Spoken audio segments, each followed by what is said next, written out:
I'm also part of the Idealia faction. I'm pleased to meet you, Hisashi Jumanji-san. Comrade. Delighted to meet you, Seigo Harano-sama. Hisashi sat back down as he flashed a big thumbs up in tandem with a brilliant smile. Everyone else was rendered speechless by the duo's antics. Harano-sama, what exactly? Mikiru couldn't help asking. Oh. Hisashi-san and I happen to be fans of the same anime, we were just talking about that. Anime? The mafia boss's mind was filled with question marks. Father. It's a cartoon called Honey Candy Girl. Keed sighed, it's currently a super popular anime in Sakura Island.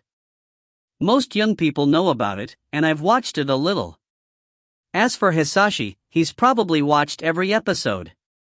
But of course, Hisashi adjusted his eyeglasses and it seemed like his lenses flashed.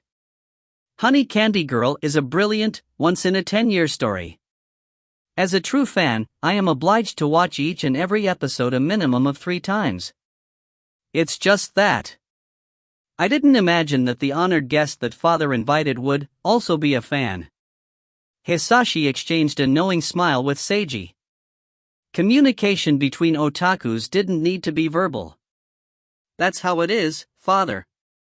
Keed felt as if her energy was being sapped.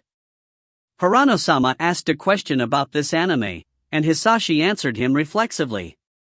Oh. Mikiru finally had a rough understanding of what just happened. Harano. No, Haruta-sama saw through his son's nature in an instant. That was why Haruta-sama asked his son such a question as a test. What powerful insight. Animes, that's something that young people love to watch. Perhaps I should make some free time to watch it as well, so that I know what young people these days are up to, Mikiru Jumanji thought. What's the story of this anime? Mikiru began talking about this topic in order to fit in better with the youngsters. Hisashi adjusted his glasses again, and his lenses definitely flashed this time. About this anime. Father, please allow me to give a short explanation. And so, the lecture began. After the dinner had concluded, Takashi Kobayashi and Kahei Wadari were still dazed. As they finally regained their senses and thought over the previous events, they found it all rather unbelievable. They had a meal at a mafia boss's home and the main topic of conversation was all about anime. Were they lost in their own delusions? Or was there something wrong with the world? However, their logic told them that it had all actually happened. First, that Hisashi Jumanji had a lively but endless explanation of the anime storyline with Seigo Harano occasionally chiming in, before Keed also decided to join in. Finally, even the two of them started chatting about it as the mafia boss listened intently. He even seemed to be deeply interested, and he kept asking questions about the anime. This topic of conversation continued from start to finish during the entire course of the meal. What the hell? Kobayashi and Wadari couldn't help but think that throughout the entire meal. Was this really a mafia boss's home? Or was this an anime club discussion? Well, it's acceptable for the young people to chat about this anime that they all know, but why was it that even the mafia boss seemed so interested in this topic? This completely ruined their image of how a mafia should be like. As delinquents who previously had a fearful impression of the mafia, Kobayashi and Wadari had an endless stream of comments running through their minds. As for the person who caused all this, Seiji vastly enjoyed this dinner and had lots of fun.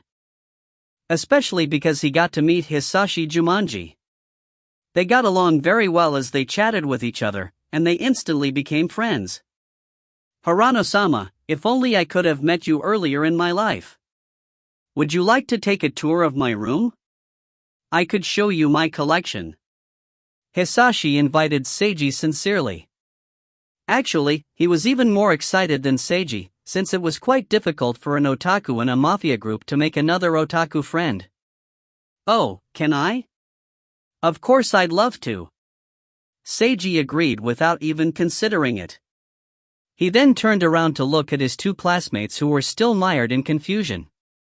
Kobayashi-san, Wadari-san, there's not going to be anything else tonight, so go ahead and return home first without me.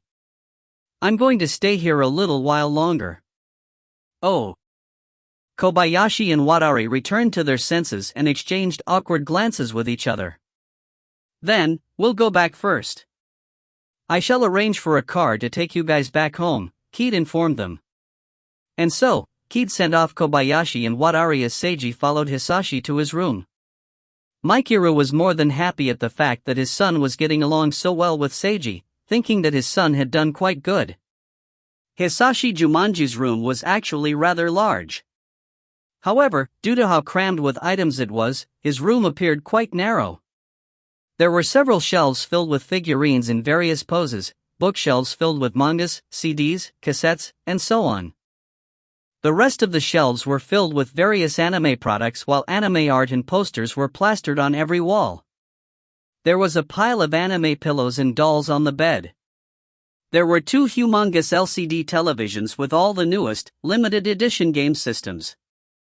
Some obviously high-spec computers hooked up to 6 large monitors were the centerpiece of the room, and the newest, most expensive edition of VR glasses lay beside them. The way this room was arranged caused Seiji to recall something about an article of news he read about in his previous world entitled "The Most Otaku Person in the World." Although this room probably still wasn't at that level quite yet. Seiji suddenly felt a strong urge to make some money with his save and load ability, and create a hideout of his own like this. No, I haven't. Ah, calm down, restrain thyself, O right hand of mine. I can't release my seal and abuse my power just because of something like this. Seiji used the entirety of his willpower to prevent his dark urges from overcoming him. Seiji remained silent for the entire time while Hisashi delightedly talked about his proud anime collection. After a while, he finally sighed. Hisashi, can I pull an all-nighter here?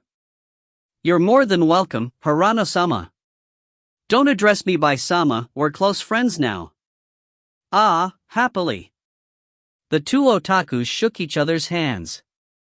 If you find any errors, ads pop up, ads redirect, broken links, non-standard content, etc., please let us know. Report chapter so we can fix it as soon as possible.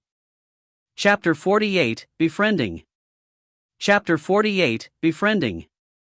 Translator, Imperfect Luck Editor. Only after having fun in Hisashi's room and an all-nighter did Seiji finally leave with satisfaction. At first, Keed came to play with them as well, but she fell asleep as she played, so Hisashi unhesitatingly called for the maids to take his sister away while they continued playing on his game systems. So this otaku wasn't a siscon. After spending the night at his house, Seiji learned that besides being a true otaku, Hisashi was also a sharp investor. All of Hisashi's otaku products were purchased with money earned by himself through the stock market with risky investments such as futures. His family only provided him with some initial funds which he had returned with interest long ago, and he was now allowed access and control over half of the Jumanji Group's total funds. In addition to this, Hisashi was also a skilled hacker. He proved himself by hacking into the websites of several major companies before Seiji's eyes in a short period of time. His typing speed and programming ability was difficult to keep up with, and even Seiji, who knew nothing about hacking, could instantly recognize his incredible skill. After meeting a person like Hisashi Jumanji, Seiji felt like he had previously been a waste of an otaku. Hisashi was a truly skilled otaku. As they parted ways, they exchanged contact information with each other and promised to keep in touch. Hisashi, what do you think of Harano? Seiji Haruta-sama? After Seiji had departed, Mikuru summoned his younger son to his study and questioned him in a grave tone. Hisashi adjusted his glasses. Setting aside the fact that we have the same interests and I get along great with him, he's someone well worth our time to befriend. The current Hisashi showed no hint of being a depraved otaku as he wore a solemn expression, and his eyes gleamed with cold intelligence. He's direct and honest yet lacks naivety. He isn't a scheming character that enjoys plotting against others, yet he has the ability to see through hypocrisy and darkness. After discovering my ability and status in the family, his attitude towards me remained completely unchanged, which means that he regards me as a true friend, not just someone he can take advantage of.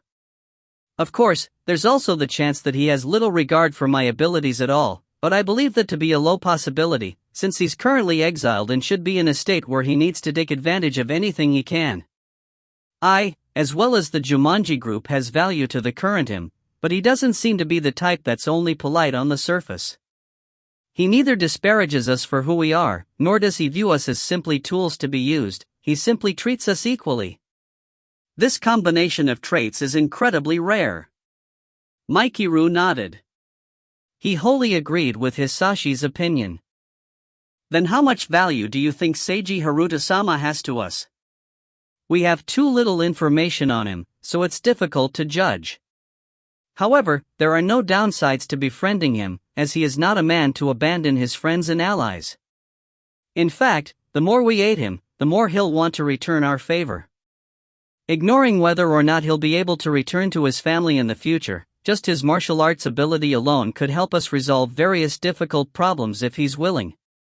When he was facing our goons, Furuchan, and my brothers Ankita, he barely even used his true abilities. If he was equipped with some guns and went all out, I'm sure that his destructive ability would be truly frightening.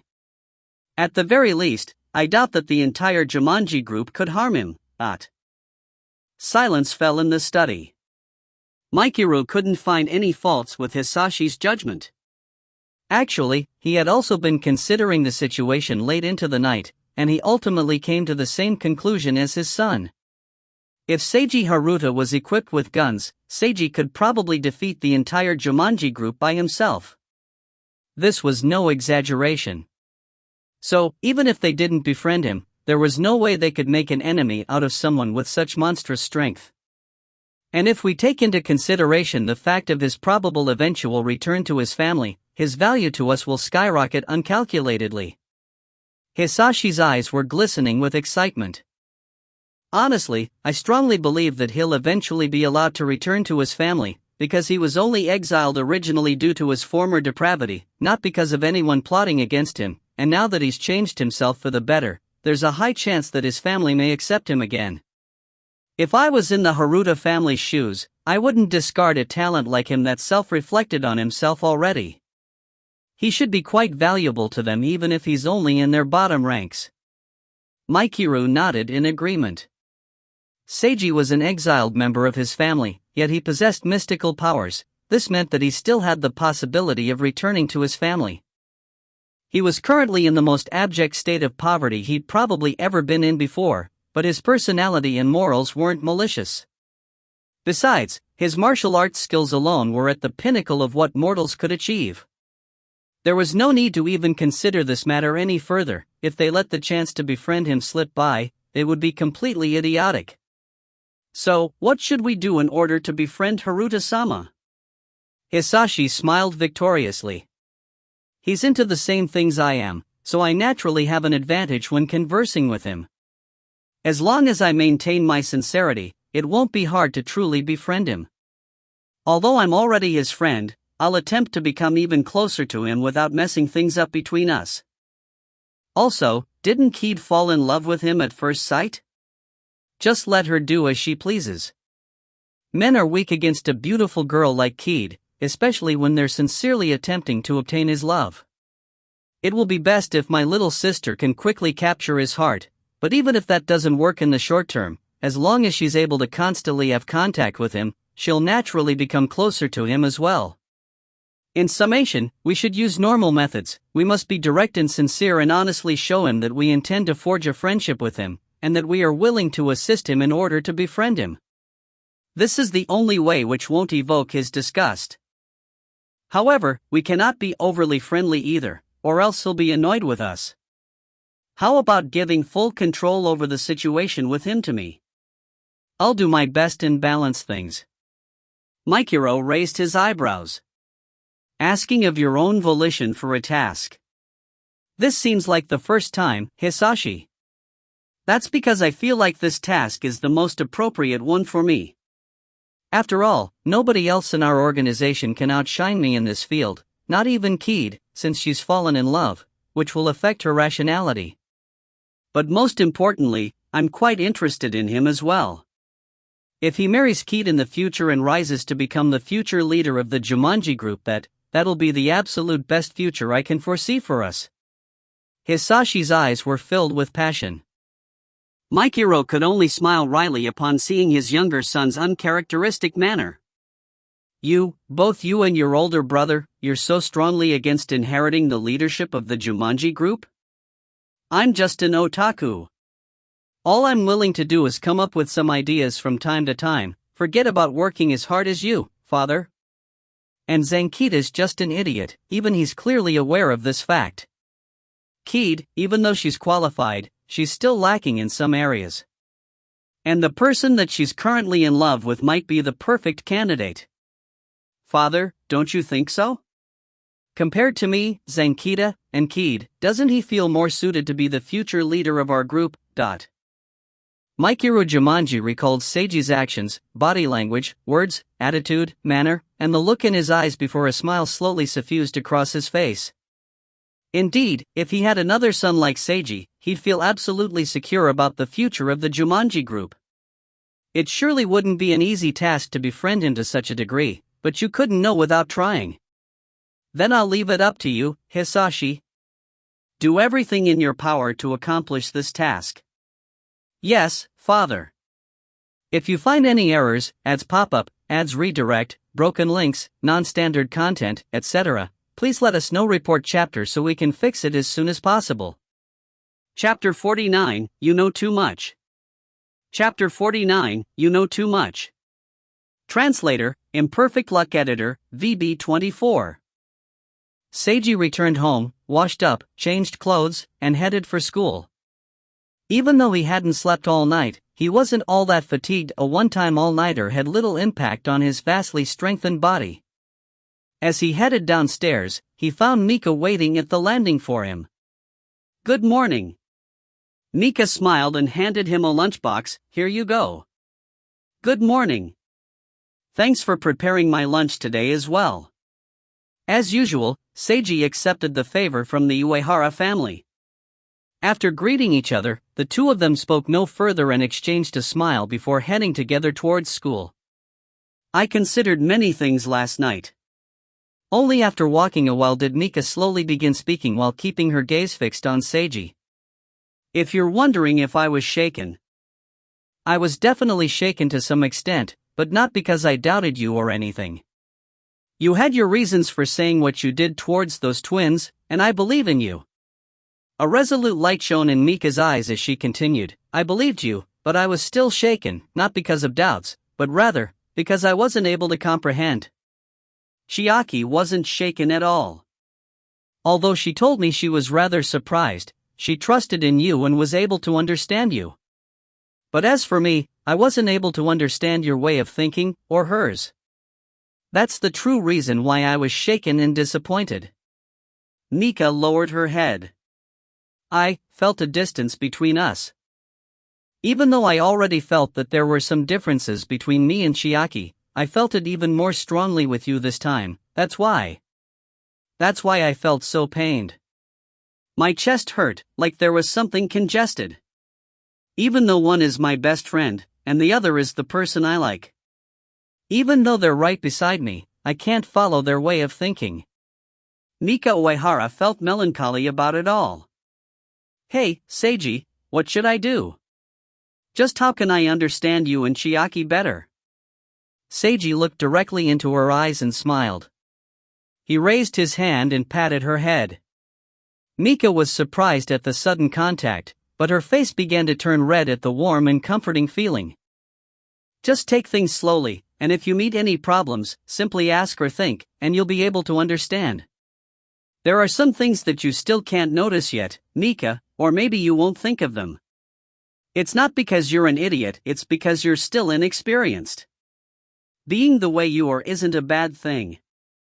I suspect Chiaki befriended you precisely due to your innocent nature, and I think that you're cute like this. See, cute? Mika's face burned up even more. Hey, isn't this the first time Seiji's praising me as cute? Ah, how embarrassing. Chiaki and I aren't quite as simplistic. You already know about me, and as for Chiaki, she probably has her own circumstances as well. Seiji failed to notice her embarrassment as he continued. You're the simplest one among us, and that's exactly why you bring us relaxation? I don't know how to put it into words, but regardless, you're an important friend of ours, and that won't change. It doesn't matter if you completely understand our way of thinking or not, you're still our friend, so you don't need to feel anxious. Just do as you like. He retracted his hand upon finishing his speech. Mika instantly felt disappointed that he was no longer patting her head, but she didn't allow the disappointment to appear on her face. You could have patted me a little longer, she muttered under her breath. Seiji didn't hear her clearly. Nothing. Mika twisted her head away in embarrassment. I get what you're saying. Oh, that's good then. Seiji smiled. That's good. As always, sunlight shone down brilliantly as they walked down the familiar street together. At school, Seiji discovered another 2 love letters in his shoe locker, so he placed them into his book bag.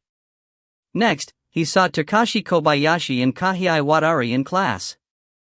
The 2 delinquents acted just like they always did. They greeted Seiji by nodding slightly when they noticed him. It seems like they've decided to completely avoid any contact with me at school in order to avoid affecting my reputation, Seiji thought. Well, if that was their choice, Seiji decided to go along with it.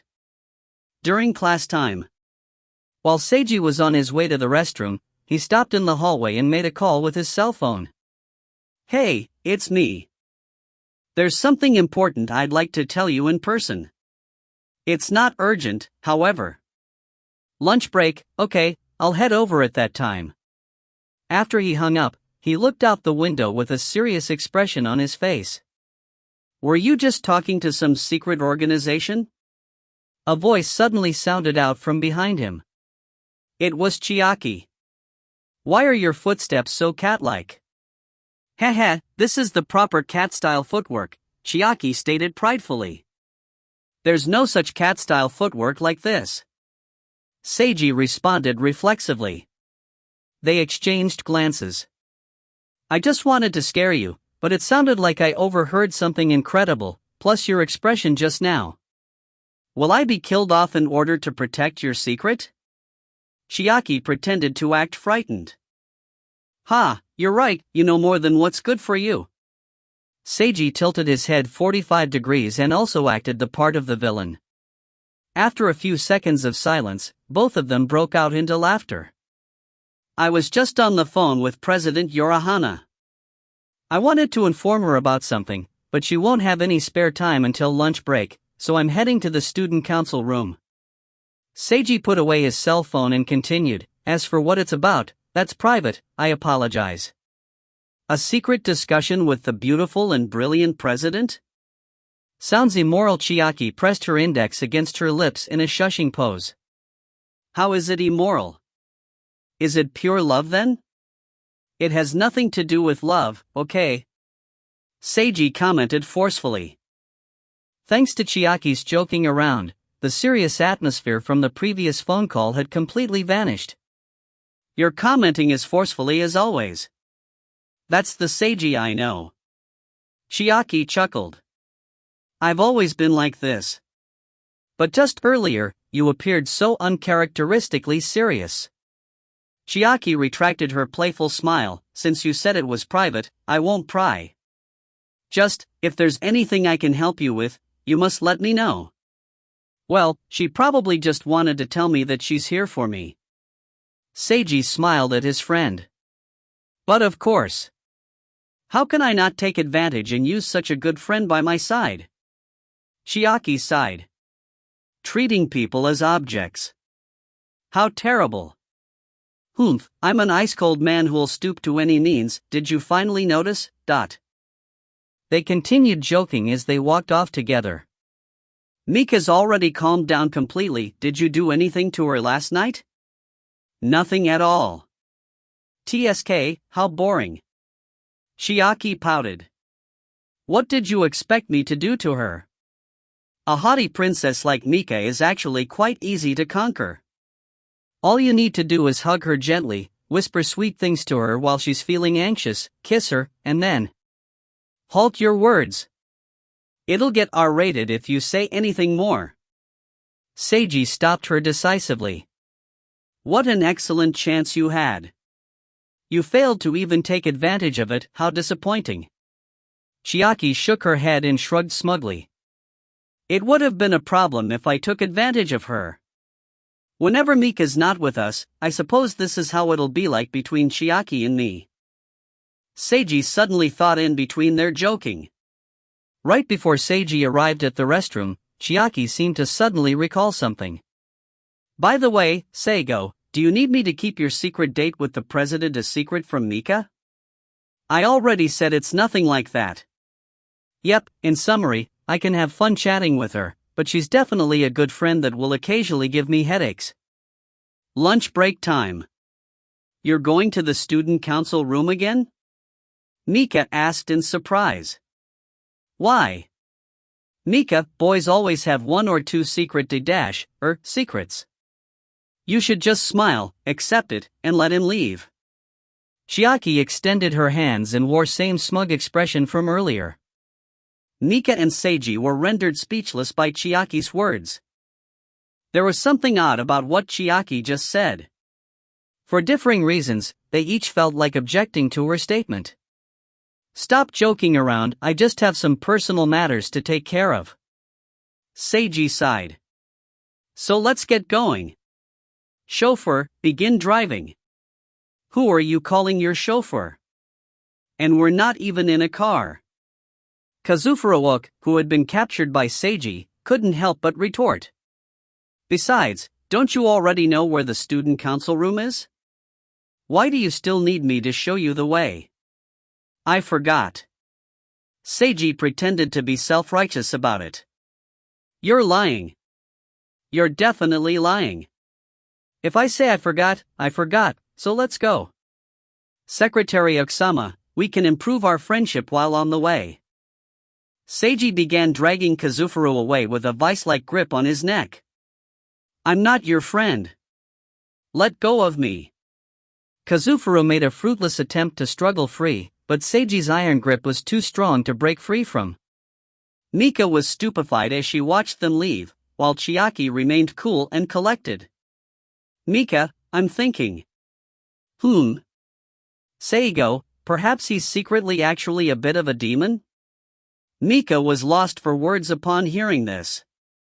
If you find any errors, ads pop up, ads redirect, broken links, non-standard content, etc., please let us know. Report chapter so we can fix it as soon as possible. Chapter 50, Idiotic Mistake. Chapter 50, Idiotic Mistake. Translator, Imperfect Luck Editor, VB24. On the way to the student council room. When Kazufuruoka was finally released from Seiji's iron grip, he adjusted his spectacles and collar before frowning. He began to regret, he already regretted agreeing to become Seigo Harano's friend.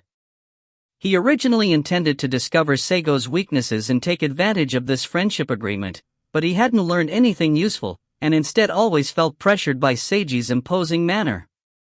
Kazufuru was clearly a popular and excellent student with no reason to fear Harano, but he always felt unable to stand up to Harano whenever they were together. Was it because Harano was so outstanding in sports? No, this didn't have anything to do with the difference between their physical abilities. Kazufuru couldn't understand why, though. Why'd you stop walking? Secretary, continue leading the way. Harano's voice sounded from behind him. Kazufuru sighed. You know the way, don't you? Why do you insist on having me come along? I told you before, I just wanted to chat with you. I don't think I have anything I'd like to say to you.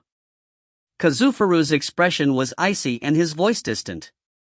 Seiji observed this excellent student in front of him for a while before he released a sigh. Is taking that attitude with me really fine? You know, I'm not friends with you. I wasn't talking about that. It's quite rude to interrupt people while they're speaking, Uksan. Seiji glanced at Kazufuru out of the corner of his eye. You seem like an intelligent person, so why are you making such an idiotic mistake about something crucial? What are you saying? Kazufuru furrowed his eyebrows. Your target is President Yorahana, right? Seiji said lightly, don't deny it, it's quite obvious.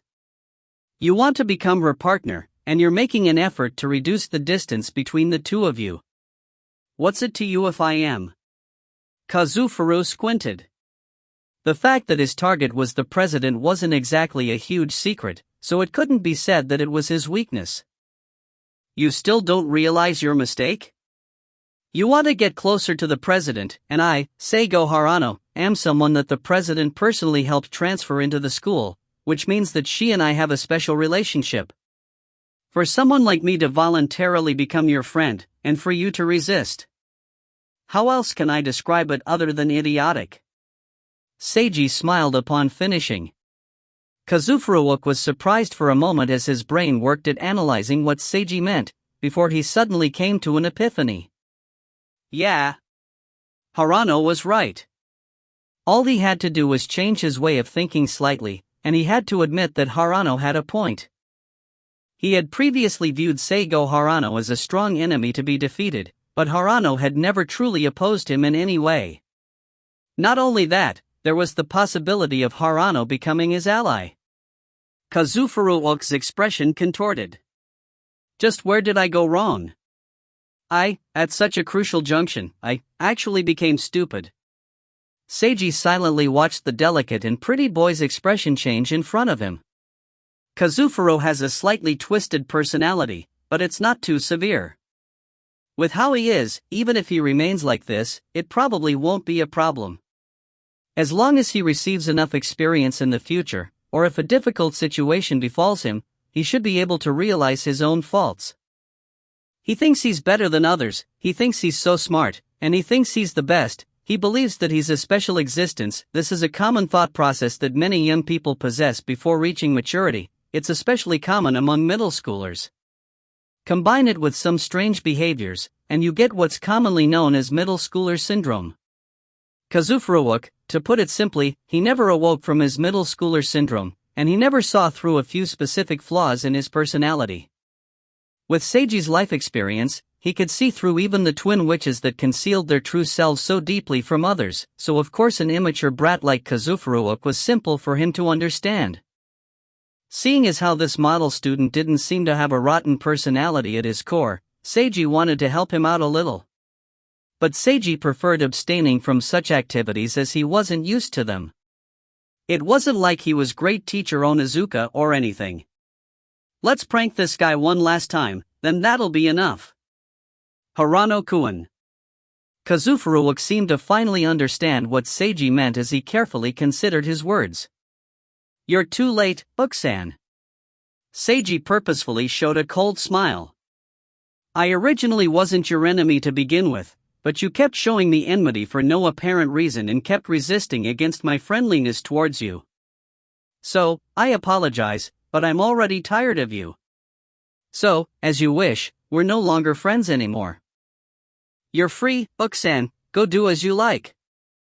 Seiji waved his hand casually as he turned to leave. Wait. Please wait, Harano-kun. Kazufuru's expression changed drastically as he hurriedly rushed to catch up to Seiji. Everything was my bad, I was a bit mistaken, so... Seiji ignored him and continued walking onward. A wave of anxiety rushed over Kazufuru upon seeing Seiji's apathetic attitude. He was already at a bottleneck in improving his relationship with Natsuya, and this mysterious transfer student might be a breakthrough point. Perhaps he was even the only breakthrough point. And Kazufuru, due to falling victim to negative emotions such as jealousy and fear, automatically listed him as an enemy. A love rival. But thinking it over more closely, Seigo Harano had never showed any special feelings for Natsuya Yorahana. At the very least, in the past week, Kazufuru had never heard him talk about the subject of the president, nor did he hear anything about this topic from the other students. Rather, he heard several times that Seigo Harano had informed the other female students in class that he didn't have any special relationship with President Urahana. Considering the fact that President Urahana helped him transfer in, they definitely had some kind of relationship with each other, but it was not a romantic one. If they were romantically connected, it should have become a hot topic in school long ago. Kazufuru inwardly beat himself up. For some pointless negative emotions that were common during puberty, he overlooked such an obvious fact and made a huge mistake. Had he been infected by the other students who were much lower in ability than he was? Those idiotic morons who held envy, fear, or hatred towards Seigo Harano. Had those low-class emotions really infected him? How could it be possible? He should have remained calm and in control, without being affected by the atmosphere. But imperceptibly, he had become just like those idiots. It's all those guys' fault. Kazufuru was furious at them. But no matter what, objectively speaking, he made a crucial mistake, just as Seigo Harano mentioned. Seigo Harano hoped for his assistance in being able to get along better with everyone in class, and in exchange, Seigo would be able to help him improve his relationship with the president. This should have been a mutually beneficial relationship for both of them, but he resisted it for an idiotic reason and had ultimately ruined things. Kazufuru put himself in Seigo Harano's shoes and thought about it. If it was him voluntarily approaching another person with a good deal in hand but receiving only an unfriendly response, he, too, would feel anger and treat the other person with cold condescension as well. He believed that Seigo Harano was currently feeling such emotions. Damn it! How could I make such a low-level mistake? Kazufuru bit his lips. Sorry, Harano-kun. I was wrong for everything before. I'm sincerely begging for your forgiveness. He tried to speak as loud as possible without attracting the attention of any other nearby students as he apologized to Seiji's back. Seiji halted his footsteps. I've received your apology. Seiji didn't turn around, leaving Kazufuru with a view of his back. But if I forgive you so easily, will you believe me? He questioned. Kazufuru paused for a moment in surprise as he regretfully ground his teeth. Feel free to get going, Uksan. There's no need to waste your time standing behind me. Seiji lightly left behind one last sentence as he continued striding forward again. Kazufuru was left rooted on the spot, filled with regret as he watched Seiji leave. Seiji dismissed the model student secretary Kazufuru from his mind as he left him standing there. The important thing now was his upcoming conversation with President Urahana. Seiji arrived at the student council room once again. Excuse me. He entered the room. To his surprise, he discovered another person seated beside Natsuya Urahana in the student council room. If you find any errors, ads pop up, ads redirect, broken links, non-standard content, etc., please let us know. Report chapter so we can fix it as soon as possible. Chapter 51, Snow Girl. Chapter 51, Snow Girl. Translator, Imperfect Luck Editor, VB24. The Student Council Vice President, Hitaka Shuho. As a red-haired, red-eyed beauty, her outer appearance was already quite flashy. Plus, she had something akin to a warrior spirit emanating from her and always accompanied President Natsuya Urahana as if she was the president's personal bodyguard, making her relatively popular within the school. Actually, when Seiji met her for the first time, he almost felt as if she was a swordswoman from some video game. He didn't meet her the last time he visited the student council room, so he decided to observe her closely this time around. She definitely had a warrior's aura, and especially now that he knew she was one of the president's spirit-branded retainers, Seiji wondered if she was actually a living version of Rurouni Kenshin from his previous life. If possible, he wanted to ask her to try using Kenshin's ultimate technique. ****. He went off on too much of a tangent. Faced with Seiji, who was obviously studying her intently, Hitaka Shuho ignored it as she was already used to such a thing. Seiji seemed appreciative of her without showing any perverted lust, which was acceptable. However, Hitaka noticed that his eyes seemed to be shining with a strange light. Hitaka didn't know what it was, and although she was a bit curious, as long as it wasn't enmity, she didn't really care. "Hey, President Yorahana." Seiji greeted Natsuya, who sat by the round table. After greeting her, he suddenly noticed two unopened luxurious-looking lunchboxes resting on the table. "Welcome back to the student council room, Harano-kun." Natsuya smiled warmly. "I feel bad about bothering you during lunch break." Seiji scratched his face awkwardly. "Do you two often eat lunch here?" "Yeah, it's nice and quiet." Natsuya averted her gaze slightly. "Why aren't you eating together with your friends outside?" Seiji detected something and continued asking along this line of thinking. "Milady doesn't need useless friends," Hitaka Shuo stated coldly as she opened her mouth. After a period of silence, Natsuya Yorahana sighed. "Okay, I'll admit it. Hitaka, you don't need to clumsily cover for me any longer, it'll just make things more awkward." "I'm not covering for you at all, there's hardly anyone that's worthy of becoming Milady's friend." Hitaka's expression showed she remained convinced of the validity of her previous statement. Natsuya smiled wryly as she looked in Seiji's direction. "In school, I don't have any close friends.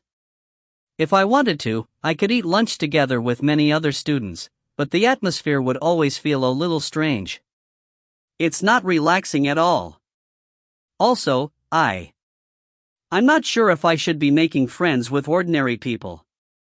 You're aware of my true identity, so there are restrictions I must observe." Seiji nodded sagely. "Your worries are that of a young mistress from a powerful family." He didn't even know how to respond as she was unexpectedly forthright with him about her situation. A scion who could naturally eat lunches together with commoners, this scenario wasn't realistic, albeit it wasn't impossible either. A real scion like Natsuya Yorahana would possess excellent etiquette and appearance, not to mention her outstanding field of vision and the virtue of her self-cultivation. In conclusion, everything about her would be far above ordinary people. Normal people would feel unworthy just by standing beside her, and even if they worked up the courage to speak to her, it would only take a few sentences before they realized the vast distance between them. It was as if a thin membrane separated them, an insurmountable wall. As for the reverse, even if there were some rare ones among the commoners that didn't care about Natsuya's status and were willing to continuously chat about ordinary topics with her, would a lady like Natsuya really be interested in those topics? And as for reality, there were all sorts that would appear sycophants, those who wanted to take advantage of her or her connections, and those wanting to capture her heart, causing her to fall in love with them. If she had been a vain scion in search of flattery, it wouldn't matter, but Natsuya would most likely feel only disgust towards such people.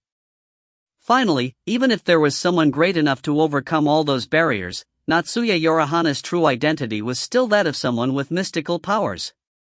She would always have various worries when making friends with ordinary people that were ignorant of such powers. Differences in social statuses simply weren't so easy to overcome. Seiji mulled it over. "Even though you just said you don't have any close friends, although it might be impolite for me to ask further, I'd still like to ask something. What's your opinion of Kazufuruok?" "Kun?" Natsuya tilted her head slightly before replying. "He's an above-average student and an excellent secretary. Apart from that? Nothing else." Natsuya lightly skipped over anything else she thought of Kazufuru. Seiji felt it was impossible for her to be incognizant of that guy's true feelings towards her. In fact, she was probably crystal clear about it. If that was all she had to say about him, it meant, "Uksan, you're not even at the level of a nice person in her heart." Even Seiji felt a twinge of pity for that guy. Well, forget about it, it had nothing to do with him. In actuality, Seiji could have kept asking why she was studying here if she couldn't make any appropriate friends. However, he wisely avoided this question as he believed she had her own reasons. It might even end up being a minefield question. Seiji decided to get to the main topic at hand. Actually, I received some information yesterday. He informed her of what he learned from the Jumanji group while skipping over the details of how exactly they invited him. Natsuya Yorihana and Hitaka Shuho silently listened to his tale. I didn't expect that the local mafia would have such backbone. Natsuya sighed before continuing. Normally speaking, people like them would avoid this topic when they discover that even the police are keeping silent. As I expected, it has something to do with yin-yang masters, right? Indeed. Natsuya acknowledged his assumption with a nod before she fell silent, evidently in midst of considering something. Seiji patiently waited for her. The enemy is making arrangements for a large spell formation. Natsuya finally looked back at Seiji and spoke up again. Arrangements for a spell formation? Yes, my opponent. It's almost certain that it's my opponent who's about to challenge me to a duel who's making these arrangements. That mysterious drug is probably something used for absorbing ordinary people's spiritual energy. Although I don't know what that drug is specifically, from its description and the reactions of its users, that's probably what it's for. Gathering a large amount of spiritual energy for a massive spell is one type of preparation that a yin-yang master will do before a duel. In order to prevent a massive outcry, the ordinary people that have spiritual energy stolen from them won't die, nor will there be any severe aftereffects, but they'll still be permanently weakened. Natsuya sighed. Actually, I've already had Hitaka attempt some countermeasures, but they haven't been working well. Milady. Hitaka seemed downcast. My apologies, I was useless. I said it already, Hitaka, it's not your fault. Natsuya furrowed her brows as she looked meaningfully at her good friend. If only my spells were more powerful, you would have been able to stop the enemy's spirit-branded retainers. It's because I'm not fast enough. Every time, I'm always just a little late. Hitaka chewed on her lips, expressing her discontentment. Seiji blinked in realization. So, these incidents. Those corpses were all because of the enemy's spirit-branded retainers? Yes, the enemy is ordering their spirit-branded retainers to make use of those hoodlums to peddle the spiritual energy absorption drugs. As a precaution, they also cursed those hoodlums so that if there was any risk of them being discovered, or if they broke some restriction that was imposed on them, the curse would activate and kill them. I attempted to use spells to locate the enemy's retainers, but every time we were always just a minute too late, so Hitaka was unable to catch them. Natsuya lowered her head. I know. I'm not good enough as a yin-yang master. No, Milady is excellent. Hitaka wore an unhappy expression. If it wasn't for me. Don't say anything more, Hitaka, my strength is insufficient. That's an indisputable fact. Natsuya Yorihana raised her head again as her expression turned serious. I need to work harder.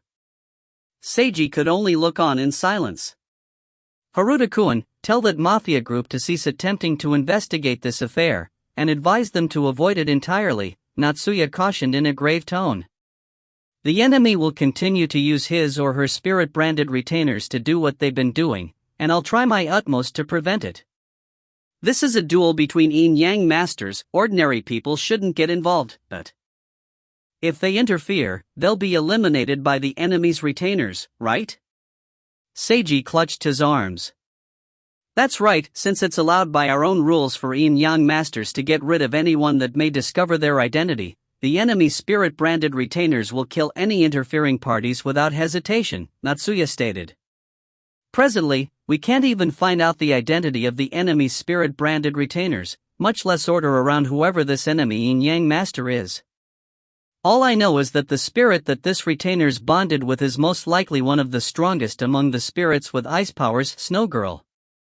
If you find any errors, ads pop up, ads redirect, broken links, non-standard content, etc., please let us know. Report chapter so we can fix it as soon as possible. Chapter 52, Don't be afraid and step forth. Chapter 52, Don't be afraid and step forth. Translator, Imperfect Luck Editor, VB24. Snow Girl, a medium-ranked spirit in a popular video game Seiji played before in his past life, whose main attack was an AoE crowd control. How nostalgic. She was the first character I received for free in that game. A memory flashed through Seiji's mind. Cough cough, he went on a sidetrack again. In Sakura Island, snow girls were a spirit that everybody had heard stories about before. According to legend, she would possess incredible beauty paired with heartless cruelty. She wouldn't even hesitate to take human lives, a frightening yet beautiful contrast. Her appearance rate in animes in this world was very high, reaching almost 100% in animes regarding ghosts or spirits. To Seiji, snow girls were the exact same legend from Japan in his previous world about the Yukiana. Anyway, snow girls were considered beautiful yet life-stealing existences. We'll meet a snow girl if we continue investigating. It sounds like a joke, but I think they'll believe me. Seiji rubbed his chin. Let's do it like you say, then. I'll advise them to back off while doing my best to not reveal too much. But, as for you two, will you be able to deal with the enemy? Seiji directly faced the two adolescent girls in front of him. Both girls remained silent. It doesn't seem like you have high chances. Let me ask you a different question. How do you think the situation will develop? He was yet again greeted by silence. Seiji received the impression that he wouldn't be able to obtain an answer. Just as he was about to take his leave, someone suddenly jumped onto his back and hugged him. Karen? Seiji was quite startled until he discovered that the person hugging him was the cat-eared girl who loved to appear out of nowhere. Rana? Hitaka was astounded upon witnessing this sight. Why are you? Much like Natsuya, Hitaka was nothing short of astonished at seeing the cat-eared girl acting so intimate with the boy she'd just met. Rana Kirin was clinging Seiji's back like a koala bear would, and she placed her head on Seiji's shoulder while looking in Natsuya and Hitaka's direction without blinking. Rana! Natsuya seemed to detect something from the cat girl's heterochromia eyes. Silence returned for another few moments. Rana, hurry up and get off his back. Hitaka called out to the cat girl. But instead of letting go, she instead closed her eyes and rubbed her face against Seiji's. Seiji felt like it was a bit itchy. He had no idea why she was acting so friendly towards him, or how he should respond to her. Should he just continue standing there? Natsuya Yorahana sighed. Rana, you feel like Haruta-kun will be of assistance to us? Hitaka was surprised at this revelation. Meow. Rana purred as she continued rubbing against Seiji's face. How cute! Seiji was overwhelmed by a dose of mo. Milady? Hitaka looked to Natsuya for direction. I don't know what Rana is thinking either, but it seems that she believes we should let Haruta-kun know more about this situation. How could? Even if he is a Haruta, he's currently only a... I know. Natsuya sighed. Then, she fixed her gaze upon Seiji once more. Rana seems to believe you should hear more details. Would you really like to listen? From Natsuya's eyes, Seiji received the impression that this matter was not one he could simply listen to then forget about. Should he advance further into the realm of mystical ability users? Seiji laughed in his mind. There was zero hesitation within him. Even if it wasn't for the fact that the student council president who helped him was possibly in danger, and without taking into consideration the fact that he was a member of the Haruta family by blood, just Seiji's own natural curiosity would impel him to learn more about mystical powers. After reincarnating and obtaining such an overpowered cheat, how could he possibly back down from other mystical powers? There was no need to be afraid, he'd simply step forward. Please tell me. Even if I'm not certain I can be of any help. I don't wish to watch without doing anything. Seiji exclaimed resolutely with a firm look in his eyes. Natsuya widened her eyes slightly. Hitaka also showed a surprised expression. Seiji's current imposing manner moved both of these girls that possessed mystical powers of their own. All right, as you wish. Natsuya nodded. Hitaka, could you pour some cups of tea for us? A minute later. The three of them sat around the round table with a steaming hot cup of tea in front of each of them. Seiji originally wanted to just hug the cat girl like last time, but she closed her eyes and fell asleep while clinging on to his back. She was just like a real koala. Well, she didn't weigh much to him, and she was warm, soft, and cute, so he decided to leave her there. Seiji took a sip of the president's tea for the second time. It was good tea, just like last time. Haruta-kun, I think you've noticed already, but we don't exactly have the upper hand. Natsuya drank some tea as well before speaking up. The enemy's already made a move, but we still don't even know who the enemy is.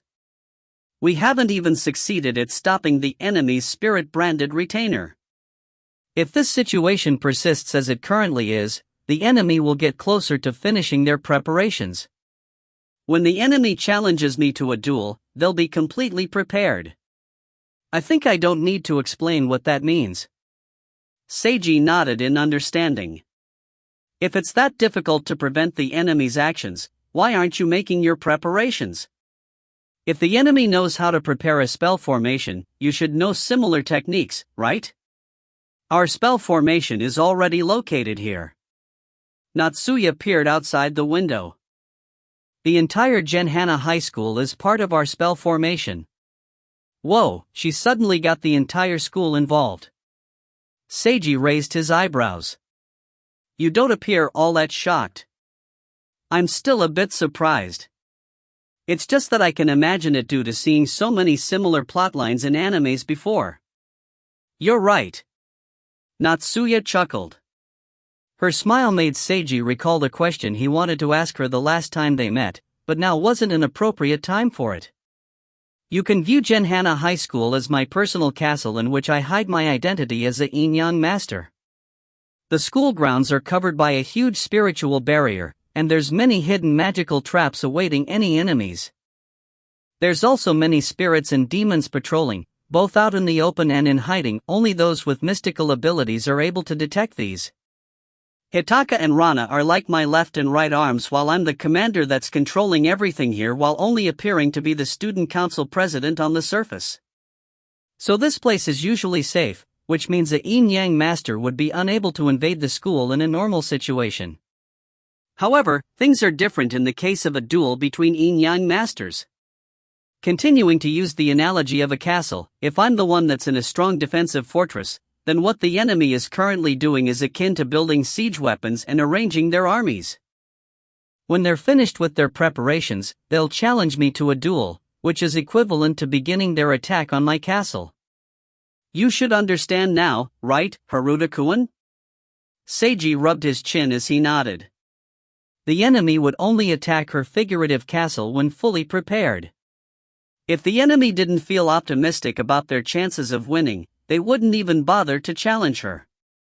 This also meant that when the enemy began their attack for real, there would be a high chance of her castle's defenses being unable to withstand the enemy's attack, So the only options that Natsuya's side currently had were to either interrupt the enemy's preparations, thus disrupting their preparations to complete the spell formation necessary to attack Natsuya's castle, or to discover the enemy's identity and hideout before they finished preparing and launch a preemptive attack to defeat them.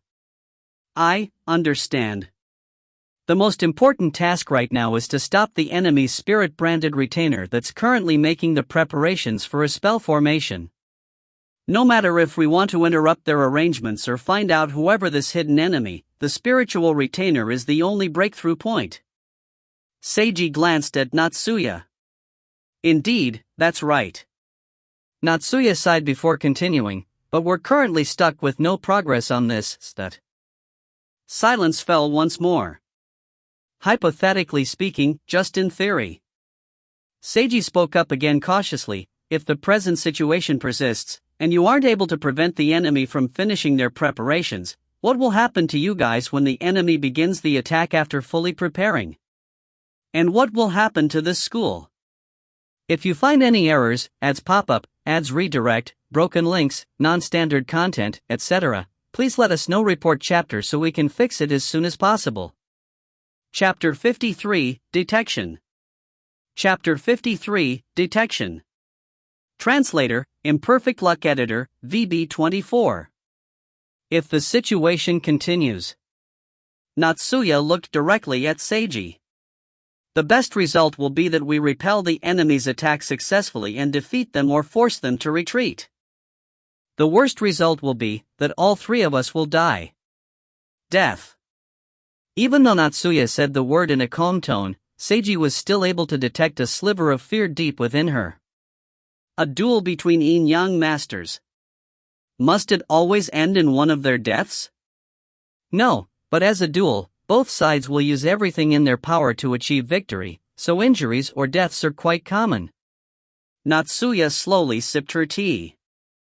As for the school, it probably won't be affected. Duels between yin-yang masters typically don't involve normal people. Seiji sharply analyzed Natsuya's diction. You say probably and typically, you don't sound very sure. I can't say with certainty that innocents won't get harmed. Natsuya sighed before continuing. Yin-yang masters live by the rule of not attracting the general public's attention, but the flip side is, as long as it's not to the degree of attracting a huge amount of attention, a few deaths are permitted. So it's a natural thing to them, like how two lions dueling might accidentally crush a few insects to death? Seiji frowned. He had already felt a bit uncomfortable when he viewed the pictures taken by the Jumanji group, which depicted the drug dealers who had frozen to death. Although they were human scum that nobody cared about, were willing to be taken advantage of, and their deaths were brought about by their own greed, the fact that human lives were ruthlessly taken still had a profound effect on him. And now, hearing that there was a possibility that his fellow students were at risk from suffering the same fate of being frozen to death, the uncomfortable feeling lingering within his heart magnified. Seiji's frown deepened as Nika and Chiaki's faces surfaced in his mind. I can now somewhat understand the reason that Milady doesn't want to make friends with ordinary students. Natsuya smiled wryly in response. Hitaka glared at Seiji before exclaiming, "What do you know?" Milady is. Hitaka. Natsuya interrupted. The red-haired girl could only bite her lips. There's something they're hiding, Seiji could tell, as it was obvious. But if they decided not to inform him, he would remain ignorant. My apologies, my words may have been hurtful. No, what you said was a fact. Seiji and Natsuya exchanged glances. In order to prevent the worst outcome, the first thing we need to do is stop the enemy's spirit-branded retainer. Seiji rubbed his chin thoughtfully. Actually, he already had an idea. The solution was quite simple. All he had to do was find out when and where the next incident involving this spiritual retainer would be, then turn back time, and notify Natsuya and Hitaka about it. The only problem he faced with this was how to tell them. Should I tell them about his save and load ability? Seiji firmly rejected this course of action in his mind. He knew that his system and the save/load power were his trump cards. He absolutely must keep it as his personal secret for his own safety. So, should he deceive them by pretending that he had some type of power to predict the future, or that he possessed a special sense or instinct? This seemed possible. But for an amateur like Seiji to deceive people with mystical powers like them required him to make sure his story was airtight. So what exactly should he do? Seiji continued to contemplate. You mentioned that you use a spell to locate the enemy's spiritual retainer. How exactly do you do it? He inquired. I've set up a detection spell formation. As long as the spirit-branded retainer uses mystical powers within the detection area, the detection spell will automatically notify me. And then you'll inform Hitaka-san and order her to catch the culprit, but you're still too late on every instance. There's nobody else that can help you? Natsuya sighed. Of course I can ask my family for help, but unless I absolutely have to, I don't wish to do that. There seems to be a deep reason behind that. Yes, I don't want to talk about it, so please don't inquire any further. Natsuya wore an uncomfortable expression as she averted her gaze. I'm not the type who lacks that much common sense. Seiji scratched his face. Then, how about viewing it from a different angle? Why don't you request the assistance of an ordinary person? I just mentioned that ordinary people shouldn't be getting involved, right? Natsuya looked confused as she furrowed her eyebrows. Haruta-kun, was your attitude earlier simply faked? Of course, I'm not talking about having a normal person fight a spirit-branded retainer or anything like that. Seiji waved his hand. I just want to say this, is it possible that they can support your detection formation, without catching the attention of the enemy's spirit-branded retainer, thus increasing the overall power of your detection spell? Is something like that possible? Support. Natsuya showed surprise at Seiji's idea before she mulled it over seriously. Seiji wanted to drink some more tea but found that his cup was empty. He gestured to Hitaka, indicating his cup was empty and that he wanted her to pour him a refill, but she coldly ignored him. She doesn't like me all that much. Seiji could only smile wryly inside his mind as he was forced to rise in order to hold the teapot. He then poured some additional tea for all three of them. It took a minute for Natsuya to finish considering Seiji's idea. What you just said is possible, she stated slowly. I can create a talisman that will enable an ordinary person to increase the power of the detection spell, as long as it's placed on their body and they move around within the detection spell's range. However, its effectiveness is quite low, and many people are required in order to strengthen the detection spell significantly. I don't have that many people I can command. And even if I somehow manage to do so, making them walk around everywhere within the detection spell's range would be quite apparent, and the enemy's spirit-branded retainer might notice them. Seiji smiled slightly as he listened attentively. A large amount of people that won't be noticed easily even if they're walking around on the street, right? What a coincidence! I just met a group of people yesterday that fits these criteria. Natsuya Yorihana blinked. Are you talking about the local mafia? Of course I am. They're the leader of the local underground community, asking the local hoodlums that go about their business on the streets every day to do something insignificant like wearing a talisman should be quite simple for them to achieve. Will they be willing to help us? Normally speaking, they'd avoid a situation where even the police are remaining quiet about, right? But the Jumanji group is an exception. If it wasn't for the fact that they have more backbone than even the police, they wouldn't have even bothered inviting me over, nor would I have appeared in front of you like this. Seiji extended his palms. They want to protect their own territory, even if they've realized that the enemy is something incomprehensible to them, they still want to know.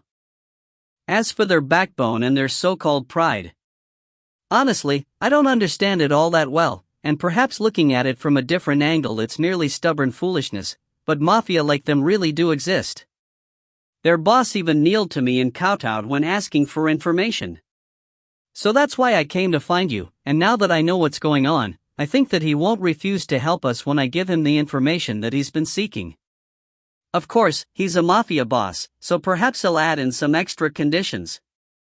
If that's the case, you can just go ahead and have a discussion with him. I believe that you can come to an accordance with him. Silence fell in the room as Natsuya began considering Seiji's proposal once again. This time, she thought it over for a much shorter time. The mafia. She sighed. Using the mafia's power. Honestly speaking, it's quite a shameful thing, but right now's not the time to be worrying about honor. The fact that my power is insufficient is indisputable. In order to compensate for my lack of power, I should set aside some of my pride as a yin-yang master. Milady.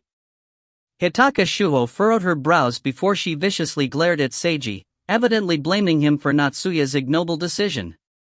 Natsuya turned and faced Seiji directly with a serious expression on her face. Your idea is excellent. You have my heartfelt thanks, Haruta-kun. I'm going to need to trouble you to talk to the leader of that Jumanji group once more, and request their assistance. If it's necessary, feel free to contact me if I'm needed to talk directly to their leader. I'll leave it up to you, then. Natsuya lowered her head towards Seiji. No need to be so polite with me, President Yorihana. Seiji smiled before continuing, "It's nothing, really.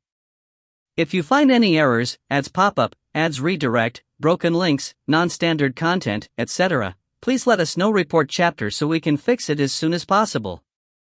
Chapter 54, Mysterious Phone Call. Chapter 54, Mysterious Phone Call. Translator, Imperfect Luck Editor, VB24. When faced with the sunshine after leaving the student council room, Seiji suddenly felt as if he had returned to reality after a trip to Fantasyland. Of course, that was wholly due to the nature of the topic he had just been discussing. According to his system, the idea and assistance he provided to Natsuya and Hitaka had apparently increased their favorability ratings towards him. Even Hitaka, who carried such a cold attitude towards him, now viewed him more favorably. As for Rana Kiran, that cat girl had a super high favorability rating towards him since the beginning, but as for why? That was a mystery. Well, there was no need to think too much into it. Seiji took out his cell phone and made a call. "Hey, it's me. I've confirmed I can tell you what you wanted to know." "Okay, let's do that then." After finishing his side of the conversation in a natural tone of voice, he hung up the call normally. Nobody would have guessed that he just called a mafia boss and arranged another meeting with him. The casual way he carried it out sounded much like the way a normal high school student would call his friends to hang out and have some fun. Only after putting away his cell phone did Seiji realize that he'd casually acted unbelievably cool a few seconds ago. Well, forget about it. For the current him, the most important thing was rushing back and eating lunch together with his friends. He gained another 7 points from his gifts option today. He obtained 2 points from 2 love letters and 5 points from Mika Uehara's handmade lunchbox. The amount of points that a personally handmade lunchbox gave was even higher than a normal day's work, which showed the full extent of the feelings imbued into the lunchbox. Seiji gratefully enjoyed the lunchbox and made sure not to leave even a morsel of leftovers. This made Mika feel delighted inside. As usual, Chiaki watched over the duo, smiling both outwardly on her face and inwardly in her heart. After they finished their lunches, there were still a few minutes before lunch break was over, so the three of them just relaxed lazily. Suddenly, Chiaki's cell phone started ringing. When Chiaki took out her cell phone and saw who the caller was, her expression instantly changed. "Oh, Chiaki, what's the matter?" Noticing that Chiaki had a strange expression as she looked at her cell phone, Mika couldn't help but question her. Chiaki returned to her senses and forced a thin smile. "Nothing. I need to go take a phone call. After speaking, she hurriedly walked off. Mika widened her eyes in surprise, and Seiji also noticed something seemed peculiar. "What's going on?" "I don't know." Mika paused before continuing. "I've never seen Chiaki have such a forced smile before." The pigtailed beauty's face was filled with concern for her friend. They'd been best friends for all this time, but she'd never seen such an expression on Chiaki's face before, so she noticed it all the more clearly. Judging from Mika's tone and expression, Seiji realized that the situation was probably quite serious. It has something to do with that phone call. Who could it be? The two of them could only silently watch the tomboy's back as she walked off into the distance while talking to someone on her cell phone. During afternoon classes, Chiaki seemed to be paying zero attention. Even an idiot could tell that her mind wasn't on the lesson, which naturally meant that the teacher also noticed. The teacher called on her to read a passage from the textbook, but Chiaki attempted to read the textbook while holding it upside down, eliciting an outburst of uproarious laughter from the other students. Seiji and Mika didn't join in the laughter. Instead, they exchanged glances filled with concern for their friend. The last class of the day was PE class, and the topic of the class happened to be volleyball. Smack, the ball crashed into Chiaki's right cheek. Smack, the ball crashed into Chiaki's left cheek. Smack, the ball smashed directly into Chiaki's face. Chiaki Wakaba, get off the playing field. The PE teacher Usuke Sasaki's, 27 years old, unmarried, with the nickname of Orange Orangutan, roaring resounded throughout the entire field. Seiji could only shake his head wordlessly. Mika hurriedly helped her friend Chiaki to sit down outside the playing field, and Chiaki immediately sat down in a contemplative pose, her chin resting against her fist. If it wasn't for the fact that Chiaki's sudden nosebleed ruined the image, it would have been a pretty scene to look at. Chiaki. Wakaba-san is having a nosebleed. Medic. Air. Take her to the infirmary. This tomboy was quite popular with both boys and girls in class, so her sudden nosebleed caused a small commotion. A girl brought out some tissues which Mika accepted and used to staunch the bleeding as she slowly supported Chiaki, helping her to the nurse's office. Harano-san, what's going on with Wakaba-san? The class representative Koji Hashihara approached Seiji and inquired about the situation. Seiji could only shake his head since he, too, was ignorant of what had previously transpired. Who was that call from, and what did that person say to Chiaki? With their words they had managed to turn the heartless Chiaki, the lively and direct Chiaki Wakaba into a melancholy girl. Seiji was quite curious. After school. All the other students had already left. Chiaki remained in the classroom. She had even skipped drama club, and now sat listlessly in a daze, with her chin resting on her fist, gazing at something outside the window. There was nothing outside but milky white clouds and a blue sky. Could it have triggered some sort of memory within her? It was truly a striking scene. Seiji took out his cell phone and silently took a picture. "You're taking a picture?" Mika scolded him. "Because I've never seen her like this. It's quite rare. Would you like a copy?" "No." "Stop joking." Mika was getting angry. "But she's not telling us anything, so there's nothing we can do." Seiji sighed before speaking. "She's not even responding to jokes, how about trying a perverted joke instead?" "Don't do that." Mika seemed slightly embarrassed. Sigh. Chiaki finally moved, and she sighed while letting her head collapse onto her desk. "Chiaki." Mika went over to her out of concern. "Oh, Mika, Seigo, you guys still haven't left? Seeing the way you are, how could we possibly leave you?"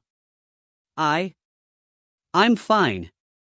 I was just thinking about some things." Chiaki smiled wryly. "It was a phone call from your debtor, but you have no money, so that's why you must now escape, and you were wondering about whether or not to run away tonight." "Something like that?" Seiji expressionlessly blurted out a long sentence without any pauses. "That's way too long. And so cliché."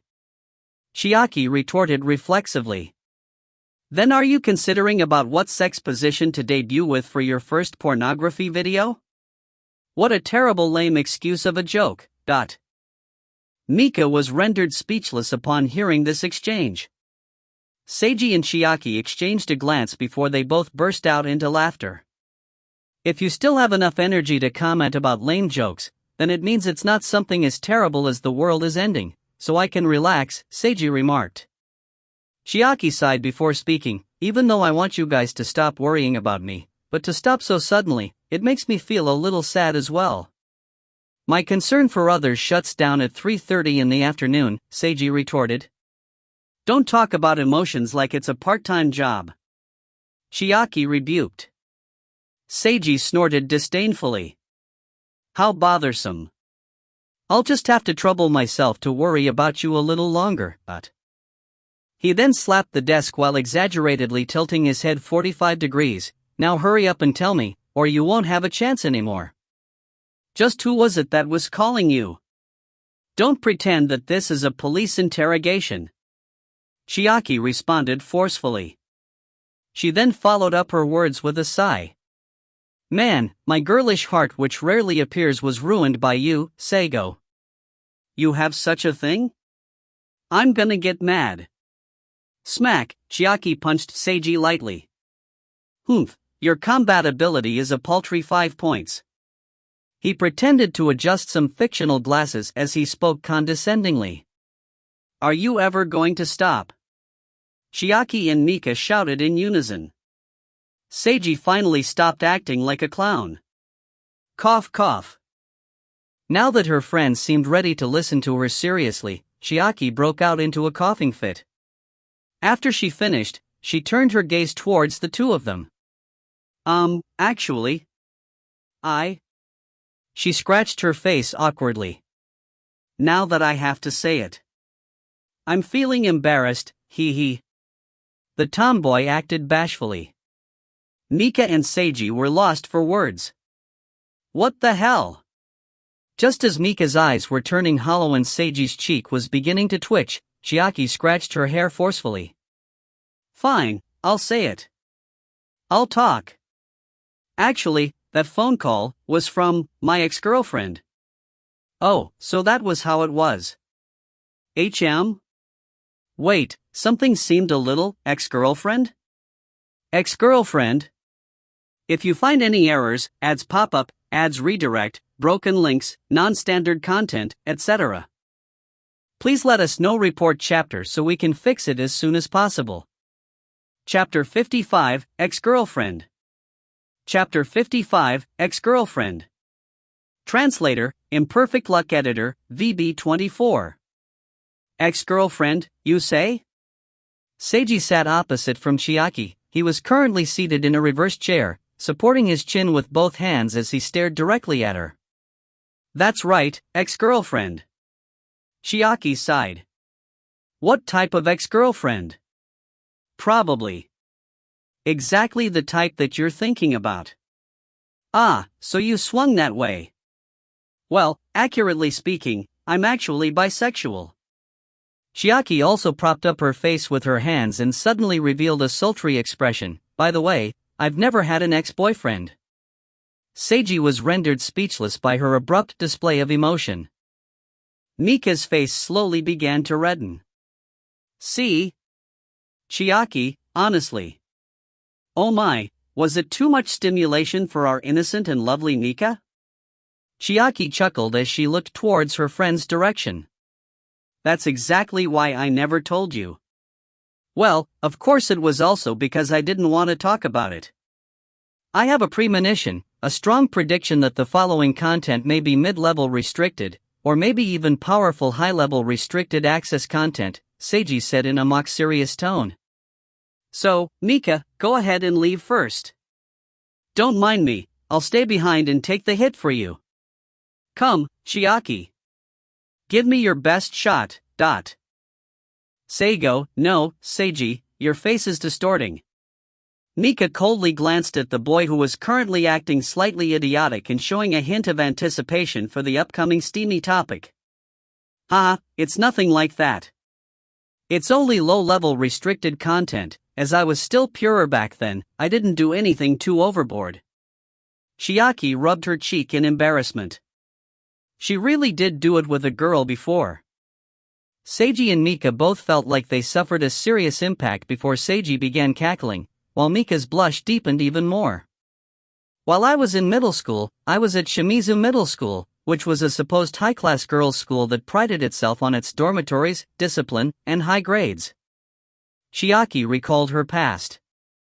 When I first began attending there, I was already a rather boyish girl. I didn't want to change myself even in that environment, no matter how the teachers lectured me. Perhaps because it was during my rebellious phase, I turned even more boyish. I was very popular with the girls, so I pretended I was like an actual boy and attempted to get close to them, and doing some certain things with them. Could you add some more details about the last part? Seiji. The idiotic boy was forced to close his mouth with a slap to the face. That may have been the best time of my life. Middle school girls are so soft and delicious. Chiaki. The idiotic girl was also suppressed with a smack. Judge Mika placed both hands on her hips as she viciously glared at both of her friends. Talk only about the important things. Yes, ma'am. Chiaki rubbed her head where she was smacked. At any rate, back then, I was basically a girl acting like a boy. In fact, I was a bit of a playboy. I dated various cute girls, doing this and that, and lost myself in their admiration and flirtation. What an envious lifestyle. Seiji kept his mouth tightly shut, but he shouted a comment inside his heart. If it wasn't for the fact that Chiaki was a girl, this type of experience would probably stir intense feelings of jealousy within many boys. But unless you were a girl, you wouldn't be able to go to a girls' school. Although that wasn't always necessarily the case. And so, I became a second-year middle school student. But that's when I met her. Seiji returned to his senses since Chiaki continued to tell her story. She was different from the other girls around me. She was exceedingly beautiful and gave others a quiet impression. She wasn't particularly friendly with me, nor did she dislike me. She had a few friends she would converse with, but she also often read books by herself.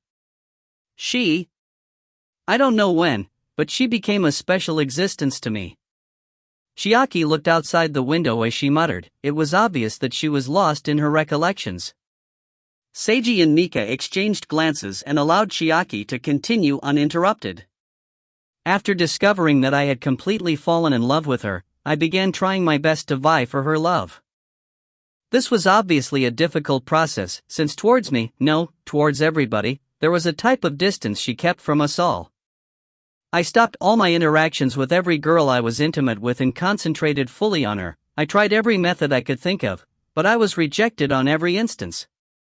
This situation persisted until my third year in middle school. Chiaki paused and slowly stood up, without taking her gaze from the scenery outside the window. Due to my constant advances, her attitude did soften towards me, but even so, I failed to see any hope with her. I didn't have any ideas how I should progress, so I thought that perhaps being able to befriend her would be a good result.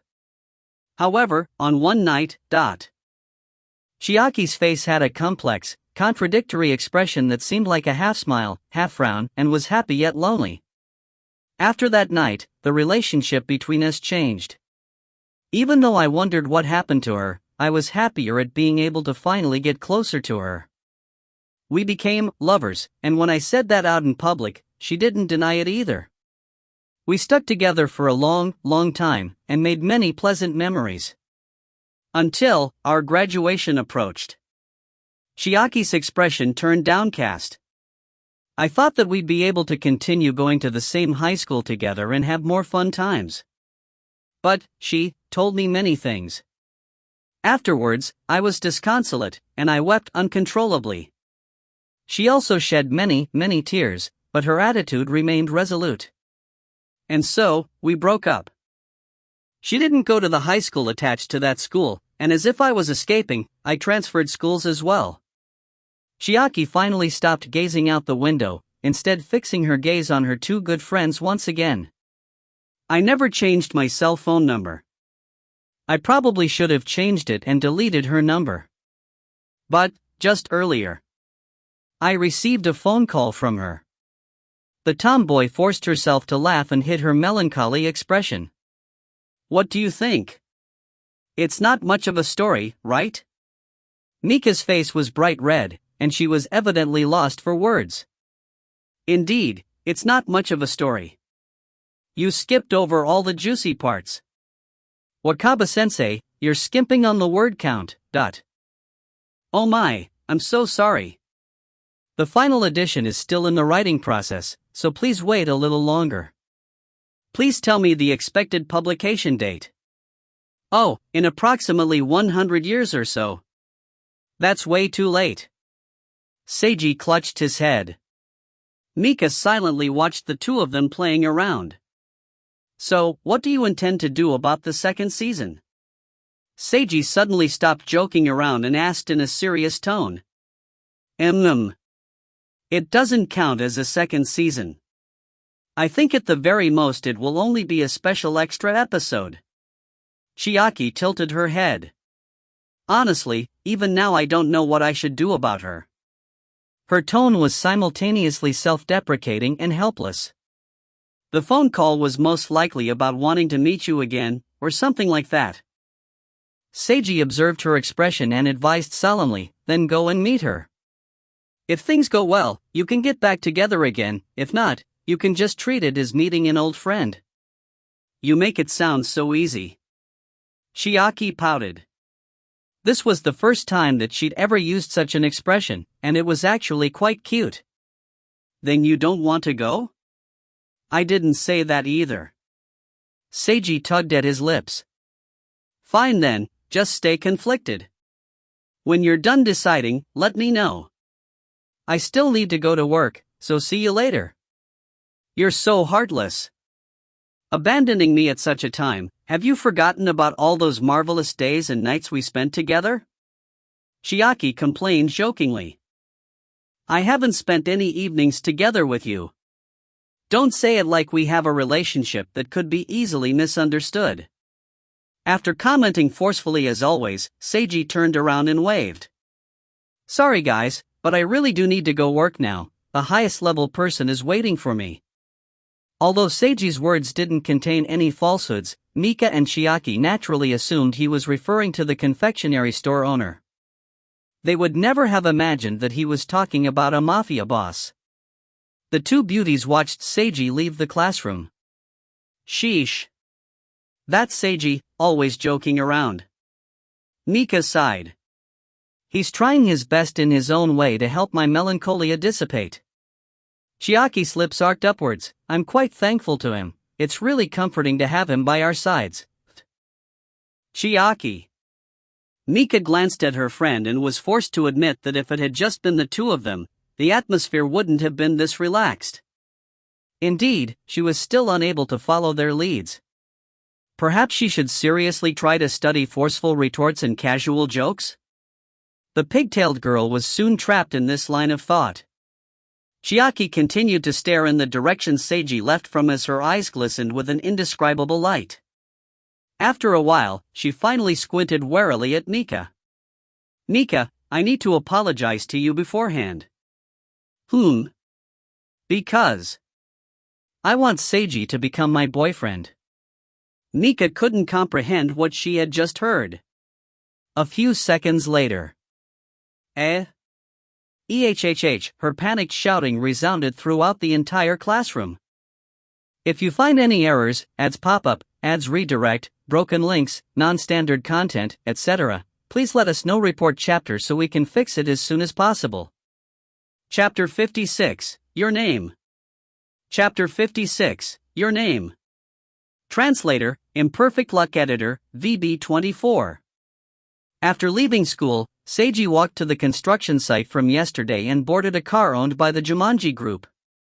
When he reached their residence, he entered Mikuru Jumanji's study again and began to recount the story that he had prepared to Mikuru, in order to enable the Jumanji Group to understand the current situation.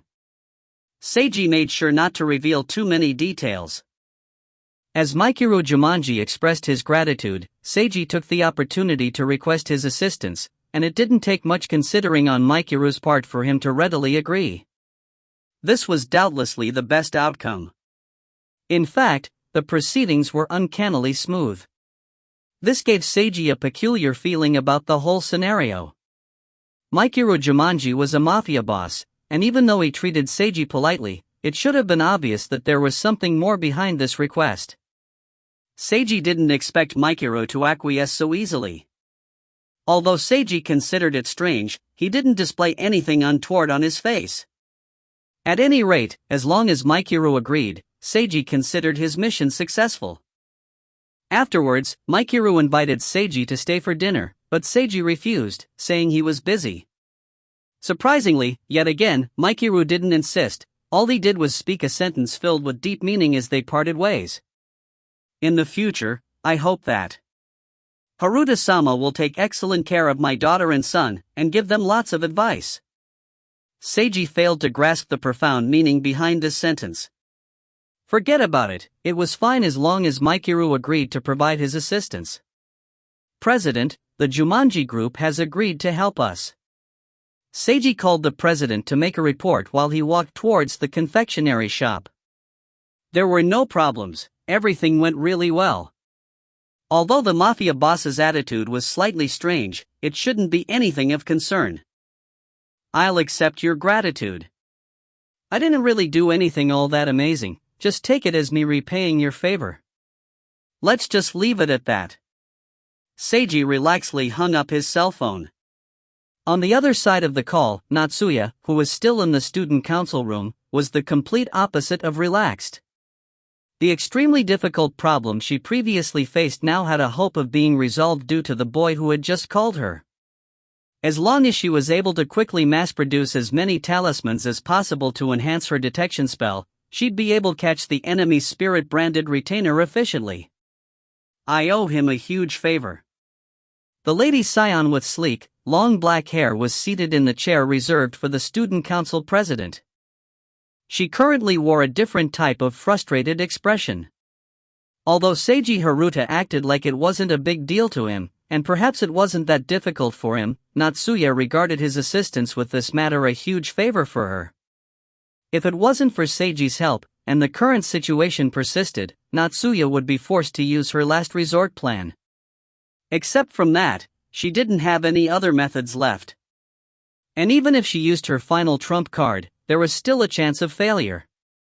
If the present situation developed without changing, the end result could have devastating consequences for Natsuya and her two spiritual retainers, Hitaka and Rana. The ending was so horrifying that Natsuya didn't even dare to consider it. So, no matter how Seiji Haruta viewed this affair, this definitely wasn't a small favor at all in Natsuya Yorihana's eyes. Giving him money would be the most direct method, but the lady scion with sleek, long black hair felt like that would be insulting to him. If Seiji Haruta had wanted money, he probably would have asked for it already with his direct personality. However, he hadn't asked for money nor had he requested for anything else, which meant that he was truly helping her out of friendship. Natsuya wanted to repay his sincerity with her own.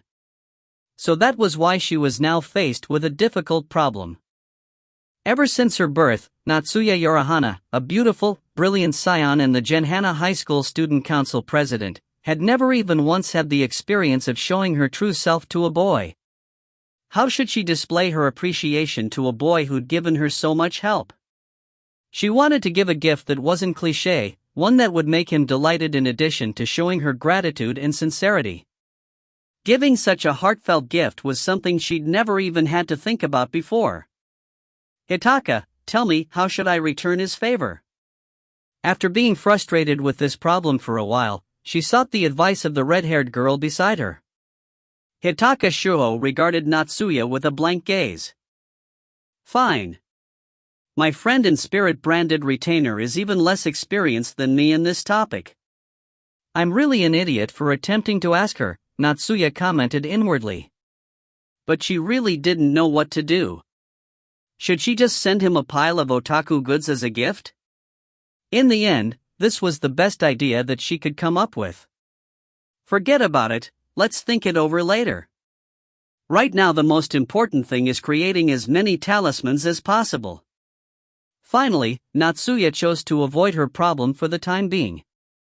After finishing his work shift, Seiji returned home.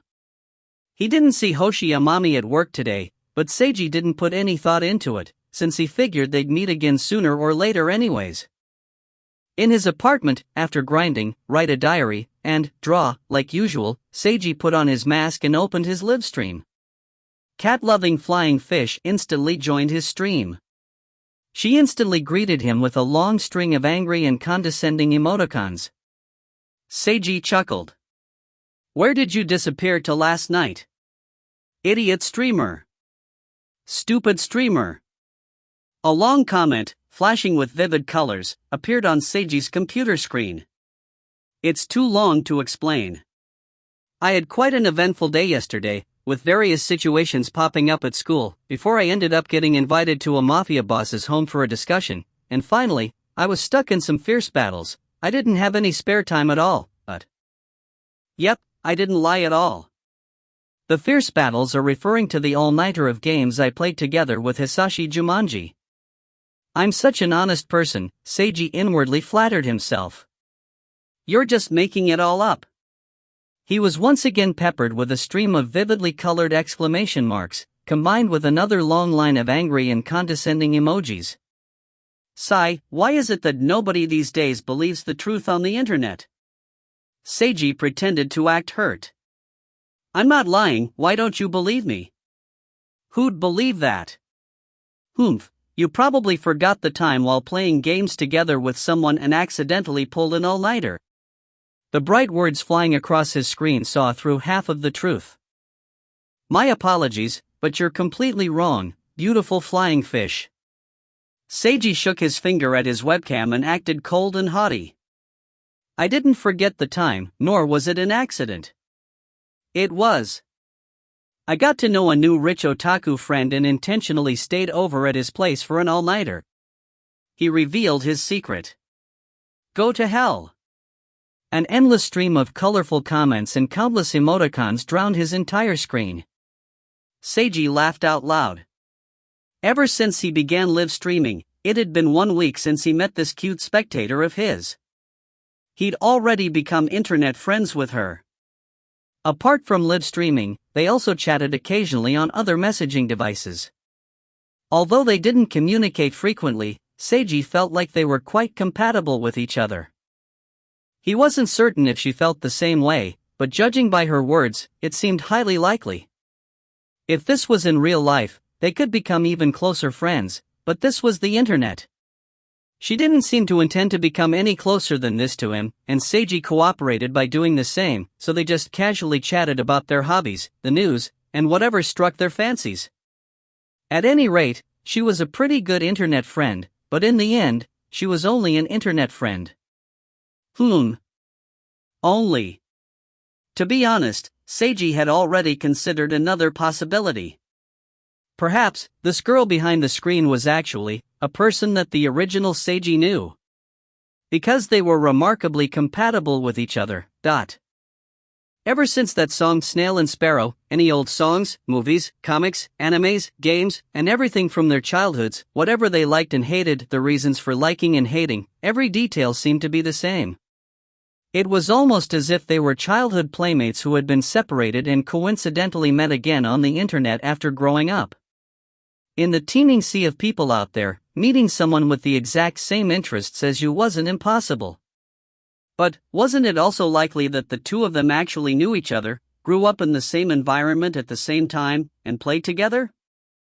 They saw and liked the same things together and hated the same things together. Wasn't that a possibility as well? Which of the two possibilities was a greater one? Hey, cat-loving flying fish, do we actually know each other? Could I ask your name in real life? Seiji thought to himself. If you find any errors, ads pop up, ads redirect, broken links, non-standard content, etc., please let us know. Report chapter so we can fix it as soon as possible. Chapter 57, Cat. Chapter 57, Cat. Translator, Imperfect Luck Editor, VB24. There's a legendary cat known as Schrodinger's cat. The simple explanation about it was that unless a subjective observer made an observation, the result would be uncertain. Although it sounded fantastical, it was actually high-level theoretical quantum physics, and that was the subtlest part about it. Schrodinger's cat was comparable with cat-loving flying fish's current situation. After her personal observations, she still couldn't decipher if the person across the screen from her was, as she imagined, a person she previously knew.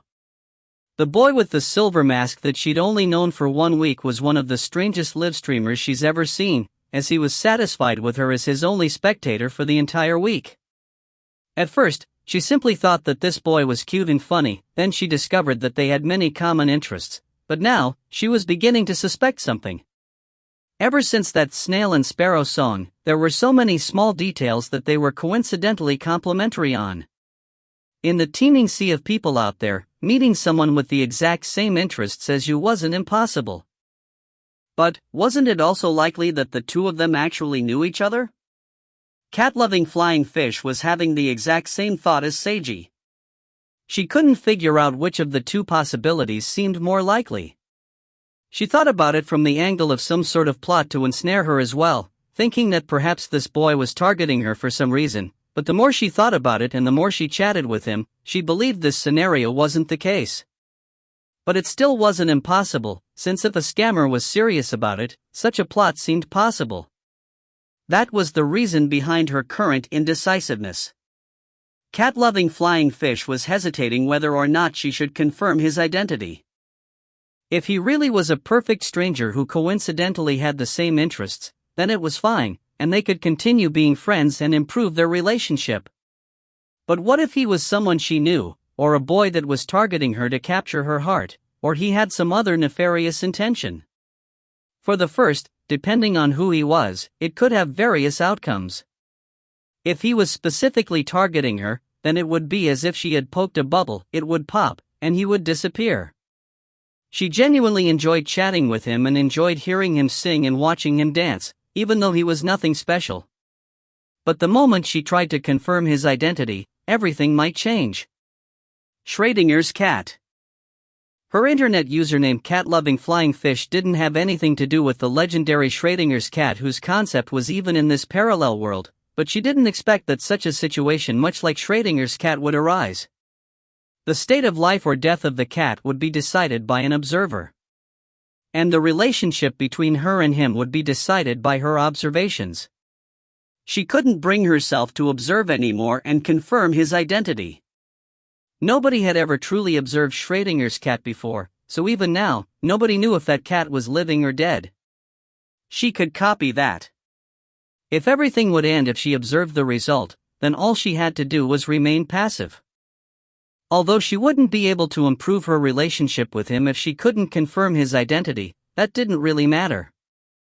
It was just an internet friendship to begin with, there was no need to make it any deeper. Yep, this will be fine. Cat-loving flying fish decided to continue raising this cat. Well, forget it. I won't think too much into it. Simultaneously, from across the screen, Seiji also made the same decision to give up on asking her name and identity after some hesitation. Sometimes, leaving a bit of mystery would be more romantic. The two of them made the exact same decision without even discussing it. My apologies. I'm so sorry for leaving you alone last night, beautiful flying fish. But now it's time for my singing performance. Milady, which song would you like to hear tonight? Seiji grinned widely as he talked to the computer screen. The next day, Keiho Miyamoto quietly got out of her bed, put on some clothes comfortable to exercise in, washed her face, and was about to go out for her morning jog. However, she saw her older sister at the door. Karen Miyamoto.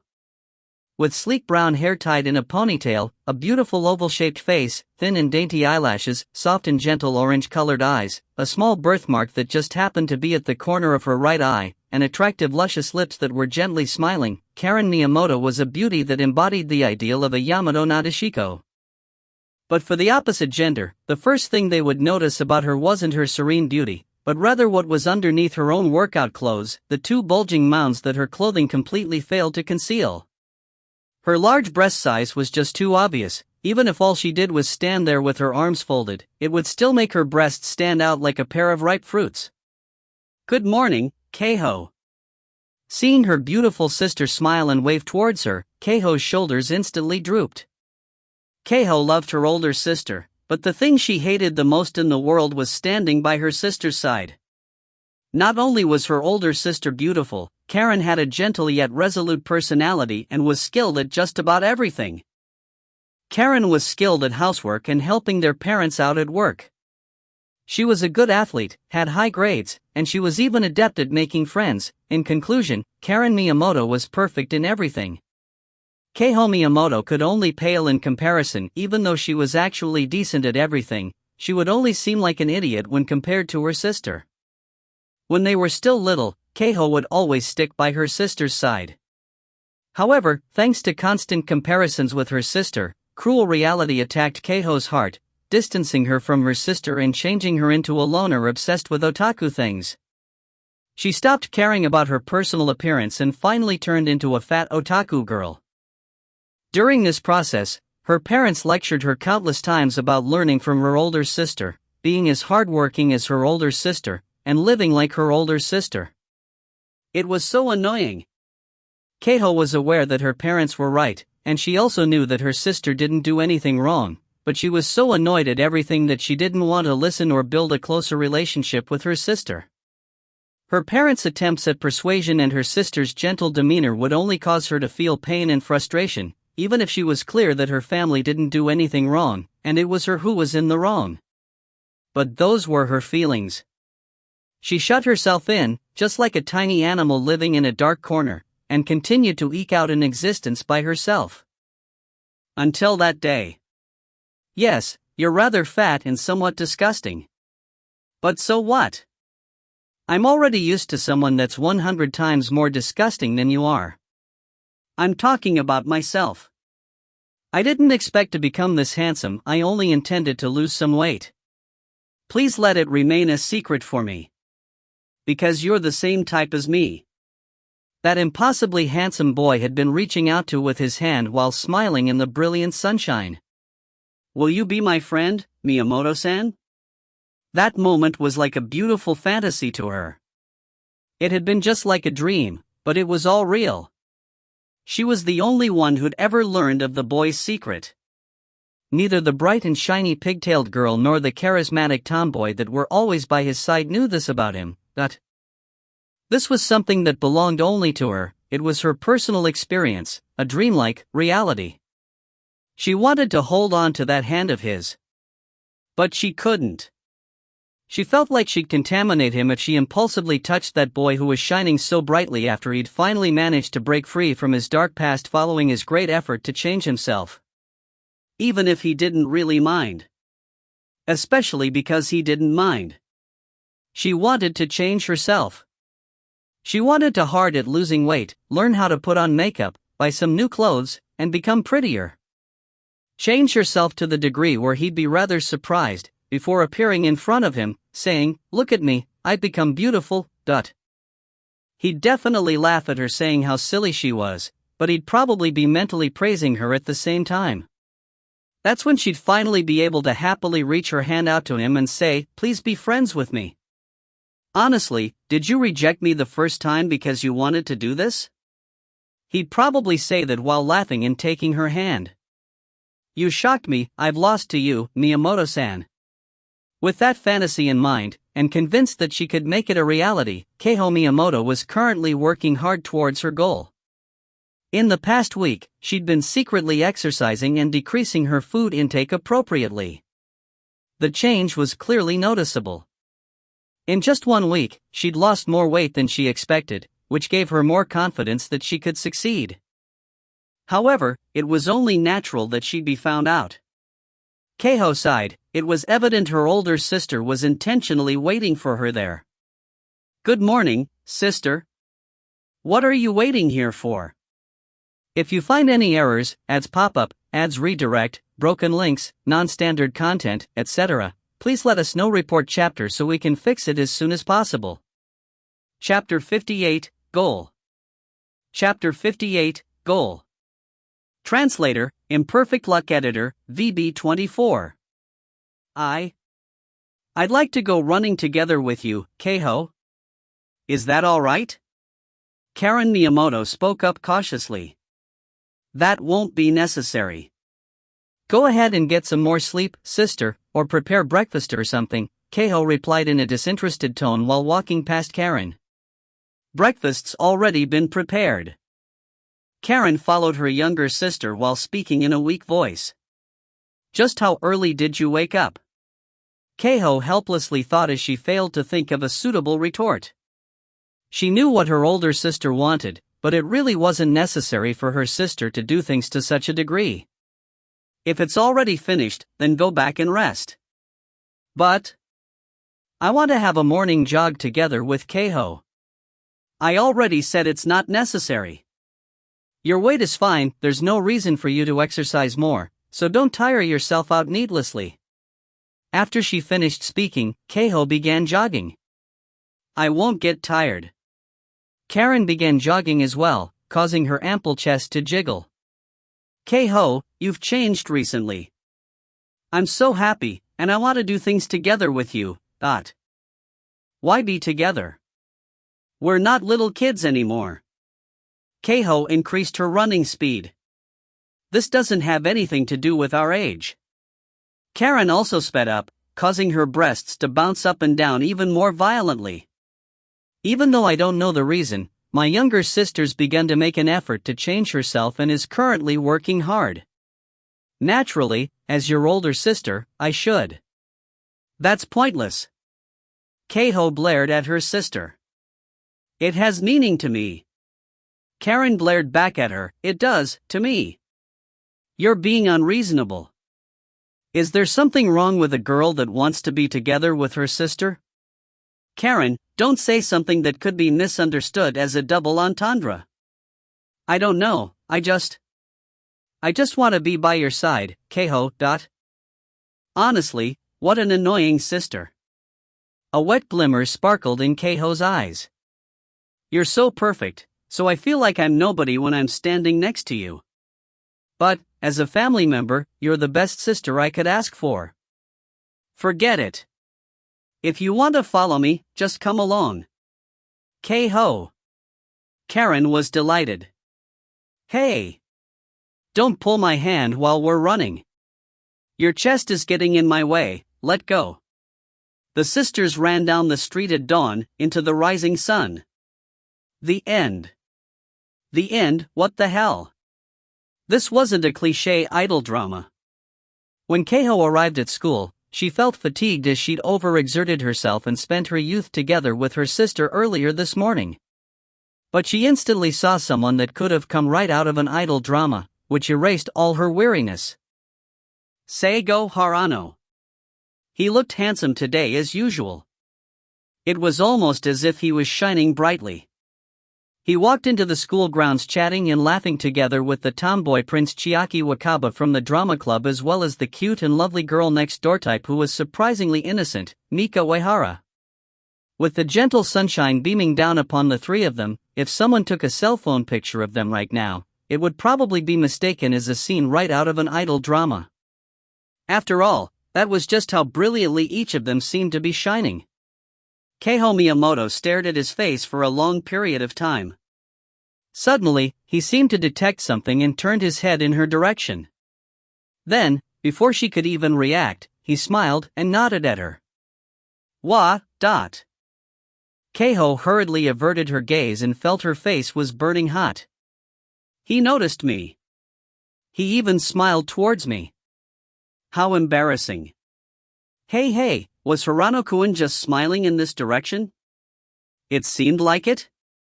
Who was he smiling towards? I don't know. But he's so handsome. Just like an idol. I know. He's so tall and strong, and he seems reliable as well, it's amazing. The girls around her were gossiping idly. He smiled towards me. A sense of pride welled up in Keiho, combined with some other complex emotions. Harano-san was so popular. He was handsome, had a nice body, a good personality, and he wasn't bad at academics. Not to mention his physical ability that was way overboard. Keiho still remembered what happened 2 days ago when he had been surrounded by all those club presidents desperately trying to recruit him. Because of that incident, his reputation as the destroyer of clubs became even more well known within school. By now, most students had learned that Year 1, Class 5 in Genhana High School had a new handsome transfer student who was ridiculously amazing at sports, to the extent where several club presidents had stated that as long as he joined their club, he'd easily be able to become the ace and go to the nationals. Unfortunately, the transfer student didn't seem interested in joining any club, which disappointed all the club presidents, although each of them maintained a sliver of hope. Many students were curious about him simply due to the rumors, and girls were constantly falling in love with his physical appearance. In addition to this, his personality was indeed nice, so he was given an excellent assessment by the girls in his class. Even all the boys that were jealous of him found it difficult to find any flaws, all they could do was make a few snide comments. If it wasn't for the fact that he had 2 beauties accompanying him at all times, and the fact that he hadn't joined a club yet and shown off his true abilities, he'd probably be even more popular with how outstanding he was. The more she thought about it, the more Keiho felt the vast distance between them. That day, she wasn't dreaming, was she? No. I can't deny reality. Don't get depressed, be more spirited. Keiho Miyamoto clenched her fists in order to galvanize herself. She didn't want to become his girlfriend, she wanted to become his friend. Besides, he already reached out to her, she just temporarily decided not to take his hand. There are no problems and no obstacles. All I need to do is change myself slightly. What are you doing? A familiar voice abruptly sounded from behind her. Startled, Keiho turned around and was greeted by a round face staring at her. Don't scare me like that, Momoko. Momoko Matsuoka was one of Keiho's classmates and good friends. She was short and petite with a roundish face, light orange short hair, light yellow eyes, and a quiet personality. I wasn't trying to do that intentionally. You were lost and thought about something, and you didn't even notice me standing right behind you. Momoko tilted her head. Were you perhaps thinking about Hirano-san? She hit the mark on the first try. No. Keiho reflexively denied it. Heh, your face is reddening. Keiho, you're so bad at lying. Momoko chuckled, you probably saw Hirano-san pass by and were awestruck by his presence. Keiho couldn't come up with any words to say. Stop being silly and standing there. Hurry up and go to class, it's almost starting. Honestly, you can stare at him all you want in class, but you insist on watching him while outside. Momoko began walking as she glanced at her friend out of the corner of her eye. It's not the same. Keiho followed her friend's footsteps. You're not denying it anymore? Fine. I admit it. Keiho could only give up the act helplessly. Is it wrong for a girl to enjoy looking at a handsome boy? Of course not. Hirano-san's quite handsome indeed, he's much better than any of those other idiots in our class in both appearance and personality, Momoko stated calmly. However, precisely because he's that way, he's on such a different level from all the other boys that he's not the type of person ordinary girls like us can hope to approach. You should realize this as well. I know. Keiho pouted. If you understand, then don't fall too deeply in love with him. Momoko sighed before continuing, I know that he's helped you before in such a gentlemanly fashion, it's only natural for you to fall in love, but I don't wish for my friend to get her feelings hurt. Momoko. Keiho could feel her friend's compassion. She felt a sense of warmth along with an apologetic feeling. Don't worry about it, I won't have my feelings hurt, so relax. Because I don't wish to overstep my boundaries, I simply want to be able to shake the hand that he reached out to me. In the classroom, Seiji saw Keiho Miyamoto entering class with another girl and couldn't help but take an extra look at her. He just nodded towards her in greeting, but upon seeing her instantly turn away from him at an amazing speed, he felt a little hurt. Did she really hate him? He didn't think he did anything to deserve it. He didn't really understand. Well, forget it. What Seiji cared more about currently was that Chiaki had informed him that she wanted to discuss something important with him after class. When Chiaki told him this, Mika's expression turned strange. It was obvious she was aware of what Chiaki planned to discuss with him. Just what could it be? If you find any errors, ads pop up, ads redirect, broken links, non-standard content, etc., please let us know. Report chapter so we can fix it as soon as possible. Chapter 59, Fake Boyfriend. Chapter 59, Fake Boyfriend. Translator, Imperfect Luck Editor, VB24. Between classes. Seiji walked out of class together with Chiaki and Mika before finding a secluded spot for their discussion. Okay, what's up? Seiji took a relaxed pose as he leaned against the wall. Chiaki glanced at Mika first before turning to Seiji. She then clasped her hands together and bowed towards him. I'm begging you, Seigo, become my fake boyfriend. What? Seiji raised his eyebrows. Become your fake boyfriend? What a classic situation. This situation usually happened in stories when it was necessary to attend a party or some event with a date, or when refusing to find a marriage partner found by pushy parents, or as the current situation was. Does this have to do with your ex-girlfriend? That's right. Chiaki grinned widely. I want to make her jealous by taking a super hot boyfriend along with me. Seiji was rendered speechless upon hearing her words. Okay, somebody explain to me what's going on with this scenario. Director, there's something wrong with the script again. Can I interview you, as you're a bisexual girl? Just what exactly impels you to take a boyfriend and make her jealous? Seiji could only comment forcefully on this situation without holding back at how strange it all seemed. I don't know either, but she said that she's bringing her boyfriend to our reunion, so I'm taking one with me as well. Chiaki's grin remained, but there was a steely glint in her eyes. So she did it first. Hey! Don't refer to boyfriends like they're items. Is there much of a difference? There's someone with a malfunctioning brain here. After a period of awkward silence. Alright, I understand what's going on now. Seiji sighed in exasperation. She invited you to a meeting, but she said that she's bringing along her boyfriend, and that you could also bring your boyfriend if you wanted. Something like that? Yep. Chiaki retracted her arms as she finally let the grin drop from her face, revealing a complex expression. I really do want to see her again, but her doing this. I don't care if it's real or if she has a fake boyfriend as well, either way, it's definitely upsetting. That's why I need a splendid boyfriend to act as my own shield and sword. Perhaps she didn't intend to hurt my feelings, but there's no doubt that it will definitely hurt me, so I'm going to hurt her back. Chiaki even repeated the word hurt 3 times in a single sentence. It was quite obvious to see how she viewed the invitation. Are you certain that she'll be upset at this like you are? I don't know, but I'm going to do it regardless. Chiaki's expression was now devoid of any traces of mirth, even the usual relaxed air about her had disappeared. She was being completely serious. Such an expression made Seiji imagine Chiaki shouting, "Come at me! Let's just hurt each other's feelings some more," in a fictitious scenario. How messy. Well, it was definitely a plan befitting of Chiaki's style.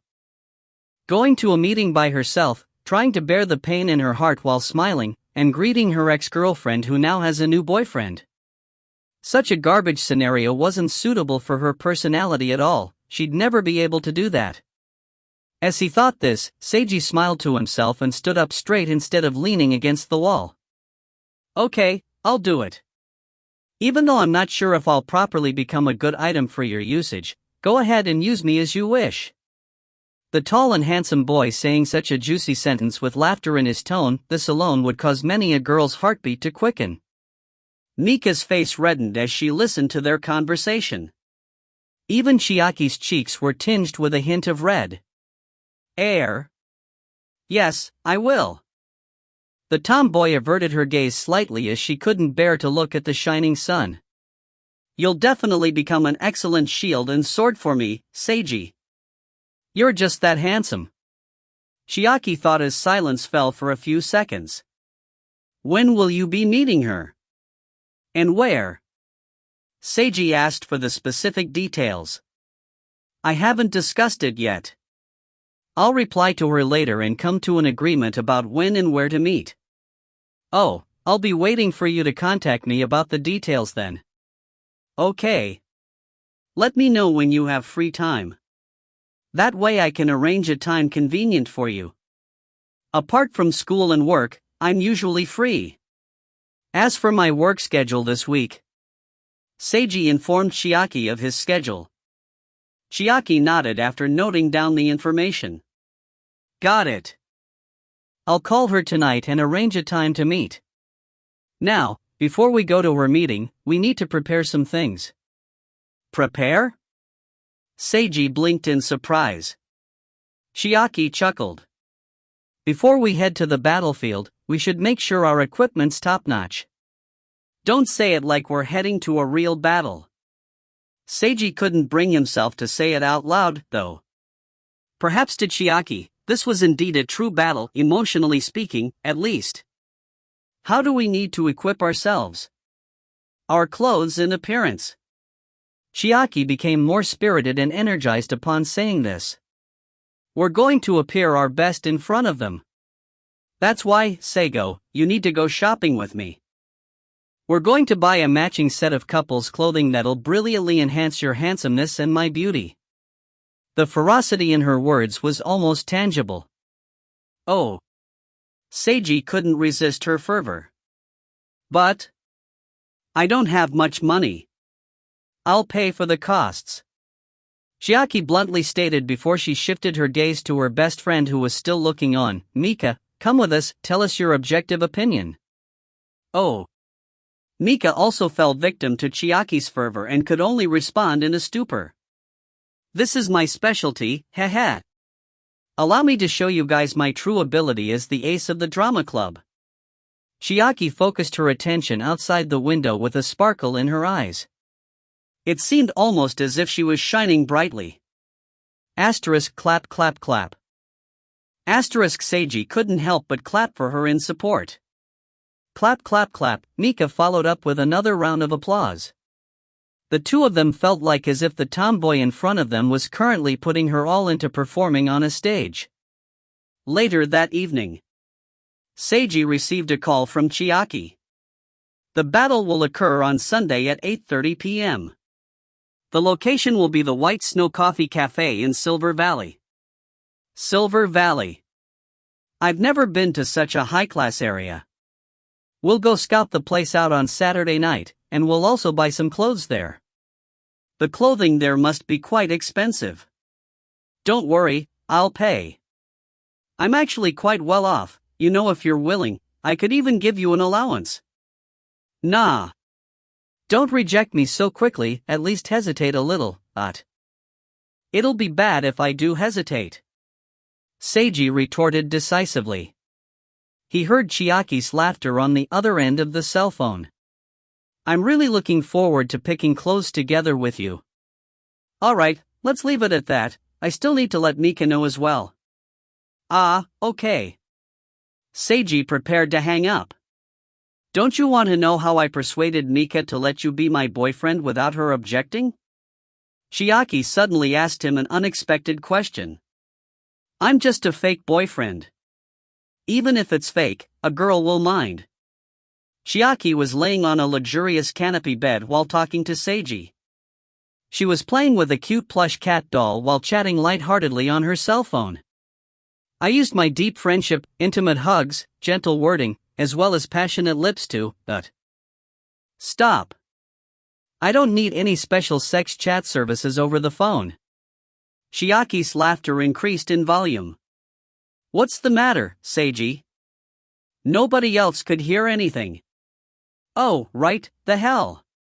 Do you want me to look at the two of you with a strange look in my eyes in the future? Sure, if it pleases you. That's not what you're supposed to say. Chiaki could vividly imagine Seiji forcefully retorting towards his cell phone. That was just how familiar and clear the scene was to her. Speaking with him was never tiresome. Even though she knew that it was time to hang up, she felt a little sad about having to go. Anyways, that's enough about this topic. Hurry up and let Mika know the time and place. I have something else to do, so I'm hanging up. He escaped. Chiaki pouted as she heard the cell phones beeping after Seiji had hung up.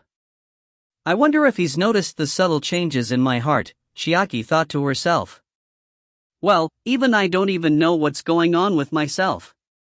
While hugging the round, cute cat plushie, she rolled around on her bed while staring intently at the picture on her cell phone's screensaver with something glittering in her eyes. Her cell phone's background picture was a selfie taken together with Seiji and Mika. In that picture, the handsome boy was in the middle of the two beauties while showing off that gentle, sun-like smile of his which exuded a radiant aura. If you find any errors, ads pop up, ads redirect, broken links, non-standard content, etc., please let us know. Report chapter so we can fix it as soon as possible. Chapter 60, Dream. Chapter 60, Dream. Translator, Imperfect Luck Editor, VB24. Seiji opened his system after hanging up on Chiaki. Thanks to all the extra unexpected points he received from his new gifts option, he had managed to gather the 75 points required for activating the bullet time skill tonight. Compared to actions, it seemed quite easy to rack up the points using gifts. Should he attempt to become a popular idol for real? Seiji imagined what the hypothetical scenario would be in his mind. He would have to sing and dance passionately on stage, act in deep, emotional scenes on television, and he'd be surrounded by fans at all times, and so on. Yep, I'd much rather just be an otaku. He resolved to follow his heart. Even though he didn't particularly dislike the feeling of being admired, he decided against developing himself in this direction. He felt that he'd get tired of it eventually, and perhaps he'd even get depressed about it. Seiji didn't want to make a living which relied on others' adulation. The system was only supposed to be a cheat to help him live more comfortably. If he had to do things he didn't enjoy in order to obtain more points, then it wouldn't serve its purpose anymore. It was much like trying to obtain a reward in some game and having to stay up all night grinding a certain level over and over again. The game would be playing you, instead of you playing the game. Getting more points was indeed important, but doing the things he truly enjoyed came first. That was what Seiji wholeheartedly believed. Well, it was all simply ordinary logic. And now, he finally obtained the ability he had desired for so long. Just like when he purchased and activated the E-Fighting card, a swirl of light surrounded the card as it hovered in front of him.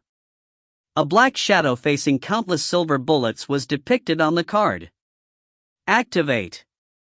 This time, Seiji was mentally prepared for what would happen next. He ground his teeth while laying on his bed as his brain absorbed the knowledge. He regained consciousness some time later. This learning process kinda sucks. He rubbed his aching temple. Seiji finally stood up and slowly observed his surroundings. He could feel as if he'd changed imperceptibly. There was only one problem: how should he test out his new skill? I can't exactly go rushing into traffic to test myself against cars, can I? Seiji came up with an idea within several seconds. He went to the kitchen in his apartment and took out a sharp vegetable knife, which flashed with a metallic glint. Seiji took the knife to the middle of his room before taking a deep breath to prepare himself. Then, he suddenly chucked the knife upwards. The knife spun upwards at a high speed, almost reaching the ceiling before dropping back down towards Seiji. Seiji concentrated fully on the falling knife. A sudden burning sensation rushed through his body, activating his hidden potential. Bullet time, activate. A subtle electric shock coursed through his entire body. After that, Seiji felt as if the rapidly descending knife was actually falling down in slow motion. Just like how movies would slow action scenes down for audiences. He could vividly detect each and every knife rotation, he could tell exactly where it would land, and he even swung his hand through the twirling knife successfully without getting injured. It was just like what that triple sword user in One Piece could do. But that character relied on astonishing luck, while Seiji relied on his newfound skill. The knife was almost about to hit the floor as it came within centimeters of his right hand. Seiji reached out with his foot and caught the knife handle with his toes right before the knife was about to hit the ground. Bullet time ended. Seiji suddenly felt like his body became heavy, and his breathing turned labored. It was as if a switch had turned off part of the energy in his body. So that was the price for using the bullet time limit break ability. Right after it ended, his body would be temporarily weakened for a period of time. Well, as long as he rested properly, Seiji would quickly recover with his body's current strength level.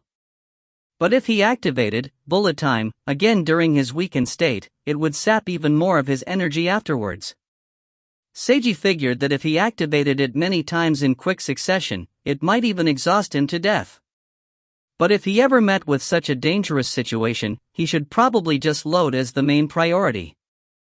At any rate, just like the E-Fighting card's activation, this skill was even stronger than Seiji expected, making him feel like he'd received a good deal.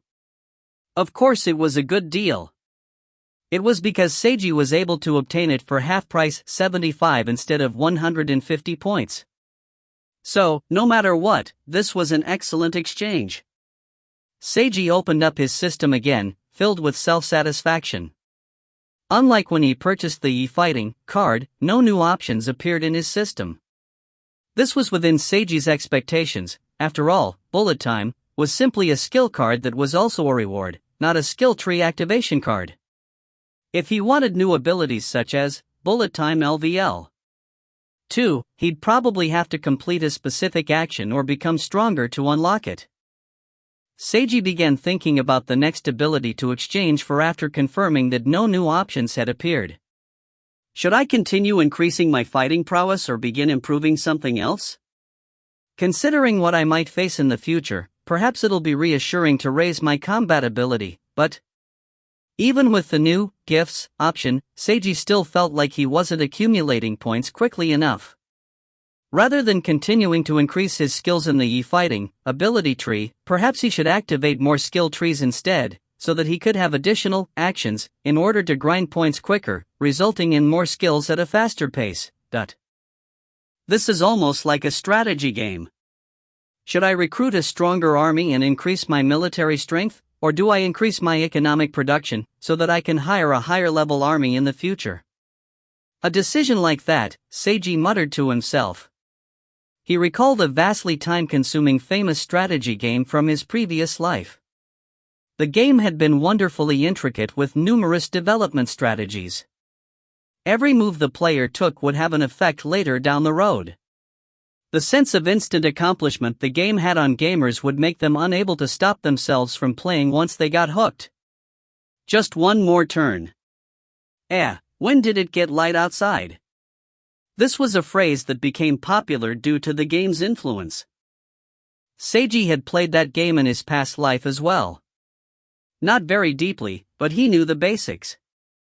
At any rate, he believed that even though such a game had many choices, there were only two major directions: obtaining strength immediately, or accumulating resources in order to become stronger at a later point in time. In that game, he always chose the latter option. As for the current situation, Seiji glanced at his system indecisively.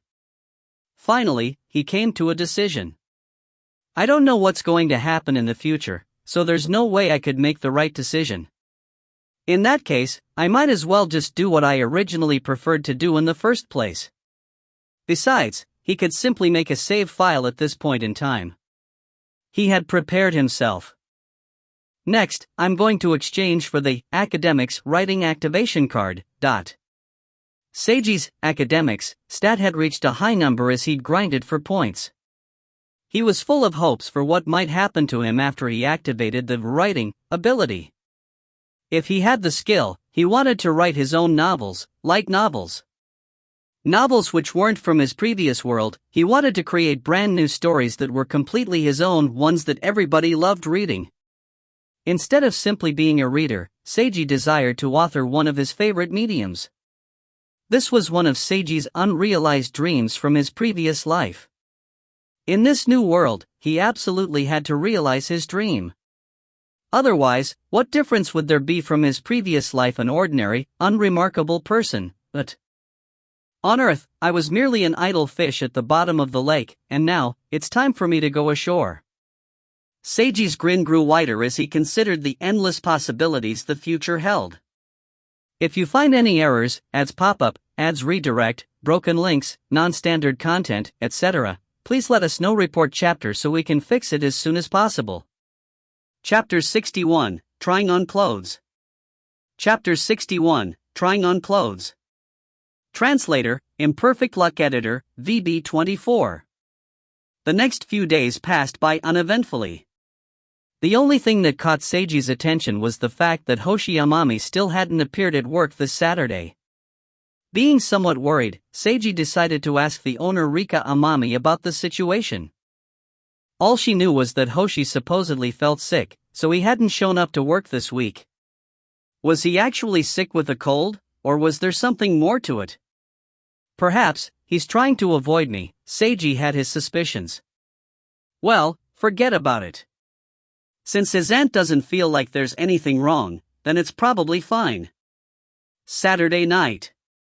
Seiji, Mika and Chiaki took a bus to the upper-class district Silver Valley to grind, buy clothing. Right across from the bus stop was the flourishing business district filled with bright, colorful lights sprinkled across all the store signs, illuminating the night sky. The surroundings were filled with a fashionable, luxurious air. Welcome to Silver Valley, the shopping and gaming heaven if you have money, that is.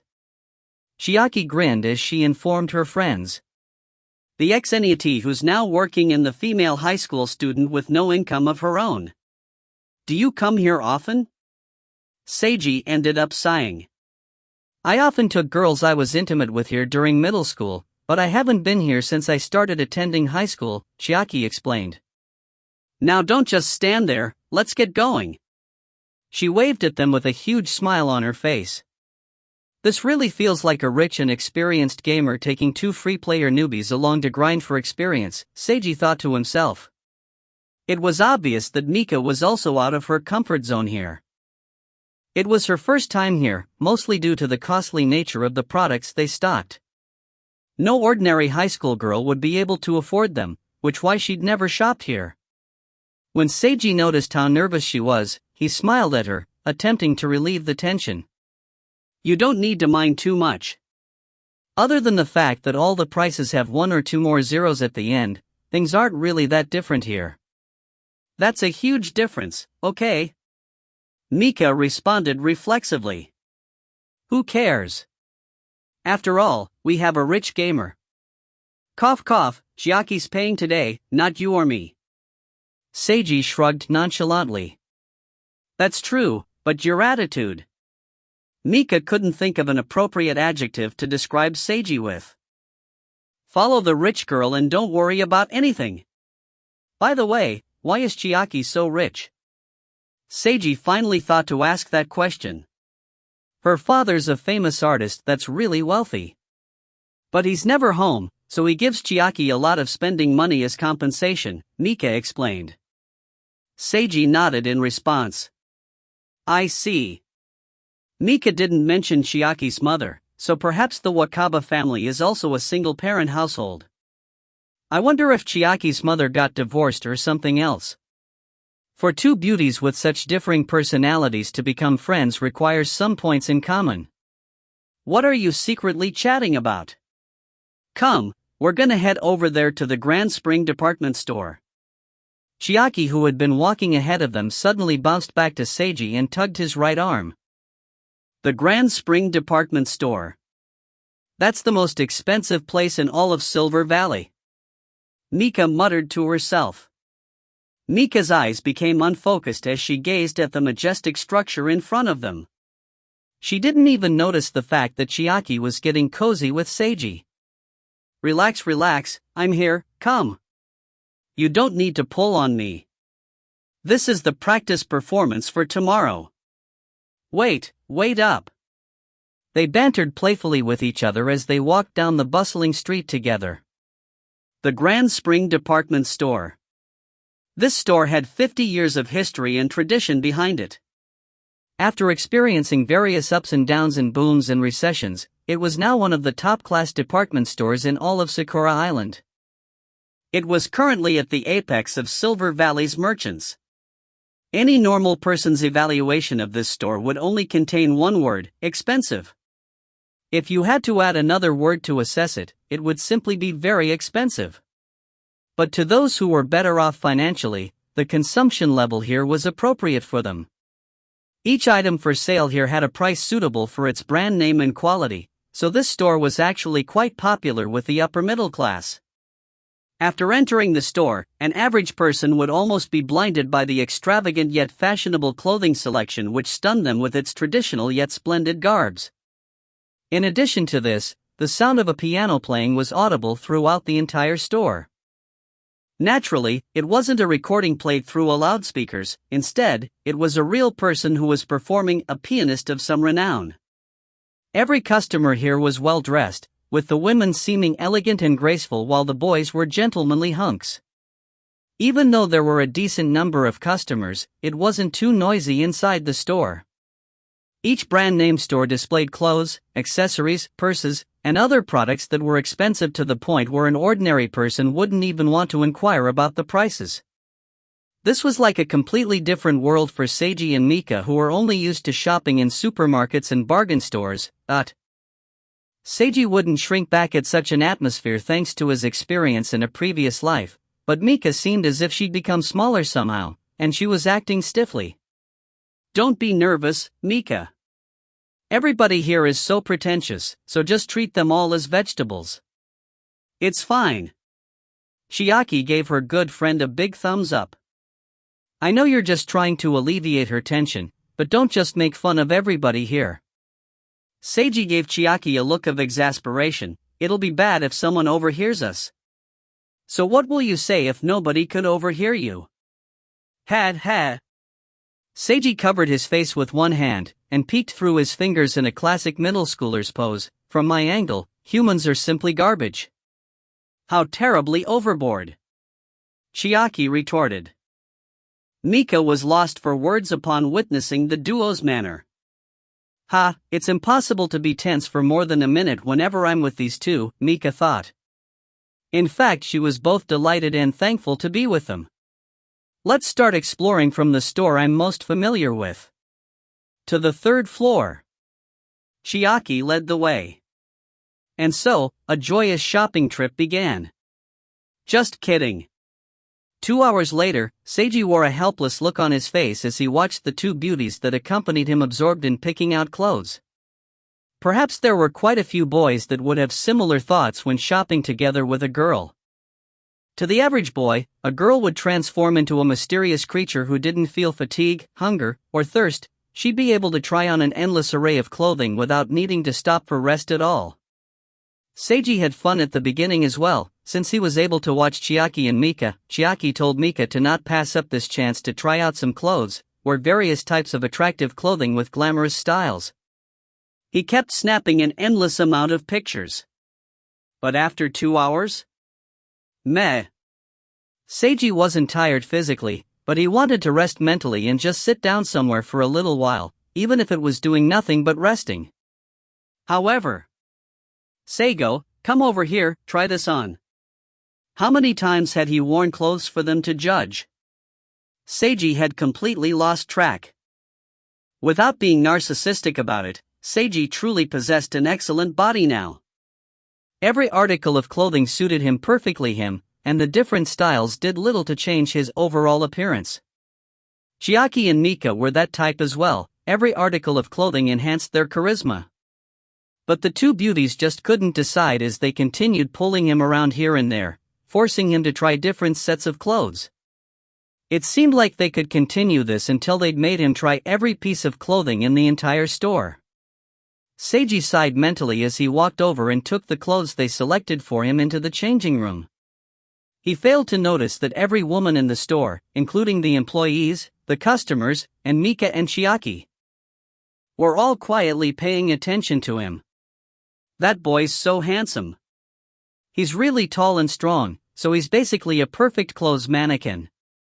So handsome. If only I had a boyfriend like him. Such a handsome and strong young man. My husband can't even begin to compare. Is he a model? Or an idol? He seems more like a rich young master. It almost feels like I've seen him somewhere before." "Stop it. You just want to flirt with him, haha." "No, I really do feel like I've seen him before." One of the female employees furrowed her brows deeply as she searched her memory. A minute later, the door to the changing room opened again. A crisp, handsome youth with a slightly cold expression walked out wearing a white windbreaker over gorgeous, luxurious clothing.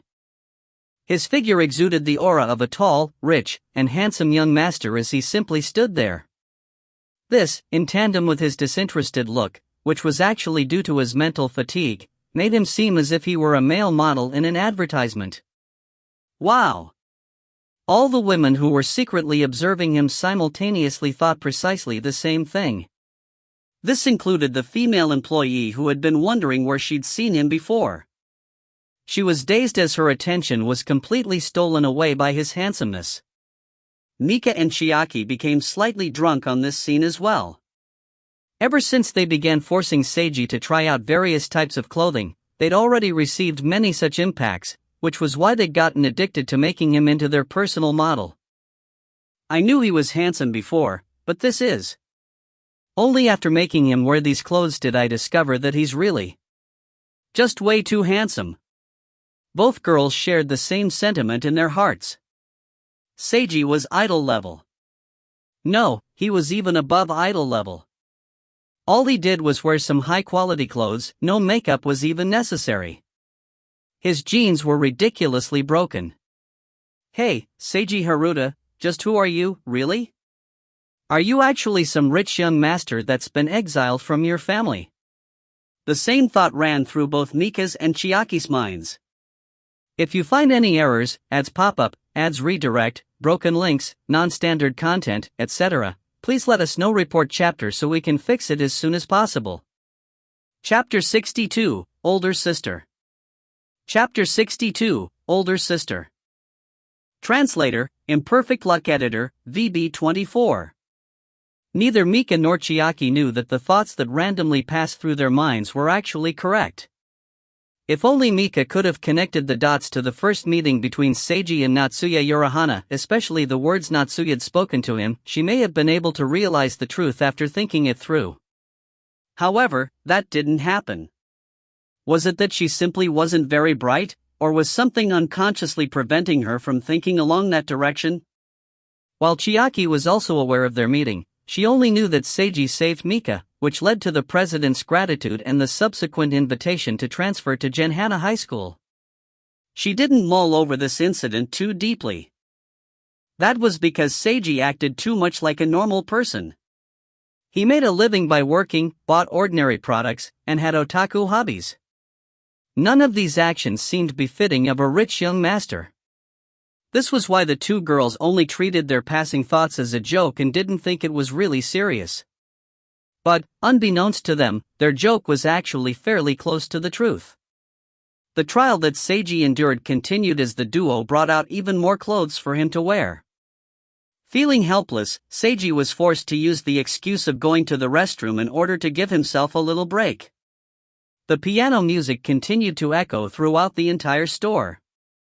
Listening to such a melodious tune while being in a grandiose store was a form of enjoyment in itself. Leaning against the guardrail, Seiji peered down at the first floor. He noticed a female musician playing wholeheartedly as a small crowd quietly listened to her in a nearby rest area. The female musician wore dark red ceremonial clothing. Her hair was wrapped up in a bun, exposing her jade-white, delicate neck. Seiji couldn't see her face from the angle he was at, but he figured she was probably a beauty. He relaxed there for a few seconds, enjoying the sight. At that moment, two girls appeared on Seiji's floor. "Milady, it's almost time." "I know. Let's shop for just a little while longer."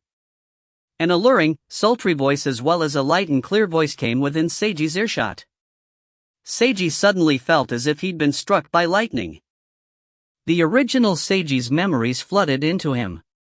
Seiji's body trembled, and he almost reflexively turned around in order to catch a better view of the voice's owner.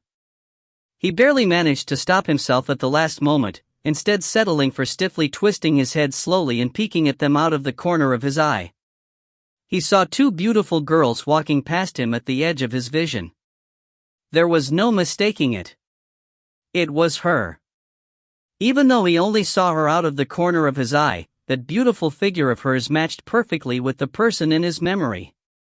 Seiji covered his mouth with his hand in an attempt to conceal his identity as he once again followed those two girls with his eyes. Those two girls undoubtedly entered the store where Mika and Chiaki were currently shopping at. Everything was over. Seiji's face twitched uncontrollably. Right now, he wanted to shout loudly at the ceiling. Why did she have to come here at this exact time? Why did she walk into the exact same store? Why all these coincidences? Meanwhile, inside the store. While they were picking out clothes, Chiaki and Mika noticed the atmosphere within the store had suddenly changed. Following an employee's line of sight, they saw an unimaginably pretty girl. Even for above-average beauties like the two of them, this girl was pretty to the point where they were left dazed for a short while. She was wearing the classic pairing of a camisole under a light jacket. Her chest was ample, her silky and shiny black hair cascaded down to her shoulders, while her bangs, eyebrows, and eye color were a mysterious light purple. Her facial features seemed exquisite, and there was a sharp light in her eyes. As well as possessing great beauty, she also seemed to have a strong personality.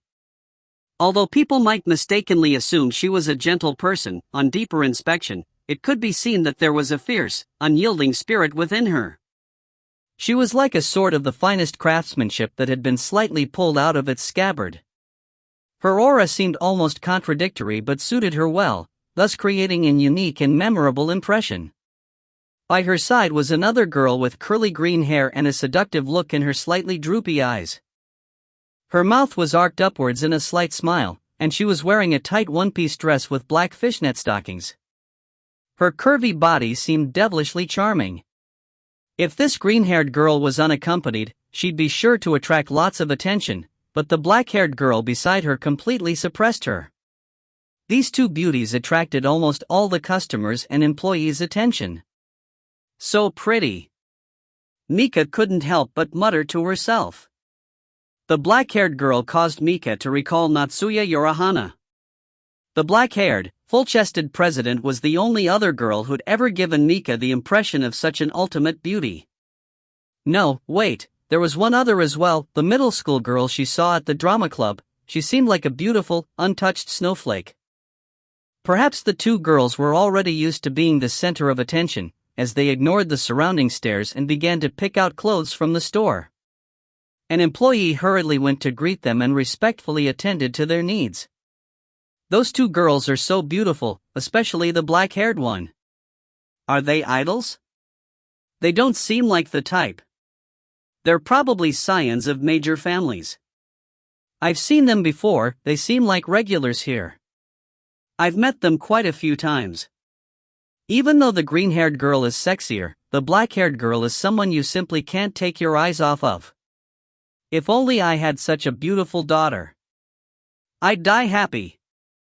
Ha, I bet what you truly want isn't such a beautiful daughter. The customers discussed the beauties with each other in low voices. As expected of a high-class department store, I can even meet these kinds of beauties here, Mika mentally sighed in amazement. Suddenly, she discovered Chiaki was gazing at the two girls intently. Chiaki. Mika called out softly to her friend. Those two are indeed beautiful, but don't just stare at them. Chiaki finally returned to her senses and retracted her gaze. They are rather pretty, but I was staring at them, for another reason. Eh? Mika blinked in surprise. Chiaki glanced at her good friend. You didn't notice?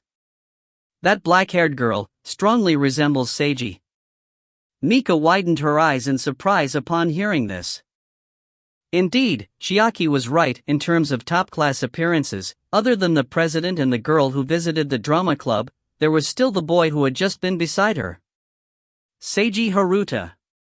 Currently, Seiji was seated in a bathroom stall in the department store. He seemed to be in deep thought. No, he wasn't actually using the bathroom. Even though he would have liked to do so in order to waste some more time, his body didn't feel the need, so all he could do was sit there helplessly and waste time. As he anticipated, his cell phone started ringing. Seiji answered it. I'm currently contemplating about life. Please don't bother me, thank you very much. What the hell's with that greeting? Chiaki retorted forcefully. How could you possibly go from the bathroom to thinking about life? Hurry up and get back here. Or, is there a reason that you can't come back? Upon hearing Chiaki ask the last question so calmly, Seiji knew Chiaki must have realized it as well. You probably should have confirmed it as well. When I said I was just contemplating life. I wasn't entirely joking. The girl that's currently inside the same store as you is most definitely the person who made me restart my life all over again. After a period of silence. She's really a family member of yours? Older or younger sister? Chiaki asked cautiously. Seiji heaved a deep sigh. That's right, she's my family. Her name is Yui Haruta. She's my older sister. The one who exiled me from the family. If you find any errors, ads pop-up, ads redirect, broken links, non-standard content, etc., please let us know. Report chapter so we can fix it as soon as possible. Chapter 63, I didn't think you were such a rich young master. Chapter 63, I didn't think you were such a rich young master. Translator, Imperfect Luck Editor, VB24.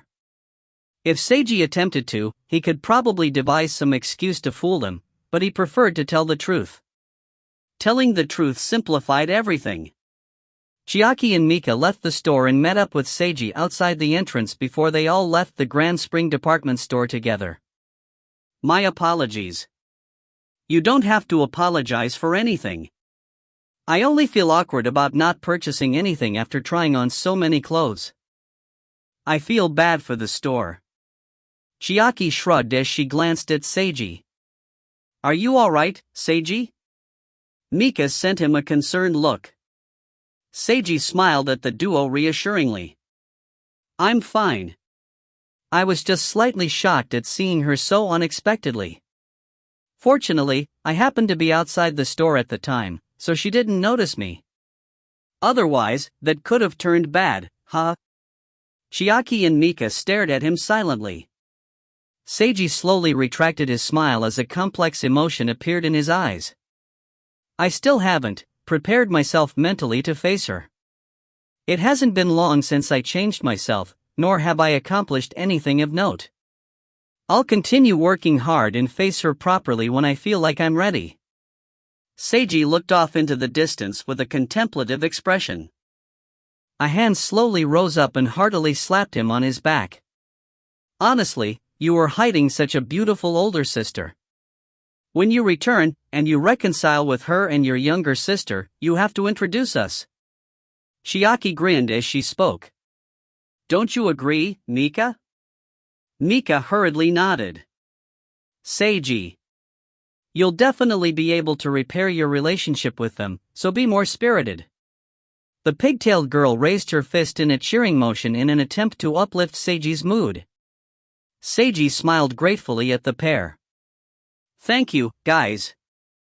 They walked down the street wordlessly for a minute. By the way, Seiji. Chiaki broke the silence. Who was the girl by your sister's side? I don't know her. Perhaps she was her friend? Midway through his sentence, Seiji suddenly recalled the fact that the green-haired girl had addressed his sister as Milady. What's with that uncertain tone of yours? It's also possible that she could be my sister's subordinate. Subordinate? Chiaki and Mika widened their eyes in amazement. Hey, your sister's status seems to be rather special? Chiaki recalled the discussion she had overheard from the other customers in the store. Is your sister a true scion? Then, are you actually a rich young master? Seiji blinked in response. Yep, it would seem so, he answered affirmatively. Chiaki and Mika both froze over. The duo were dumbstruck and simply stood there in astonishment, staring at him blankly. What's up with you guys? What did you say? Think about what you just said. What I said. All I did was answer your question. That's the problem. Chiaki retorted forcefully. You just acknowledged being a rich young master. Probably. What's with that probably? Explain in more detail. Seiji rubbed his chin. It's like this. My family seems to be quite powerful with an ancient history. However, this was just something I recently heard from someone else. Before that, I was oblivious of my family's prestigious identity. After all, the original me was nothing but a NET. I only knew how to ask my family for money, and I had little interest in their affairs. Chiaki and Mika were rendered speechless as they listened to his explanation. What the hell, There's actually this type of person in real life. He had no knowledge regarding his own family's identity. He only became aware of his family's status after being exiled and hearing it from somebody else. Heavens! How could such an abnormal person exist? The two girls failed to halt the unending stream of mental comments that rushed into their minds. Seiji awkwardly scratched his face upon seeing the strange expressions on the girls' faces. This isn't really a big deal. Why are you making a mountain out of a molehill? It's a really big deal. Mika and Chiaki exclaimed together. Mika! Chiaki! I really want to beat this guy up right now. How about you? What a coincidence! Me too. Chiaki and Mika cackled maliciously in unison after exchanging glances. Seiji noticed some dark emotions that he'd never previously witnessed were glittering in their eyes as they rushed at him.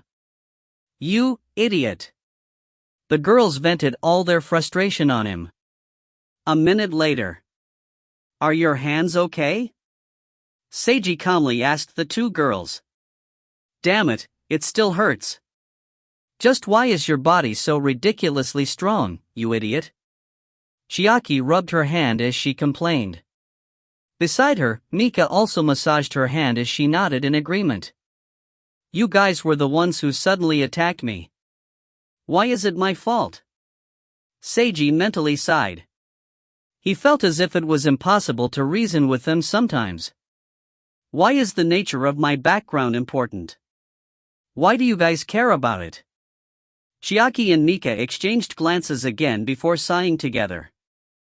Mika, Seiji is still a boy in the end. Chiaki, boys are definitely all idiots. You guys are suddenly looking down on all boys because of me. Seiji was in a state of disbelief. That's because you're definitely an idiot. You failed to comprehend the basic fact that rich young masters are the modern-day version of princes for us girls. Chiaki sighed deeply and took a melancholic pose as if she was the main character of a shoujo manga. Just the words rich young master can cause endless fantasies to sprout in a girl's heart. As well as being a descendant of a well-known family, they're handsome and cool, young and rich, gentlemanly, forceful yet gentle, and spoileless yet toy with other girls' hearts, making us love and hate them at the same time. We'll become filled with indecision, we'll be unable to discard them or figure out the proper relationship to have with them, knowing it's difficult to make him commit and settle down. However, even after considering this, we still can't make up our minds to leave him, and so on. At any rate, it's a fantasy for us girls similar to how you guys might dream about princesses or ladies from proper families. However, girls are more emotional than boys are, so we're more imaginative than boys, and our fantasies will be deeper and more complex. Mika's face was tinged with a hint of red as she nodded in understanding while listening to Chiaki's explanation. I'm sorry, but I still don't completely understand. Seiji rubbed his chin. I now realize that you have unrealistic fantasies towards this concept, but what else? You still don't understand. Chiaki placed her arms on her hips, now taking a frustrated pose. You've been hanging out with us up until now. Apart from being slightly too handsome and rather outlandishly strong, you've always been just like a commoner in your eating and dressing habits. You're also an otaku, so it's too much for us to cope with when you suddenly proclaim that you're a rich young master. It's too difficult to believe that you're a fantasy so many girls wholeheartedly believe in. It's just as if me or Mika suddenly told you that we were princesses from another country or even alien princesses that have fled to this planet in order to escape our marriages. Wouldn't you be shocked? Wouldn't you care? Well, of course I'd be shocked and I would care if that was the case. Seiji looked directly into their eyes. But I don't know whether it's your analogy, which doesn't work too well on an otaku like me, or perhaps my way of thinking is just too abnormal to begin with, I still feel. Even if that was the case, our friendship with each other wouldn't change, would it? Eh? Chiaki and Mika were stunned for the umpteenth time today. Whether it's me that's a rich young master, or if you two were rich young ladies or alien princesses or whatever, it's still all the same to me, our friendship wouldn't change, right? Chiaki and Mika were lost for words as they mutely stared Seiji's calm, forthright expression. At least for me, I wouldn't believe I differed from you even if I was a rich young master. I've always treated you two as important to me both before I discovered my identity, and after I discovered my identity as well. A gentle smile suffused across Seiji's face. So that's why something like that isn't important, don't you agree? But in conjunction with his brilliant smile, Seiji's heartfelt words, spoken under the brightly lit night sky, left a deep, lasting impression in the two girls' hearts. Honestly. This person, he really is. After regaining their senses, Chiaki and Mika exchanged glances once more, and they instantly knew that their thoughts were exactly the same. He's an idiot. But he really is a modern-day prince as well. If you find any errors, ads pop up, ads redirect, broken links, non-standard content, etc., please let us know. Report chapter so we can fix it as soon as possible. Chapter 64, Writing. Chapter 64, Writing. Translator, Imperfect Luck Editor, VB24. In the end, the three of them went to another store in order to purchase a set of suitable clothes for Seiji. Although Chiaki seemed dissatisfied, time didn't allow for her to continue picking clothes for Seiji, so she could only compromise. Seiji and Mika both felt that the clothes Chiaki had picked out were pretty good. After buying herself and Seiji a matching set of clothes, Chiaki also bought some clothes for Mika despite the latter's vehement protests and forced Mika to accept them. After returning home, Seiji opened the Yi Gifts option in the system and discovered that he had received 8 points from the clothes Chiaki bought for him in addition to an item card. Full recovery card, Encouraging Heart. According to his system's explanation, this card contained the feelings of beautiful girls who had encouraged him to return to his spirited and energized state again. After using this one-time item card, his physical energy and mental state would be instantly restored to its peak. Wow, isn't this the full recovery medicine, the ultimate potion, elixir? Seiji widened his eyes in surprise. Upon closer inspection, it seemed that it wouldn't cure any external injuries he had. Instead, it would restore his physical energy and mental state, but even so, this was still quite powerful. It was akin to a divine medicine if he used it at a critical junction. Seiji considered why this item had appeared. Upon mulling over the matter, he concluded it was probably related to seeing Yui Haruta. After he saw his sister, both Chiaki and Mika were quite worried about him and even encouraged him. That was why this item had appeared in his gifts menu. Thank you so much, Chiaki. Mika, you as well, this card must also contain your feelings. Seiji truly felt grateful towards the two girls. In addition to this, 8 points was quite a considerable sum to him. He had now stockpiled 35 points. Academic's Writing Activation card only required 30 points, and he was now able to exchange for it. He unhesitatingly made the purchase. After making the exchange, as usual, a new card flashed into existence. It depicted a moving shadow, which was swiftly writing something while sitting at a desk. The shadow's movement seemed to flow smoothly and beautifully, it flourished its pen majestically with each stroke. Seiji lay on his bed and observed the card for a little while longer before taking a deep breath.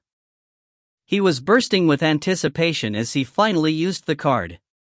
The card turned into a flash of white light as it pierced into his brain. Once again, Seiji steeled himself for the uncomfortable learning process. After an indeterminate length of time, he finally regained consciousness. It's still a little painful, but I'm getting used to it. He rubbed his aching temple as he leaned up from his reclining position and rose from his bed. Seiji then walked to his desk and took out the thick notebook he used for writing his diary. He seated himself on the chair before he began writing. The moment his pen touched the paper, a wondrous sensation poured out from within him. He was able to visualize a scenario in his mind. A crimson full moon hung overhead while a young man in extravagant white clothing rested on the edge of a skyscraper's roof. He clutched a broken sword as he gazed thoughtfully at the night sky. Seiji's right hand started writing at a furious pace. It almost seemed as if he wasn't the one controlling it. Every stroke was swift and precise, his writing speed was top-notch, and each word flowed smoothly out of him onto the page. Seiji continued working his imagination. A girl in a red Gothic dress appeared on the roof of the skyscraper directly opposite the boy and slowly unsheathed a pair of twisted longswords seemingly carved out of bone from her dress. Words unceasingly appeared on the page as Seiji wrote in his preferred style, breathing life into the concept in his mind. Writing swiftly. Finished. Seiji flicked the pen exaggeratedly as he finished writing the final word. That was wonderful. He inwardly praised his newfound ability as he reread his own words. Amazing. The words he had written in his notebook perfectly described the image in his mind in just the right style he desired, mysterious yet romantic in addition to containing a hot-blooded yet cruel fight scene. This writing ability that he'd activated was too powerful. If a normal person had tried to write this scene, it would probably turn out to be at only the embarrassing level of a middle schooler's fantasy. But after Seiji gained the writing ability from his system, this scene would make a reader feel passionate as if their blood was boiling. It was like the words on the paper could come to life, assisting the reader in visualizing such a moving, interesting story. Thanks to his otaku experience from his past life, Seiji was certain that his current writing level already reached that of a story like 5 centimeters per second from his previous life. Even a normal slice-of-life story would give readers the feeling of that type of moving story. Cough cough, perhaps he was exaggerating a little too much, But ever since he activated the e-fighting card, he'd obtained martial arts capabilities which seemed to be at the peak of what a human body could achieve, so it only seemed natural that activating the writing card would give him such amazing writing skills, right? After all, Seiji's academics stat had already surpassed 50 points thanks to his incessant grinding in school. In summation, his current writing level was more than adequate to write something like a light novel.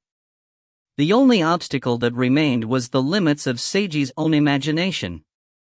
Since writing only improved his writing ability and not his imagination.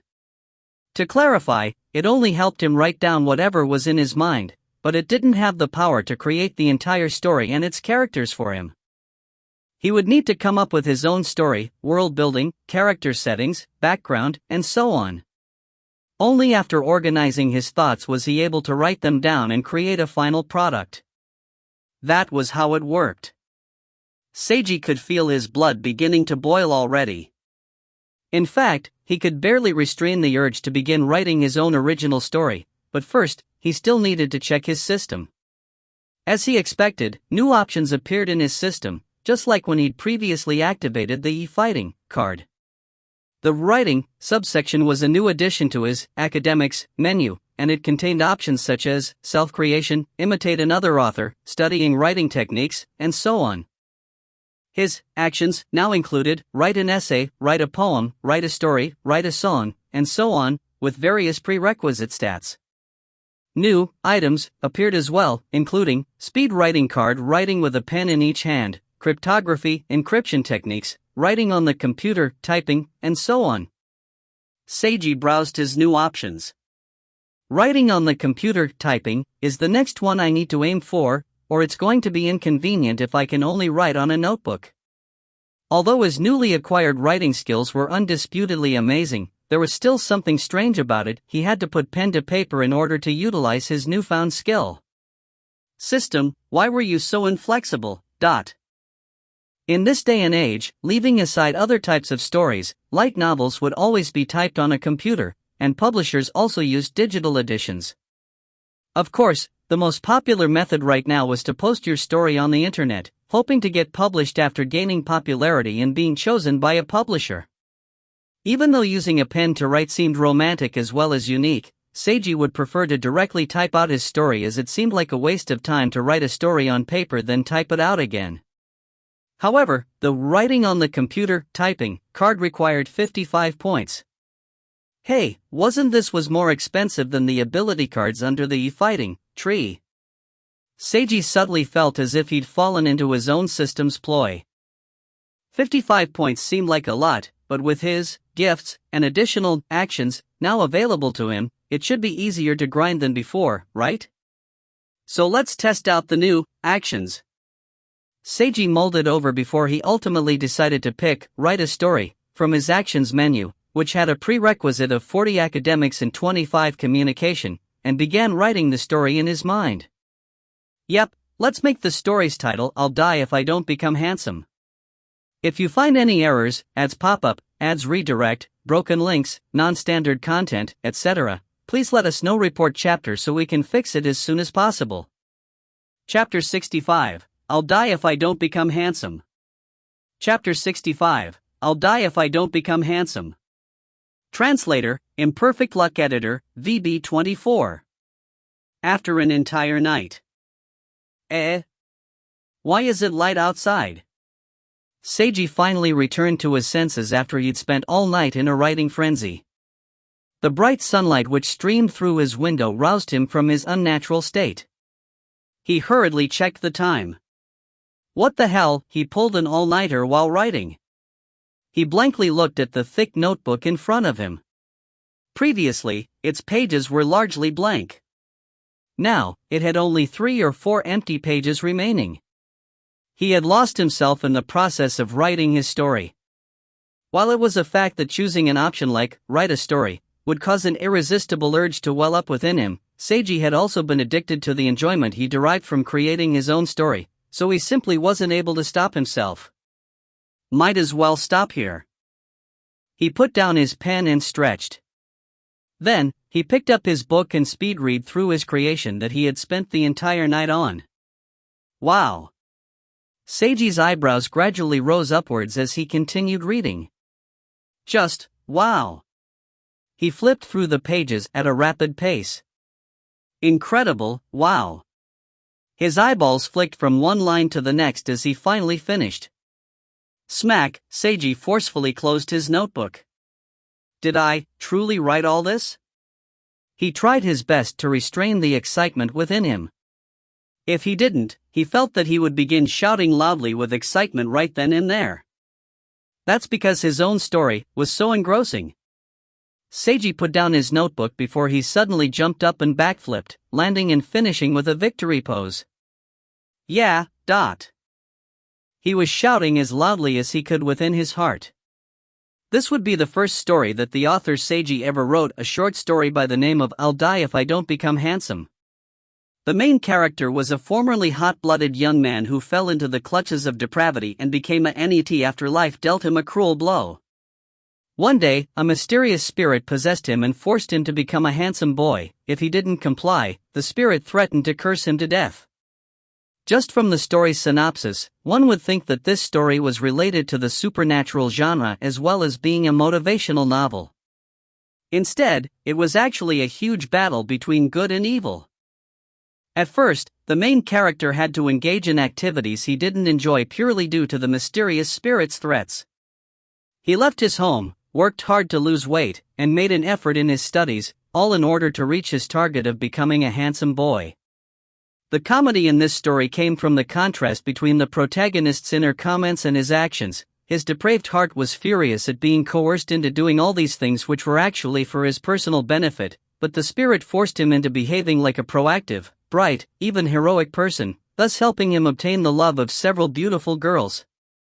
Then, after receiving the female character's affection and care, the protagonist was moved by their feelings and finally began to live life seriously again. However, at this point, the story took a steep downturn.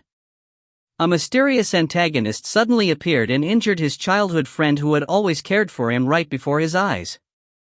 Only when the spirit which possessed him bequeathed a strange power unto him was he able to force the antagonist into retreating. After that, the spirit explained its identity and meaning for existence to the protagonist. It stated why it was fighting against the antagonist and so on. It needed the aid of the main character and required him to become truly handsome on the outside as well as heroic on the inside in order to defeat the evil forces that were invading and protect their land. Under huge pressure and fearing the risk of death, the protagonist chose to escape from reality. He hid in his room, not wanting to do anything, and in the end, the disappointed spirit was forced to abandon him and face the evil head-on without even a corporeal body. At the last moment, thanks to a gift from his childhood friend, the main character finally recalled his hot-blooded former self who resolutely believed in justice. So what if I die? Rather than living on as someone worthless, I'd prefer to die as a true handsome boy. The main character rushed to the battlefield filled with newfound resolution. He combined with the spirit and transformed on the battlefield. After a fierce battle, he finally defeated the antagonist and saved the life of his childhood friend. When his childhood friend regained consciousness, he had already returned to his human form which had sustained terrible injuries. He cried and apologized in front of her in an undignified manner, his face stricken with snot and tears. Although the girl had been unconscious during the battle, she could still feel that something had happened, prompting her to gently stroke the protagonist's face. "The current you look so awful.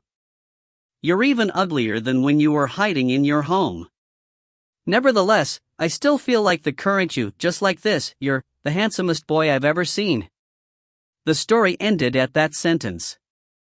Under Seiji's newfound writing ability, this somewhat cliché story filled with various otaku references and a hot-blooded story of justice turned into a top-level bestseller potential story. The beginning of the story had the main character's depravity and unwillingness coming into conflict with the spirit's arrogance and silliness, thus creating a comedic contrast. Each girl had her own unique character and personality that seemed almost lifelike. They were all filled with humor and had their individual cute points. In the latter part, the strange and evil antagonist's cruel actions caused the main character to feel fear and inferiority, causing him to lose motivation and become depraved again. Then, his memories with his childhood friend instilled him with courage once more as he recalled his former hot-blooded self. This, the final climactic battle, and the moving feelings of relief and regret after victory. Every scene was described in considerable detail to the fullest extent of Seiji's ability. This was an excellent story. At least in Seiji's opinion, it was a story that he could finish in one sitting.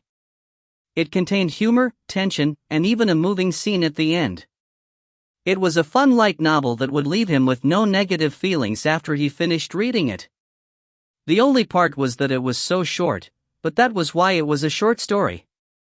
At any rate, the story was so good that he could hardly believe it was something that he had written with his own hand.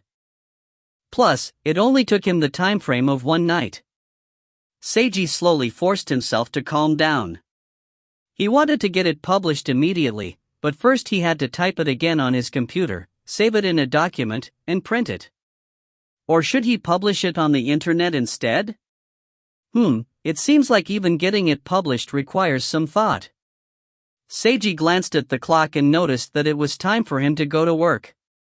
That's right, work. He recalled the store's owner, Rika Amami, and her cousin, Mayuzumi Amami, who was the author known as Peach Sensei. Even though Peach Sensei was a mangaka, it was a field closely related to light novels, so it could be said that they were connected fields. Perhaps she'd be able to give him some advice. She was probably quite busy. If so, then he should ask his boss Rika first, as she may know a few things as well. After consideration, Seiji decided to bring his notebook to the confectionery store. Of course, he ripped out the portion containing his diary first. It would be nice if Peach Sensei could read his story as well, even if she has androphobia. A story should be no problem at least, right? Seiji didn't expect her to have the free time, though, as he knew being a popular mangaka was bound to consume the majority of her time. At the Divine Taste confectionery store.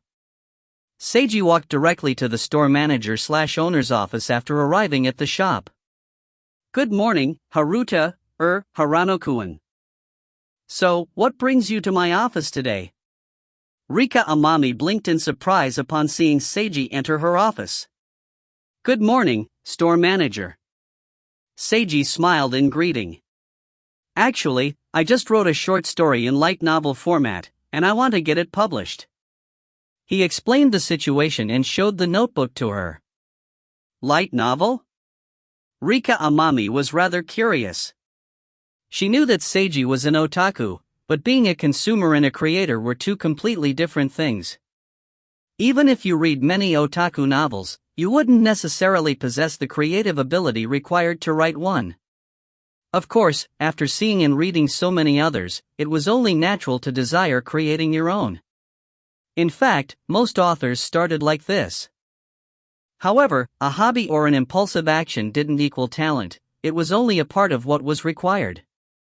It was naive to think that you could enter the professional world with only this much. Rika Amami didn't feel that Seiji Haruta was the naive type. If he seriously wanted to get this published, it probably wasn't a rough draft written on impulse, or else he wouldn't even be able to get her approval. A sense of curiosity welled up within her. What could he have written to make him act so seriously? Even though I'm not in that business, I know some basics thanks to my association with Mayuzumi. If you would like, I can introduce an excellent editor to you. But, before that, may I read your story? Rika Amami smiled as she spoke. If you find any errors, ads pop up, ads redirect, broken links, non-standard content, etc., please let us know. Report chapter so we can fix it as soon as possible. Chapter 66, Editor. Chapter 66, Editor. Translator, Imperfect Luck Editor, VB24. Occasionally, I also read light novels as well. Although I probably don't read as often as you or Mayuzumi, I think I can distinguish between what's good and what's not. Ah. I'll be more than happy to let you read it. Seiji nodded as he placed his notebook on the table. Then feel free to have a look. Give me your review after you finish. I'm going to go change clothes for work now. Alright, you go ahead. Rika picked up and opened the notebook as Seiji left the room. Unexpectedly, he handwrote the whole thing. His handwriting is pretty neat. I didn't know that Haruta-kun had such a talent. I'll Die If I Don't Become Handsome, is the title? Could it be? Did he really use himself as the model for his main character? The somewhat unorthodox title instilled Rika with a sense of curiosity, so she began reading, filled with expectation. His word choice isn't bad at all. It's easy to read, and the sequences are pictured vividly in my imagination. All in all, it's quite interesting. There are a few references that I don't get, but the commentary is hilarious. There's a subtle feeling of enjoyment. The girls are lovely as well. I wonder if he based them on people he knew. The beautiful store manager slowly lost herself in reading Seiji's story. This morning, the kitchen employees felt that something strange was happening. The joint store manager and owner, Rika Amami, didn't show up until really late, and it was obvious that her heart wasn't in her work. She kept leaving for some unknown reason. Her uncharacteristic days was a huge contrast with her typical reliable and strict nature. What was going on? The kitchen employees chatted with each other about this topic whenever they had some free time in between baking. Did something happen in her family? This was the normal line of thought.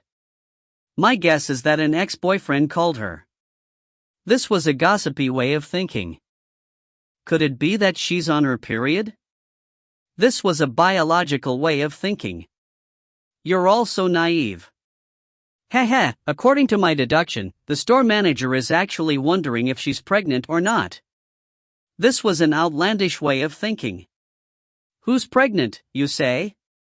The store manager's icy cold voice suddenly sounded in their headset's channel.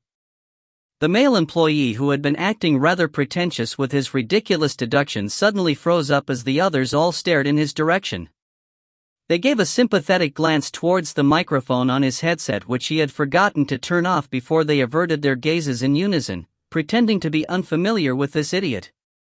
Katu, would you prefer to have a salary deduction or kneel and apologize to me? It's your choice. No. I'm sorry. Forgive me, store manager. The other employees inwardly cringed upon hearing such a desperate yet silly reaction from him. What's going on back in our kitchen? Seiji sighed as he adjusted his headset. Well, who knows? His co-worker Tanaka shrugged, displaying that he, too, was unaware of what was happening. After the store's rush hour, Seiji finally received an opportunity to rest. Seiji returned to the store manager's office and noticed Rika Amami was still reading his notebook. Harano-kun, you've come. Rika lifted her head and smiled in greeting at the boy entering her office. Your story is pretty good. She directly gave him an excellent review. As a normal reader, this story is one that I'd be willing to purchase. Naturally, Seiji was delighted to hear such a review. Thanks for your appreciation, store manager. I'm happy to hear that you enjoy it. Rika Amami's smile arced upwards, adding to her already potent allure. I'm also happy to become your first reader, Haruna-kun.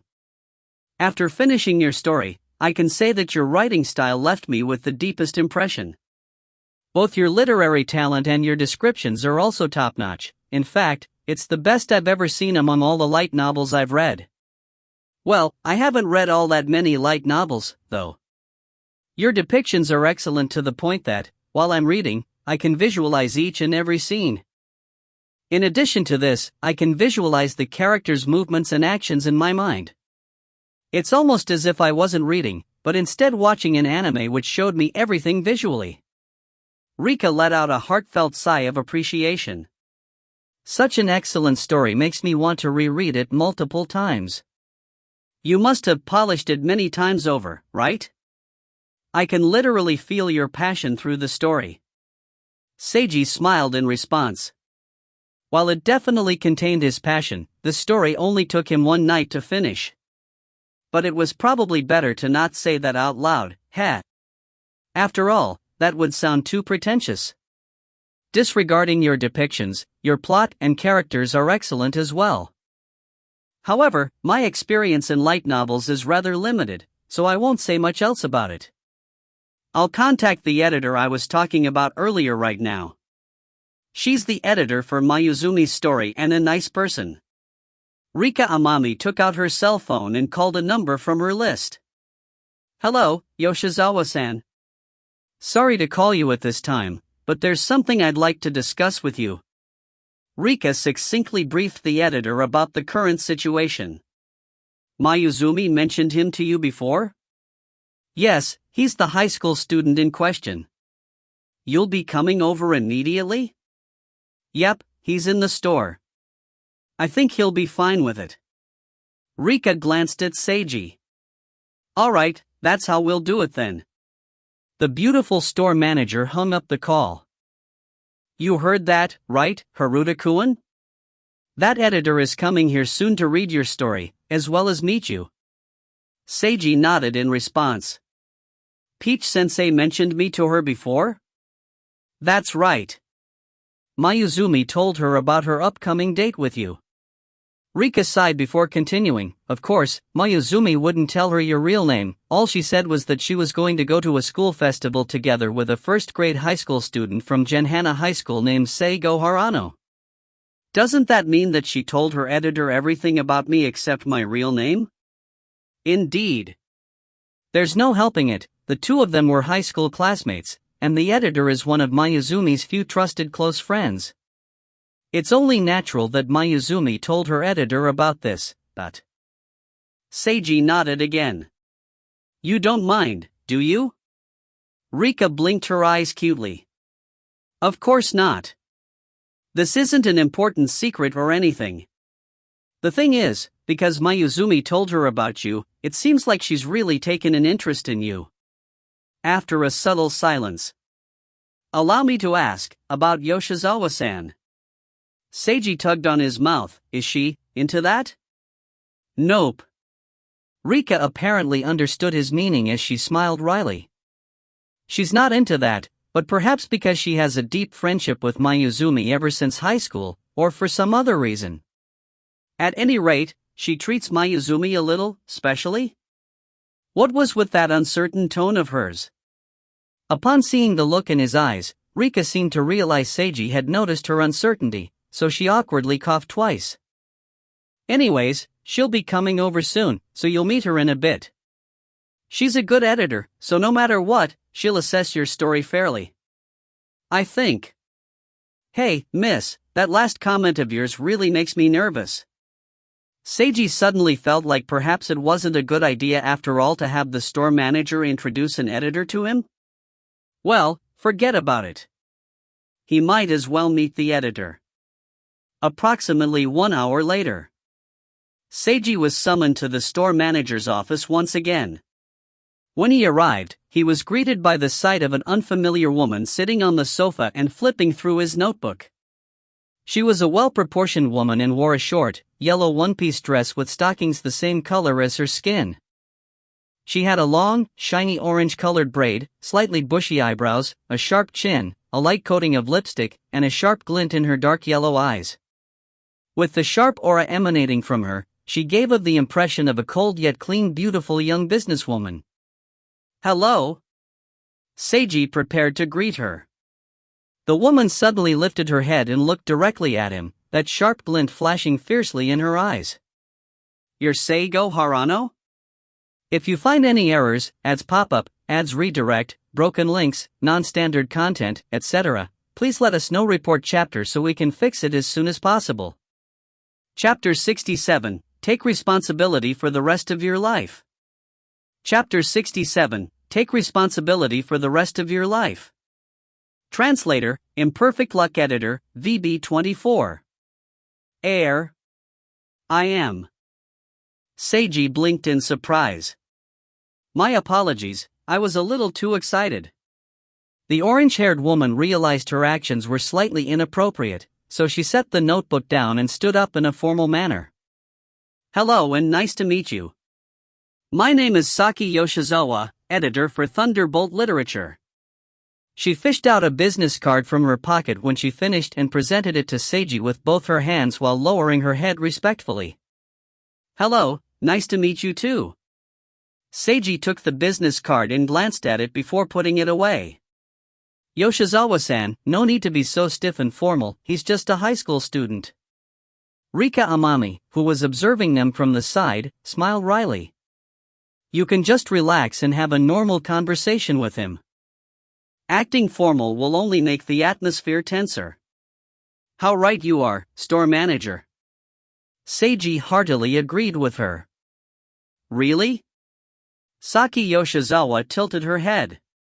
But regardless of whether or not he's a high school student, work is work, one should treat it seriously. I didn't say you shouldn't treat work seriously.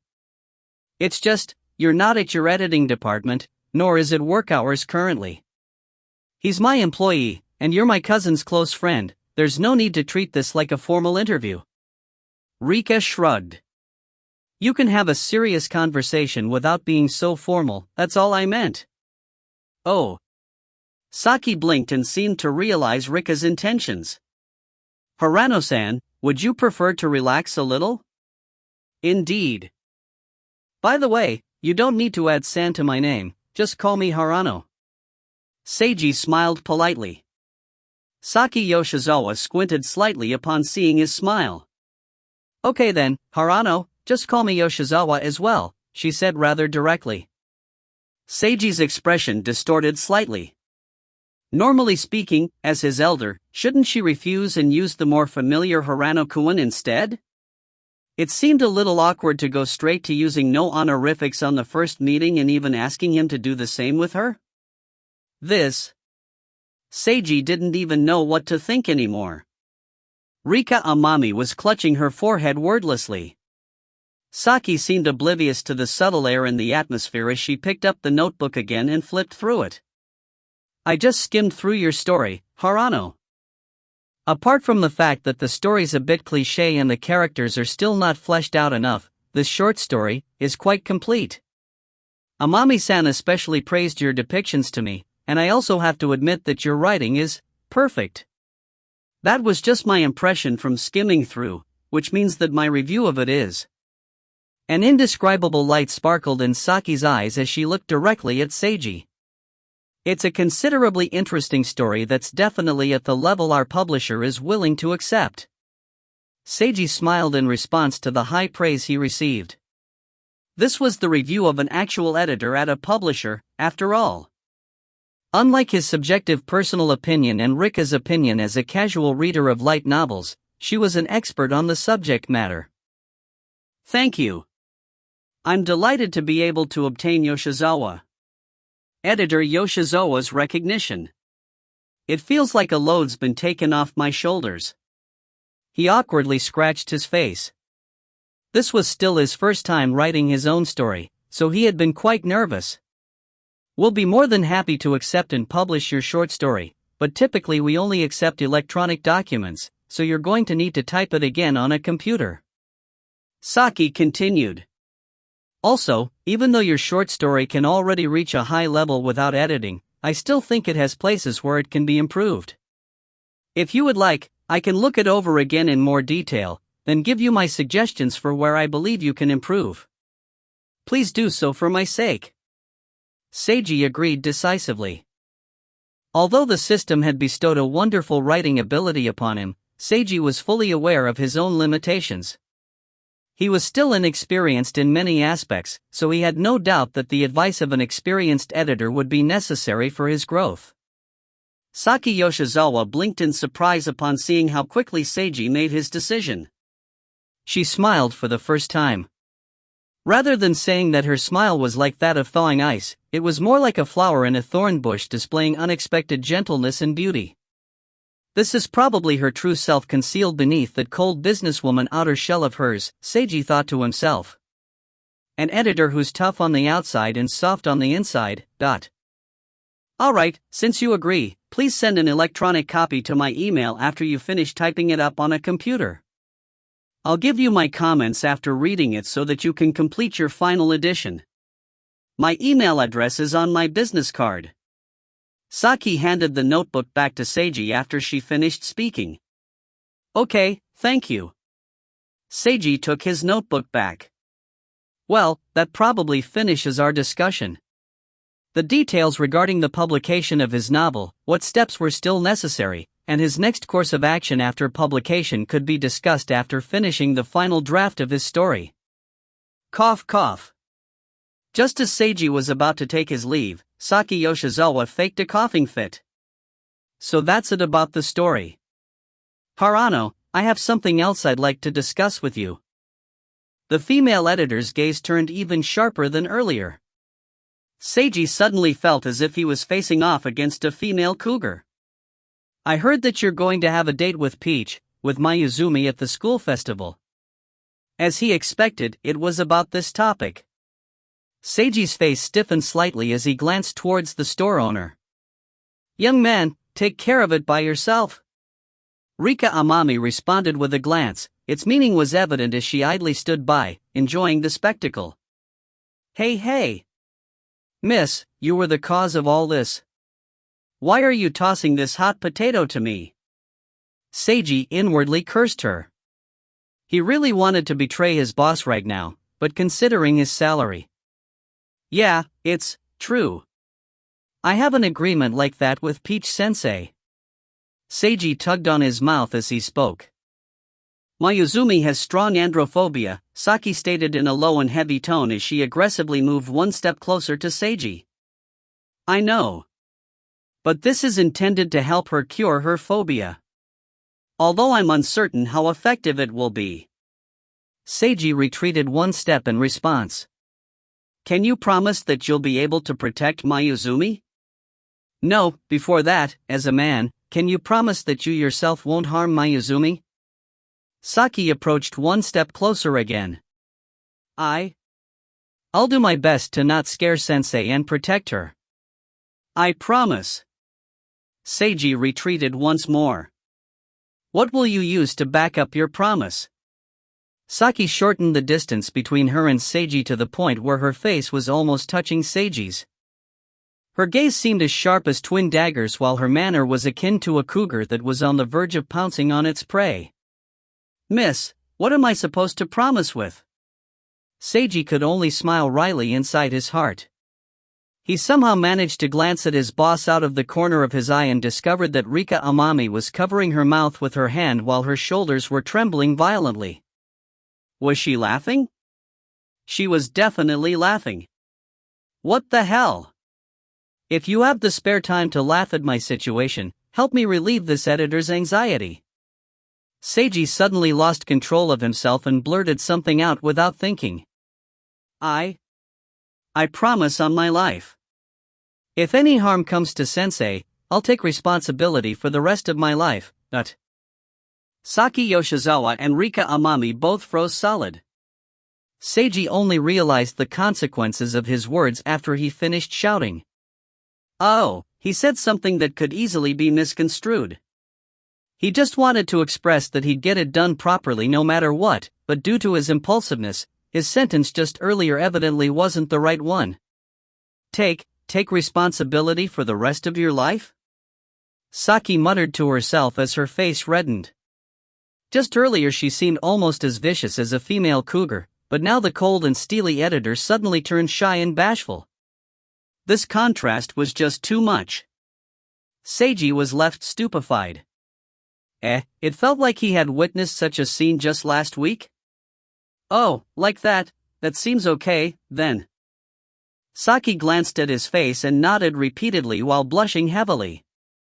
You've even prepared yourself resolutely to marry Mayuzumi. That really surprised me. But, it's pretty good. Oh no, this misunderstanding has gotten out of control. Seiji shouted in his mind. Just how did it become like this? If you find any errors, ads pop up, ads redirect, broken links, non-standard content, etc., please let us know. Report chapter so we can fix it as soon as possible. Chapter 68, Unexpected Luck. Chapter 68, Unexpected Luck. Translator, Imperfect Luck Editor, VB24. Editor Yoshizawa, actually Seiji wanted to explain. You don't need to say anything more, Harano. I'm aware of your resolution now. Saki interrupted him, her cheeks still flushed deep red. Amami-san believes you're an excellent employee and a hard worker, and I trust her judgment. Plus, from what I can tell, you have a nice appearance and a good personality.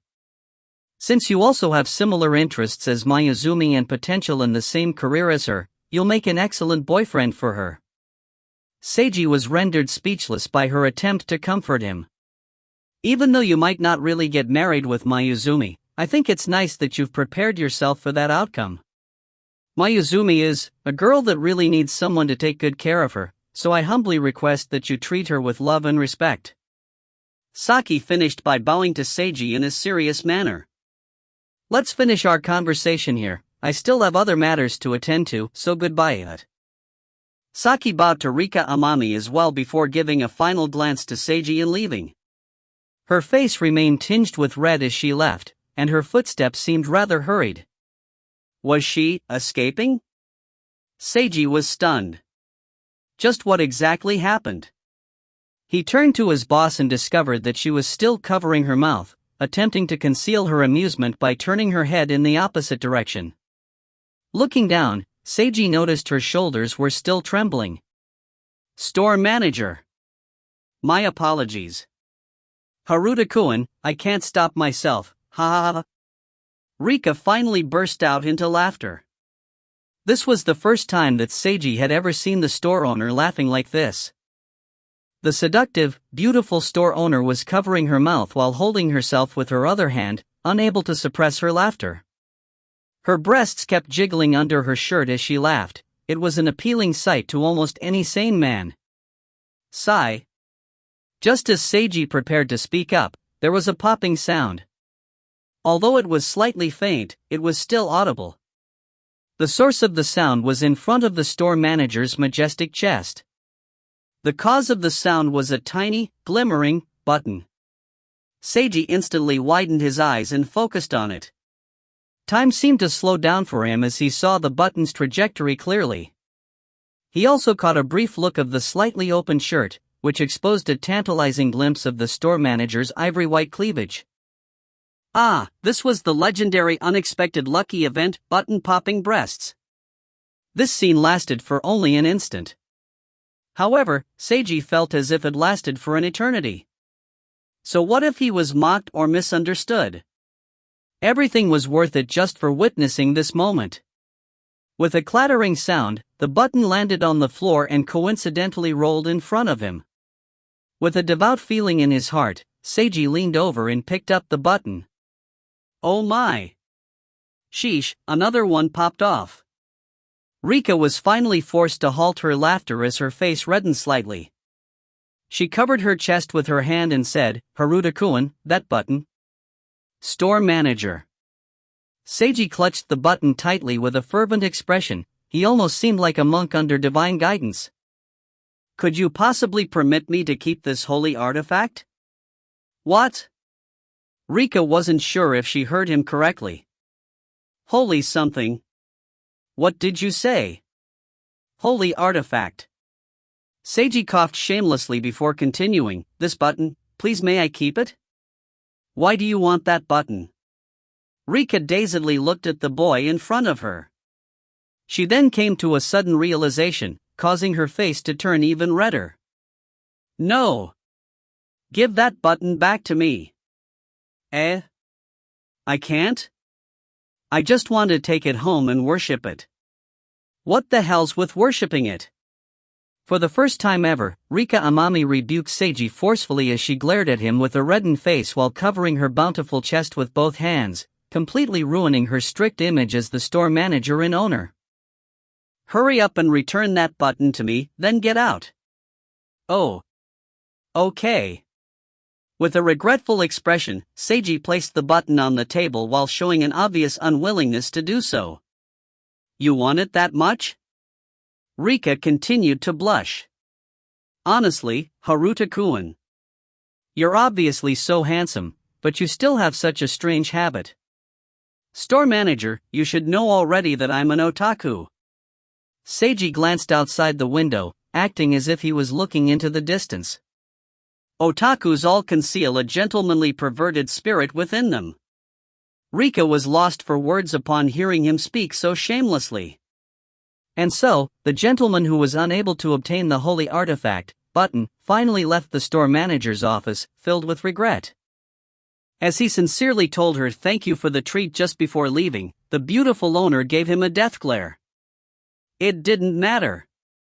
Seiji was in an excellent mood. That legendary event gave him a deep and lasting impression. It didn't even matter if that icy beauty of an editor misunderstood him. After all, that was such a small matter in comparison. All he had to do was explain later. He went back to work in high spirits.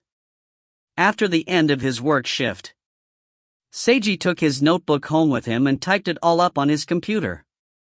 After saving the document, he emailed it to Saki Yoshizawa. This will be fine. I wonder when I'll receive a reply. I hope it's quick. He stretched himself. Finally, Seiji checked his system in order to confirm how many points he received from an all-nighter's worth of the write a story option. The result was a surprising 10 points. It seemed quite high, but upon consideration, the efficiency rate was actually quite low. Not only that, the options now darkened. I can't select it again for the entire day. So yesterday's write a story option lasted for 2 days and counted for today as well. It's actually points for 2 days worth. Seiji rubbed his chin as he pondered on the situation. He earned 10 points in 2 days, which meant he received 5 points per day. It seemed pretty good at first glance, but if the action required such a long time, then it wouldn't be good. Let's try it again tomorrow. If I just write a story, normally without pulling an all-nighter, how many points will I receive? Seiji looked at his other available actions. Like usual, he could grind, write a diary, and draw. He could also write an essay, which had a prerequisite of 40 academics, and write a poem, which had a prerequisite of 40 academics and 25 charisma. Of course, it was time to grind. Writing an essay was fairly simple. All Seiji had to do was think of a topic, and he was able to inject his feelings into his essay thanks to his newfound writing ability. As for writing a poem, Seiji scratched his head. It was mostly similar to writing an essay. He just had to imagine the scene and inject his emotions into it, but compared to an essay, it was deeper.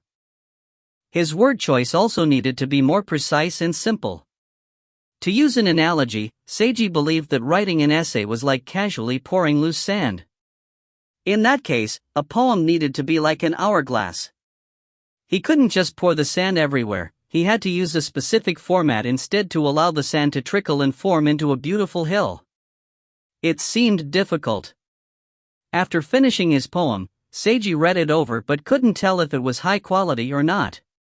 He received 2 points for his essay and 3 for the poem. Not bad. Seiji inferred from this that, write a story, would normally give him 3 or 4 points, more likely 4. Let's calculate it as a minimum of 3. This means that all the new, writing, actions available to me now will give me 8 points every day. It'll take only a mere 4 days for me to earn back what I spend on it. Seiji believed he had made the correct decision to focus on more ways to earn points. So, should he activate some more cards instead of exchanging for skills? He felt that would be a good choice. It didn't matter much if he had to type his stories into the computer after writing it, as it would only take some extra time. He didn't need to hurry in exchange for writing, typing. That skill seemed like a waste of 55 points, sheesh. Seiji finally realized that unless he had enough actions to earn points with, skill cards were all a huge trap for his points. Even including bullet time. But bullet time was a limited time only discount. Even if it slowed down his development, it saved him 75 points. So did he profit or not? Seiji wasn't sure. Forget it. Let's stop thinking about this topic. Seiji yawned as he had pulled another all-nighter followed by a day at work. It was time to rest. After all, there was another battle to be fought tonight.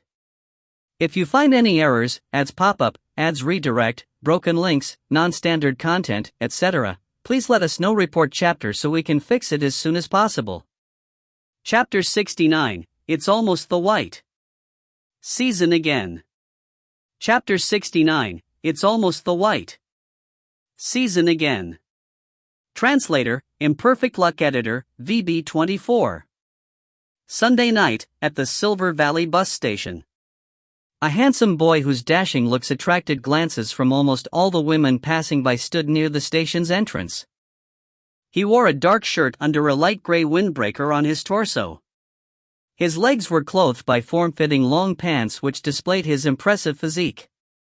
His clothes went well with his amazingly handsome idol-like looks. He was so handsome it was almost unfair. The sight of him standing there and looking at his cell phone seemed like a scene out of a television drama. Many women were even looking around to see if they could find any hidden cameras secretly recording this scene. Only the others nearby who were also waiting for someone knew that this wasn't a scene out of a television drama. Just like them, this boy was just a normal person waiting for someone.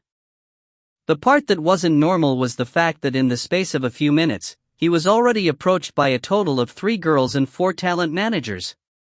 The handsome boy politely rejected each and every one of them the same way and treated each girl and talent manager seeking the next star with a polite yet firm attitude.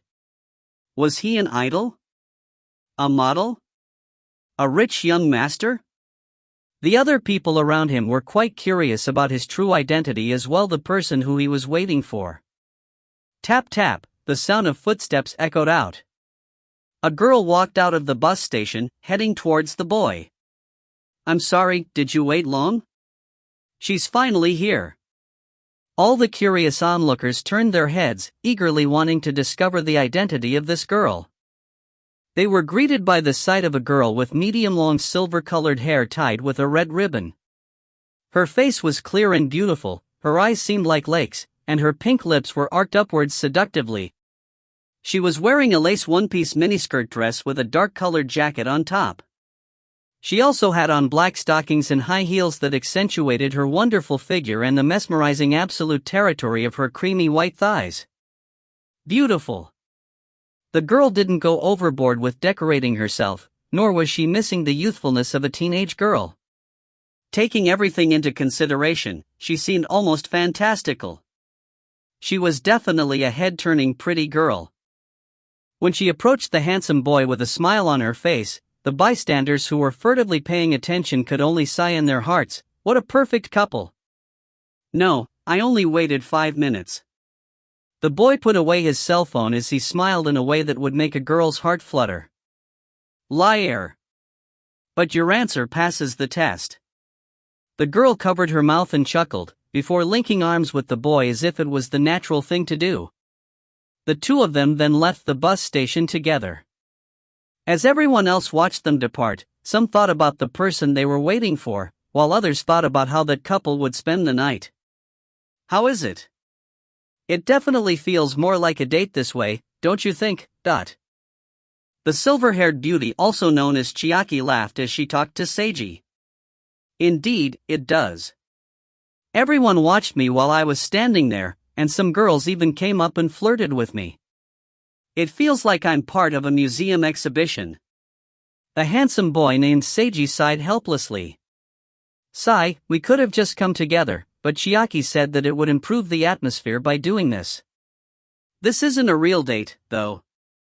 However, we do need to act like we're a couple."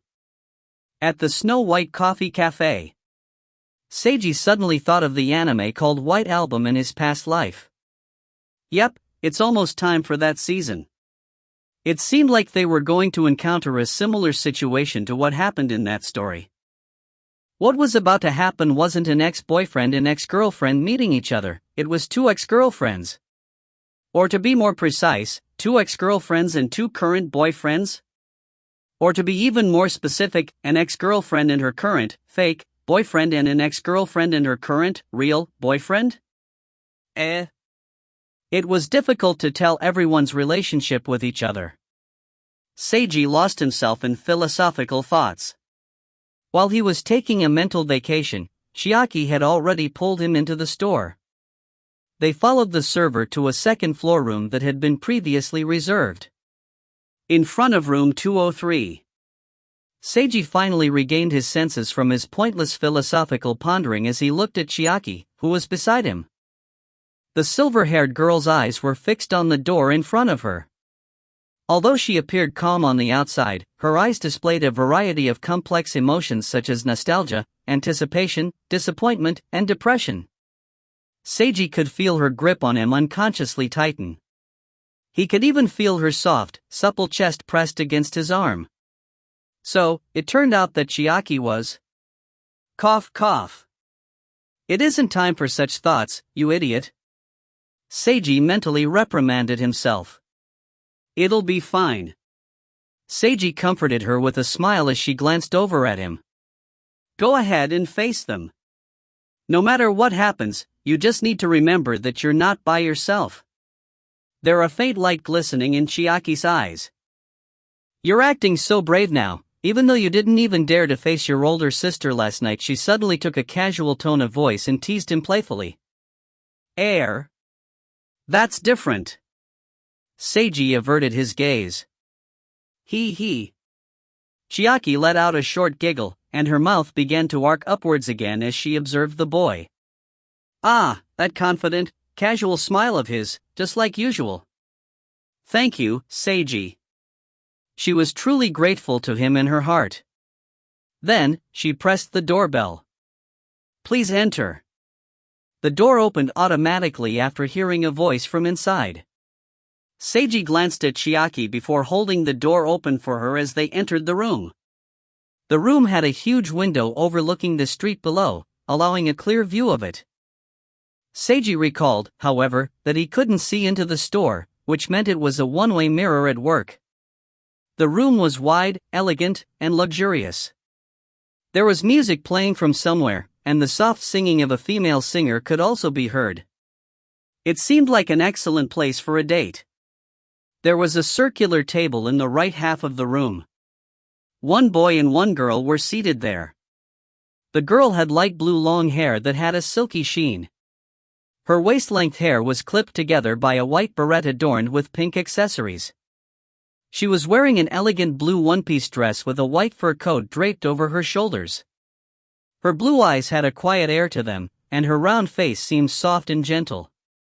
Her smile seemed almost wistful. She was a classical beauty. The part of her that gave Seiji the deepest impression was her atmosphere of tranquility. It was as if her beauty was something natural and unblemished, like an undiscovered lake or virgin forest. An ultra-top-notch beauty. Seiji understood just by meeting this girl why Chiaki had instantly fallen in love with her. This girl seated before him possessed enough charisma to attract anyone, regardless of gender. Her name was Haruka Shimizu. Chiaki. The blue-haired girl stood up with an enigmatic sparkle in her eyes as the two of them entered. Long time no see. Haruka. Chiaki glanced at the girl, an indescribable light flashing through her eyes. Indeed, it's been quite a while. The two of them didn't allow their gazes to waver one bit as they walked closer towards each other. Finally, they stopped, a person's width separating the two beauties. It was a subtle distance where they could easily reach out to the other and hug their counterpart if they wanted, but it also seemed slightly distant from each other. You seem to have been doing quite well, Haruka muttered. You as well, you're more beautiful than before. Chiaki smiled.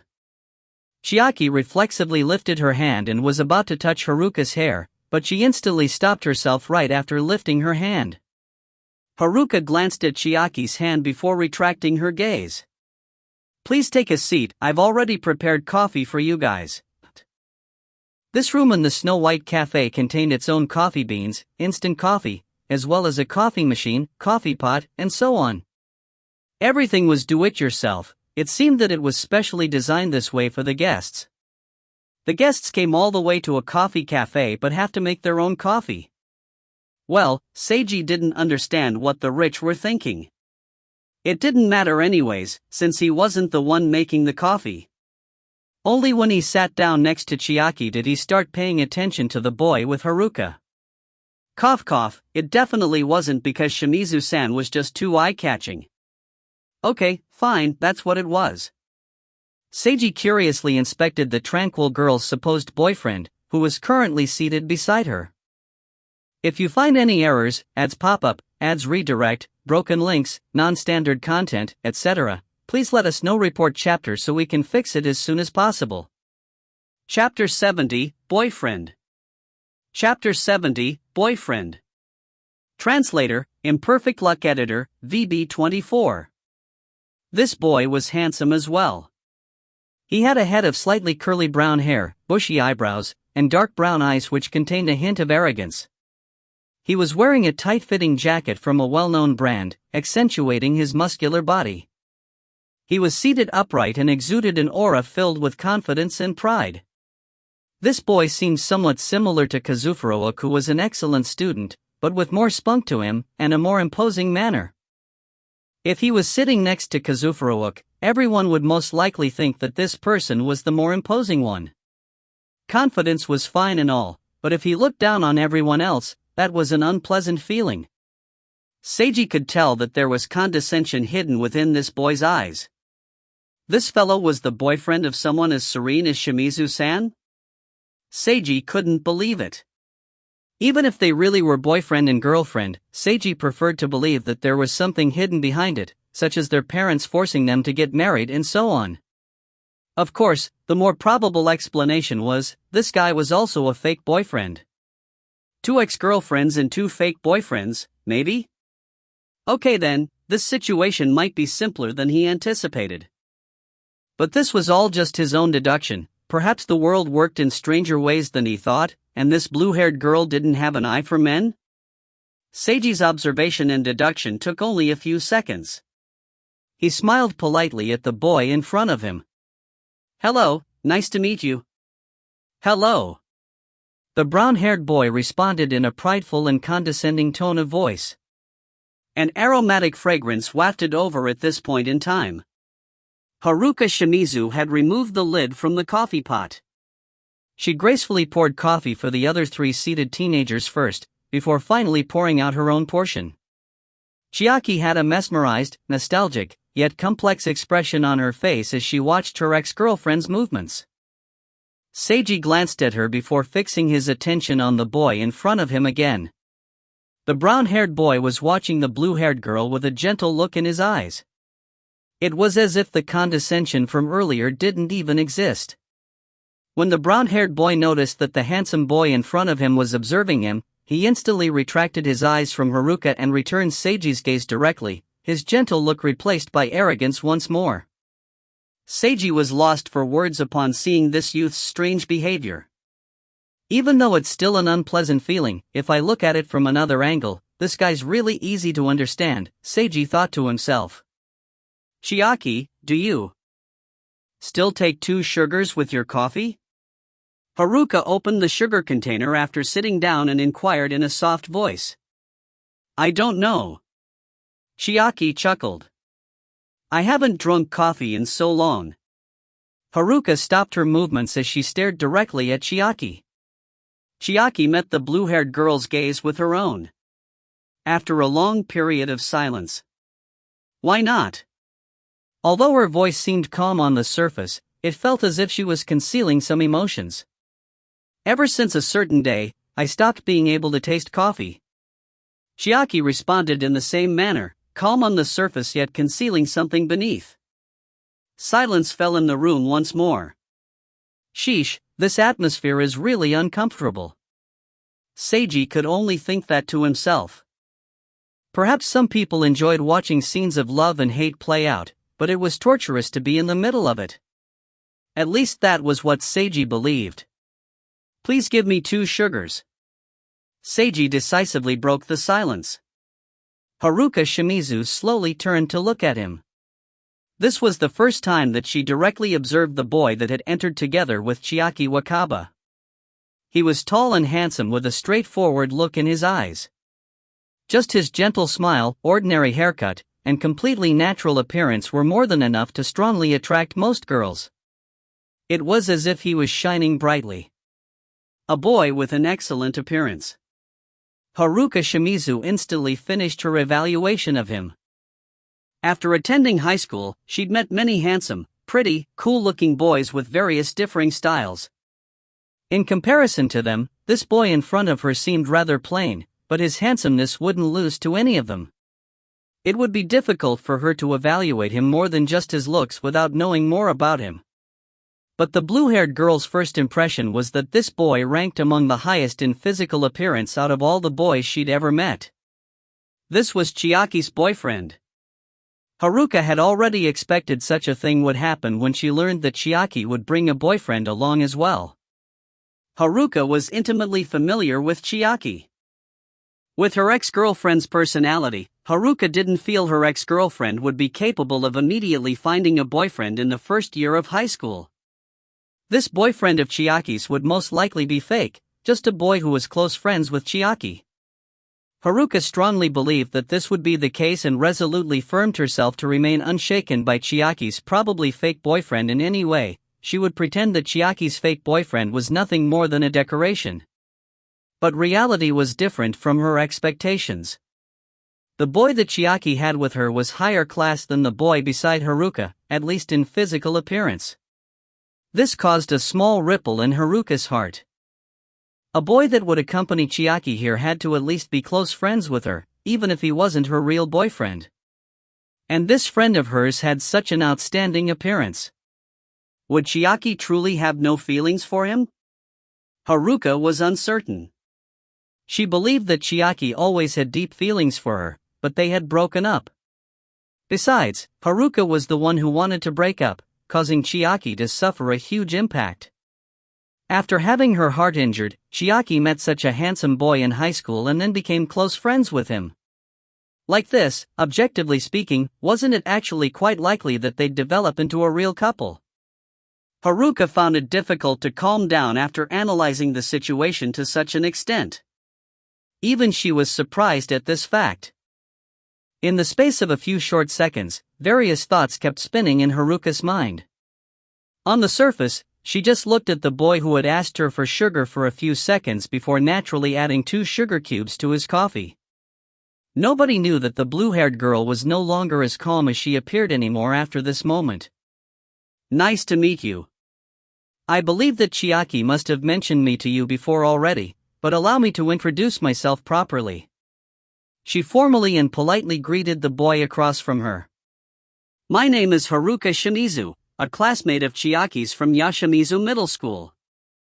I'm currently a first-year high schooler from Kawaki High School. This person with me today is Tetsuo Sakaki, my boyfriend from the same school." Seiji noticed Chiaki suddenly tremble at hearing the word boyfriend. But at this moment, he wasn't in the correct state of mind to take care of her feelings. That was because he'd received a huge shock as well. Kawaki High School. That was the school the original Seiji Haruta attended before he transferred to Genhana High. It was also the high school where his sisters and childhood friends and so on were attending.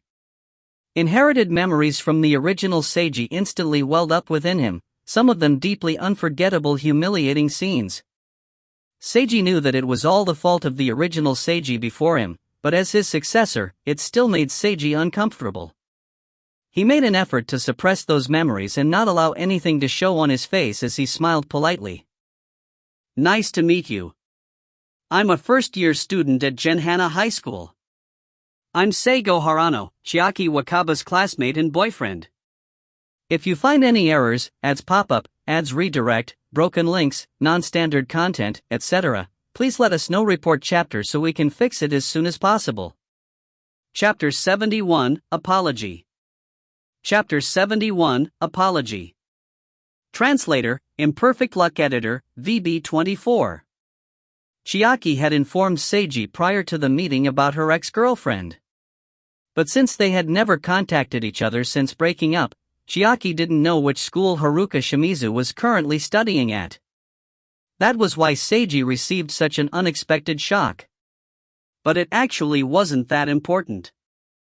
Both Haruka Shimizu and Tetsuo Sakaki didn't have any apparent reaction upon seeing Seiji, which meant that they didn't even recognize Seiji as the depraved otaku that used to attend their school.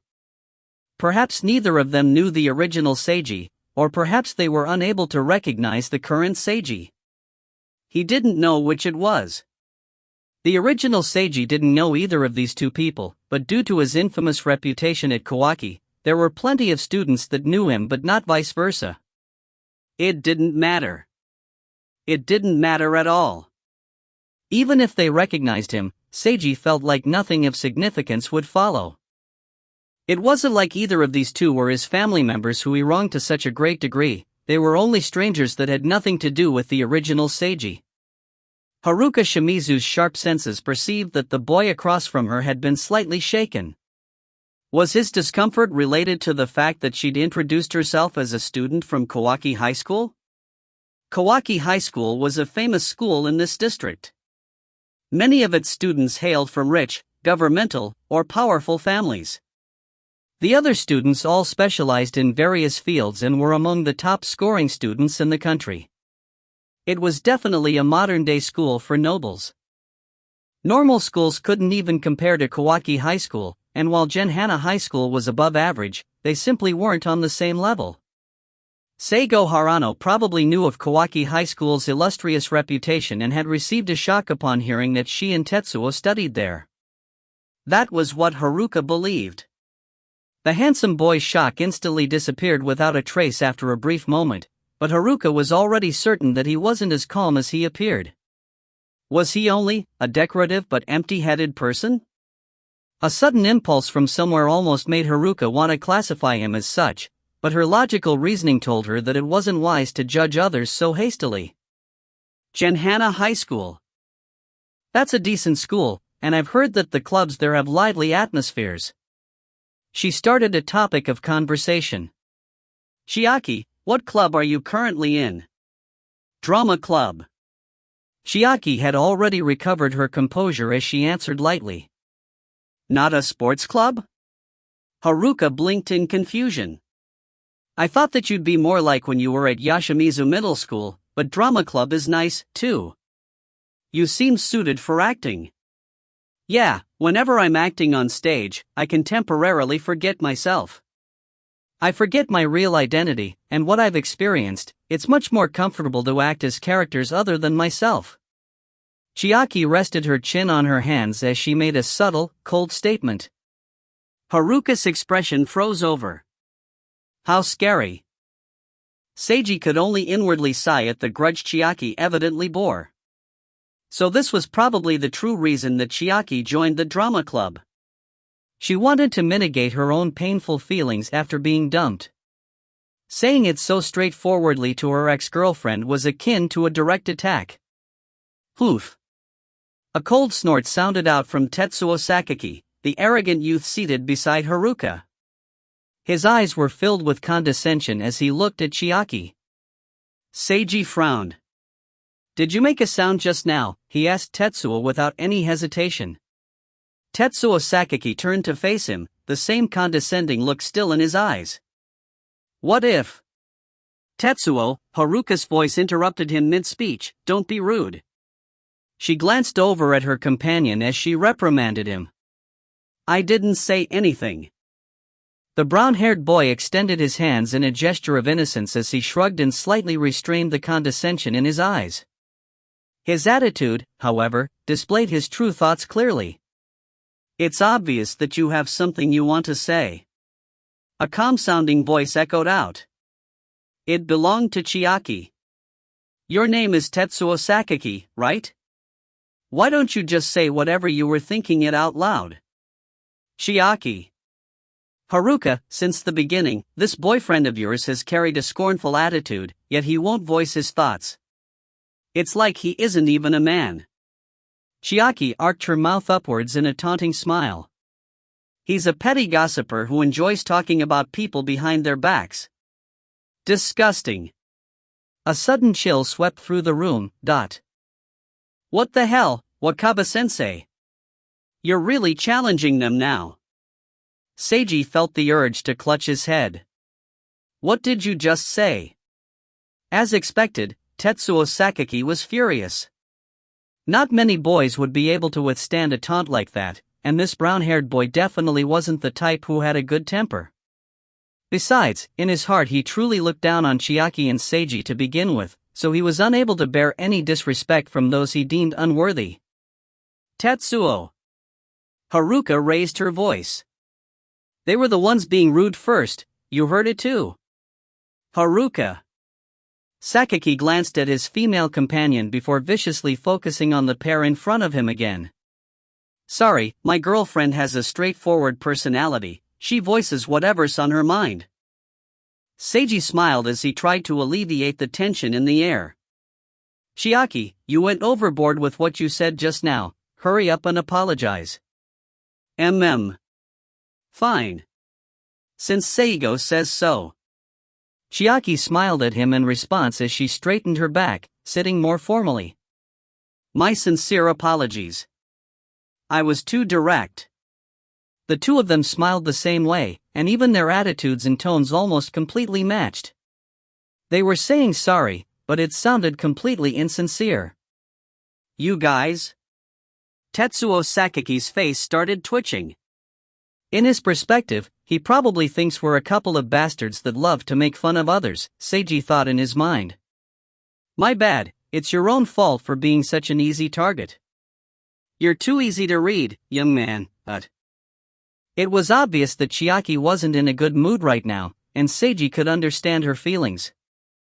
Seiji was resolutely on Chiaki's side, so unfortunately for Tetsuo Sakaki, he was doomed to become the target of their mockery. Tetsuo, they apologized already. Haruka sighed. They're not sincerely apologizing at all. Tetsuo stated a fact. What? This time it was Seiji who intentionally raised his voice by a dozen decibels. Seiji's gaze sharpened as he stared directly into the brown-haired boy's eyes. What did you say? Sakaki-san. My girlfriend's apology has been quite clear. Just what do you mean by saying we're not apologetic? You think it's not enough? Could it be that you think that only something like kneeling to you is enough of an apology? He even added a hint of anger to his last sentence. Of course, it was faked. It was sufficient enough to suppress Tetsuo, however. Tetsuo Sakaki was slightly shaken and shocked at Seiji's sudden imposing manner. He'd never expected the boy who he looked down on just a few seconds ago would suddenly become so intimidating. Seiji's sharp gaze seemed like it could pierce right through Tetsuo.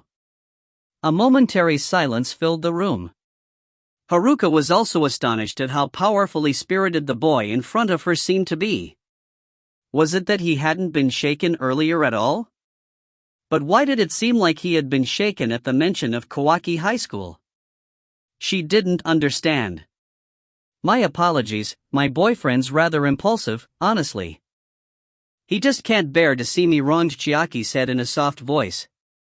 She then looked toward Seiji and said, Hey, he seems too frightened. Hurry up and apologize.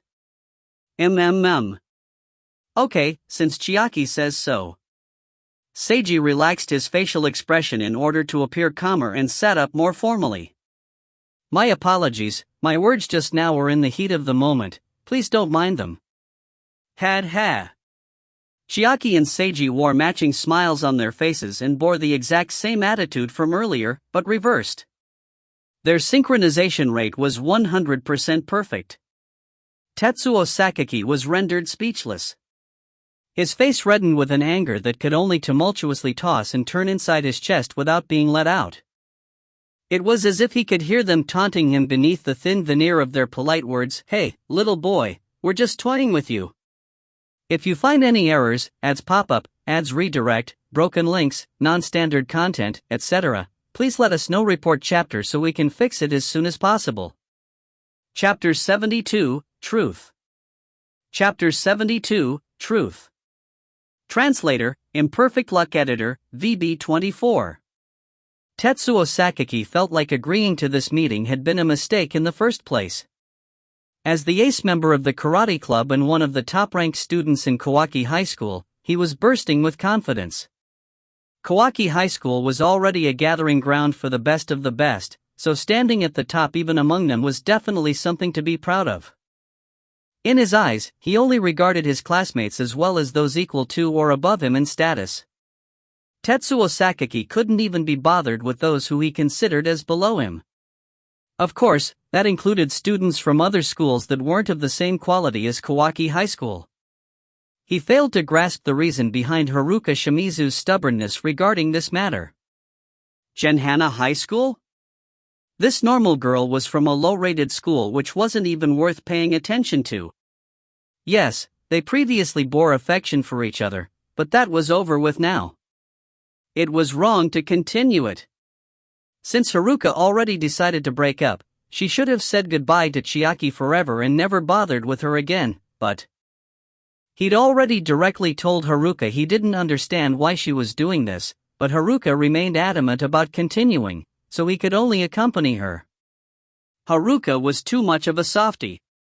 Such a girl wasn't even worth her attention or love. At this moment, Tetsuo Sakaki was more certain of this than anything else.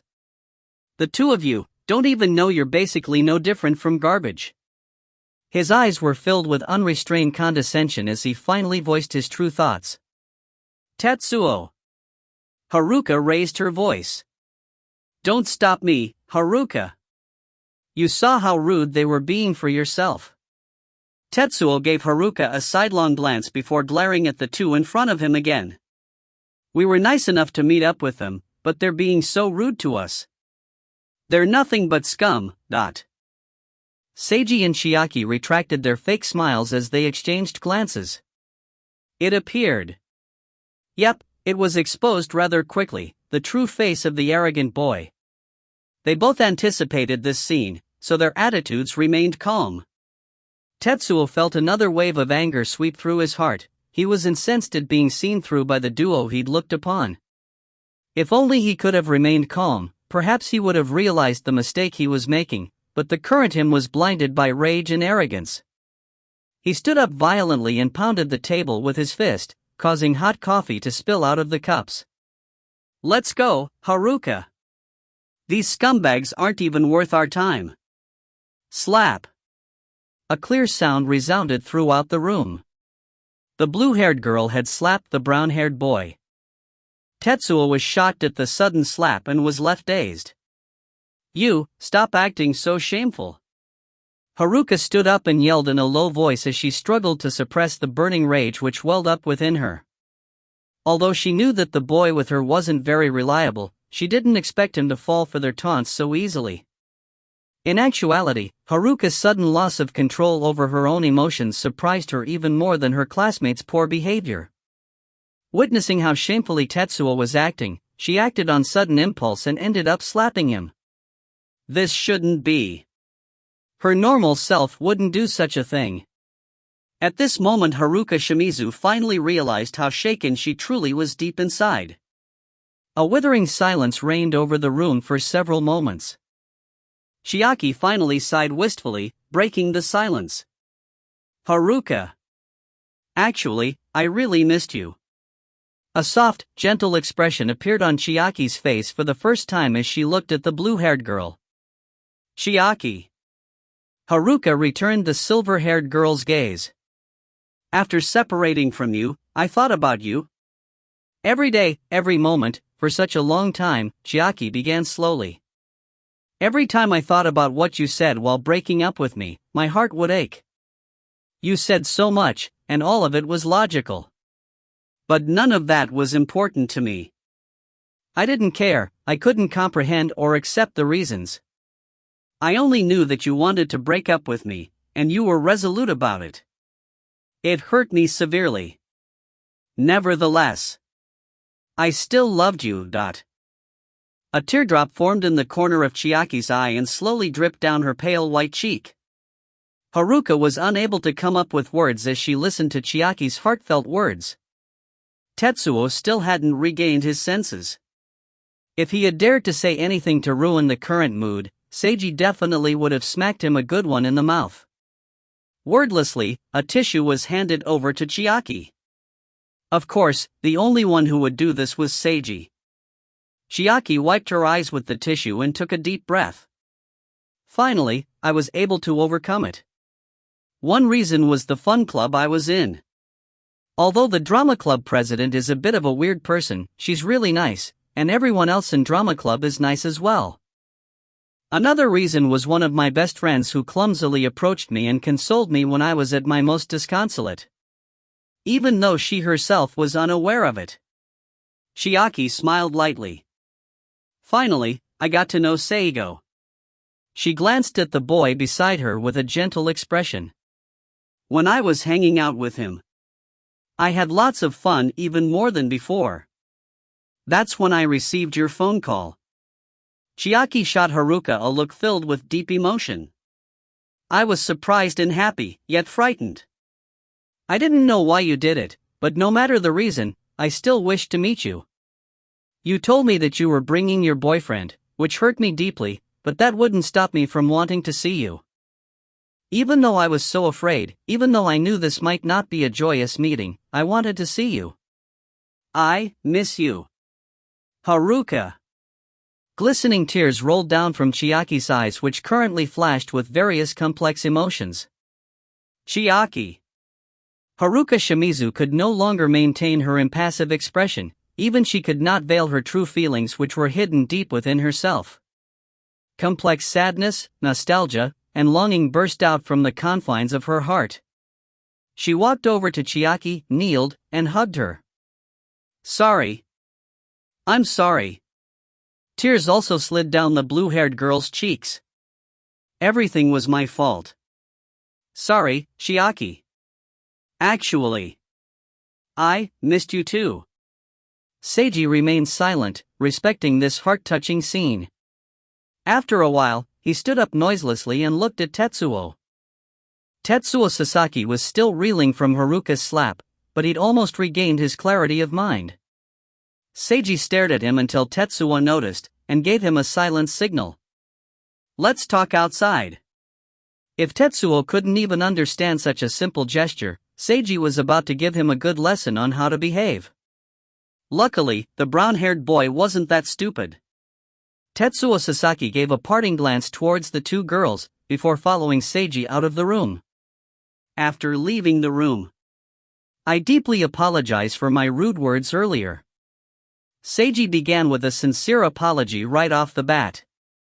His tone of voice suddenly turned cold as he continued, but that was also because the look in your eyes was quite unpleasant. "You shouldn't believe that you're good at concealing it." Tetsuo remains silent. "I don't know if you're really that girl's boyfriend or not, nor do I care, but taking your attitude into account, they won't be able to have a good conversation. That's why I had to expose your true self first." Seiji bluntly told him the truth. "I also don't know, nor care, why you were looking down on us. At any rate, you're just an unimportant character, it doesn't matter what you think. But I'll never allow you to interfere with Chiaki." She mustered her courage and resolved herself to potentially having her feelings wounded again by coming here. "As her companion, my role is to remove all obstacles for her. Now, let us wait here for them until they're finished talking. If you dare to try anything, I swear that you'll never be able to do anything again, but..." Seiji didn't say that last sentence out loud, and stood there in silence, ignoring Tetsuo. Tetsuo Sasaki was currently battling with complex emotions. He had been slapped by Haruka and saw her true feelings revealed. He finally had an inkling of the mistake he had made. That girl, Chiaki Wakaba, was someone that Haruka had truly been in love with before. However, he looked down on her. He was condescending towards her, and he'd ignored Haruka's feelings. He fell for such a simple taunt and exposed his way of thinking. That was why Haruka got angry at him. He totally deserved that slap he received. Tetsuo felt downcast after coming to this realization. He didn't intend to hurt Haruka's feelings but made such a mistake. Haruka, would she hate him now? Tetsuo felt like she wouldn't because she was a softie inside. However, this made his heart ache even more. Ah man! What have I done? The arrogant boy suddenly fell into a state of self-loathing. He then noticed the handsome boy who stood beside him wordlessly. This guy was actually quite smart. Thinking about what this person had spoken and done, Tetsuo could only shamefully admit to himself that the other boy had completely outwitted him. Seigo Harano, from Genhana High School. Tetsuo etched this name into his mind. If you find any errors, ads pop-up, ads redirect, broken links, non-standard content, etc., please let us know. Report chapter so we can fix it as soon as possible. Chapter 73, Isn't Your Boyfriend Still Outside? Chapter 73, Isn't Your Boyfriend Still Outside? Translator, Imperfect Luck Editor, VB24. Inside the room, the two girls finally calmed down a little and were drinking coffee in silence. As I expected, I still love this coffee's flavor the most. Chiaki smiled gently at Haruka. The taste of coffee that you personally brewed for me. Is that so? Haruka averted her gaze as her cheeks flushed slightly red. Honestly, wasn't this exactly just like before? But there was no helping it, even though she knew that she shouldn't, these were her real feelings. Although she tried her utmost to restrain herself and to forget, she couldn't.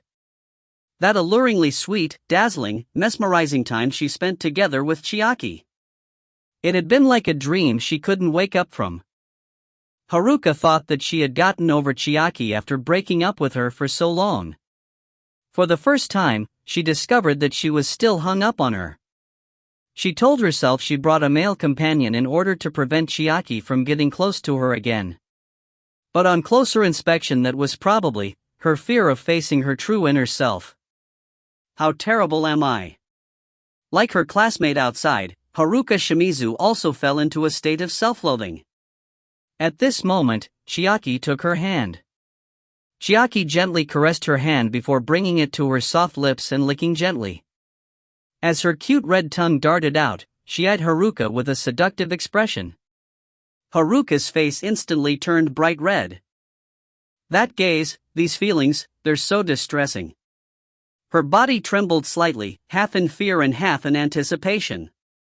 Chiaki used well-practiced motions as she licked every inch of Haruka's fingers, fingertips, back of her hand, and palm of her hand. Without missing a single spot, Chiaki licked her softly and gently, taking her time as if she was tasting an exquisitely fine meal. As the blue-haired girl's trembling became more and more obvious and her cheeks flamed crimson red, Chiaki gently pulled Haruka into her arms. Haruka suddenly regained her senses. No. We've already broken up, we can't. However, her resistance was so soft and helpless that it didn't seem like she was resisting at all. To Chiaki, Haruka seemed like she'd regained her feelings for Chiaki as her eyes were watery, her face flushed completely red, and her tiny mouth was slightly puckered open. Chiaki brought her face close to Haruka's, then leaned in and kissed her. Ah. After their lips came into contact, they stuck together as they mashed lips.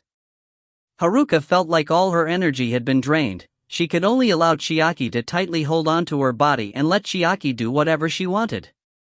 We can't, she was shouting this in her heart, but her body had zero strength as she was enjoying this, unable to resist. Time became a blur to them. After losing track of time, Haruka finally felt herself being released.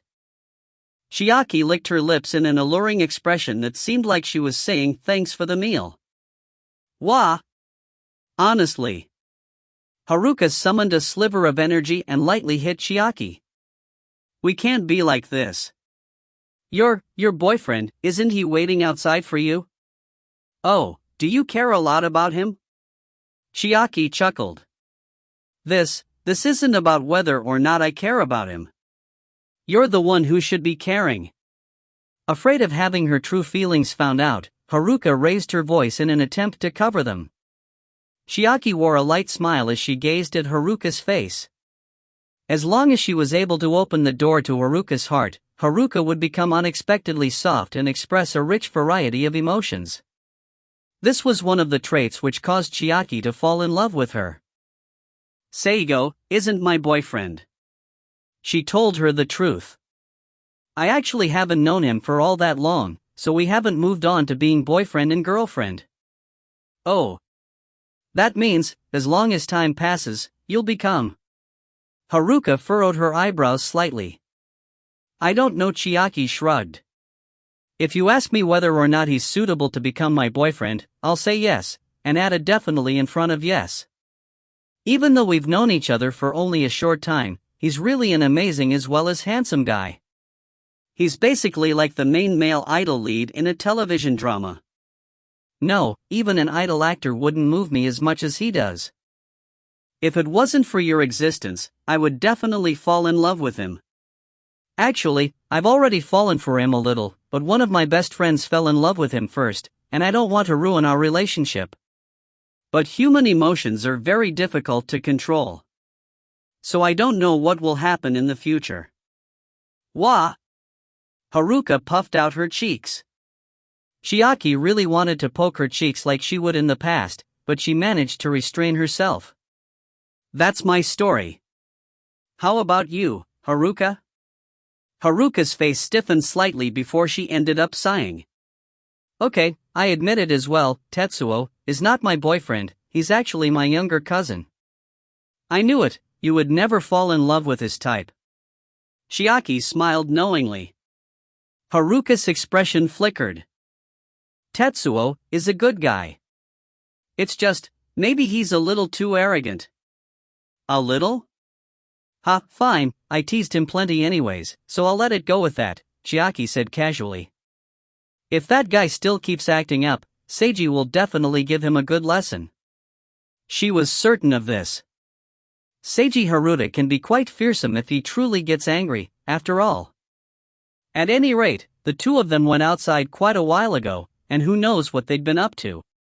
Chiaki suddenly wanted to see the arrogant Tetsuo Sasaki learning a well-deserved lesson from Seiji. That's right, she still bore a grudge towards him. Even if she knew now that he was only a fake boyfriend, she still felt unhappy inside and wanted to see him suffer, but Seiji would surely comment about how illogical her grudge was, but this was just a part of her nature. Actually, her taunts just earlier were already unreasonable, but Seiji resolutely stood by her side and helped her out in order to make her feel better. Chiaki was inwardly delighted about this. Just as Seiji said, he wasn't exactly a good person, nor did he believe in right and wrong. He simply helped those he wanted to help, protecting and taking care of his friends. This made Chiaki extremely happy and instilled her with a feeling of safety. Of course, if she went overboard, Seiji would surely stop her. This would be a method of protecting her as well, otherwise the situation would get out of control, and she'd be the party who'd bear the brunt of the consequence. At any rate, Seiji Haruta was simply a trustworthy and reliable person. Honestly, you seem so cool. What will happen if I really fall in love with you? Chiaki mentally asked the person who was outside the door. Seiji sneezed. Why am I feeling a sudden chill? He rubbed his nose. He didn't know what was going on inside. But Chiaki would surely be able to take care of things. He had confidence in her. He was a bit bored just standing outside like a doorguard, though. With nothing to do, he glanced at the boy beside him, and just happened to notice Tetsuo looking towards him as well. They looked at each other wordlessly for a few seconds before Tetsuo finally piped up. Seigo Harano, right? Seiji raised his eyebrow at the unexpected question. Yes, what is it, Just earlier. Perhaps I was a bit rude.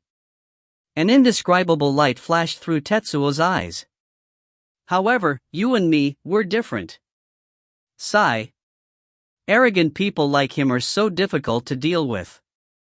Yeah, you're an excellent student from Kaoki High School, you're a genius, you're an elite, you'll definitely be successful in life, you're at a completely different level from a commoner like me, you're so great. Seiji praised Tetsuo in a sarcastic tone that made it obvious it wasn't praise at all. Tetsuo furrowed his eyebrows. He'd already calmed down, so it was easy for him to tell that Seiji didn't mean his praise, but it was difficult for him to say anything back. If he did anything rude, it would hurt Haruka. But there were some things he still needed to say. It's good that you understand, he said lightly. Compared with you guys, Haruka and I are vastly different, not only in the school we go to. If you find any errors, ads pop up, ads redirect, broken links, non-standard content, etc., please let us know. Report chapter so we can fix it as soon as possible. Chapter 74, Allow me to show you true strength. Chapter 74, Allow me to show you true strength. Translator, Imperfect Luck Editor, VB24. Grades, talent, identity, family. Perhaps you consider all of this quite vulgar, but such is reality. Tetsuo continued speaking in a tone that indicated he was serious. The differences in our school's ranks is just one such actualization of the difference between us.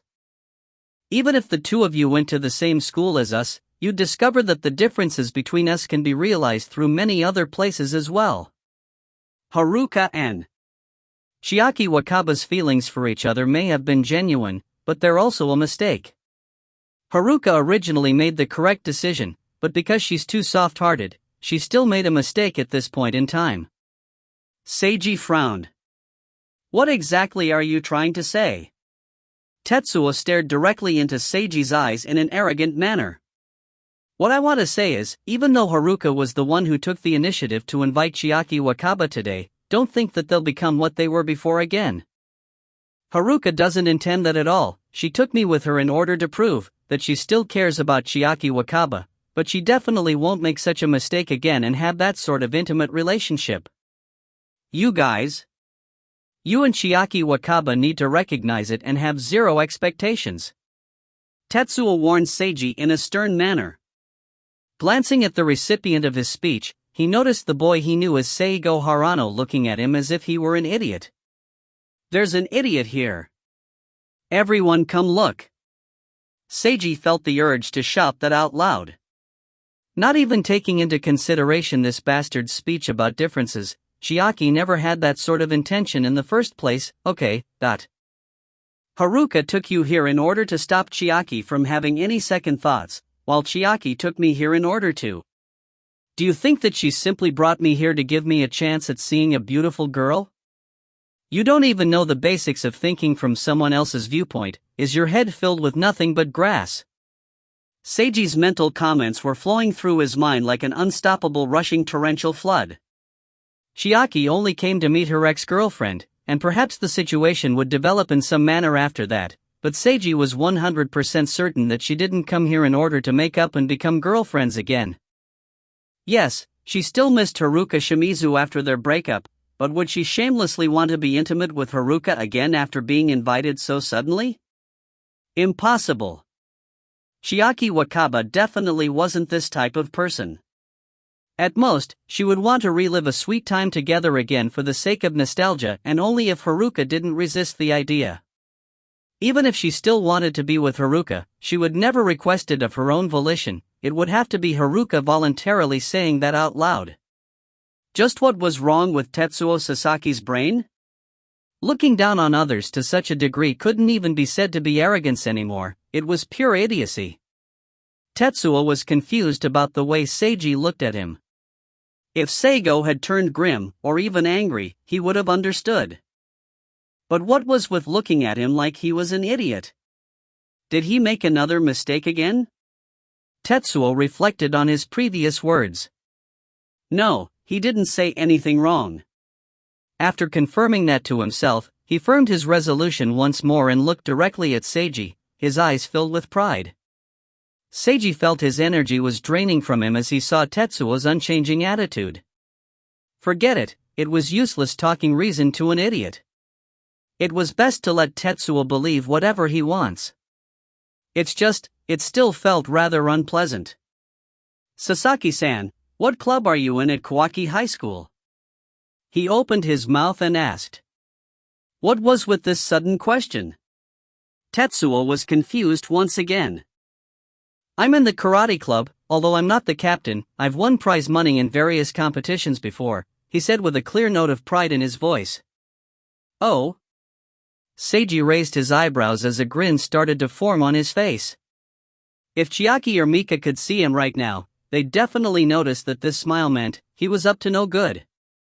Since this definitely wasn't Seiji's normal smile, there was something fearsome hidden behind it. Perfect, I've studied freestyle martial arts a little bit myself. Why don't we go someplace empty and have a little duel? Tetsuo furrowed his brows. You want to fight me? Don't make it sound so bad.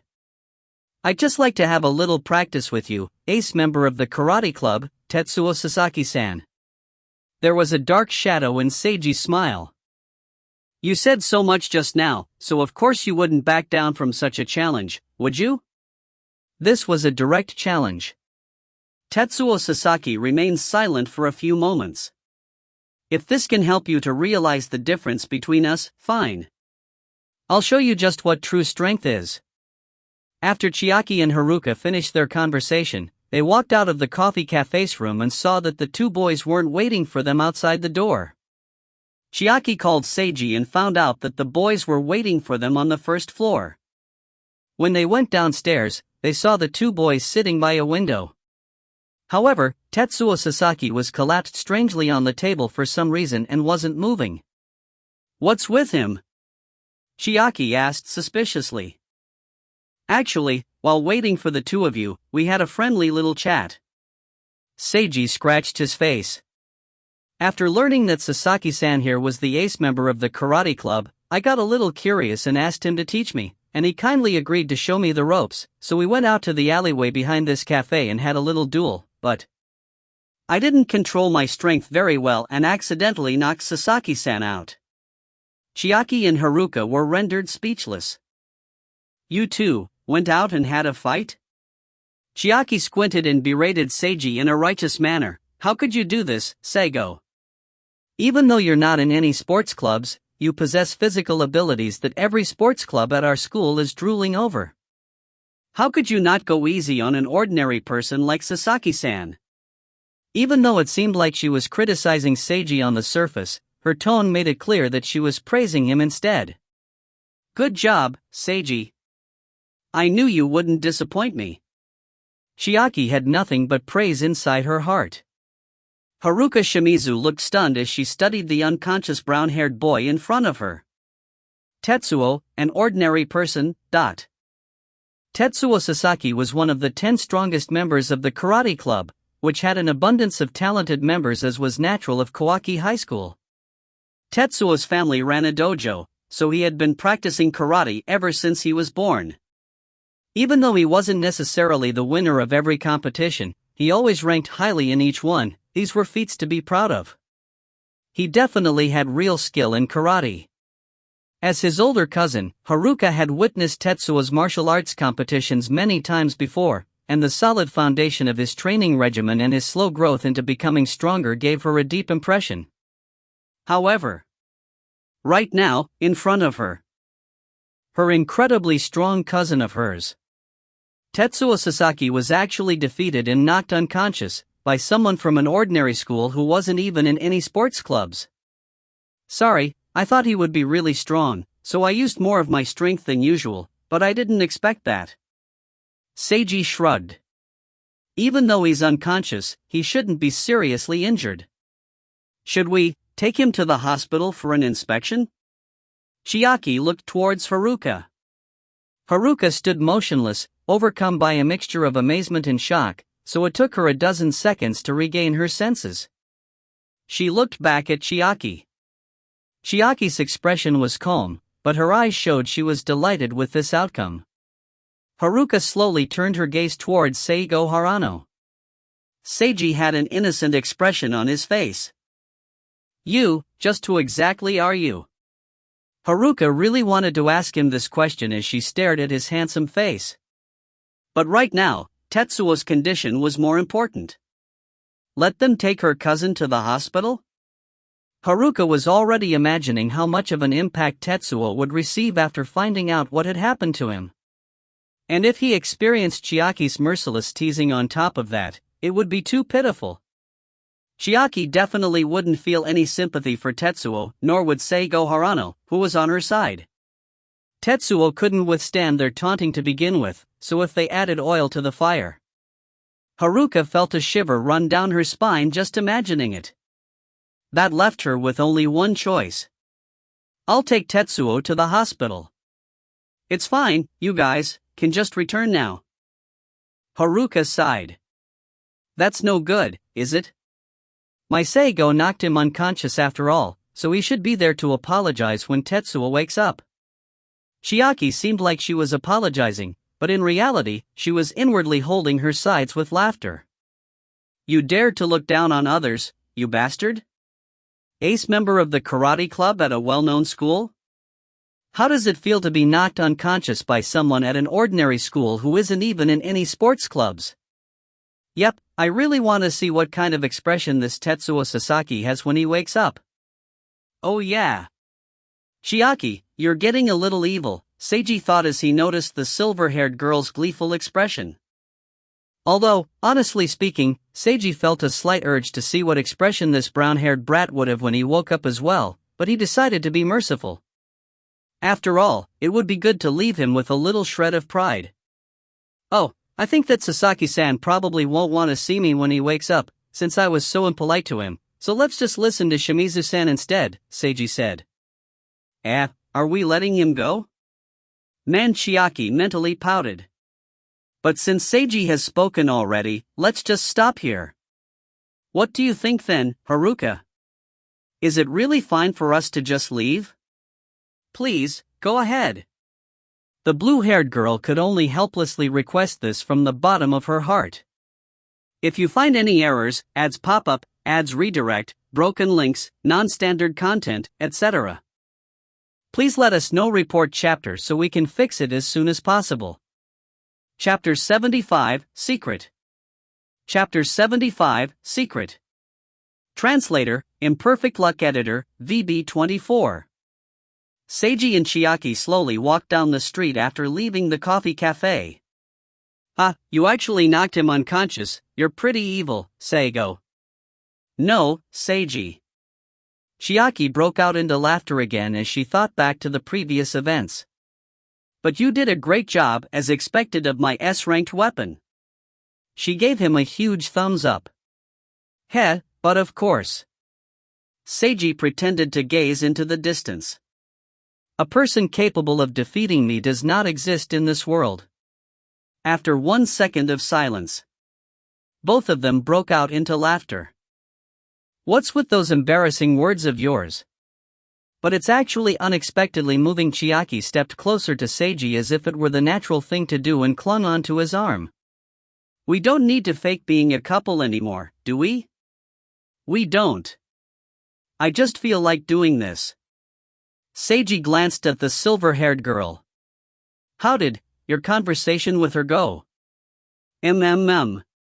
Should I say that it didn't go very well, or that it was fine? Chiaki had a complex expression. It doesn't seem like you two have gotten back together again, so what's your current relationship with her?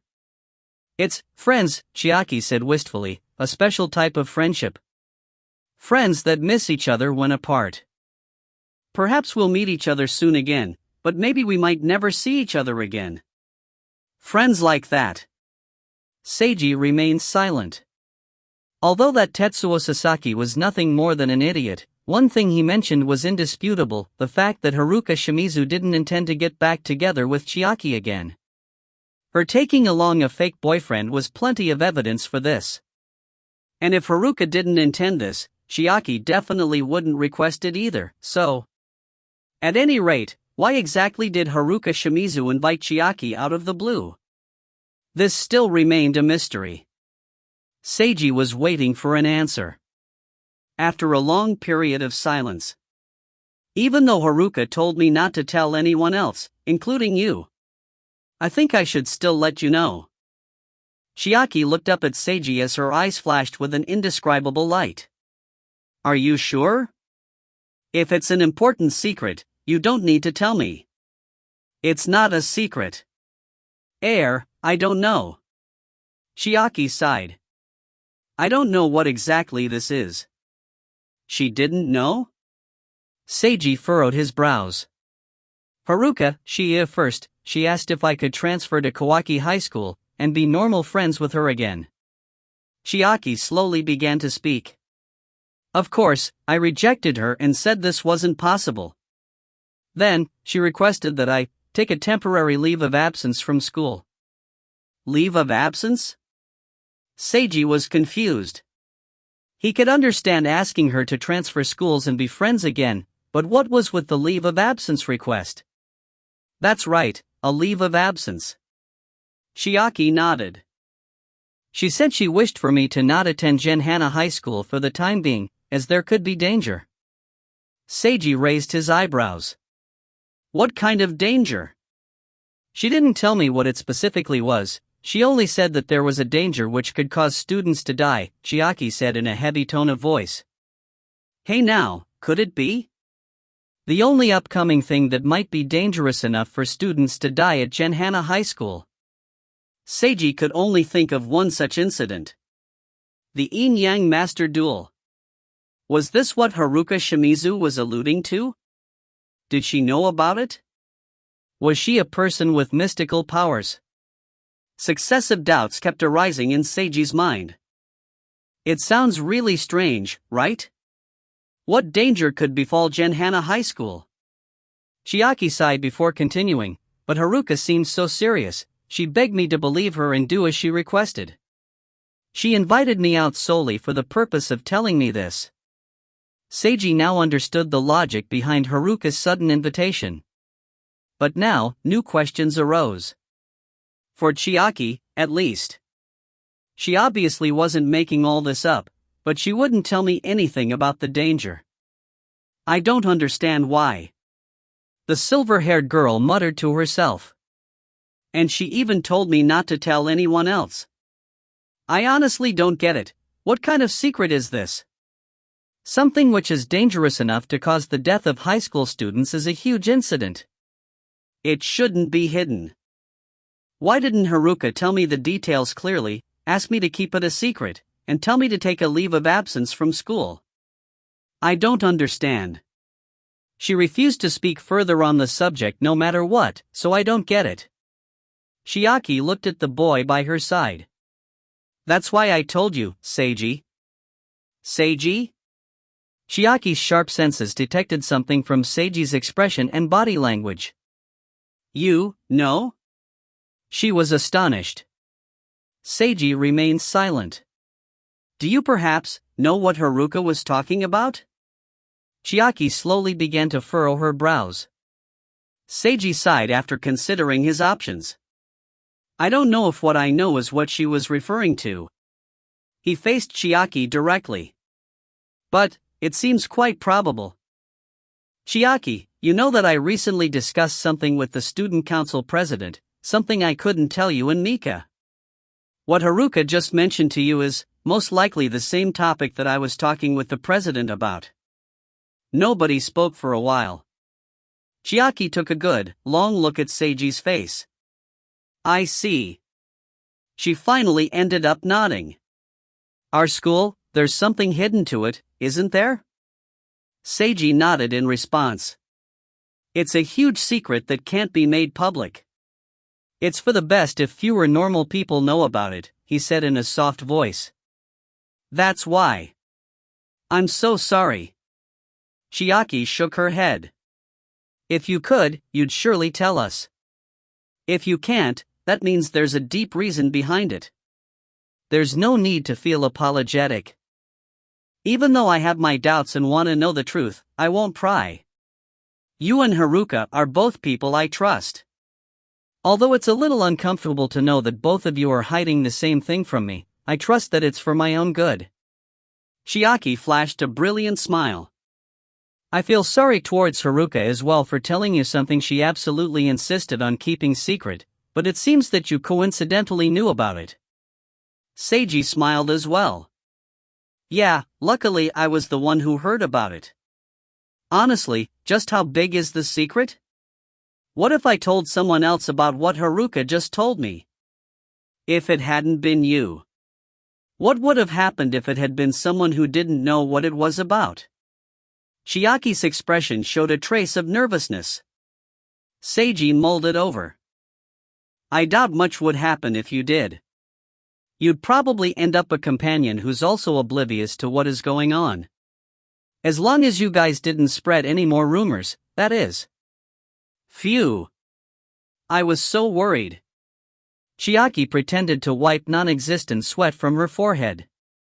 It's good if it's not that serious. While it is a big secret, nothing should happen as long as you don't go around telling everyone.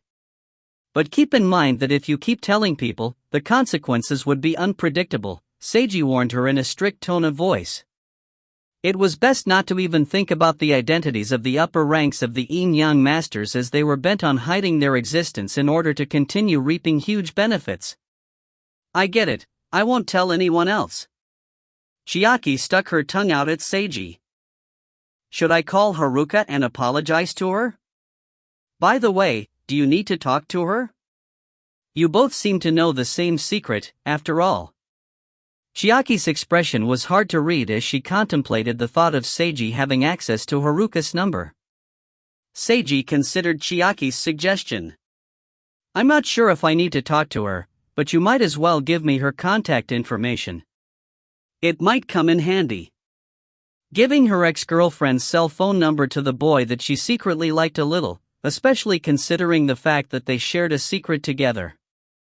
Chiaki was currently battling with complex, indescribable emotions. Was she about to NTR herself? No, she liked both of them so much, if they could become a couple. Ding dong! Chiaki's mind suddenly envisioned a brand new scene that she'd never considered before. This scene dashed away all her uncertainties, and she could feel new horizons opening up for her.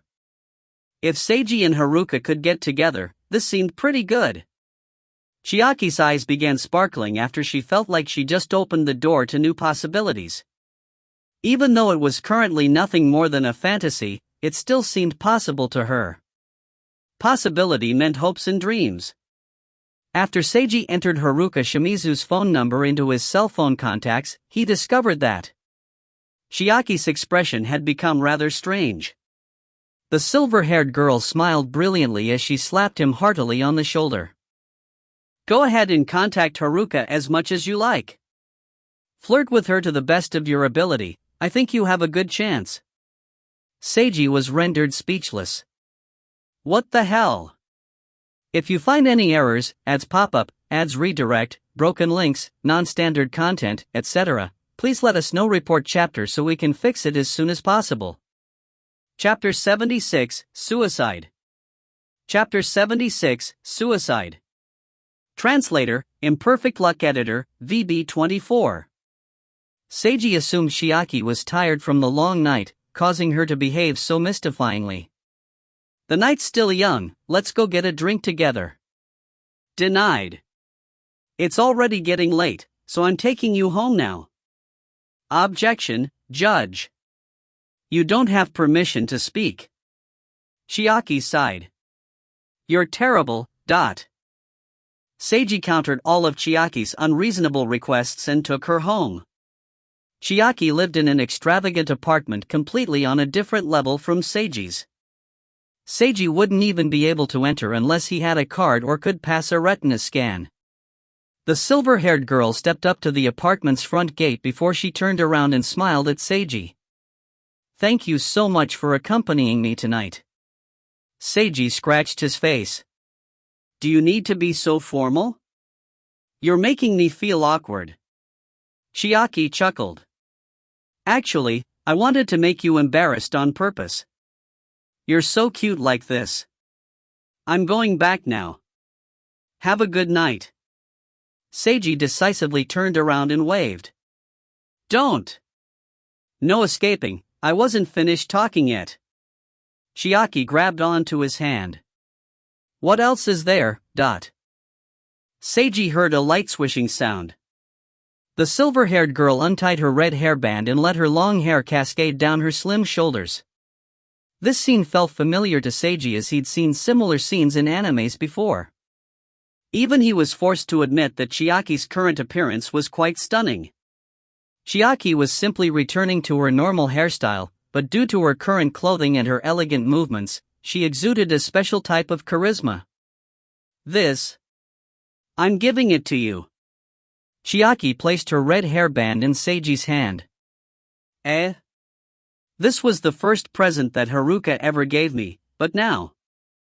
I don't need it anymore, Chiaki said with a serious expression. Seiji failed to come up with a suitable reply.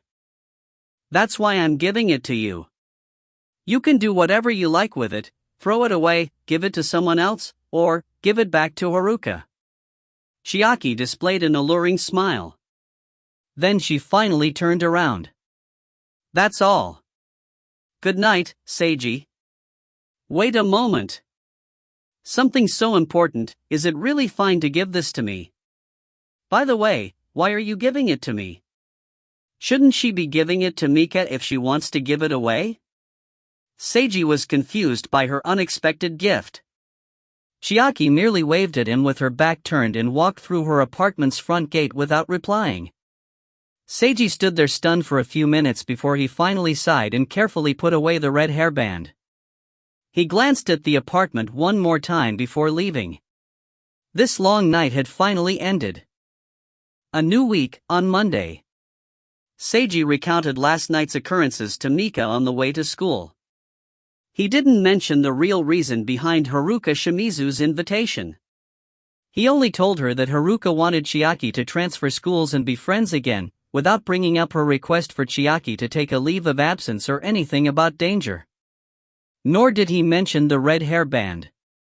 That's because after Seiji reached his apartment and checked his system, he was shocked. This gift gave him an excessively high amount of points compared to normal. Innumerable emotions must have been contained within this red hairband. Just why did Chiaki give him something so important to her? Seiji couldn't comprehend the reason behind Chiaki's gift, but this definitely wasn't something he should treat carelessly. He decided not to tell Mika for the time being, not because he wanted to conceal it, but because he felt like he shouldn't speak rashly before he deciphered the intentions behind Chiaki's gift. As expected, Mika didn't think too deeply about what Seiji told her, and she accepted his words without question. That person, named Sasaki-san, he was slapped by Haruka then knocked out by you, he seems a little pitiful.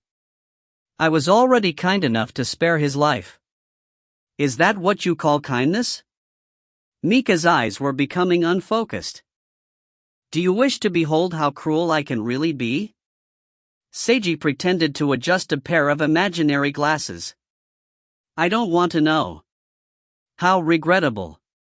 You've missed an opportunity to see the world for what it really is. What does this have to do with the truth of the world?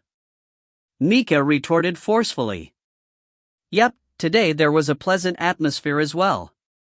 At this point in time, Seiji didn't expect what he was about to face next would be rather unpleasant. After reaching school, Seiji removed some love letters from his shoe locker again, greeted Chiaki, and went to class together with the silver-haired girl and Mika. Everything was normal. During class time. Chiaki, what do you intend to do about Shimizu-san's request? Seiji asked her when he met her in the hallway after using the bathroom. To tell the truth, he would have preferred to ask her what she wanted him to do with the red hairband. However, he felt like she'd just tell him some excuse as it wasn't an appropriate time to yet.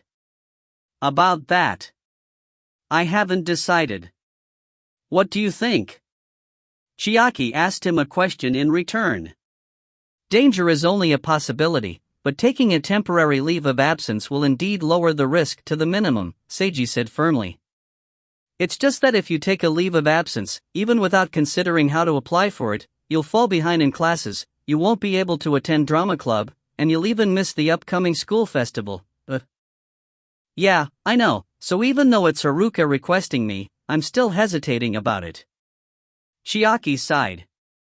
I know she cares about me, and I want to acquiesce to her wish, but taking a leave of absence. That's a lot to ask for. I don't care about my classes as much, but as for drama club. If I take a leave of absence now, I'd feel bad for everyone in drama club. Besides, if I take a vacation by myself, I'd feel like I abandoned everyone else and escaped by myself. Chiaki looked towards Seiji. What do you think I should do? As she asked this, the conversation options appeared. A. You should take a leave of absence so that Haruka can rest assured. B. I can't make this decision for you. C. Stay at school, I'll protect you no matter what happens.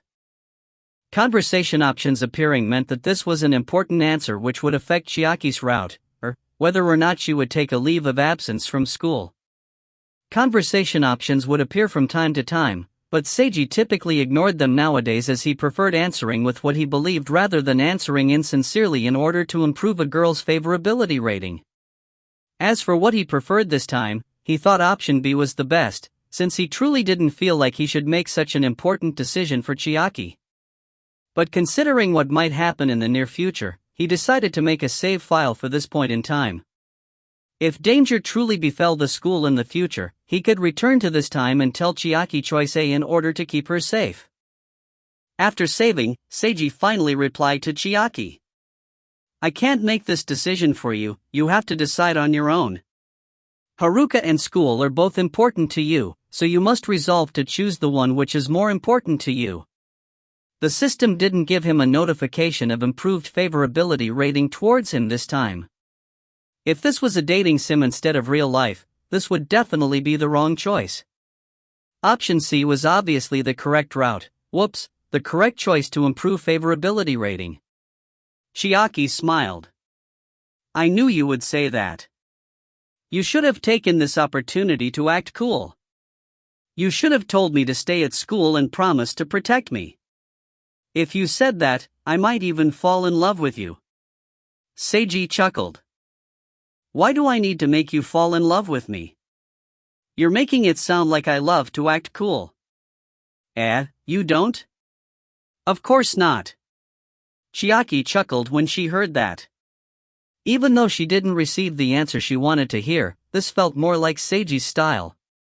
He doesn't need to act cool because he's already cool. The two of them returned to class after their conversation ended. Not long after, the bell rang, signaling the beginning of the next class. Just like always, the students, the teachers, the classes, the weather, and everything else was normal. It was a beautiful sunny day outside, and the temperature was cool and comfortable. It was a day perfectly suited for taking a stroll outside. Time passed just like this, and there was only one class remaining before lunch. Right before class began, someone suddenly called Seiji. When he checked his cell phone, he saw it was Hoshi Amami. Hey, Amami. Seiji took the call. I heard you got a cold, how are you feeling now? There was no response on the other side. Amami? Seiji furrowed his brows, sensing that something was wrong. He still received no response. Hoshi Amami, is that you? Say something. Seiji raised his voice. Senpai. He finally received a response, in a voice he could barely hear. I'm sorry. Sorry? What did that mean? Seiji suddenly had an ominous premonition. Hey, Amami, why are you apologizing? Where are you right now? He stood up and began yelling. His sudden movement and loud voice attracted all the other students' attention in the classroom. The bell rang for class, and the teacher arrived at the classroom. Hoshi, answer me. Seiji's voice was now louder than the bells ringing. Almost everyone jumped upon hearing him, and the elderly teacher almost dropped the textbook he was holding. Hirano-san, what's the matter? Asked the language teacher, an old man over 50 years of age, as he adjusted his glasses. All the students were looking in Seiji's direction. Seiji didn't care about any of this right now. Hoshi Amami didn't say anything else in the call, all he could hear was the beeping sound which indicated Hoshi had hung up. Seiji instantly called him back. Hirano-san, what are you doing? The elderly teacher asked him again, his voice tinged with a note of displeasure. Seiji glanced at the teacher. Sorry, sensei, he said bluntly as he rose from his seat. I'm going to skip class. He left with that sentence, and everyone could only watch on in stunned amazement as he swiftly exited the classroom. Chiaki and Mika exchanged glances filled with confusion and worry. Hirano-san, what's the matter with him? Who's? Hoshi? Where is he going? I've never seen such a cool method of skipping class. The students were all discussing what happened with each other. Cough cough, the teacher interrupted everyone's discussion by coughing. How unseemly, he exclaimed angrily. Outside the classroom. Seiji ran rapidly through the hallway, jumping down 2 or 3 steps at a time when he reached the stairs. He was still unable to get a call through to Hoshi. He didn't know where Hoshi was currently, so he could only run to the middle school section. With his speed, it didn't take him much time to arrive at the middle school section. But when he arrived, he noticed a crowd of people circled around the school building. Upon seeing this, Seiji instantly knew he was too late. A group of teachers with either solemn or terrified expressions huddled together, their eyes fixed on the ground. There was something red lying there. Hoshi Amami. Seiji rushed over. All the teachers turned around in unison to look at him. It almost seemed like a ridiculous comedy scene. Who are you? Don't come over here. Wait a moment, he shouted out this child's name. Someone he knows. Get away. Seiji rushed towards the group of teachers and roughly pushed aside those in his way so that he could get a clear look of what they were looking at. What he saw was something he definitely didn't wish to see. Dark crimson blood coated the floor, and a pungent smell wafted into Seiji's nose. A feminine-figured boy clothed in a middle school uniform lay motionless on the floor. Ah! You bastard! Seiji's roar pierced through the skies. Hoshi Amami, third-year middle schooler at Genhana Middle School. Today was a bright and sunny new Monday morning. Today was the day that Hoshi Amami jumped out of the school building and fell to his death. If you find any errors, ads pop up, ads redirect, broken links, non-standard content, etc., please let us know. Report chapter so we can fix it as soon as possible. Chapter 77, You Must Fight On. Chapter 77, You Must Fight On. Translator, Imperfect Luck Editor, VB24. Load. After carving that horrifying scene deep into his mind, Seiji instantly chose to load. The world around him turned dark before lighting up again. In this point in time, he was talking to Chiaki, and the 3 conversation options appeared in front of him again. He didn't expect that he would have to make use of this save file so quickly. Seiji forced himself to hide the grimness he felt from Chiaki, and answered exactly the same way as last time. Then he returned to class just like last time. Seiji instantly took out his cell phone and called Hoshi Amami. This time, the call connected. Senpai. Amami, no, Hoshi, I heard you caught a cold, how are you feeling? Seiji asked in a calm voice, although he was clenching his fists. There was a long period of silence. I'm fine, thanks for caring about me, senpai. A soft voice finally responded. Caring about him. Seiji felt a twinge of guilt. You don't sound like you're doing fine.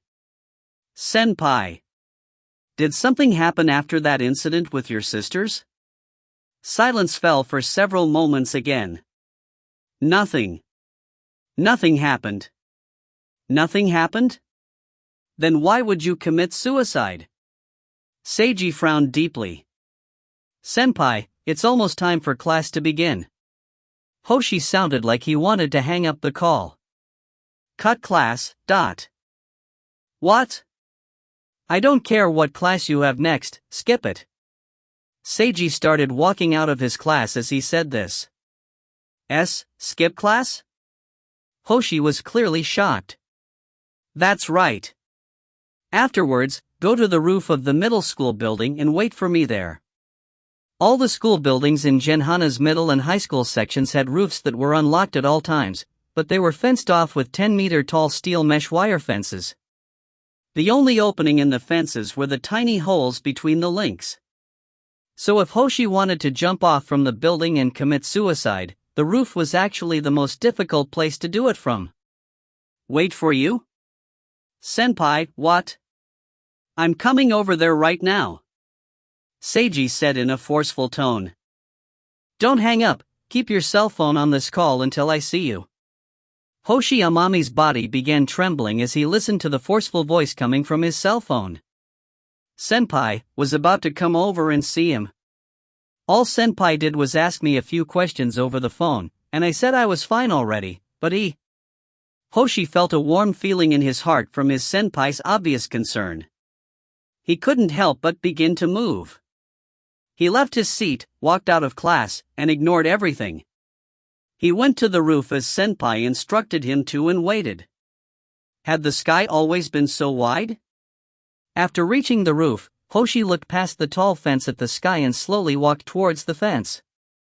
Today was a wonderful day with no clouds in sight.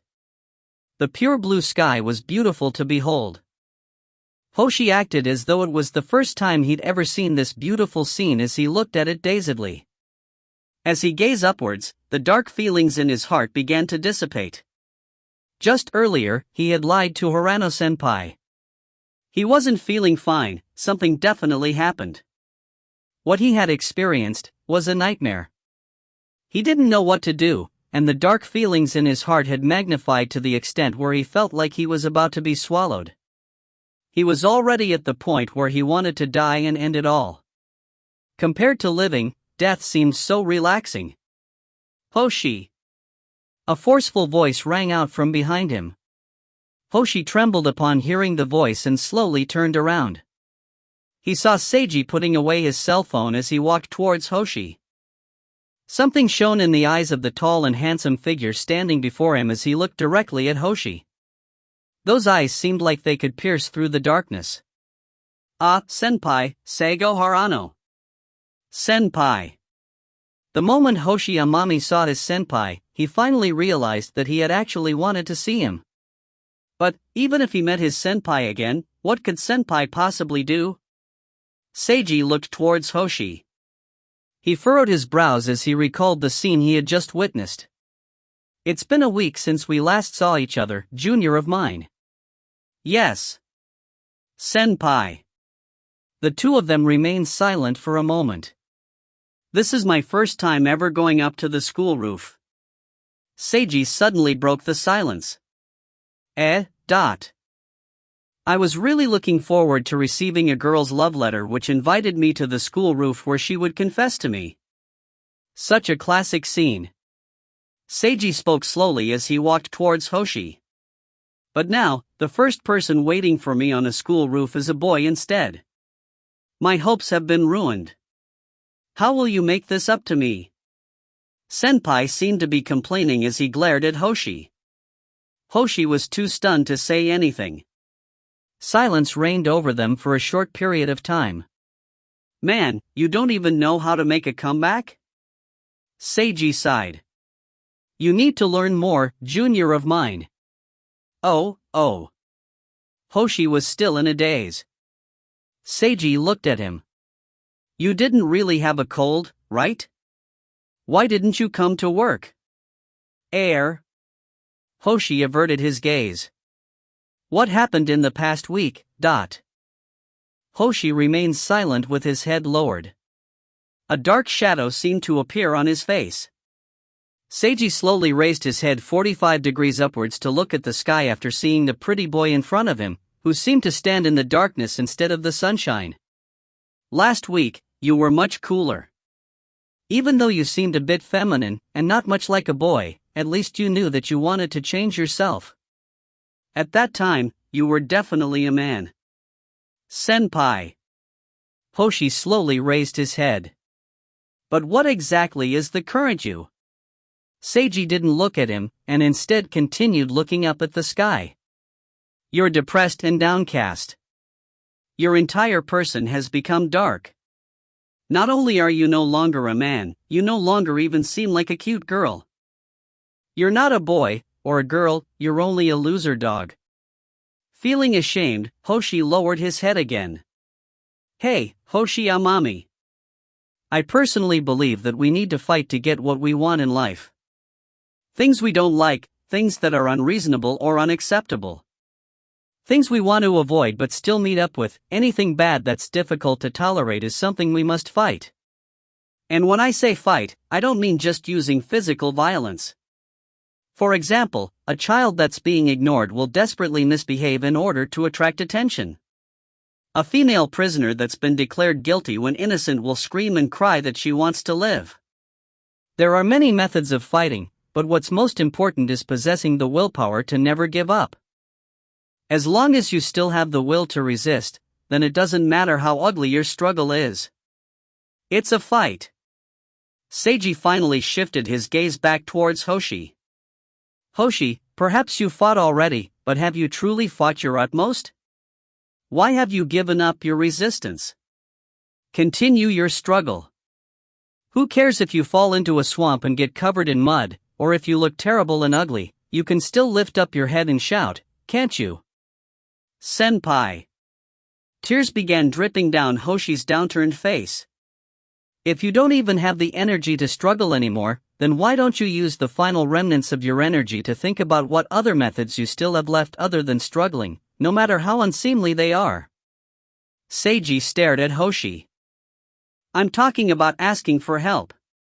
Even if you can't struggle anymore, you can't even bring yourself to ask for help? Is your spirit so weak that you don't even have a shred of resistance anymore? Answer me, Hoshi Amami.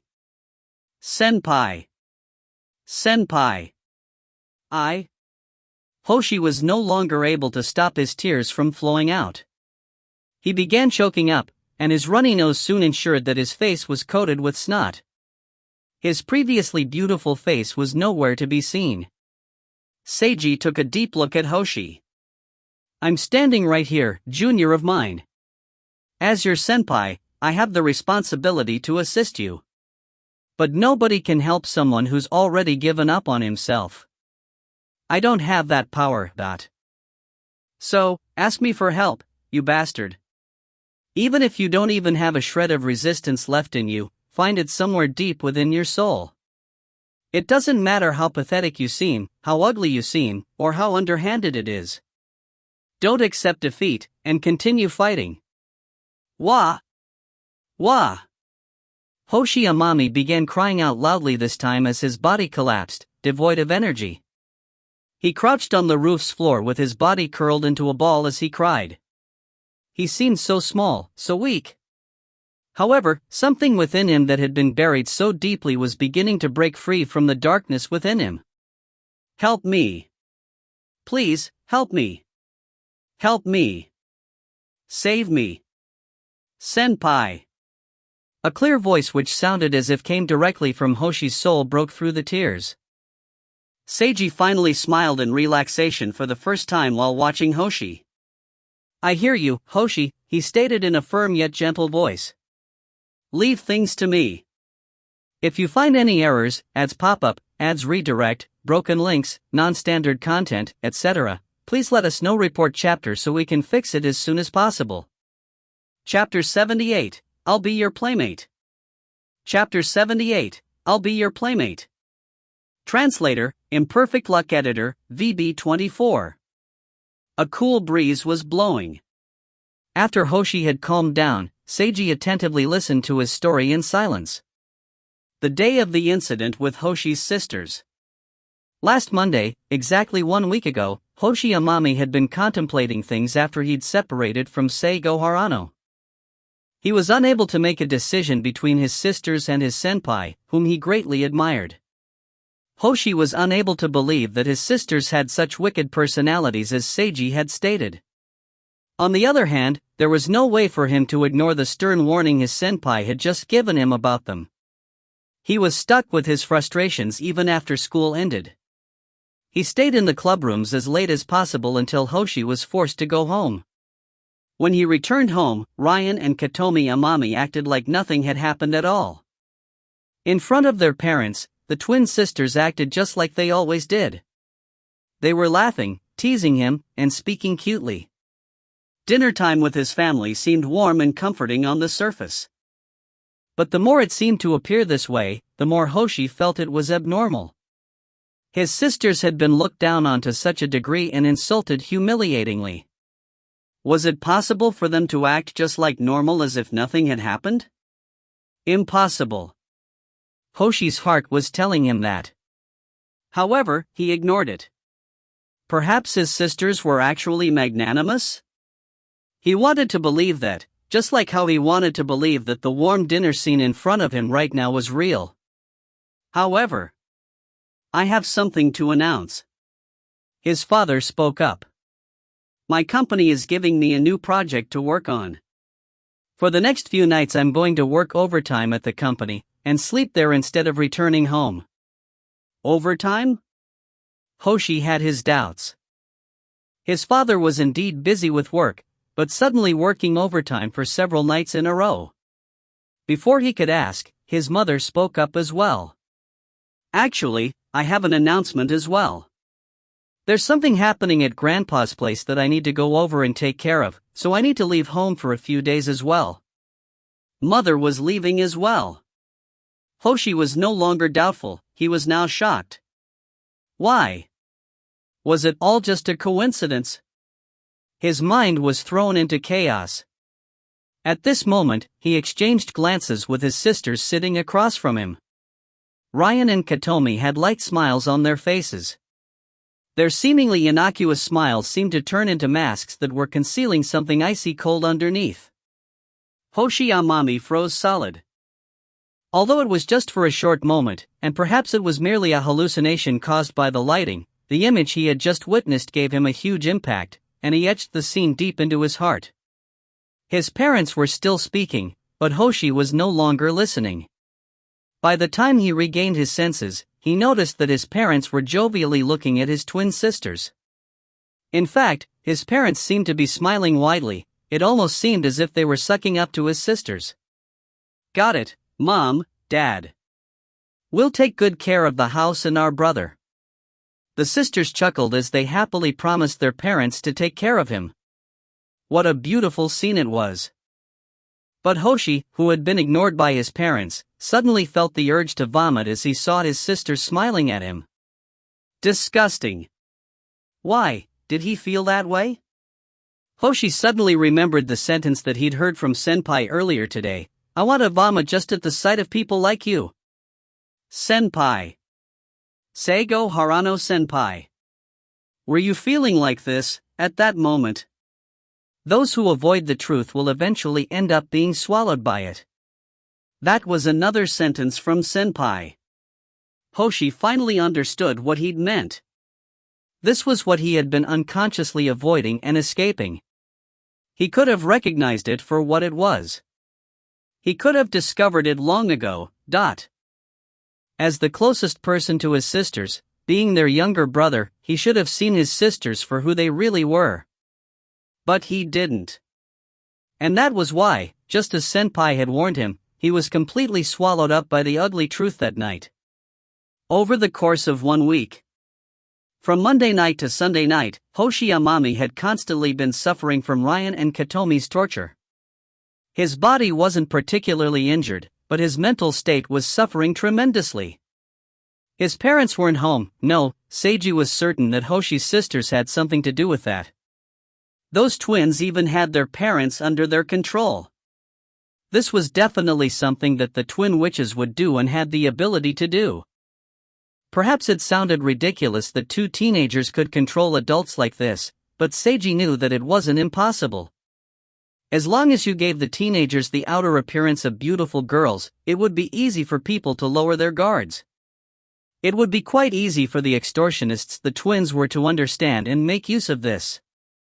Since the extortionists were their own children, not to mention children who seemed to behave so excellently, this gave their parents the necessary excuse to not oppose their wishes seriously and even spoil them to such an extent.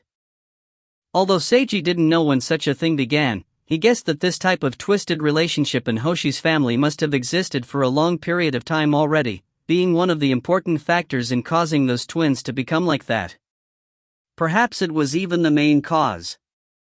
After all, as kids who controlled their parents, the twisted enjoyment they probably received out of it would be tremendously fearsome. The twins might have developed twisted personalities while they were young and become abnormal before their mental states matured. Seiji was no psychologist. While his experience from a previous life allowed him to see through those sisters as well as make some educated guesses about their personalities, he was unable to completely analyze and understand them. Nor did he want to. After all, neither the reason behind the twins' twisted personality nor the Amami family's fall into depravity had anything to do with him. All he did was promise Hoshi Amami that he would save him. That was why Seiji was clear about his next course of action. He asked for Hoshi's cell phone and made a call. It was already class time currently, and there were a few other students around, but that didn't interfere with him making his call in a corner of the roof. Ryan and Katomi Amami, beautiful twins as well as unmistakable witches. The call connected. Our dear brother, your sisters were just looking for you. Seiji heard the low sound of cackling from Hoshi's cell phone. It's been an entire week without being able to see that senpai you respect so much. You must be so lonely, right? Go ahead and see him during lunch break, but you can only say what we tell you to say. Senpai is a huge liar, I hate you. You absolutely have to say this to him.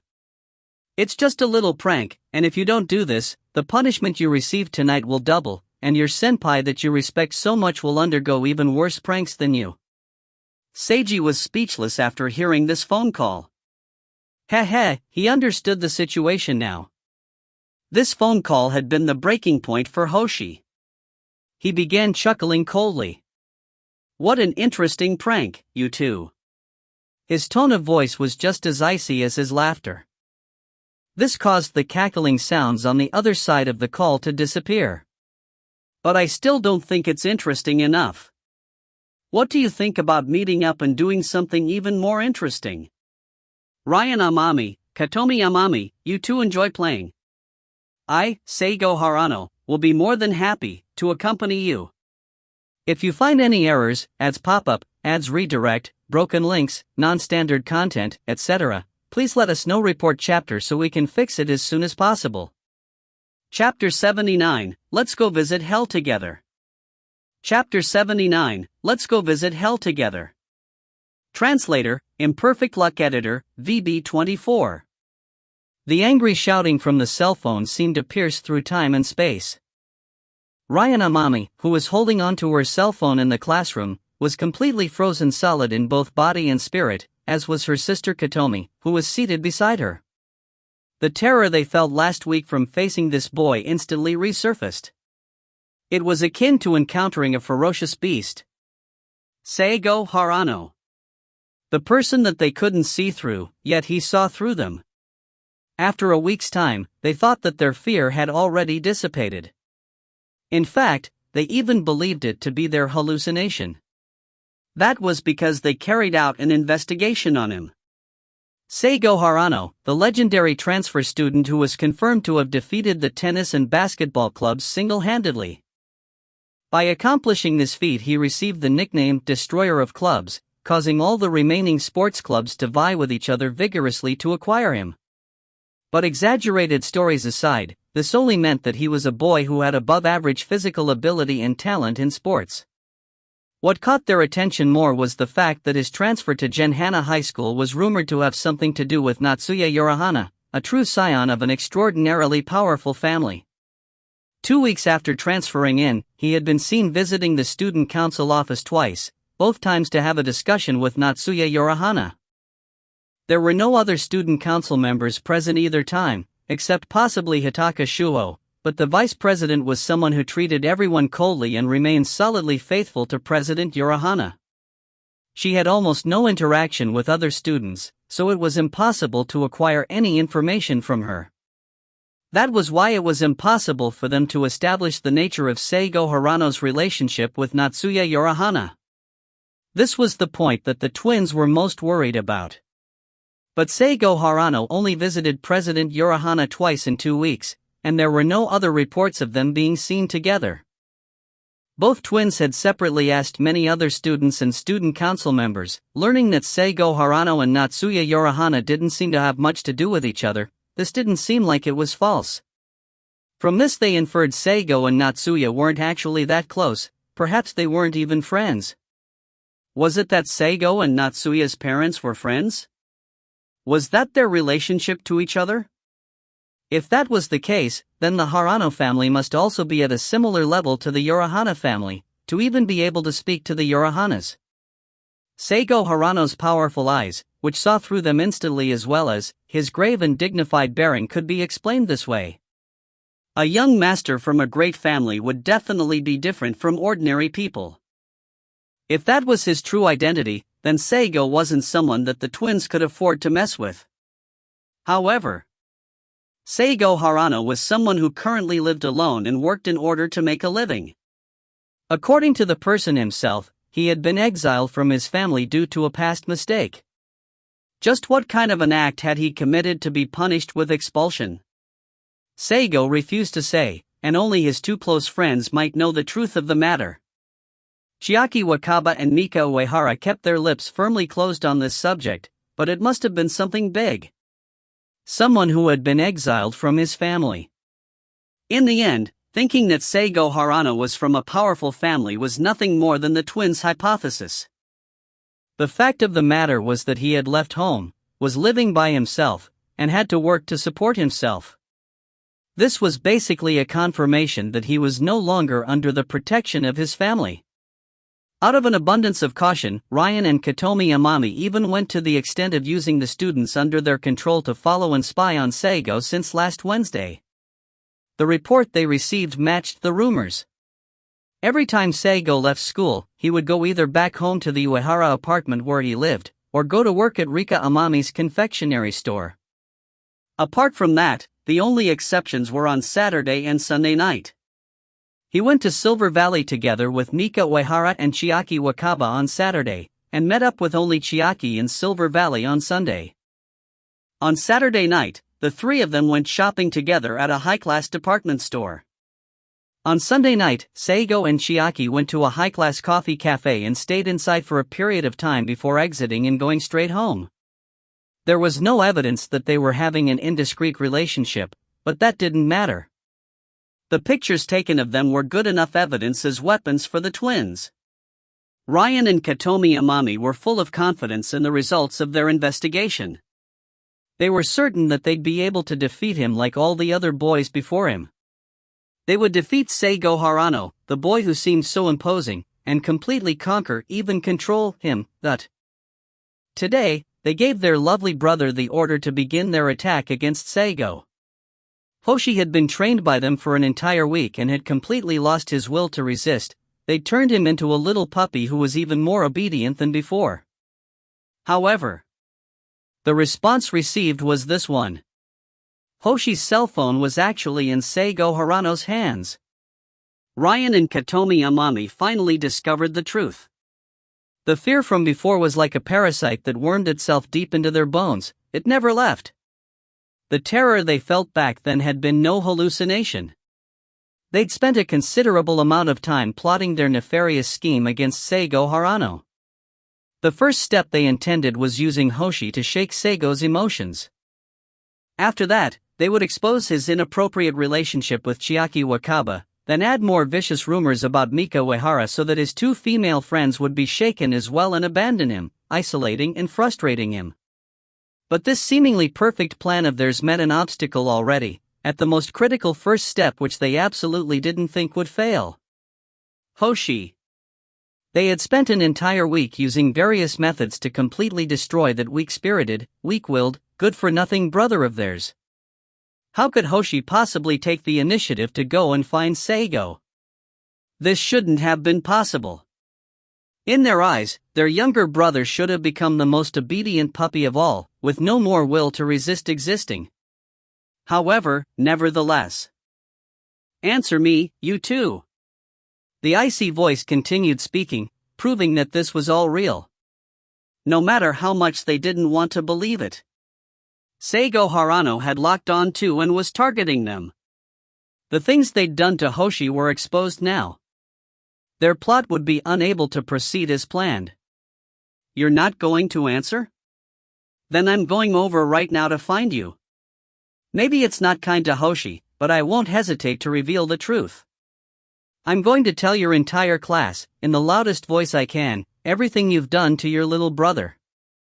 Then, what do you think will happen? Haha, I'm sure it'll be an interesting scene.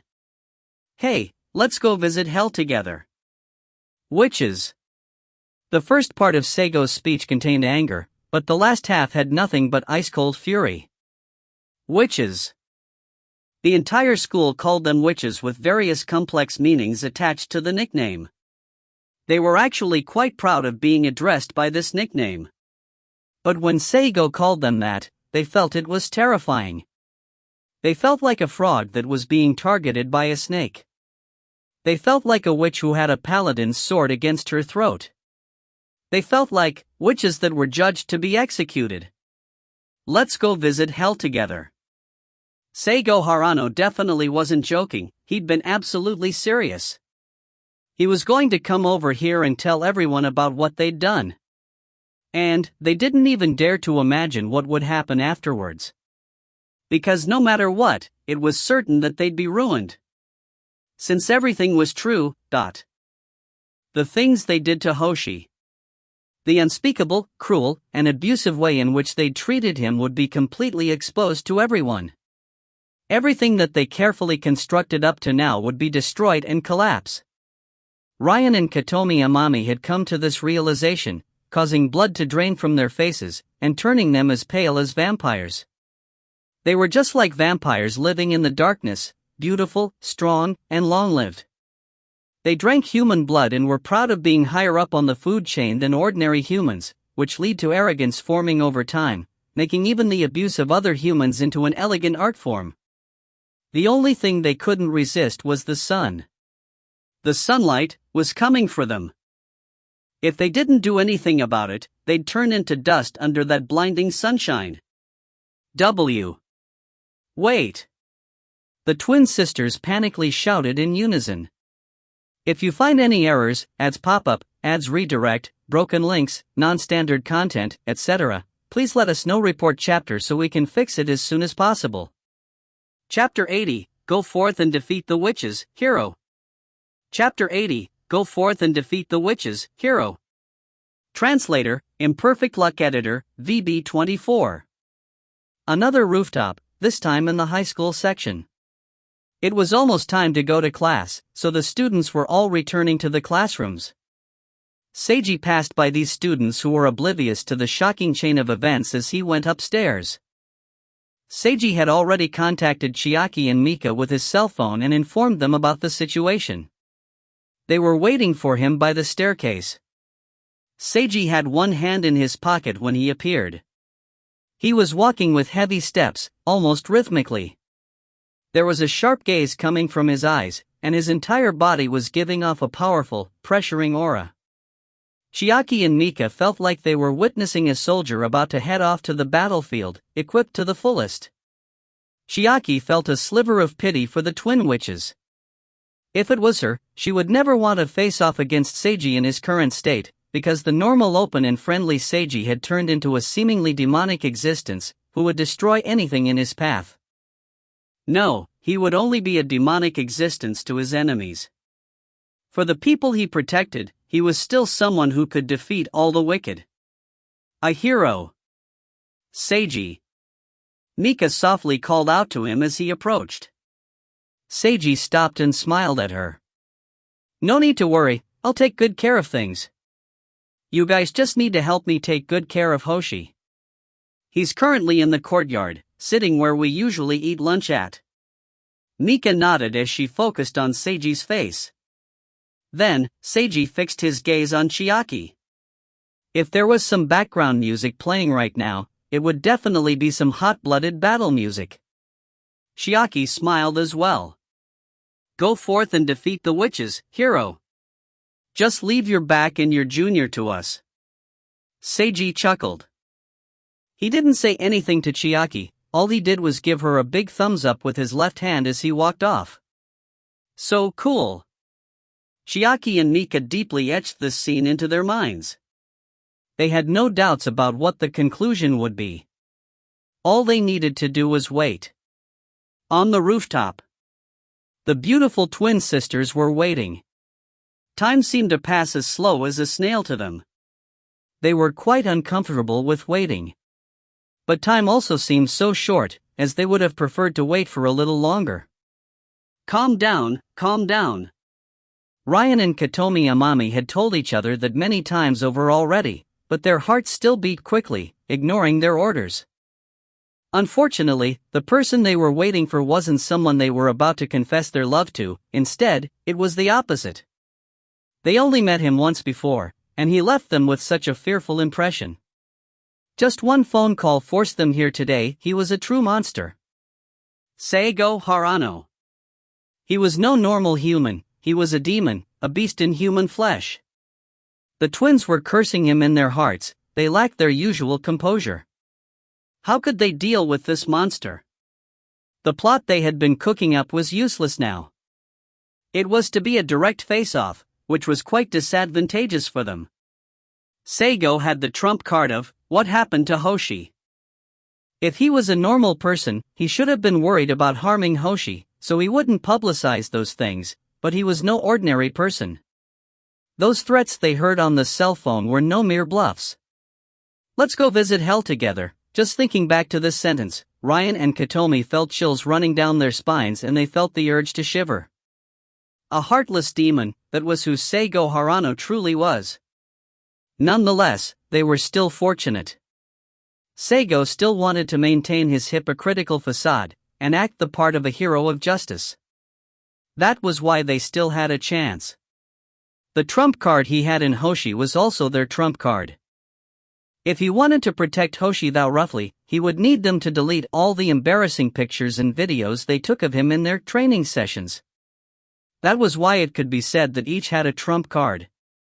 No, wait. He still had the advantage, since he was willing to publicize everything, but they couldn't, as they wouldn't be able to bear the consequences. So, they calculated it as a 70% advantage to Seigo with only 30% in their favor. 30% definitely wasn't enough. They needed something else up their sleeves. Did Seigo Harano have any personal weaknesses? None. There definitely weren't any. He had a simple life of only school and work. He didn't have any bad habits like smoking, drinking, or fighting. He also didn't seem to be engaged in any inappropriate relationships. In conclusion, there was nothing dark about him at all, or at least the twins couldn't find anything. The only possibilities were the secret nature of his relationship with President Yorihana, as well as his intimate relationship with Mika Uehara and Chiaki Wakaba. However, they weren't able to make use of either. Ryan and Katomi Amami had plotted to create a weakness in Seigo, but they hadn't been able to carry out their scheme yet.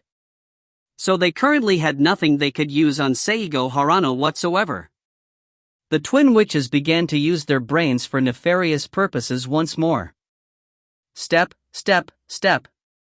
Rhythmic steps approached from the staircase. Then he appeared.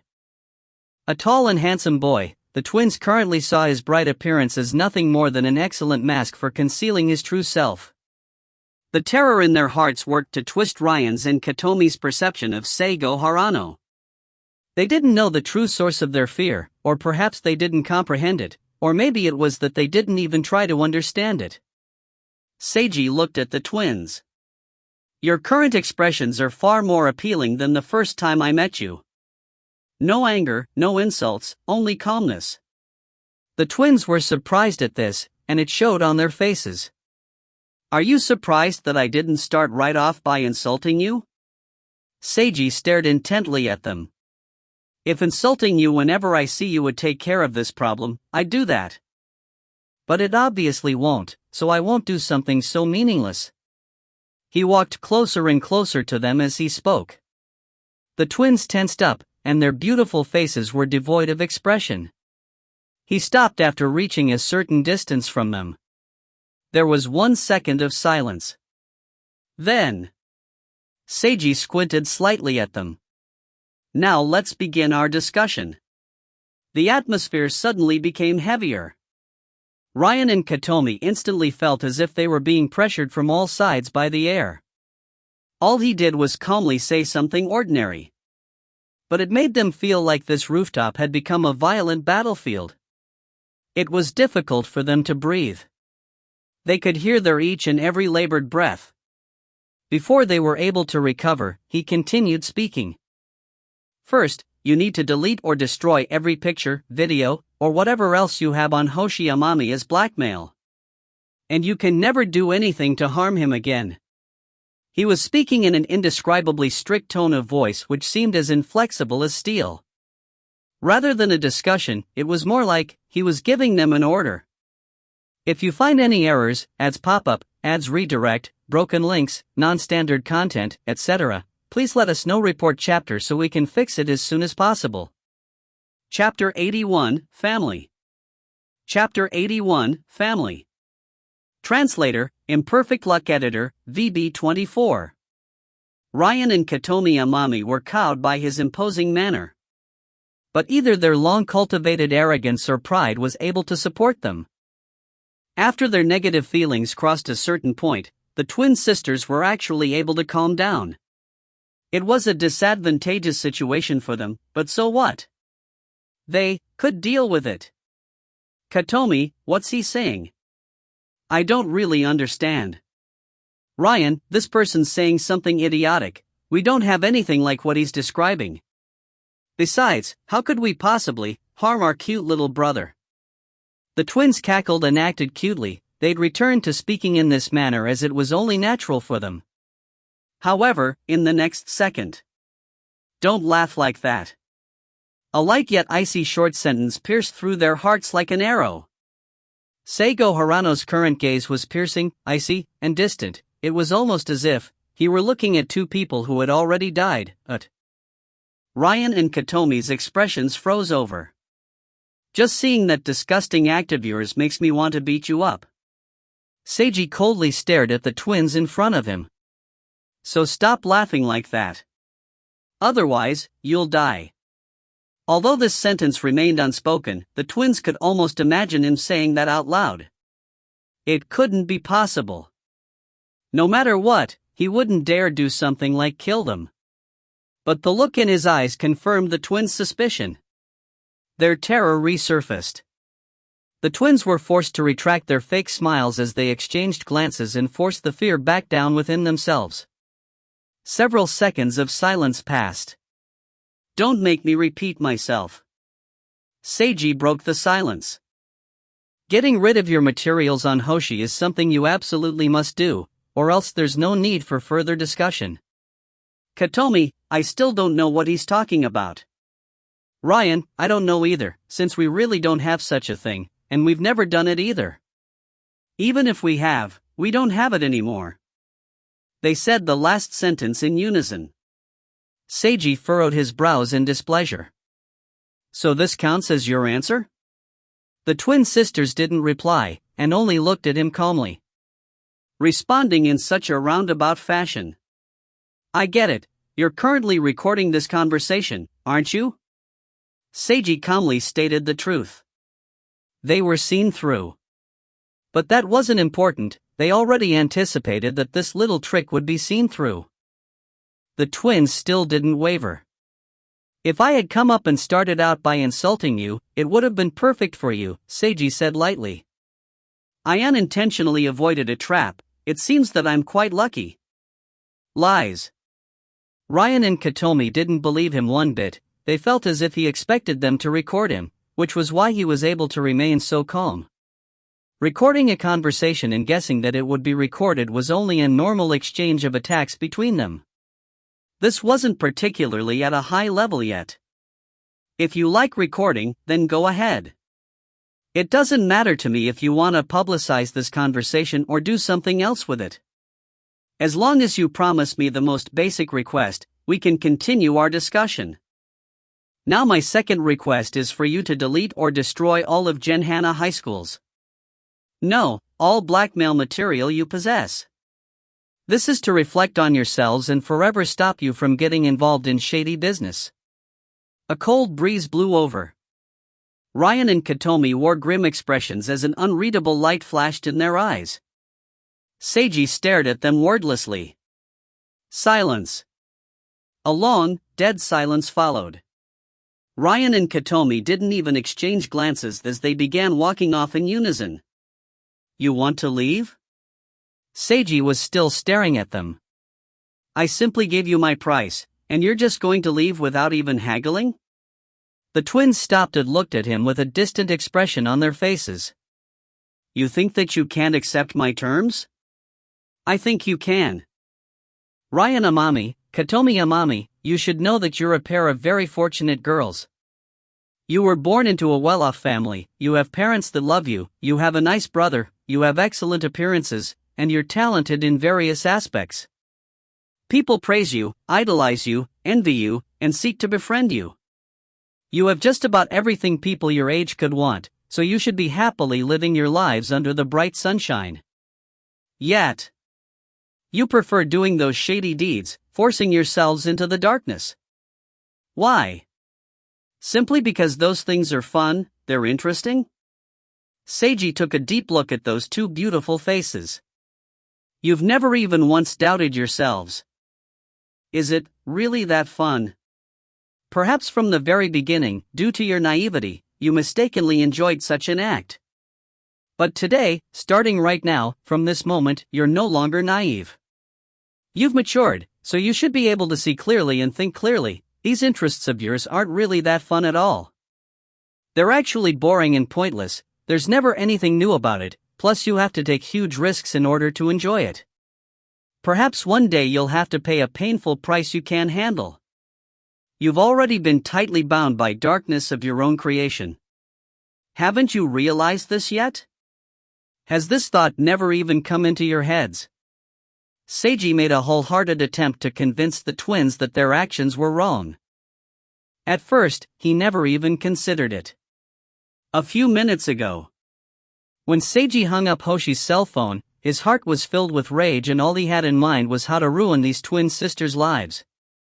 Perhaps it wasn't completely their own fault that they became like this, but every time he thought back to the pitiful way Hoshi died in the previous timeline, he felt zero pity for them. However, Senpai, I'm sorry. Hoshi? Why are you apologizing? Seiji was wondering why Hoshi Amami was slowly kneeling to him. What are you doing? Senpai. I know, this request is unreasonable. It will definitely give you a hard time. Tears dripped down Hoshi's face as he kowtowed to Seiji. But, please, I still want to make a request, don't completely destroy my sisters, . His voice was a hoarse, pained sound which sounded as if he'd squeezed it out of his soul. Seiji slowly furrowed his brows. Hoshi. You? His tears had accumulated into a pool on the floor around Hoshi's knees. Being abused by my sisters, it was painful, and I had times when I hated them to death. But, no matter what they did to me, or how much I cursed them at the time, they're still my sisters that I grew up together with, my family, my sisters. Ah! Seiji heard the painful sound of crying. He was moved by the complex, murky, yet deep emotions contained within Hoshi's crying. The other students on the rooftop noticed the commotion and were beginning to look in their direction. It's okay to get up, Hoshi. Seiji clasped his arm with a firm hand and helped Hoshi rise. Senpai. I'm sorry. Hoshi had a tearful face as he continued to apologize repeatedly. He asked his senpai for help, yet he'd made such a difficult request. He knew how unreasonable he was being. But that was how he felt. Even if he had been abused extensively and treated as a puppy and a plaything, he still considered Ryan and Katomi as his family. You're such an idiot. Seiji let loose a deep sigh as he watched his junior. If any other person had requested mercy for Ryan and Katomi Amami, he wouldn't be moved. The person currently in front of him was the only one who could change his mind. Hoshi Amami, only you have the right to give your twin sisters a chance, . If you find any errors, ads pop up, ads redirect, broken links, non-standard content, etc., please let us know. Report chapter so we can fix it as soon as possible. Chapter 82, Challenge. Chapter 82, Challenge. Translator, Imperfect Luck Editor, VB24. Due to Hoshi's pleading, Seiji made an attempt at convincing the twins to change their ways. Of course, he didn't know if he would succeed. At the very least, he had to try. He could have ignored Hoshi's request, instead using the fury from the scene he'd witnessed to load and completely destroy the twins' lives. But he would gain nothing other than temporary self-satisfaction, and he'd be ignoring his friend's feelings. Seiji's anger stemmed from Hoshi, but he also held his anger back due to Hoshi. He felt that Hoshi's gentleness was rather stupid, but this idiot was a friend of his. That was why he decided to respect Hoshi's opinion. Seiji would respect Hoshi and follow his wishes, but as for whether or not he would be able to achieve what Hoshi wanted, that was another thing entirely. He could neither predict nor promise a suitable outcome. Ryan and Katomi Amami were slightly shaken after being confronted so directly by Seigo Harano. Yes, shaken. They had indeed considered before what might happen to them in the future if they continued living like this. They were intelligent, after all. Even idiots had hopes and dreams about their futures, so of course they would consider their futures carefully due to their intelligence.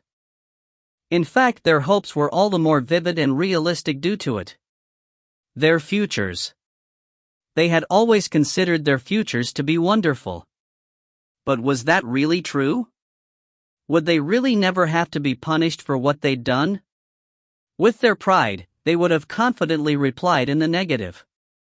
But the tiny bit of objective reason which remained within them whispered otherwise deep in their hearts. It was possible. After all, it was impossible for them to control the whole world. There would always be events that were out of their control. And that day, they didn't dare to nor wish to broach the subject, deep within themselves, they feared it more than anything. The day when they would have to pay the price for everything they'd done, a day completely out of their control. The Sword of Damocles. A sharp sword hanging over their heads which could fall at any moment. Truthfully, they'd always been living in such fear. Precisely because of this fear, they'd never done anything that would get them punished severely. Not because they cared about others, but out of self-protection. Change yourselves, before it's too late, Seiji calmly stated. Destroy all your blackmail material, and stop doing underhanded activities. Sincerely repent, free everyone, and free yourselves. Ryan and Katomi remained silent. Their wills were shaking in the silence, but... You want to convince us simply by giving a speech, one of the twins responded rudely without even addressing Seigo by name. You think far too little of us, Seigo Harano. This meant that they had finally dropped their act.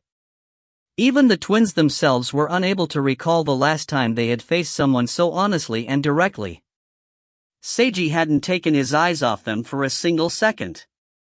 Then how will I be able to convince you? You can't, the twins replied simultaneously. If you don't say it, how do you know I can't?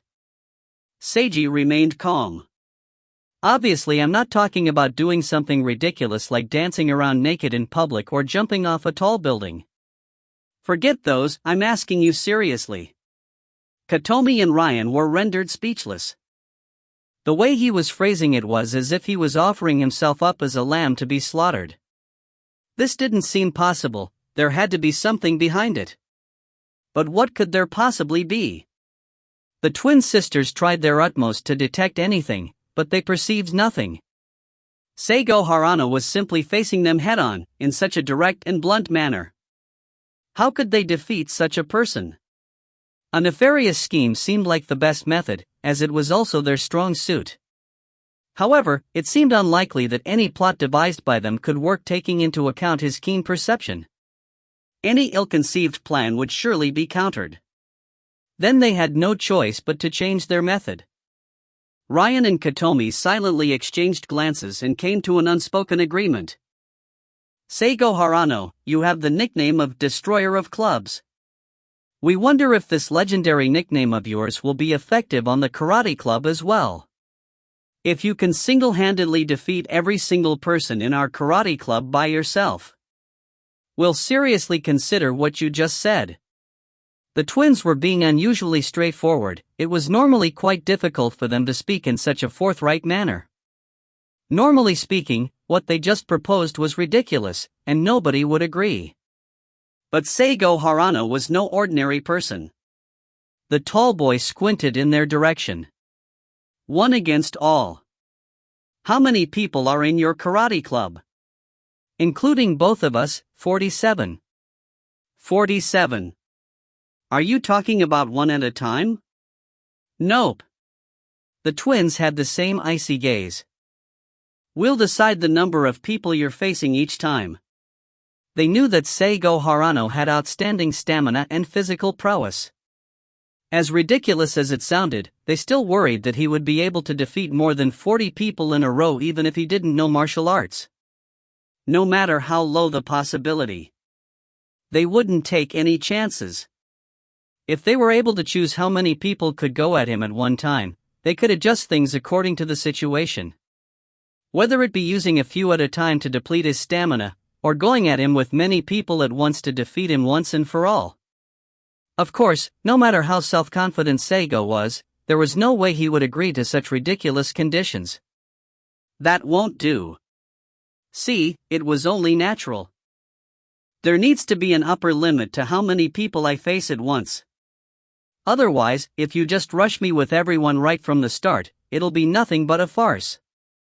Seigo made a reasonable counter-argument. Then we'll have at most 10 people against you at once.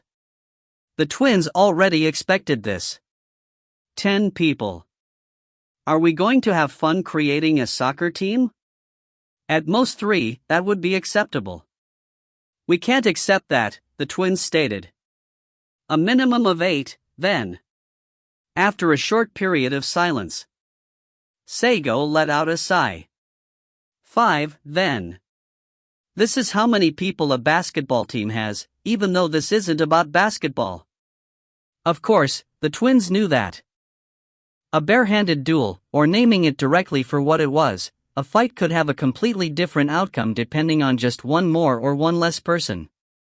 Something like one person facing off against an entire group and winning flashily didn't seem possible in real life. Perhaps if he wasn't a martial artist, he would have the mistaken idea of relying on his overwhelming stamina or some techniques to get by.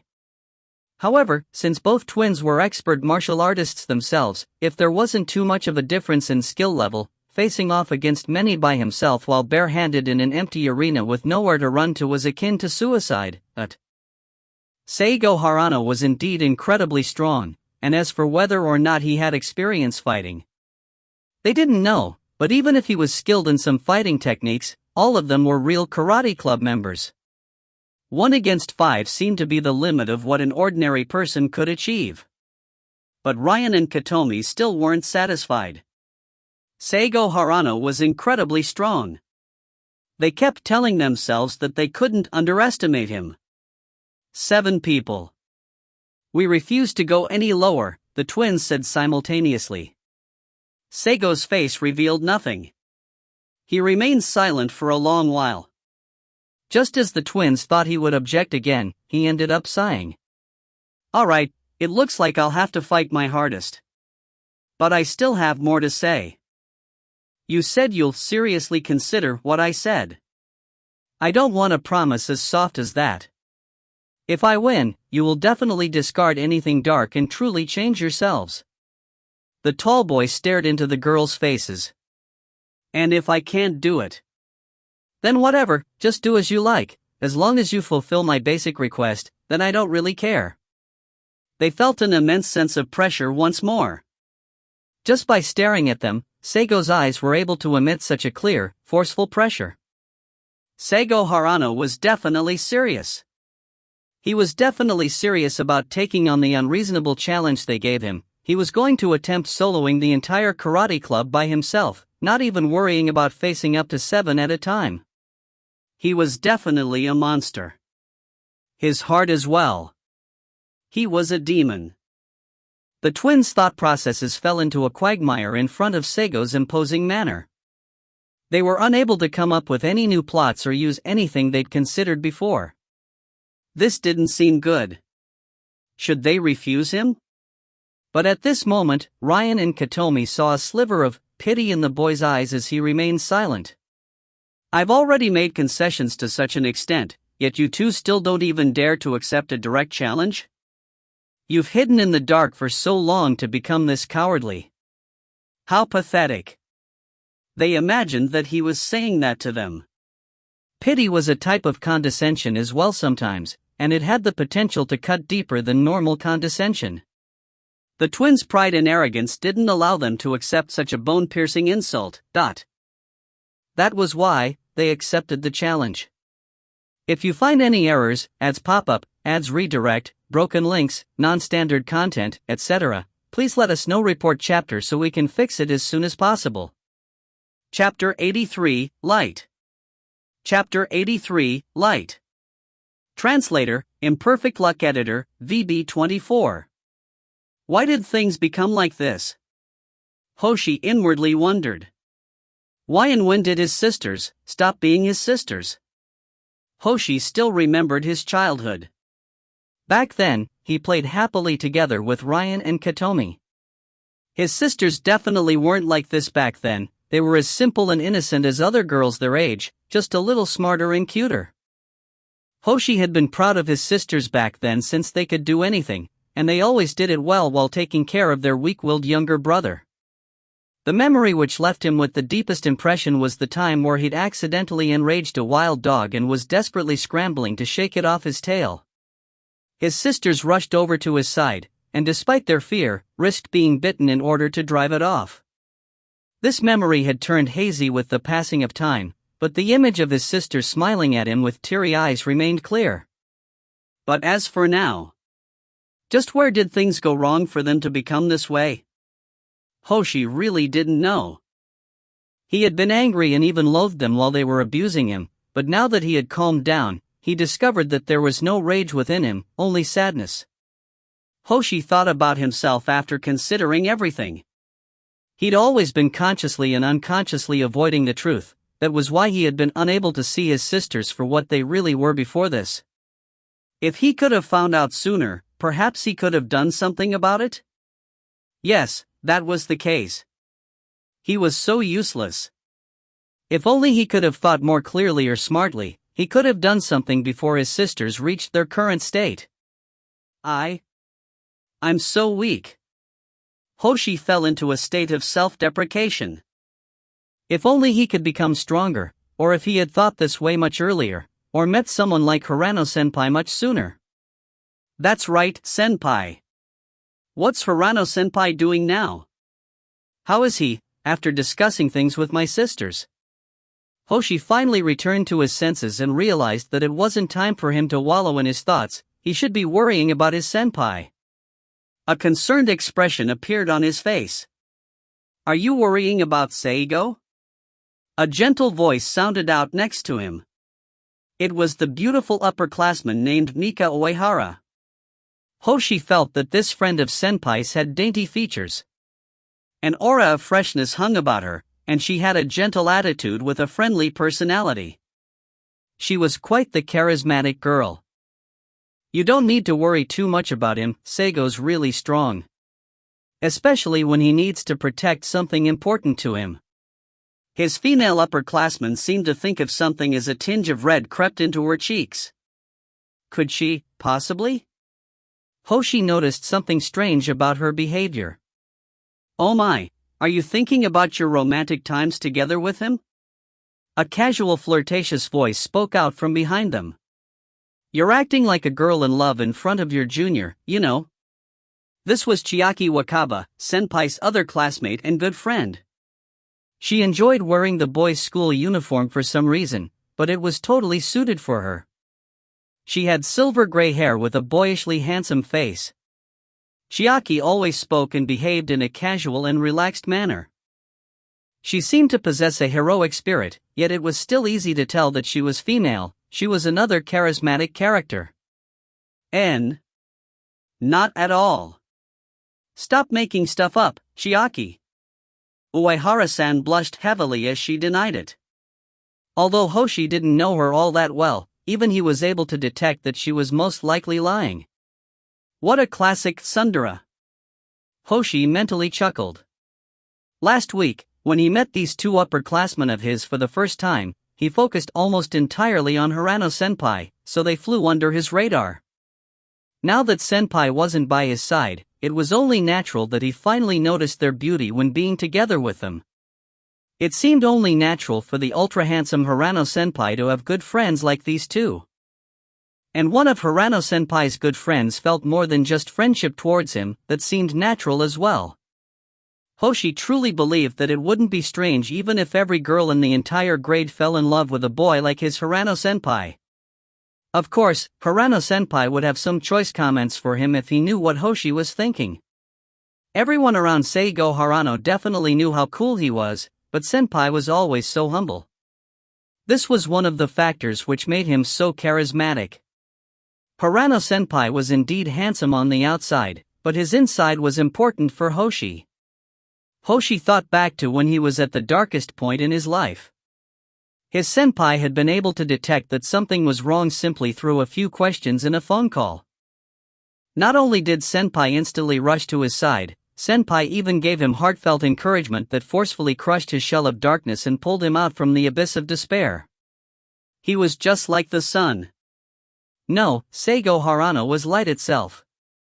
Hoshi Amami viewed Seigo's tall figure as light itself. This light had dispelled his darkness, but could it dispel his sister's darkness? Just as Uehara-san told him, Hirano-senpai was very strong and didn't need him to worry. But he still couldn't help worrying. Also, Hoshi was concerned about Ryan and Katomi. Light could dispel the darkness, but it could also destroy it. Even though he begged senpai already, what action would senpai end up taking? Believe in Seigo, Wakaba-san told him. Hoshi noticed that she was looking towards him. She must have noticed what he was thinking. Seigo definitely won't lose, nor will he make the situation worse. But, as for what ending awaits your sisters, he can't promise anything. In the end, it depends on them. If he feels like he should destroy them, Seigo won't hold back. But as long as your sisters have even a shred of remorse and decency left, he will give them a chance. Hoshi slowly nodded upon hearing these words. That was when a cell phone rang. It was Wakaba-san's. She took it out and took the call after seeing who it was. Hey, Seigo, how did it go? Hoshi and Mika instantly paid full attention to Chiaki. They observed Chiaki's face distort into a strange expression. What the hell's with saying you'll be fine? A sharp retort came out of the tomboy's mouth. Facing off against the entire karate club by yourself. What the hell are you thinking? How did it become like this? Everything will be fine if you win. Stop being ridiculous. Do you think you're a Spartan? Even the ancient gladiators didn't act so ridiculous. You're strong, Seigo. But you're just a normal person. You're not a superhero wearing tights, nor do you have the power to transform and rip your clothes off in the process. You're just a normal person living in reality. Chiaki's stream of retorts came like endless bolts of lightning. Hoshi and Mika were stunned in amazement. What exactly was going on? On the other side of the phone call, Seiji could only smile wryly at being on the receiving end of so many thunderous retorts. He took a look at Ryan and Katomi, who were currently sending messages with their phones. After Chiaki quieted down, he finally spoke up in a soft voice again. I said I'll be fine, so I'll be fine. I'll win. I shall definitely achieve victory. Feel free to come over and spectate. It's already turned into such a big deal anyways, so it shouldn't matter if a couple more watch what happens. You really don't need to worry about me. I'm hanging up. Seiji hung up the call as he continued to watch the twins in front of him. He kept staring at them until Ryan and Katomi stopped using their cell phones and looked over at him. You've let the karate club know? Alright then. Now I'm going to change the passwords on your cell phones. This is to prevent any shady business from going on while I'm busy with your karate club buddies. Seiji kept his gaze firmly fixed on the duo. After this is all over, I'll give you the password I changed it to. Even if I don't, you can figure it out by just spending a little time. He reached out his hand as he finished speaking. Ryan and Katomi exchanged a long glance. They definitely suspected there was some deeper meaning behind this. But his request seemed so reasonable that they were unable to refuse. Because if they did, it would sound like they were brewing yet another plot of some sort. If you want things to be equal, feel free to change my phone's password as well. I didn't intend on using it anyways. The twin sisters remained silent for a long period of time. Finally, they slowly took out their cell phones and handed them over. That's everything, Seiji thought to himself. His final step was now complete. If you find any errors, ads pop up, ads redirect, broken links, non-standard content, etc., please let us know. Report chapter so we can fix it as soon as possible. Chapter 84, Summons. Chapter 84, Summons. Translator, Imperfect Luck Editor, VB24. Kyosuke Akanishi, the karate club captain of Genhana High School, received a message, no, an order from his club members Ryan and Katomi Amami. Yes, order. Any of the twins' requests were akin to orders for Kyosuke and the other members of the karate club. Nobody would resist, because nobody could resist. They were the true leaders of the karate club. Kyosuke was nothing more than their puppet, even though he was the captain. Of course, this was an abnormal situation, but this was how things were. Why? In Kyosuke Akanishi's case, it was because the twins held blackmail material on him. A few of the other karate club members were in a similar situation. Some others were forced to go along with the crowd, while the rest were seduced by the twins' appearance and unknowingly became their servants. The entire school called them the Twin Witches. This was more than just a nickname. No, perhaps that was a bit overboard. Those twins might be slightly on the bad side, but they weren't anywhere near the level of criminals, at least that was what Kayasuke Akanishi believed. The twins had previously made requests of him several times already, and nothing he did seemed overboard to him. He even got a present in return, which was the twins' assistance in helping him get together with his current girlfriend who he'd admired secretly for a long time. That was why Kayasuke didn't resent Ryan and Katomi for manipulating him. He only felt slightly dissatisfied. After all, it was a little strange for club members to control the club captain. This time's request was for him to go to the karate club during lunch break and take care of a challenger. Year 1 Class 5 Seigo Harano. The legendary transfer student known as the Destroyer of Clubs. Of course, Kayasuke had heard about this famous student. Every single sports club captain in school knew his name.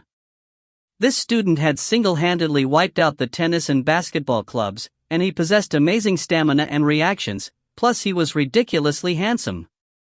If such a person to join any sports club, as long as he trained for a period of time and understood the techniques of that sport, he would quickly become the ace, or even the main attraction. An ace would help the club to achieve great victories, but an attraction was more than that. An attraction could raise the club's popularity to the point where it would remain strong for the next few years to come.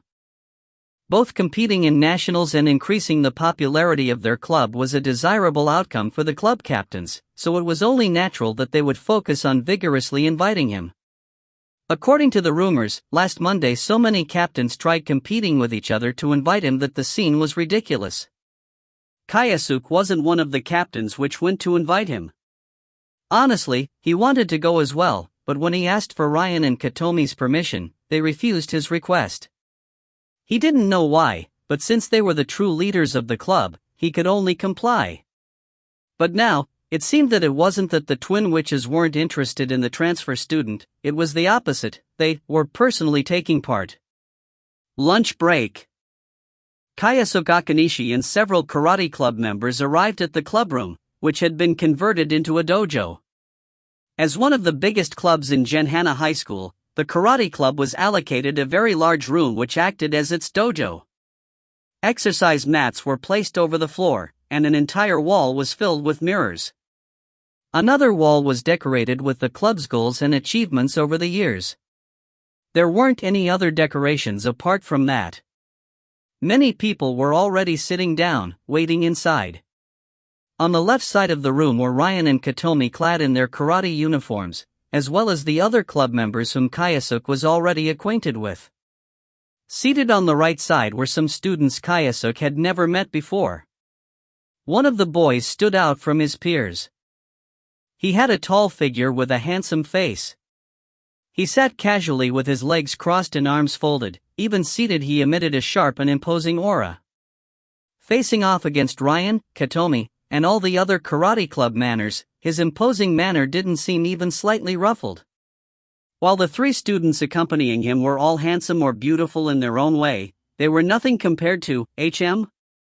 Kayasuke observed the three students closely, and noticed that one person who he thought was a boy at first glance was actually a girl wearing the boy's uniform, while the person he thought was a girl actually happened to be a boy wearing a middle school boy's uniform? Kayasuke was rendered speechless. What exactly was going on here? The karate club captain wondered to himself if there was something wrong with his perception of gender. It was easier to judge the tomboy's true gender even though she was wearing a male uniform, but as for the middle school boy, it was so difficult to tell his real gender. Wait a moment, this boy's appearance. Kayasuke recalled something and glanced over at Ryan and Katomi, before comparing their appearances to the boys. They looked similar. He'd heard of the twins having a younger brother. Could this person be the one? And if he is, why was the twins' younger brother here, and why was he seated opposite them? Kayasuke was plunged into a state of confusion. But Ryan and Katomi looked over at him at this time, and he understood what they meant. I should get changed. Kayasuke headed for the changing room. Although he didn't know the identity of the other 3 students, the boy who had his arms folded was surely the legendary transfer student. Seigo Harano. He definitely had an imposing manner to match his nickname. That was the first impression that the karate club captain received. It took a few minutes for all the remaining karate club members to gather. Seiji admitted to himself that he was quite impressed with Ryan and Katomi's ability to summon, or perhaps he should call it control, the entire karate club. Right after they sent out the text messages, the entire karate club gathered here at lunch break, without a single member missing. These twins are basically the true leaders of the karate club. Seiji felt a sliver of pity for the karate club captain. According to Chiaki, the boy with the squarish face, thick eyebrows, and smallish eyes was the karate club captain named Kayasuke Akanishi. His facial features made him look like a main hero of an old-fashioned television drama. Kayasuke Akanishi was also the strongest member of the karate club. In his previous year as a high school first-year student, he managed to reach all the way to the top 32 of nationals by himself. But since you can even knock out Tetsuo Sasaki, he should be a cinch for you to defeat. Chiaki held little regard for even the president of the karate club. The problem is, you're actually going to take on 7 people at the same time. You're going 1 against 7 in the karate club's dojo. This isn't a joke. Seigo, just what are you thinking? Chiaki's doubts were also shared by Nika and Hoshi. All 3 of them were worriedly looking towards Seiji. 1 against 7, this was more like suicide than a joke. Nevertheless, Seiji smiled back towards them. It's not a problem. I'll win. How could it possibly be not a problem? Chiaki seemed rather frustrated. She really wanted to believe in Seiji, but 1 against 7 seemed impossible. The moment Seiji's opponents began their attack, Seiji would definitely be unable to block them all, so he'd be hit somewhere and get injured, but even if Seiji managed to grit his teeth and take a few blows while defeating 7 people, the opponents had a total of 47 people. They could send 6 waves of 7 people plus a few extra left over. If it wasn't for the fact that this was Seiji, Chiaki would definitely have believed that whoever agreed to this proposal was an idiot. But this was Seiji. Seiji definitely was not an idiot, he must have a plan of his own. But Chiaki had no idea what he was thinking. At this moment, Chiaki felt like she empathized with Mika's feeling of being unable to follow Seiji's thought process. Chiaki wanted to believe in him, and she did, but it was impossible to understand. Seiji, just what are you thinking? Could it be, you want to sacrifice yourself for this bet? Chiaki suddenly considered a frightening possibility.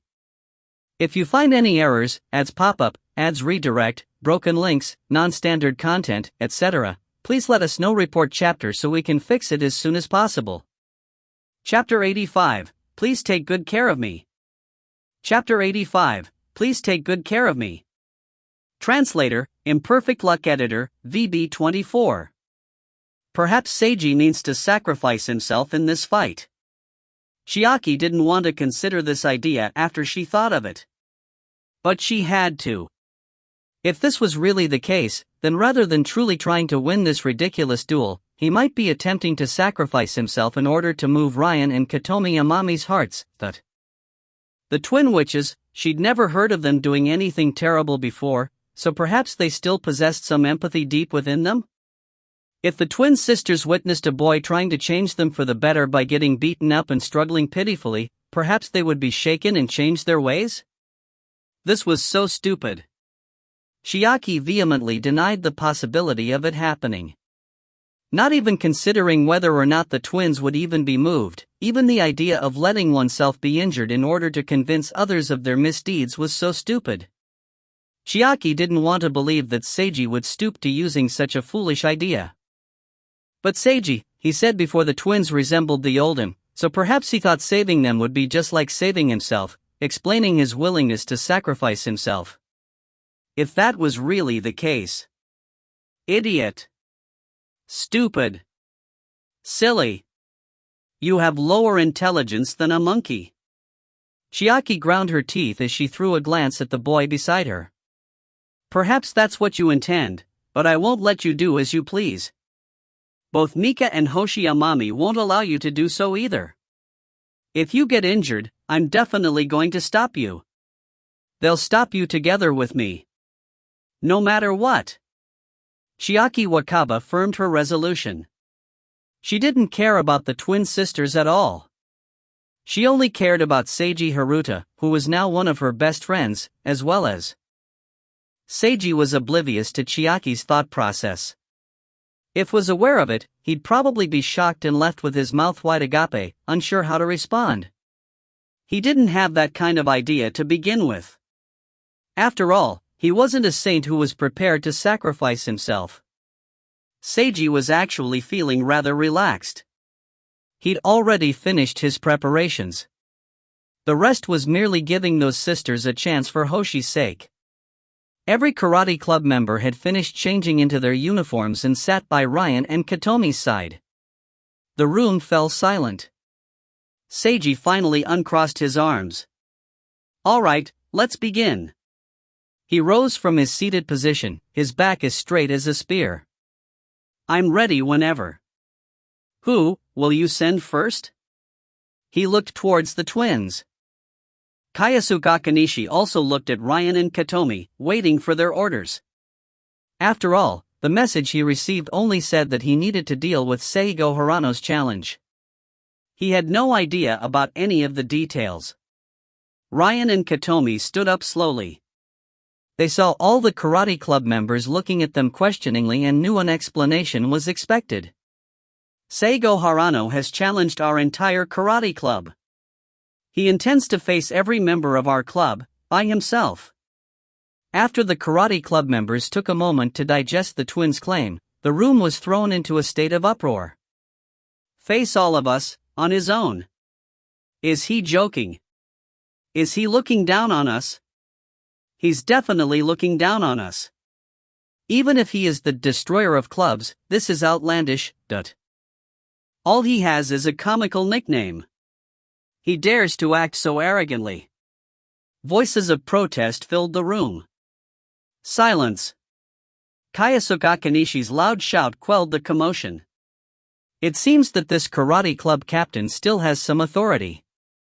Seiji inwardly nodded in approval. Kayasuke slowly stood up and fixed his eyes on the twins questioningly. This is a promise between Seigo Harano and us. If he wins this duel, we need to listen to his request. And if he loses. The sisters paused. He's going to join the karate club. Kayasuke came to a realization after hearing the twins' explanation. He wondered what happened between Seigo and the twins. For Seigo to request something of them, it must not be a simple matter. And if Seigo joined the karate club, it actually meant that he would fall under the twins' control. The entire karate club, including him as the captain, were just tools being used by both sides.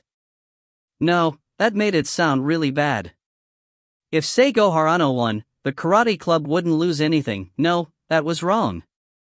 Their renown would be left in tatters. If the entire karate club was defeated by a single person, the club's reputation would be ruined.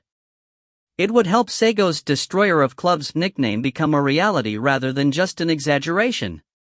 So they definitely couldn't lose. Not to mention Ryan and Katomi wouldn't allow them to lose, so all the members had to fight at full strength. Besides, this matchup wasn't possible to lose, was it? Kayasuke Akanishi studied Seigo Harano's face. Seigo Harano, the legendary transfer student, wore a serious expression. Did this guy truly believe that he could defeat the entire karate club by himself? Kayasuke felt that the notion itself was ridiculous. Even though he just suppressed his club members' commotion, he actually wanted to join in with them and shout out, "Just who the hell do you think you are?" While Kayasuke may have been calmer than the other club members, or perhaps denser was a more fitting word to describe him, he was still a hot-blooded youth.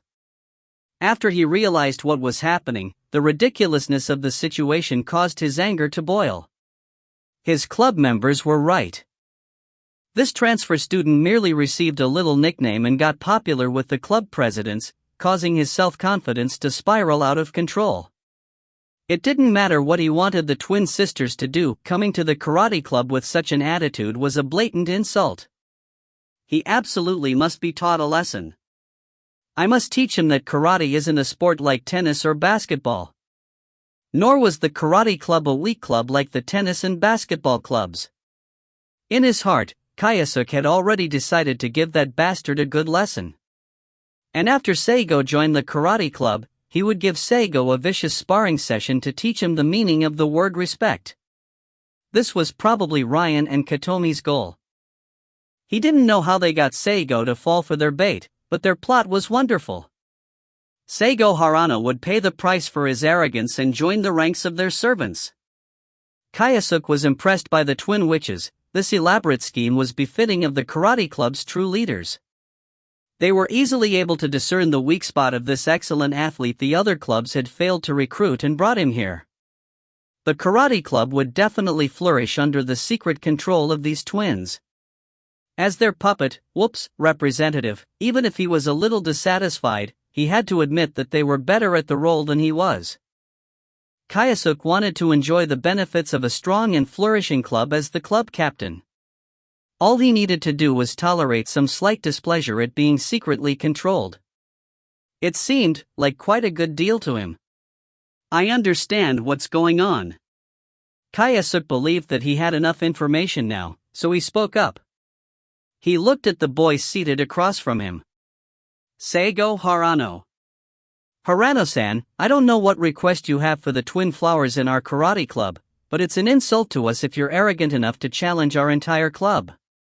I admit you're an excellent athlete that all the clubs are trying to recruit, but no matter how excellent an athlete you are, arrogance is a critical weakness. It's more than enough to surpass all your strengths, but... Kayasuk looked directly into Seigo's eyes as he took a strict tone. So, from now on, I shall allow you to witness the full strength of the karate club. I shall make you recognize the faults of your own arrogance. And after you lose and join our karate club, we'll train you to our utmost and wipe away your faults, making you into a truly outstanding individual. His loud voice echoed clearly in the dojo. Every karate club member's spirit shot up to the maximum level due to his speech. Everyone glared daggers at the first-year high schooler they perceived as an arrogant bastard. Allow me to witness your strength. I heard something similar last night. Do all karate club members like to use words like this? Seiji wondered inwardly. Then he might as well use the same reply as last time. Please take good care of me. If you find any errors, ads pop up, ads redirect, broken links, non-standard content, etc., please let us know. Report chapter so we can fix it as soon as possible. Chapter 86, Legendary Strength. Chapter 86, Legendary Strength. Translator, Imperfect Luck Editor, VB24. Seiji wanted to duel in his school uniform, but the karate club captain lectured him on how disrespectful that would be, and loaned Seiji his own spare uniform for Seiji to change into. And so, Seiji went and got changed. After he walked out of the changing room, many people, or rather, all the girls' eyes lit up. Tall, handsome, and strong. Even if he was wearing a karate uniform that wasn't a perfect fit on him, he still cut a rather heroic figure, and his face was so cool that the girls felt like they were being blinded. Cough cough, they shouldn't be falling in love with their opponent. But after he loses, he'd become one of them, and then... Most of the female members were getting slightly lost in their daydreams. The male members were struck wordless. The atmosphere in the room had subtly changed, but Kayasuk, who was denser than most people, didn't notice at all. He simply sighed to himself, thinking that this Seigo fellow was way too handsome, but... He definitely didn't want his girlfriend to meet a person like this. He suddenly had the feeling that maybe it wouldn't be a good idea to accept Seigo into his club after all. At any rate, it was time to begin. According to Ryan and Katomi's request, they were going to use the rules of a real karate contest. Generally speaking, it was illegal to strike anywhere above the collarbone with your fists, palms, or elbows. pulling, scratching, hugging, and pushing were forbidden. Attacking your opponent's back or crotch was banned. If you caused your opponent to lose the ability to fight for 3 seconds or less, you would be awarded with 1 point, while disabling the opponent for more than 3 seconds would result in being awarded 2 points. Accumulating 2 points resulted in an instant victory. As a non-martial artist, Seiji understood the rules as forbidding the use of scratching or other similar dubious techniques and not being allowed to attack the area near the head, back, or crotch. He also realized that he had to disable his opponents for a minimum of 3 seconds. Yep, it seems simple enough. He stood in the middle of the dojo and looked inquiringly at the twin sisters. Ryan and Katomi exchanged glances before taking turns to call out 3 names. The members they called stood up. They were 3 girls. Seiji frowned. It seemed they were going to start off this way. They actually went with 3 girls for the first round. They want Seiji to feel uneasy fighting girls and waste his energy, Chiaki muttered to herself. How could they? It's so low. Nika seemed concerned. Hoshi furrowed his brows and bit his lips anxiously. Likewise, Kyasu Kakanishi also furrowed his brows. Starting right off the bat with 3 against 1. Although he could understand the twins' reasoning, he personally thought it was a bit overkill. With everybody thinking different things, the 3 female karate club members walked to the center of the dojo, glanced towards the twins, before exchanging awkward glances with each other as they lined up in front of the handsome boy. Seiji smiled towards them politely. The 3 karate club members' faces flushed red as they were slightly dazzled by his beauty. Prepare! Kyasu shouted, acting as the judge. Bow! The 3 girls bowed slightly towards Seiji. Seiji returned their bow out of respect. Begin the competition! Ha! The 3 girls shouted in unison as they moved into a fighting stance. Of course, Seiji didn't shout anything. He immediately went on the offense. He dashed 3 steps forward, covering the distance in an instant. He sent out a palm strike, aiming at the first girl's solar plexus. At almost the same time, his other palm flew towards the second girl's solar plexus. He followed up by twisting his body like a whirlwind, unleashing a third palm strike. Asterisk pound. Boom. Smack, star.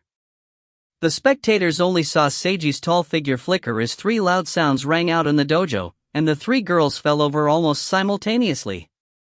Even Kyasu, who was the closest spectator, failed to grasp Seiji's attack. When he blinked, he saw the 3 girls collapse onto the soft exercise mats. They all clutched their stomachs with pained expressions.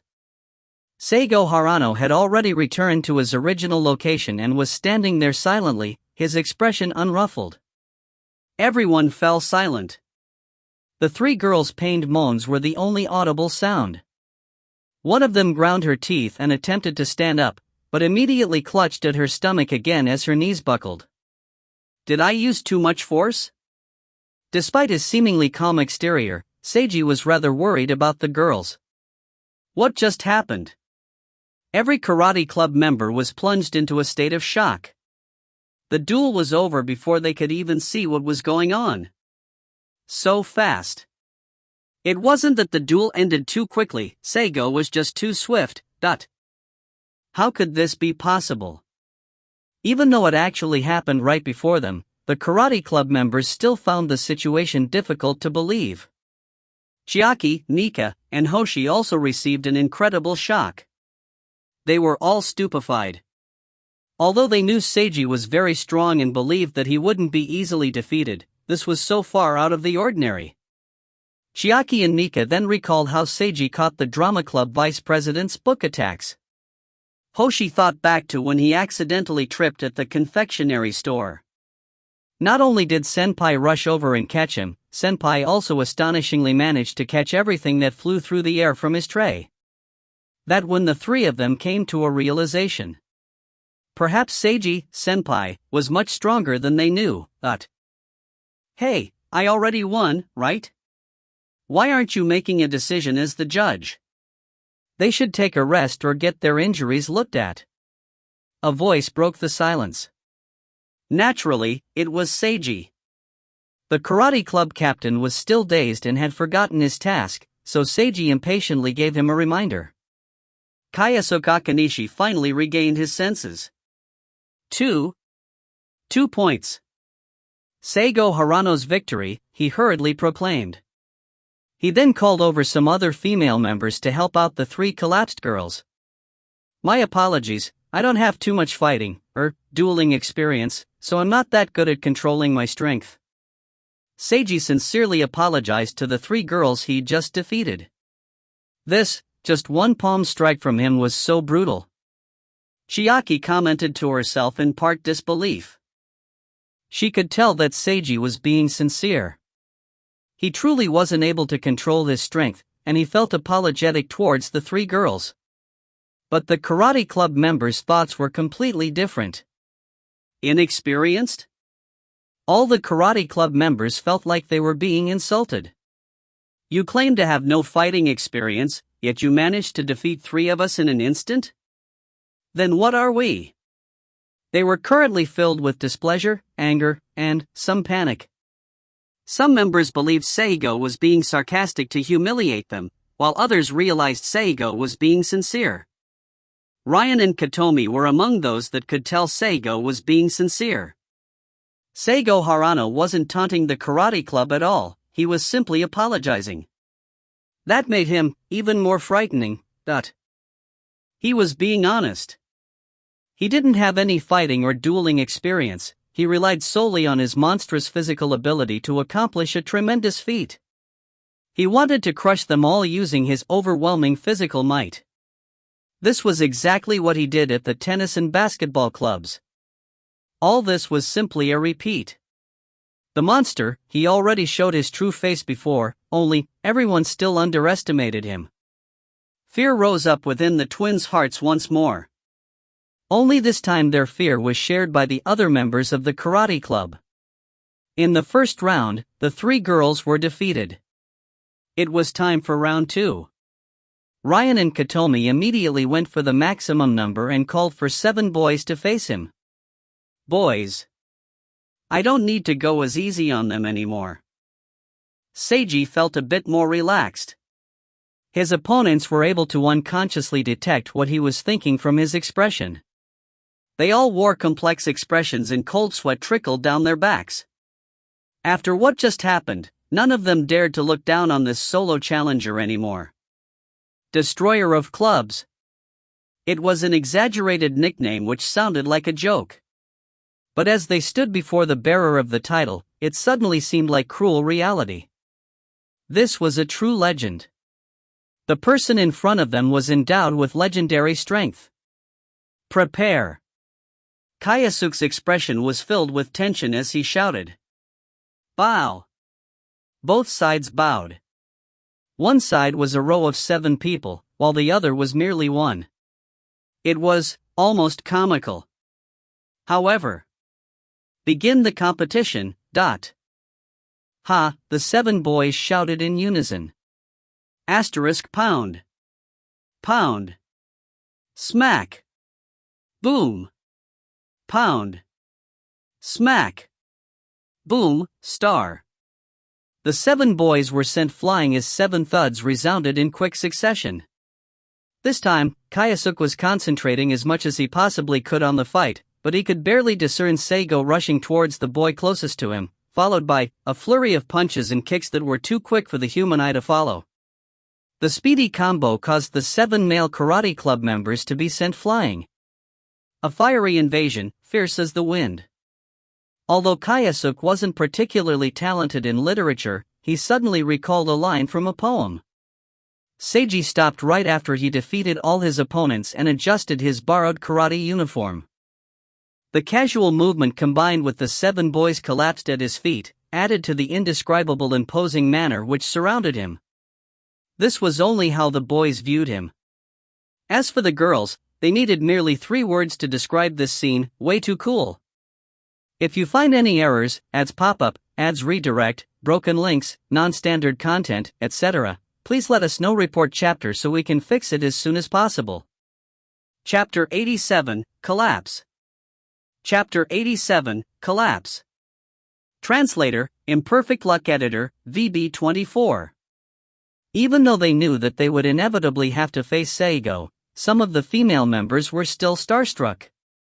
It was because he was too cool and too strong, but if Seiji's victory over the 3 girls surprised everyone, this second battle, where he defeated 7 boys in an instant, shook everyone down to their bones.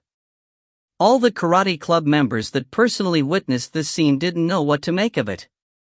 They watched on in stunned silence as the imposing figure walked back to his original spot and stood there casually, acting as if nothing had happened.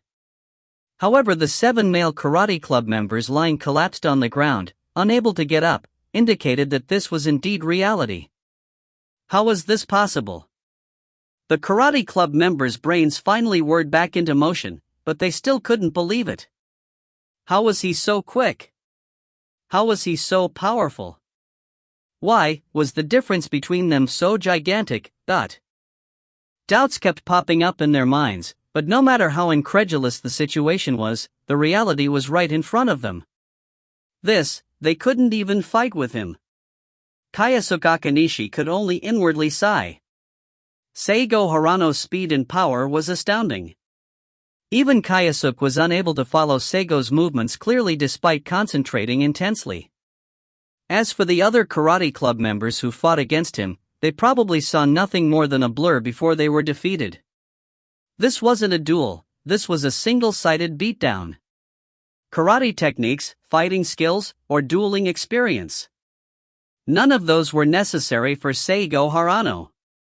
He didn't need any of these, nor did he need to care about his opponent having them. He only needed to get close and defeat his opponent. The karate club members had no way of stopping him. How could you block blows that you couldn't even see coming?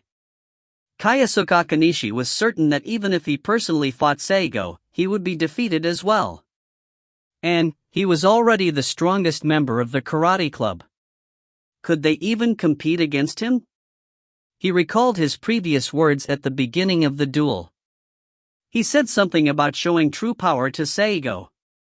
Kyosuke felt his face burning up, and he felt the urge to hide in a corner. But he wasn't able to do so. Instead, as the referee, he had to stand the closest to Seigo. 2 points. Seigo Harano's victory. Kyosuke finally made the announcement and gestured for the other members to help their fallen comrades. Nobody spoke. It was literally silent to the extent of being able to hear a pin drop. What should they do next? Kyosuke looked towards Ryan and Katomi for guidance, but to his surprise, he found the twins' complexion was ashen. Their faces were completely drained of all color. We were deceived. We were deceived. Ryan and Katomi's minds were endlessly repeating the same word. All of Seigo Harano's arguments, retorts, sighs, silence, and helpless expressions as he discussed the conditions with them flashed back before their eyes. Finally, an image of the current Seigo Harano appeared, standing calmly at the center of the dojo. We were deceived. At that time, Seigo Harano was merely acting. All his expressions, actions, and words were all a big lie, but he wasn't even the slightest bit afraid of facing the entire karate club by himself. In fact, he was probably laughing inside when we brought the idea up. The twins were filled with anger and fear. To normal people, this would definitely be impossible to overcome. But Seigo Harano was no ordinary person. The twins believed they were already aware of that. But they never realized their so-called knowledge of him merely scraped the surface. They knew that he was a monster, a demon, but they couldn't have imagined that he was, and still is, something far beyond their pitiful imagination. He must be laughing at them. While he pretended to be an ordinary person conversing with us, he must have been laughing demonically underneath at that time. And right now, beneath his calm exterior, beneath that tall and handsome shell of his, he must be laughing maniacally. He must be looking down on us, filled with disdain for our ignorance. Seiji was indeed looking down at the twin sisters. But that was only in the literal sense, since he was currently standing and they were seated. He neither knew nor wanted to know what the twin sisters thought of him, or their reaction to his inhuman physical ability. Seiji only wanted to obtain victory and give them a final chance to choose. He would observe if they kept their promise to change themselves and destroy all the blackmail material, or if they would go back on their word and desperately fight to the end. He didn't realize that Ryan and Katomi currently viewed him as a tremendously evil, arrogant, haughty, and terrifying demon in human guise.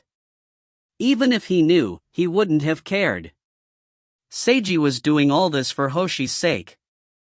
As for how the twins viewed him, or how they ended up, did he need to care?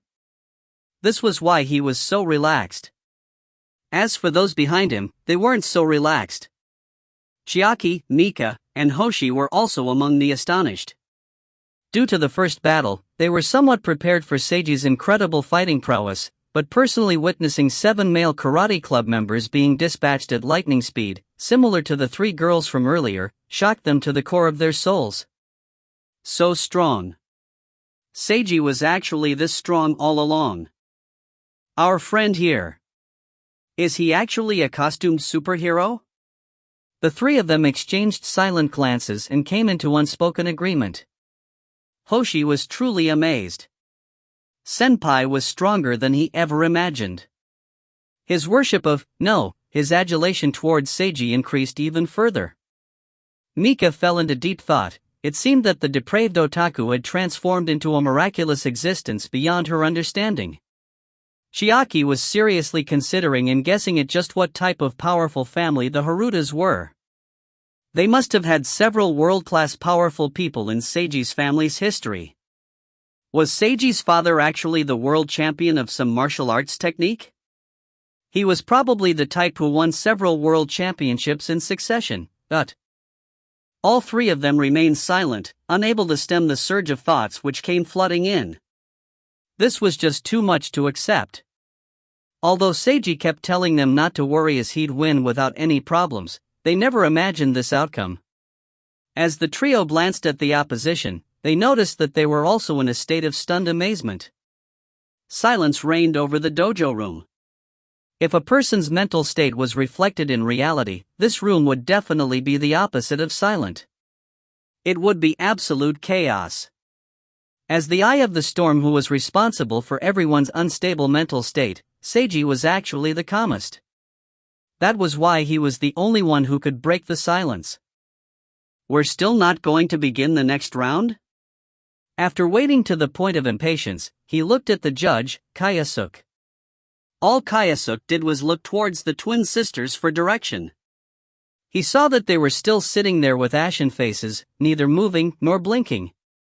They seemed petrified. Hey, Harry Potter, zap them with a spell.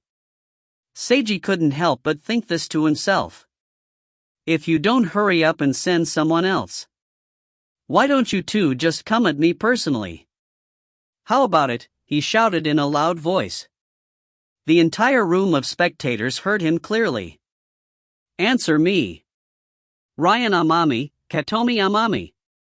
The twins finally trembled as they regained their senses. They lifted their heads and saw Seigo Harano across from them, staring at them with an apathetic expression. It seemed as if there were a huge dark shadow behind his figure, on the verge of pouncing upon them ferociously and filled with condescension and taunting laughter. This was only a hallucination caused by too much fear, but the twins viewed it as reality. Come, why don't we have a personal duel? Seiji said while gesturing for them to attack him. Ryan and Katomi were terrified to their cores. Monster, monster. Don't come over here. They began shrieking. Who will go defeat it? Anyone is fine. Go. Everyone go at it. Everyone go. Defeat, kill this monster. Everyone was shocked. Kayasuke Akanishi was stunned. The karate club members were stunned. Chiaki, Mika, and Hoshi were stunned. Seiji was the only one with a different expression. He frowned instead. You're now viewing me as a monster? And you want everyone to come at me and kill me? He stepped forward as his expression turned icy, and his gaze became even more distant. You can't even obey your own rules which you set yourself? You too, if that's all you have, then this is over. He walked closer and closer to the twins. They watched him approach with increasing terror, as if he were truly a demon. Even if everyone comes at me together, I'll defeat all of them. And then I'll completely, utterly destroy you for breaking your promise. His words were ice-cold, with zero pity. Seiji's words filled Ryan and Katomi's ears, sounding like a hellish curse. The twin sisters were unable to resist or escape. Ryan and Katomi broke down in front of their overwhelming terror. They hugged each other tightly as if they were two young children and began crying. If you find any errors, ads pop up, ads redirect, broken links, non-standard content, etc., please let us know. Report chapter so we can fix it as soon as possible. Chapter 88, Yes or No? Chapter 88, Yes or No? Translator, Imperfect Luck Editor, VB24. The sound of crying echoed throughout the dojo. Almost everyone was shocked to their cores by this scene, but it was a different type of shock compared to their earlier surprise. The twin witches, the beautiful, talented girls who never showed their true feelings, the girls that the entire grade secretly feared, were actually crying. Not only that, they were crying so wretchedly. They hugged each other tightly, and both tears and snot flowed out as their bodies trembled. They lacked their usual imposing mannerism and behavior. Suddenly, it seemed like they recalled something as they let go of each other and hurriedly brought out their cell phones, before despair clouded their expressions yet again. I set a new password for your cell phones, did you forget? Seiji stated calmly.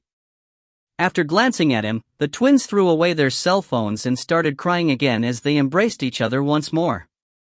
Everyone was struck speechless by this situation. Just what exactly was going on? Kyosuke Akanishi and all the other karate club members were utterly confused. Chiaki, Mika, and Hoshi began to understand what was happening after they recovered from their shock. My sisters. Hoshi had a complex expression. They've been forced to the brink, that's why they've broken down, Chiaki sighed. While she was surprised at how the twins lost control of their emotions, after thinking about it with a clear head, she considered it to be the natural outcome of facing off against Seiji. There, crying like young children, Mika muttered to herself. I've never seen my sisters cry like this. The last time I saw them shed tears was so long ago. Hoshi said in a soft voice. From a certain angle, these twins are still children, Seiji thought as he watched the girls. Their mental development became twisted at an early age and was never corrected. They grew up abnormally, and their immaturity and weakness was well concealed by their excellent appearance and behavior on the surface. They were just like a tree that grew up crooked. The treetop was covered with flourishing leaves and branches, but the trunk below had a twisted shape. The moment it met a true thunderstorm, it would break and expose its weak nature. Perhaps they deserved some measure of sympathy, but regardless, they weren't children anymore. There was no more room for forgiveness no matter how slight the mistake. Seiji took his gaze off them and glanced at Kyosuke the club captain before sweeping over the other karate club members with his eyes. Since it's come to this, there's no need to hide anything. My request for Ryan and Katomi Amami was to make them destroy all their own blackmail material on others and change themselves for the better if I achieved victory. His loud words temporarily overwhelmed the twins' sobbing and rung clearly in every person's ears. Blackmail material? Change themselves for the better? All the karate club members felt another wave of shock surge over them upon realizing what they had heard. Those like Kyosuke, who were being blackmailed by the twin sisters, quickly understood what it meant. And those that weren't being blackmailed, but were still under the twins' control, due to reasons such as fear of their dominance, inwardly shouted in joy as well. This was freedom. That's right, freedom.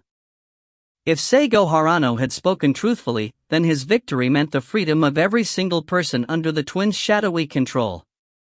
After coming to this realization, they looked at Seigo Harano differently. They wanted to believe in him, but they still held doubt. There was just one problem. Was this all true? Of course it's true. Seiji detected the crowd's suspicion and relieved it directly.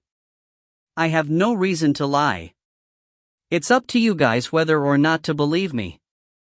With how these two are in their current state, it's equal to admitting defeat. But if any of you still aren't satisfied and don't believe that I've won yet, or want to defend them, I'm more than happy to continue this duel. Seiji folded his arms over his toned chest. But I'm going to say it straight out, I'll treat anyone who still wants to stand before me as my serious opponents, just like the twin sisters. I won't promise to go easy anymore. His voice remained calm. But all the karate club members were filled with terror as an almost tangible pressure swept over them. He wouldn't promise to go easy anymore. This meant that he hadn't even used his full ability. As they recalled his previous duels, this seemed quite obvious. He just instantly defeated 10 people over 2 rounds, and not a single person was able to withstand more than a single blow. That meant that none of them were close to being able to bring out his true ability. Also, the most obvious evidence was the fact that this destroyer of clubs just defeated 10 people, but he didn't even break into a sweat. Monster. This was what the twin witches had just called him. Now, all the karate club members were inwardly agreeing with that assessment. Merely the thought of an all-out fight against this terrifying existence filled them with fear. No wonder the witches had broken down. They tried to imagine being in the twins' shoes, facing an angry Seigo Harano. Heavens, no more imagining this topic.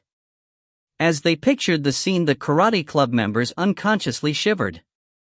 The twin sisters had always been enduring such frightening pressure. The karate club members started to feel a sliver of pity for the crying twins, even though they knew that the twins received their just desserts. Does anyone still want to fight? Seigo's voice rang out again. The karate club members looked towards the monster, the legendary destroyer of clubs, and all of them averted their gazes or lowered their heads when Seigo looked in their direction. Who would want to fight on behalf of the witches? The taste of freedom was wonderful as well as unexpected. Perhaps they would have wanted to face him if they didn't know the truth, but now that they knew his motives, anyone that still wanted to face him would be an idiot. No, they'd be even lower than an idiot. Fighting the sake of those 2 unworthy girls and facing off against that dragon. Yes, dragon. Not even that crazy knight who attacked a windmill would do such a thing for the twin witches. None of the karate club members believed themselves to be crazier than that fictional insane knight, which was why none of them stood up. No, wait, there was still one person standing. Seiji looked at Kayasuke Akanishi. They exchanged glances, communicating non-verbally. Do you want to fight me? No, this lowly one doesn't dare. If you admit I've won, that means admitting that I've defeated the entire karate club by myself. As the captain, you're not even going to try? No, this lowly one definitely wouldn't dare. It's your victory, but... Although all of the above was non-verbal, it was the basic essence of their communication through their eyes. Kayasuke Akanishi averted his gaze from Seigo Harano and pretended to be engrossed by a butterfly flying outside the window. Seiji was rather surprised that even the club captain admitted defeat so readily. He believed that Kayasuke would personally fight him for the sake of the karate club's pride. I suppose Ryan and Katomi are just that unpopular. As soon as he stated the truth of the matter, none of the karate club members, including the captain, were willing to stand and fight for her anymore. Nobody even spoke up on the twins' behalf. This was despite having to swallow the bitter medicine of admitting defeat to a single person. Seiji believed that to be the truth, but he didn't realize that it was his overwhelming physical ability which scared them into submission. He believed that if the entire karate club swarmed him, he'd be plunged into a sticky situation, but he didn't know that the karate club members now considered him to be a dragon. If nobody wants to fight anymore, let's end it here, Seiji declared. He then looked towards Ryan and Katomi. They were still crying, albeit softly. "It's my victory. Now then, are you going to adhere to your promise, or are you breaking it?" The words that the twins said right before they broke down, and even their actions that proved they still wanted to try something with their cell phone. Seiji decided to ignore all that one last time for Hoshi's sake. This was the final time he would calmly ask the sisters this question. Yes or no? Do you too want to see what's on the other side of life? If you find any errors, ads pop up, ads redirect, broken links, non-standard content, etc., please let us know. Report chapter so we can fix it as soon as possible. Chapter 89, Ha Ha Ha Dash. Chapter 89, Ha Ha Ha Dash. Translator, Imperfect Luck Editor, VB24. Ryan and Katomi wept softly as they started to recover from their complete breakdown and faced the horrifying dark figure in front of them. It was as if they'd returned to their childhoods. Since they were twins, they'd always faced everything together. As long as they held each other's hands, they would be able to overcome sadness, misery, and even despair. Their first memory of despair stemmed from their childhood. Since they'd accidentally broken their father's rather expensive prized antique vase, they were angrily shouted at, beaten, locked in their room, and starved. They were sore, hungry, and very frightened. The two young girls hugged each other in the dark room and cried as they tried to bear the pain and hunger. Their father's figure turned monstrous in their young minds. However, this didn't last for very long. After punishing them, their father forgave them and sternly reminded them not to play in inappropriate places. As intelligent children, Ryan and Katomi kept their father's teaching in their heart and gradually became rule-following, obedient children. Since they no longer made mistakes, they weren't punished and always received praise from everyone around them, including their father. The twin sisters were delighted. They thought they had discovered the rules of this world. As long as they did the right things and didn't do anything wrong, they could lead a joyful life. Until that day. It was truly a coincidence. Because of an issue at school, the students were allowed to go home early. They happily returned home and witnessed their father doing strange things with various unfamiliar men and women. They were beaten even more harshly than before. They trembled as their father bellowed at them like a raging demon, but they were cowed by the threat that they were never to tell anyone about what they saw, or else they would be forced out of this home. Their father became that frightening monster again. And this time, they didn't even do anything wrong. Why? The twins hugged each other tightly once again and cried and shivered, filled with pain and terror. They didn't understand at the time. Nonetheless, they were intelligent children. Finally, Ryan and Katomi understood. Father was the one who was in the wrong, and father had committed such a serious mistake. They weren't the ones in the wrong, yet they were the ones punished. Their father who punished them was the one who should have been punished. The twin sisters were furious. They decided to rebel against his control and take revenge. They wanted their father to be punished as he should have been, so they researched methods on the internet and added their own ideas to formulate a plan. Their plan was wildly successful. Their father's face turned ashen white in front of them, and he was forced to listen to their commands. He punished himself, admitted his wrongs, and promised to make it up to them. It was supposed to be a small revenge plan, but they unexpectedly acquired an incredible sense of joy from it. The twin sisters became addicted to the sensation. So this was the truth of the world. Right and wrong wasn't important. As long as they controlled a person's weakness, they would be able to conquer and control him. Ryan and Katomi slowly began to change after understanding the truth of the world as they saw it. And finally, they turned out the way they were today. Seigo Harano, who currently stood before them, seemed much like their father in the past, a dark and terrifying monster. But that was only because they weren't able to discover his weakness. As long as they discovered his weakness, even this monster would be conquered and controlled by them. Ryan and Katomi's eyes began sparkling again. Change themselves for the better? That was what the world believed to be right, but so what? Even if they stopped doing such things, would the world truly change? It wouldn't. Right and wrong weren't actually important in this world. Information was the only thing that mattered. That's why they would never destroy their blackmail files. Because that was truly everything to them, everything they possessed. Ryan and Katomi stopped crying as they thought about it. They actually had a breakdown due to terror. How unsightly. But it wasn't important. Even though Seigo Harano achieved victory, he couldn't force them to uphold their promise. This was the most basic reason they agreed to this duel after thinking it over and remaining indecisive for so long. In the end, it was just a verbal promise. Even if we break our promise, what can you do to us, Seigo Harano? The twin sisters slowly raised their heads and looked towards him, meeting his eyes. Then, they saw that he was showing deep pity for them. Pity? Why pity? It seems like you've chosen to break your promise, Seiji said lightly. I suppose it's only natural. In your opinion, I have no way to force you to keep your promise. As long as you break your word, this won't amount to anything more than you losing some reputation. That's probably what you think. Ryan and Katomi remained silent. All the karate club members became tense again. What the hell? We all thought that you won, so you truly had the ability to make them change themselves for the better, or at the very least destroy their blackmail files. But they were still able to break their word. How unreliable can you get?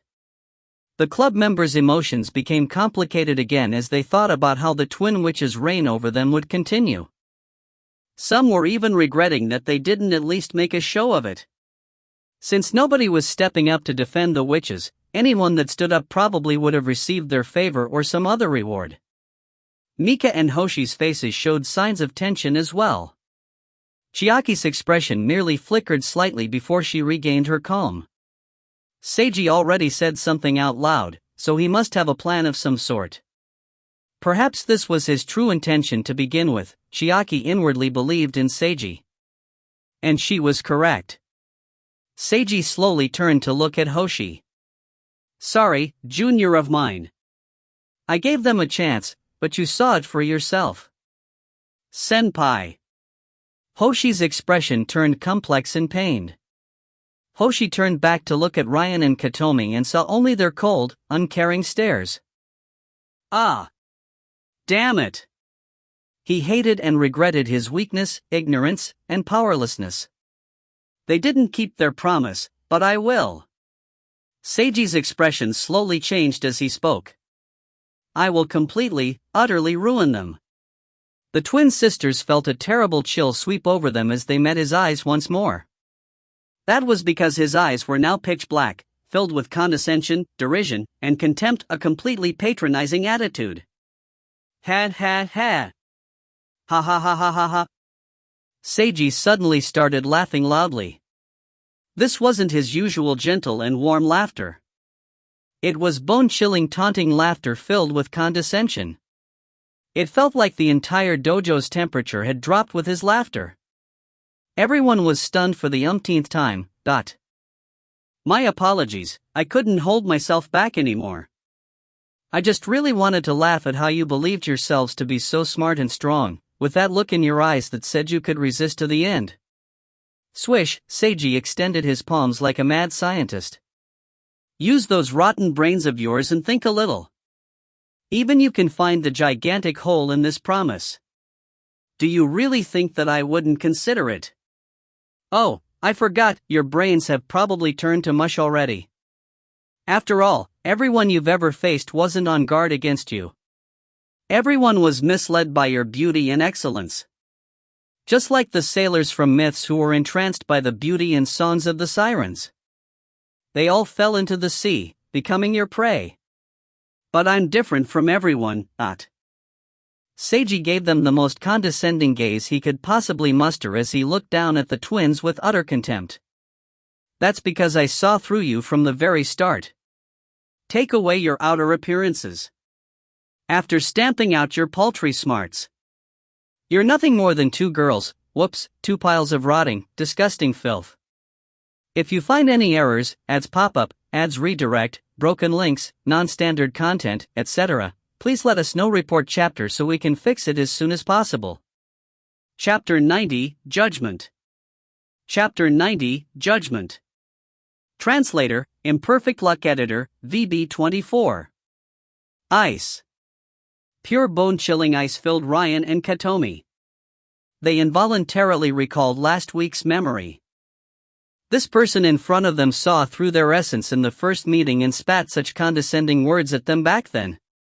Just like this time.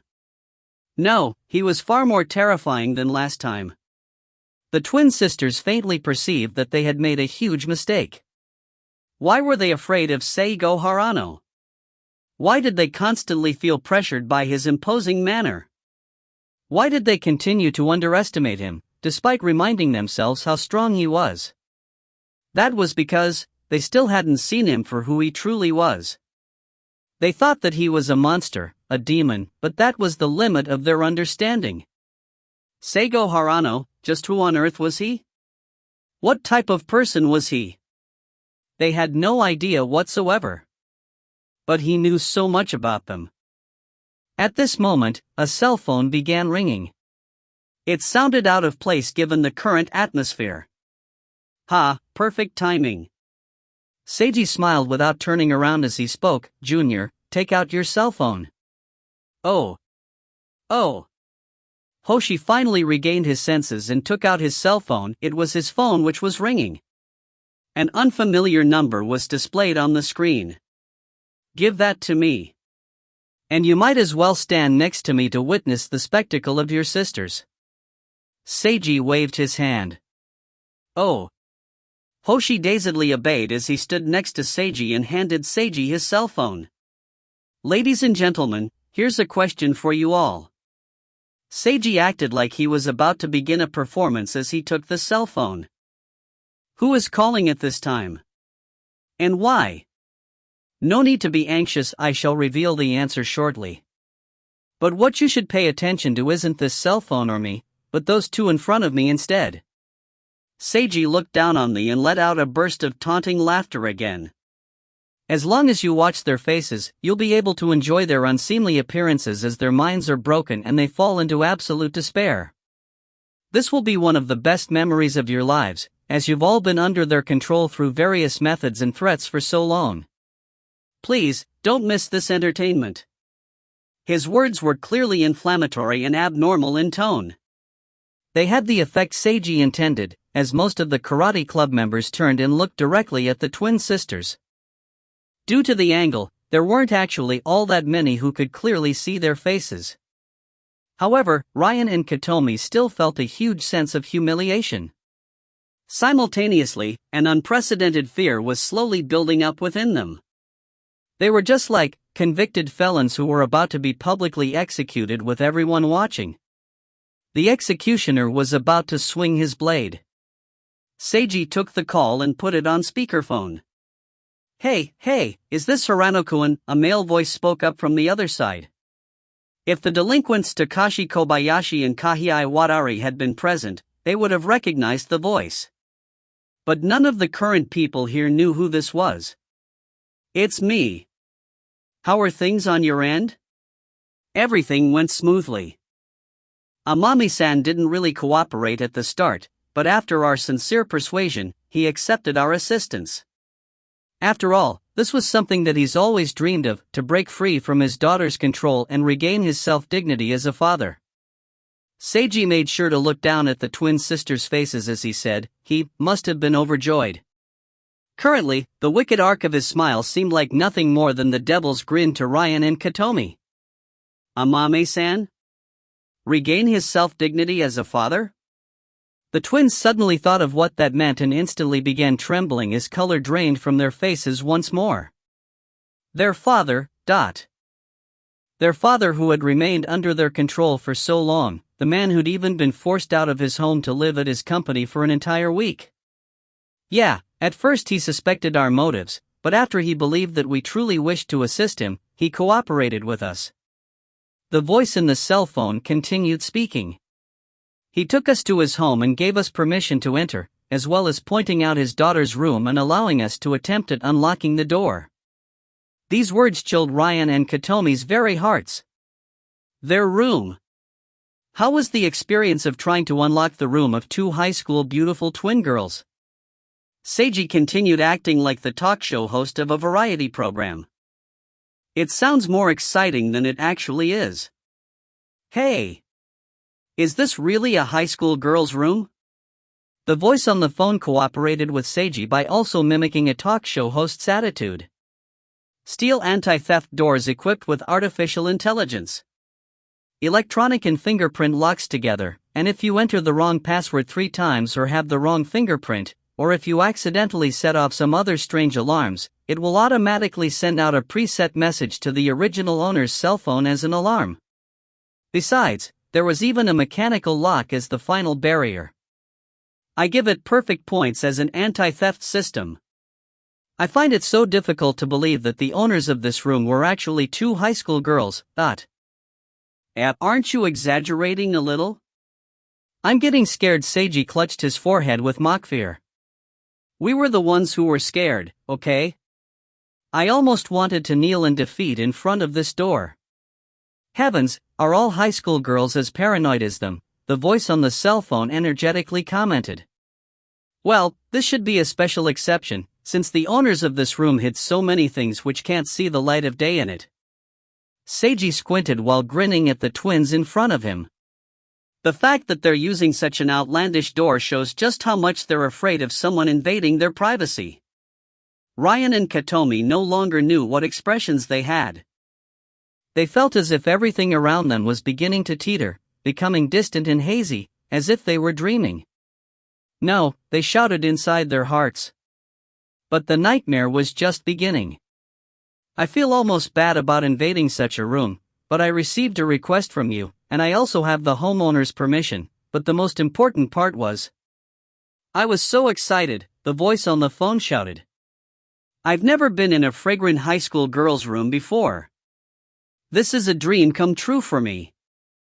Don't get so excited. Hey, how did you guys break through that door?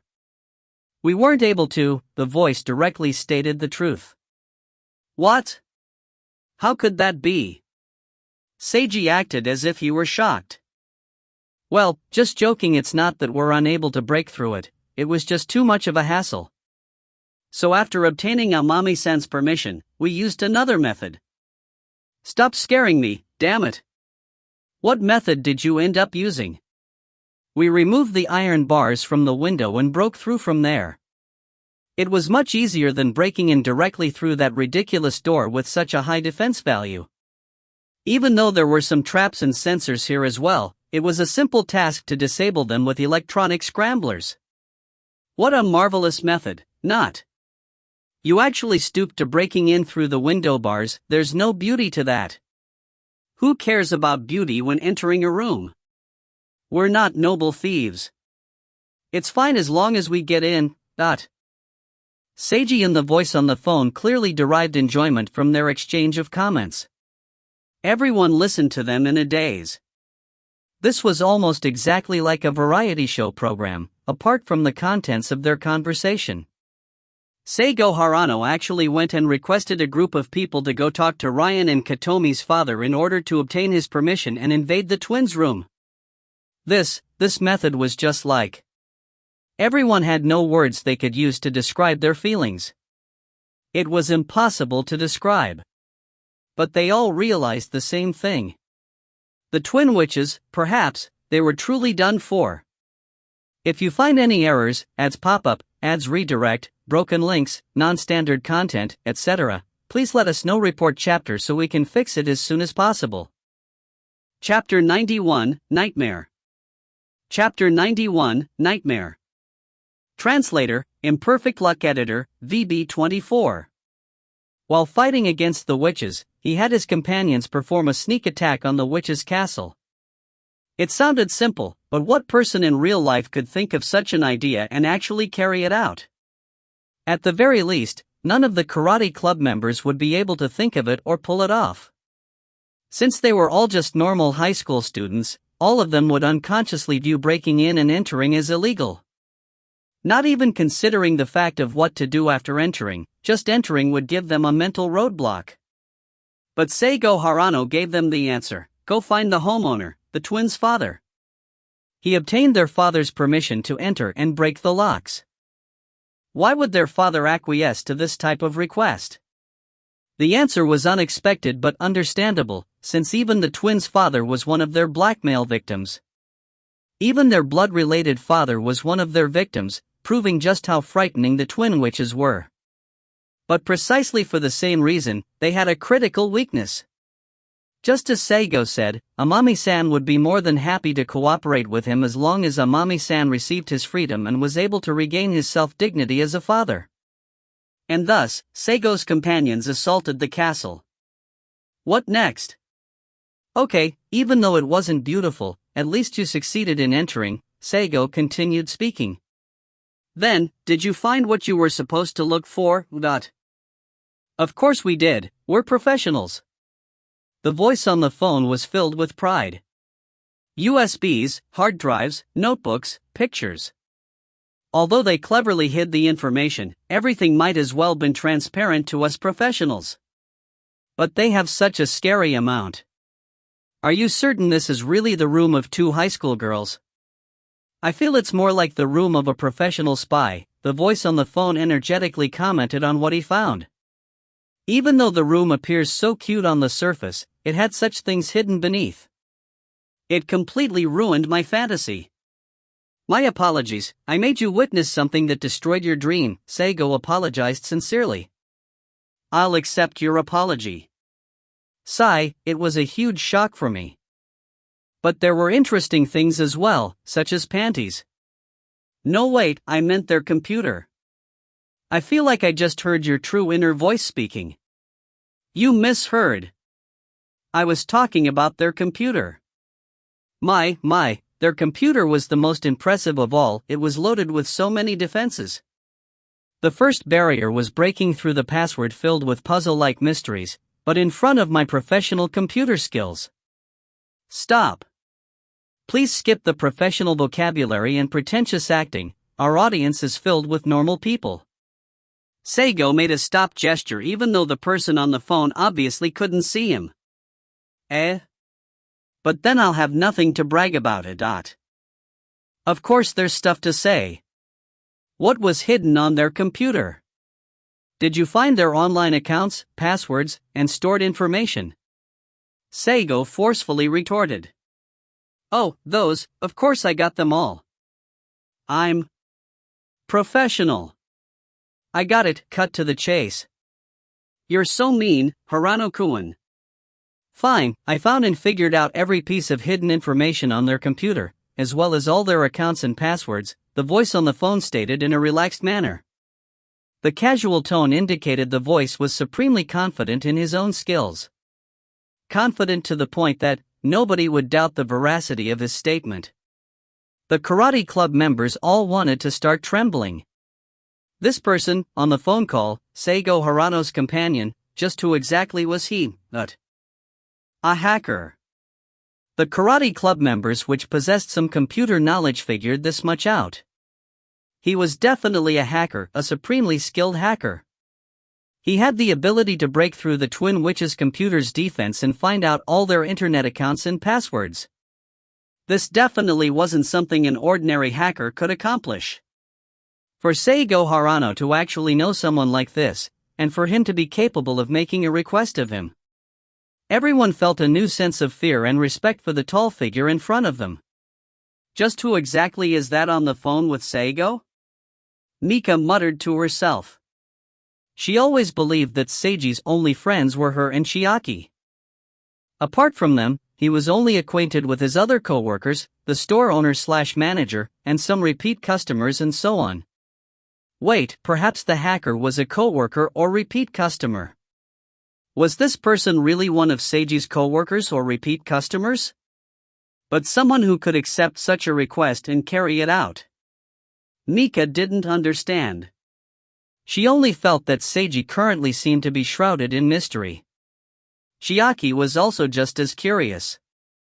She only knew as much as Mika, but now she discovered Seiji had more connections than he appeared to have on the surface. No, she didn't discover it just now. She'd learned it last night. Chiaki thought back to last night and the huge secret that Seiji mentioned, which involved both the student council president and her ex-girlfriend Haruka. Was this formidable hacker who listened to Seiji's request one of the select few who knew this secret? Could he also have some connection to President Yorihana? Thinking about Natsuya Yorihana, who was the scion of an amazingly powerful family, then considering the fact that Seiji was actually a young master from a similarly powerful family, Chiaki suddenly felt that Seiji being able to find such a person to carry out such a request wasn't a strange thing at all. Rather, this could be said to be Seiji Haruta's true power. In comparison, the twin witches, who merely ruled over a single grade at Genhana High School, weren't even close to being on the same level, but Seiji gave them so many chances, but the witches still didn't know what was good for them, so they ended up being looked down upon, being the target of condescension, and being crushed. Truly, they received their just desserts. Chiaki felt this scenario bore resemblance to an adult defeating two children. And, in a way, this was how it was. Hoshi, who stood closest to Seiji's side, was plunged into shock as he listened to the conversation between Seiji and the mysterious hacker. He was unable to think of anything right now, since Ryan and Katomi's expressions filled his field of vision. Just what kind of expressions were those? Ashen, gray-white. The immeasurable despair which clouded his sisters' faces made them seem like they were going to turn into dust. This was the expression his twin sisters bore as they were truly forced to the brink after refusing to accept their loss and change for the better. Hoshi had no joy in seeing their expressions like this, he merely felt like his mind was going blank. But no matter what, he would never forget this scene until he died. You found everything. Nice. As expected of professionals. Seiji gave a big thumbs up to the cell phone. No, we weren't certain that it was everything, Harano-kun. Since we felt that this room's owners were truly scary, we searched the entire house one more time out of an abundance of caution, including even the yard. The voice on the phone began chuckling. But in the end, we didn't find anything else. It seems like the high school girls felt like their defense was sufficient. What excellent service! Seiji wagged his thumbs up back and forth. Finally, as you requested, and as Amami-san strongly requested, we took the information we discovered, and destroyed everything. As the voice said, Ryan and Katomi acted as though they were truly being executed. They collapsed onto the floor with a sudden jerk of their bodies. Nightmare, this must all be a nightmare. Their senses had gone entirely hazy. Everything seemed to go dark around them, as they were filled with bone-chilling cold, and light seemed to be leaving the world. It was as if they were falling down a bottomless abyss, falling, dropping. The nightmare continued with no end in sight. If you find any errors, ads pop up, ads redirect, broken links, non-standard content, etc., please let us know. Report chapter so we can fix it as soon as possible. Chapter 92, Freedom. Chapter 92, Freedom. Translator, Imperfect Luck Editor, VB24. All their data has been completely wiped, any physical information in their notebooks and pictures has been burned, and all their internet files have also been deleted. I took the liberty of changing all their passwords as well. I don't remember what they are, since I just entered new passwords randomly. The voice on the phone continued in a jovial manner. So, are you satisfied with our service, Harano-kun? I'm satisfied. I'm satisfied to the max. I give your service and attitude a 5-star rating. Seiji praised him exaggeratedly. Thank you so much for your excellent review. We're pleased to be of service. If you need us again, please call at any time. The Cream Bunny Family Service Company welcomes you, the voice on the phone exclaimed in excitement. The Cream Bunny Family Service Company. Just about everyone present noticed the familiar name. Cream Bunny, that was the mascot of the massively popular anime Honey Candy Girl. It was also the costume Seiji had to wear when he first started working for the confectionery store. Just about every young person and teenager on Sakura Island knew about this character, but did this company really exist? The club members were doubtful, but they still made note of the name. Oh, that's right, Hirano-kun. After we destroyed all the information, we noticed Amami-san's expression seemed rather scary, so we asked him if he was dissatisfied with our service. He replied to us by saying he was thinking about the best way to teach his unfilial daughters a good lesson after they returned home. His expression was truly frightening at that time. It made me want to go hide in a hole. But it's understandable, since his daughters were involved in something so scary. They had so much blackmail material. Just how many people were these girls threatening? Besides, even their father Amami-san wasn't spared. These high school girls are just too scary. Even though they seem beautiful and cute in their pictures, forget about what's on the outside. If it was me, I wouldn't date them even if they paid me. How will they ever find a boyfriend? The voice on the phone kept up his energetic commentary. Yeah, I agree. But you shouldn't have said all that out loud, since they're right in front of me, and you're on speakerphone. Seiji looked down at the two girls while smiling relaxedly. What? Really? Why didn't you tell me earlier? You're pushing me off a cliff here, Hirano-kun. They heard everything? From the very beginning. Damn it. How will you compensate for my losses if such scary girls start paying attention to me? The voice on the phone sounded pitiful on the surface, but it was clear that he was being sarcastic. Ha! 3D girls are so dangerous.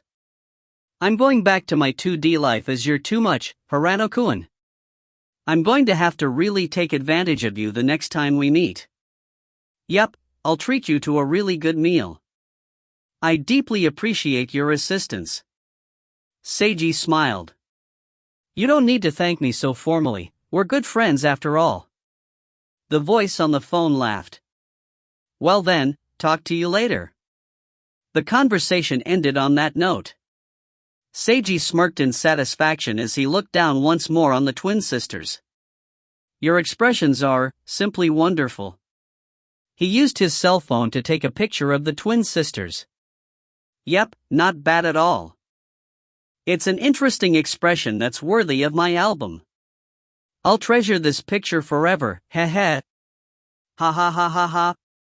His raucous laughter resounded throughout the dojo again. This time, his laughter, filled with condescension and contempt, caused everyone to shiver. Monster, no, he was a demon. And as for the witches that were being taunted by the demon, some people couldn't help but glance at them with pity-filled eyes. Even though they knew that the witches deserved it, this still seemed. Hey, at least react a little. It's quite boring if you just stand there wallowing in despair. Seiji continued to taunt them laughingly. Tell me what emotions are currently coursing through your veins. Let me interview you. How do you feel about all the blackmail files you've painstakingly collected being destroyed in one go? Your father is waiting at home for you right now, and when you return, he'll really give you a good lesson. Just what exactly will he do to you? I'm really curious. Why don't you take a guess? Ryan and Katomi didn't respond at all. Seiji continued his tirade. You'll definitely be shouted at and beaten, and it's pretty likely that you'll be locked up, no, even shackled. Heh, you'll be locked up like disgusting animals. You'll be forbidden from leaving, barred from using computers or cell phones, and confined to a small room. Your father will only give you food and water, and even this he will do grudgingly. He'll inwardly hate the notion of feeding you. Ha, merely picturing it is entertaining to say the least. Don't you agree?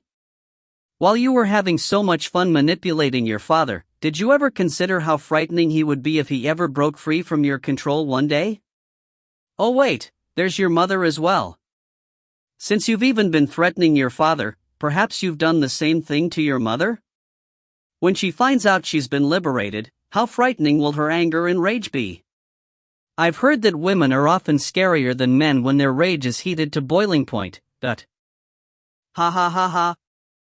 I truly wish I could bear witness to your parents giving you a good lesson. Just imagining it is amusing enough. I can't stop myself from laughing. Seiji's loud laughter echoed continuously throughout the dojo. Apart from him, nobody dared to make a single sound. Everyone was overwhelmed with shock. Seigo Harano's words were all true. Just how would the twins' parents punish them after all the blackmail material was finally destroyed and they regained freedom? Just imagining it chilled everyone down to their bones. Even the karate club members who resented Ryan and Katomi felt a sliver of pity for the twins mixed in with the enjoyment they derived from the witch's downfall. This situation was simply too pitiful. Seiji finally calmed down after his fit of laughter. With this, your final hiding place has been destroyed. And from now on, the school. He swept his gaze over everyone in the dojo. Everyone here from the karate club is probably either being threatened by you or under your control. This is the only explanation for every single member heeding your summons during lunch break. Your control over them is quite something to behold. Honestly, I was astounded when I saw that the entire karate club gathered here for your sakes without a single person missing. You wield such control over them. Seiji extended his hands, gesturing at the club members. This club is basically your army. You're in control, and you command them. This club captain or whatever is only your puppet, a marionette. No, he's better than a puppet. As you don't need to do anything yourselves, he'll obediently do whatever you say. Seiji glanced at the karate club captain whom his words concentred. Kyosuke Kanishi felt a chill followed by a hot flush wash over him. The chill was from his heart, while his face was burning up like fire. He was indeed the twin witch's puppet. The entire karate club knew about it, but nobody mentioned it verbally. Having the truth of the matter declared so bluntly, made him feel a deep sense of shame.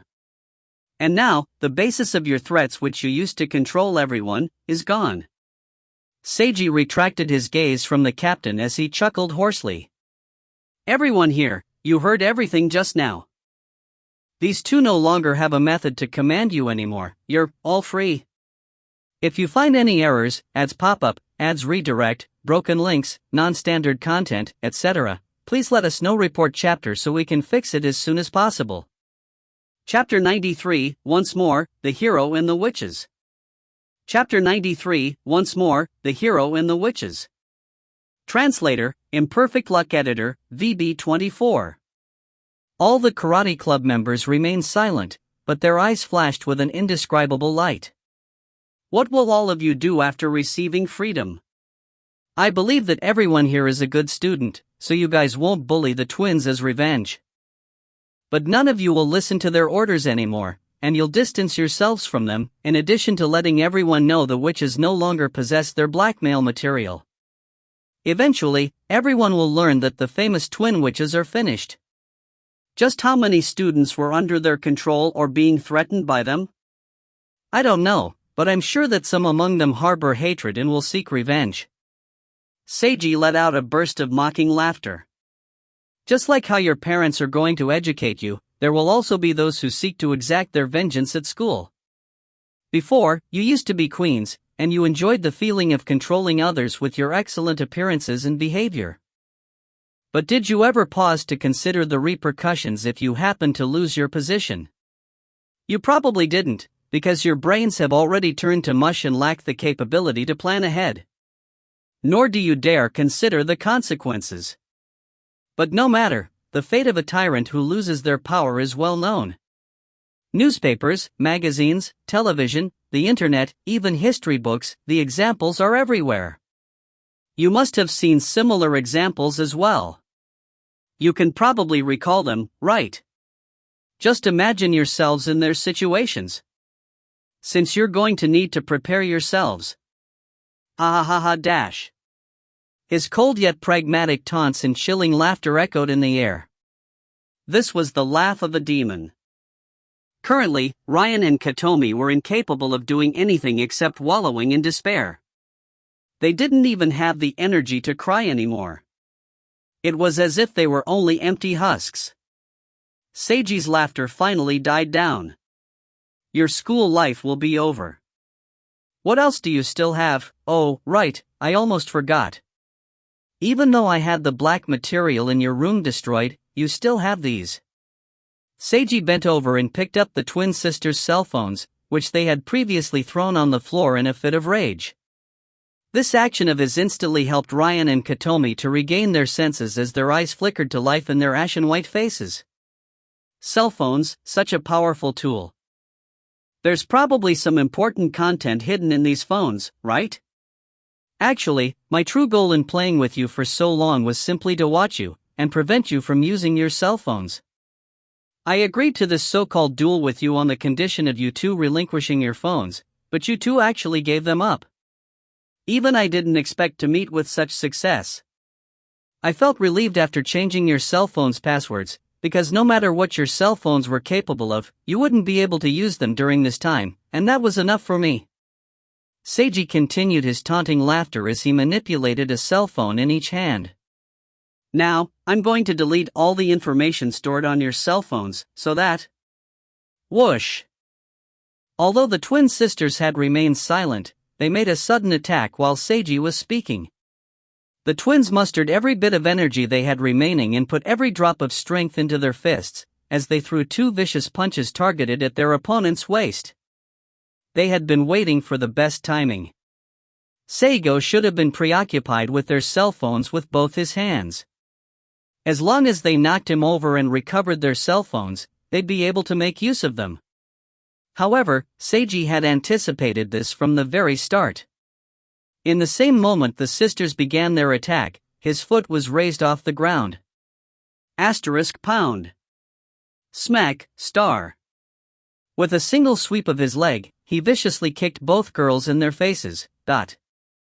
Ryan and Katomi instantly collapsed backwards as their faces slumped down onto the soft mats.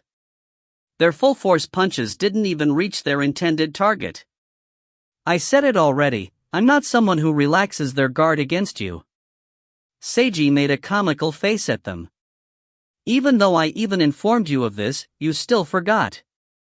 What idiots! Everyone could only watch on in stunned silence. The twin sisters suddenly tried ambushing him, but they were defeated instantly. It all happened so quickly.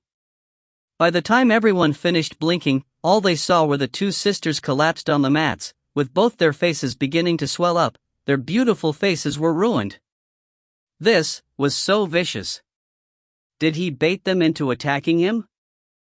Another chill ran down everyone's spines as they contemplated this possibility. Return the cell phones to factory settings, confirm yes or no, of course yes. Okay, finished. Seiji showed both cell phone screens to the twins after he had finished resetting the phones. Now these cell phones have nothing in them anymore. Oops, I didn't get permission for such an action. But it's not important, I believe that your father Amami-san won't think badly of me, after all. Maybe he'll even thank me for it, since I got rid of the final problem, but... You can feel free to report me for doing so, but how will you report me? Tell the school morals committee? I'm guessing that you've long been blacklisted by them. And you've probably been blacklisted by the teachers too. It's impossible for you to report this to your parents, so would you go to the police? Disregarding whether or not the police will care about something as trivial as deleting your cell phone's information, what will you tell them if they did care? Are you going to say that you had tons of blackmail files on other students, but they were deleted by me, so I did something illegal? Ha ha ha ha. Seiji let another round of laughter loose as he casually tossed the two cell phones in front of the twins. Wonderful. Fighting against evil feels so marvelous. Nobody will help you. Nobody will protect you. Everyone hates you. Any action taken against you counts as justice. I am a hero of justice. Seiji pridefully pointed at himself with his thumb. Everyone was dead silent. Their gazes were all unfocused. Was he right? It sounded like he was, but something felt wrong. Before anyone had figured it out, Seiji moved once more, as he approached the twins and began stomping on them. Hey, react a little. This is supposed to be a show where the hero of justice faces off against the evil witches. It won't be a good show if the witches are so pathetic. He continued to kick the twin sisters repeatedly. Honestly, I thought you'd at least be able to put up a token struggle. You getting defeated like this is so boring. I don't even have a sense of accomplishment. Hey, weren't you incredible? Weren't you so arrogant? If you're witches, then act like witches for me. There's still some things I haven't told you yet. Such as how I had my partner secretly copy your personal pictures and videos to put on the internet. This way you'll be ruined in society as well. You'll be totally ruined. The only things you'll have left are your bodies, but if you use your beauty, at least you'll still be able to please some men. Then you can depend on that for your survival. By going to some sort of secret sex shop, and using your bodies and your low cunning, perhaps you'll even become the most popular girls. Enough, a thunderous roar interrupted Seiji mid-speech. Seiji stopped kicking the twins as he slowly turned his head. He saw Hoshi Amami standing there, glaring at him with a tear-streaked face. Stop hitting them, don't say any more. Why do things to such an extent? Senpai. Seiji's arrogant expression slowly disappeared from his face. It had all been just an act. Why? Wasn't it obvious, Junior? It's because they're evil. They're rotten scum, who fail to comprehend the meaning of regret. This is what they deserve. No. Not at all. Hoshi shouted with all his energy. Everyone glanced at him. Even Ryan and Katomi, who seemed like they had lost their very wills, slowly turned to look at him. My sisters were kind before, they were just like other girls, they're not, scum. Hoshi's tears flowed down his face like a waterfall. They just made a mistake. If they change themselves, they can become good people. Just like Senpai. Senpai, didn't you say before that you used to be so similar to my sisters? Hoshi shouted while crying. Everyone heard him clearly. They all fixed their gazes on Seigo Harano again. They saw that his expression was surprisingly calm. It was as if he had been waiting for Hoshi to say this. Ah, indeed. You're absolutely right, Junior. If you find any errors, ads pop up, ads redirect, broken links, non-standard content, etc., please let us know. Report chapter so we can fix it as soon as possible. Chapter 94, What They Saw in the Deepest Depths of Their Despair. Chapter 94, What They Saw in the Deepest Depths of Their Despair. Translator, Imperfect Luck Editor, VB24. Seigo Harano was once similar to the twin witches. The karate club members had already lost track of how many times they'd been shocked today. They were beginning to feel numb about it all. Seiji paid no attention to them as he looked over towards Ryan and Katomi again. The twins seemed incredibly pitiful as they laid there on the mats, their faces swollen after receiving a beating from him. Did you see that? Did you hear that? When you lost everything and became ruined, as you fell into the deepest depths of despair. The only people who will help you, and can help you, are those who truly care about you, nobody else. He no longer showed condescension or contempt, his words were spoken with utter calmness. He stared at the twins' faces, and he seemed to peer into their very souls. You relied on blackmail material to threaten and control others and forcefully form twisted relationships with those around you. You were lost, so you failed to notice how fragile this type of relationship truly was. The moment you lose your blackmail material, everything you constructed will have been for naught, and everyone will become your enemy. You'll be labeled as evil and attacked by justice. You'll receive a brutal punishment. Seiji's words rang clearly throughout the dojo, and each and every sentence carried the force of a weighty hammer. Actually, you could have had something even better. I'm talking about true connections with other people. I've told you before that you're actually very fortunate girls, You have parents who love you, a kind and caring brother, you're beautiful and talented, and everyone wants to be friends with you. You were born with silver spoons in your mouths. You were gifted with conditions hundreds, even thousands of times better than those twisted ones you created. But you chose to create such fragile, utterly twisted relationships with those around you, bound to collapse and even turn on you in a moment's notice. This is akin to abandoning wealth right at your fingertips, and instead choosing to hug a piece of garbage which seems beautiful on the outside. It's foolish, to the extreme. Seiji looked deeply at the duo, his gaze piercing right into the twins' cores. Within their hearts, Ryan and Katomi were trembling violently. And even though you did such a foolish thing, you took pride in yourselves. You became addicted to adhering to the supposed truth of this world, and unknowingly constructing a kingdom made of trash. Even so, you were still lucky. That's because there was still something incredibly valuable by your side, your little brother. Even though you enjoyed teasing, humiliating, and doing other extreme things to him, he still believed in you too, and treated and loved you like his close sisters. Even though you exposed your true selves to him and did even worse things to him, he still treated you as family. After you were swallowed up by your own twisted web, hated by your parents, and abandoned by everyone, who will remain distant from you and regard you as an enemy, he stood by your side. When you fell into endless despair with an incomparably cruel situation facing you, and you were being beaten by me, only he stepped forth and defended the two of you. If you still don't understand even up to now, then your brains must have become absolutely rotten. Seiji roared in a stern voice. The twin sisters' expressions became even more pained. At this moment, they had no way to deny his words. Since they personally experienced just how easily everything they were once proud of was destroyed.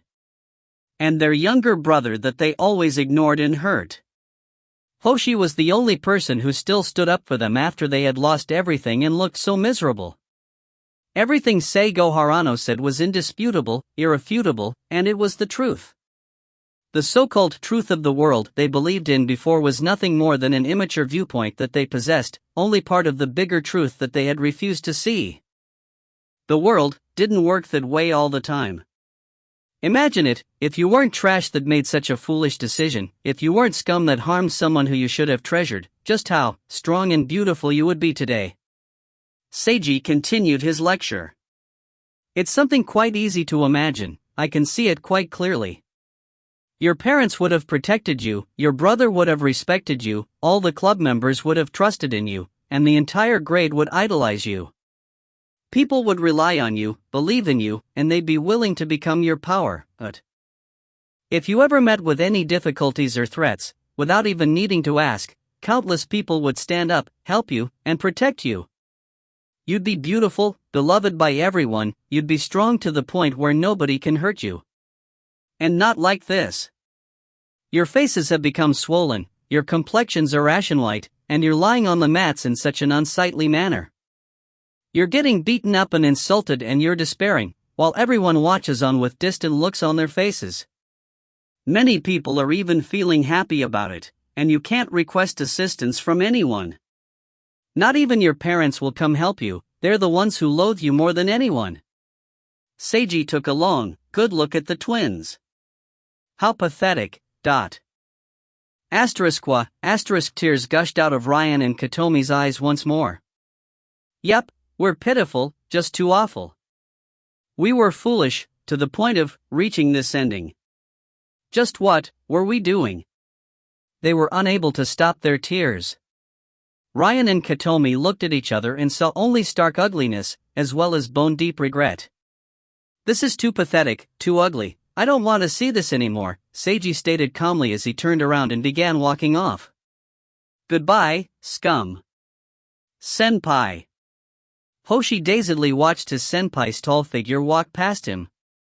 Just as he thought Seiji was about to leave, Seiji suddenly halted. As for my junior's question, I might as well answer it. Seiji didn't look back as he calmly spoke, his back turned towards everyone. I used to be scum as well, scummier than even those two currently collapsed on the mats. But at the very least, they still have a relative that stood up for them, But as for me, I've already been abandoned by all my relatives. I deserved no less, but in my foolishness I still didn't realize my misdeeds as I hid alone in a dark corner and stubbornly believed myself to be in the right while hating the entire world and everyone in it. Until I met with an accident and almost died, in a hilariously unbecoming method. While facing death, in the deepest depths of despair, I finally saw how rotten I was. Finally, I was awakened. Perhaps it wasn't too late, or maybe it was already too late, but I tried my best to become a true human being. And now, I'm the person who stands before you. I tried my best, Junior. After hearing these words, Hoshi's brain, still in a state of disarray, suddenly made the connection and came to a sudden realization. Just now, all of Senpai's terrible behavior, outlandish words, and awful actions were all for the sake of. And all of Senpai's actions actually dug up his old scars. He forcefully endured his own pain to do all this. Senpai. Senpai. I'm sorry. I'm sorry. Hoshi couldn't help but cry out loudly after coming to this realization. Everyone in the karate club was also moved by this. This person. Seigo Harano. They couldn't find any words to express their feelings as they looked towards his figure. But, deep within their hearts, all of them were moved. Ryan and Katomi also heard those words while lying on the mats, and they were unable to stop the shaking deep within their souls. Seiji. Mika muttered, tears glistening in her eyes as she covered her face. Chiaki's eyes also sparkled wetly. You've worked hard, Seiji, she thought to herself as she silently watched that tall figure slowly walk to the changing room. If you find any errors, ads pop up, ads redirect, broken links, non-standard content, etc., please let us know. Report chapter so we can fix it as soon as possible. Chapter 95, After. Chapter 95, After. Translator, Imperfect Luck Editor, VB24. What happened after that? Seiji didn't know. After all, he left together with Mika and Chiaki. Hoshi stayed behind. It was now after school. Seiji had to stay behind and write a self-reflection piece as punishment for skipping classes with no apparent reason. Mika and Chiaki naturally accompanied him, and both were given the same punishment. While writing, the two girls secretly snuck looks at Seiji and discovered that he was merely staring out the window in a daze, his pen motionless in his hand. What a memorable scene of this melancholic, handsome youth. Forget it, just take a picture. Chiaki. Mika scolded her friend when she saw Chiaki taking her cell phone out to snap a picture. Sorry, it was just such a nice scene. I couldn't help it. Chiaki scratched her head. Would you like one? Mika's face reddened slightly as she nodded. What do you think he's thinking? Mika asked after she received a copy of the picture. He's probably still thinking about what just happened. I think so as well, since Seiji is a gentle person. Yeah. Chiaki's eyes flashed as she glanced between the boy and Mika. How much of what happened in the dojo did you understand? Mika blinked as she displayed a thoughtful expression. I can't really say. I just felt like everything Seiji did was for their sake. I knew you wouldn't understand, so allow me to explain for you, Uehara-san. Chiaki faked a coughing fit and posed, acting as if she were a teacher about to give a lecture. What you probably care about the most was the second-to-last scene, where Seiji seemed to turn into a much darker person. That Seiji seemed rather scary, but thinking about it, he was quite cool as well. Chiaki licked her lips in excitement. Let's just call him Dark Seiji. Why are you even making up a special nickname? Mika questioned forcefully. The way he was. I cared a lot about it, because I didn't like it, but that was necessary, right? Seiji must have considered it necessary, and I think he didn't make any mistakes, because I can't think of anything better, Chiaki explained. In my opinion, Seiji turned into Dark Seiji for three purposes. First, to give the twin sisters a huge impact. Second, to act the part of the villain and awaken Hoshi Amami's inherent goodness. The above two were fairly easy to understand, but as for the third, I bet you didn't even think of it. Chiaki chuckled playfully. So you're saying I'm stupid? Nika pouted. You just didn't think too deeply into it. You could have perceived it if you considered it a little more. Chiaki pretended to crack a whip before she continued. His third goal probably aimed to make the karate club members pity the twins and leave them with a sympathetic impression. If the club members regard the twins as people deserving pity, they're less likely to bully them in the aftermath. After all, those sisters lost their blackmail material, so it's likely there are many people who seek to take revenge on the twins and bully them. However, after such a performance by Seiji, this possibility was greatly reduced. Oh. Nika nodded in understanding. That sounds right. Now, if those twin sisters stay at this school, at the very least, they won't be as bad off as they could have been. So Seiji took that much into consideration. Yeah, but in the very end, his third goal was just tacked on. The main ones were the first and second goals, to cause the sisters to fall into the depths of despair, before letting Hoshi, the person who cares about them the most, come and save them. Chiaki pretended to crack a whip once more. This was the most vicious method at Seiji's disposal. He was forced to use it after the twins refused to adhere to their end of the deal. Nika nodded in understanding again. I think that he was probably successful, or else Seiji wouldn't have left like that. But acting the part of someone so terrible, he probably felt the worst about it. Yeah, but he still did it because he's a gentle idiot. Chiaki smiled gently. While the girls were discussing their thoughts with each other, the boy was pondering over his own actions. Whoa, I almost couldn't act the part out entirely. Man, I can only do something humiliating for so long. Seiji sighed. It's not easy playing your part at all, Lelouch of the rebellion. His plan could have fallen apart in so many places. The most obvious one was the location of Ryan and Katomi's blackmail material. If they stored other copies outside of their room, it would be easy enough to search their house, but if there were more stashed away at a location only they knew, the situation could have turned sour. But apparently that wasn't the case. The twins put slightly too much trust in their room's defense. Or perhaps they didn't feel safe hiding the blackmail material outside. Would they feel insecure about it? Was it too bothersome? Or did they feel assured as they had already saved the information on the internet as well, so they didn't need to put effort into making physical copies? Or did they unconsciously hope in their inner hearts that someone would? No matter which it was, the twins were rather naive about this. If they hadn't been, Seiji could have taken care of it as well, but it would have been more troublesome. Luckily, things didn't go that way, and nothing he worried about ended up happening, so it counted as his success. As for the effect, it was alright. Seiji was certain he finally witnessed true regret displayed on Ryan and Katomi's faces. It was the expression of people who had finally realized their wrongs. They would probably change for the better now. The current problem was their father and mother. Of course, the best result was the twins sincerely admitting their mistakes, their parents forgiving them, Hoshi becoming overjoyed, and their family returning to a happy life. But that was basically impossible. The relationships within that family had already been completely broken down. Going back to a normal family, it wasn't absolutely impossible, but it definitely wouldn't happen overnight. There needed to be an external factor. Seiji played his final trump card, which he'd saved for last year.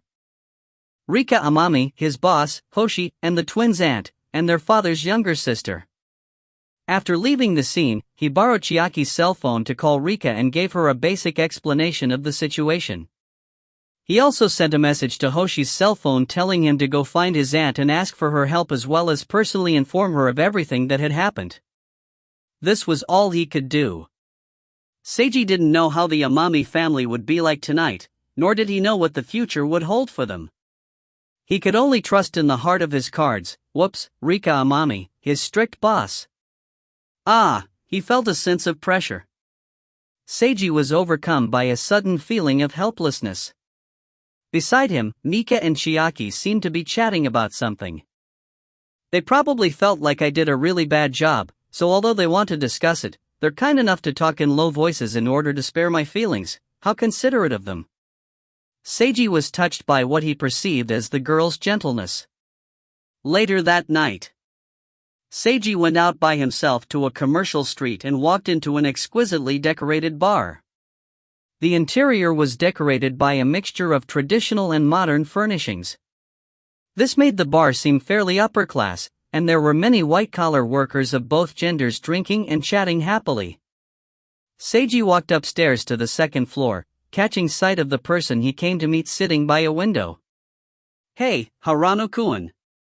The person waved at him.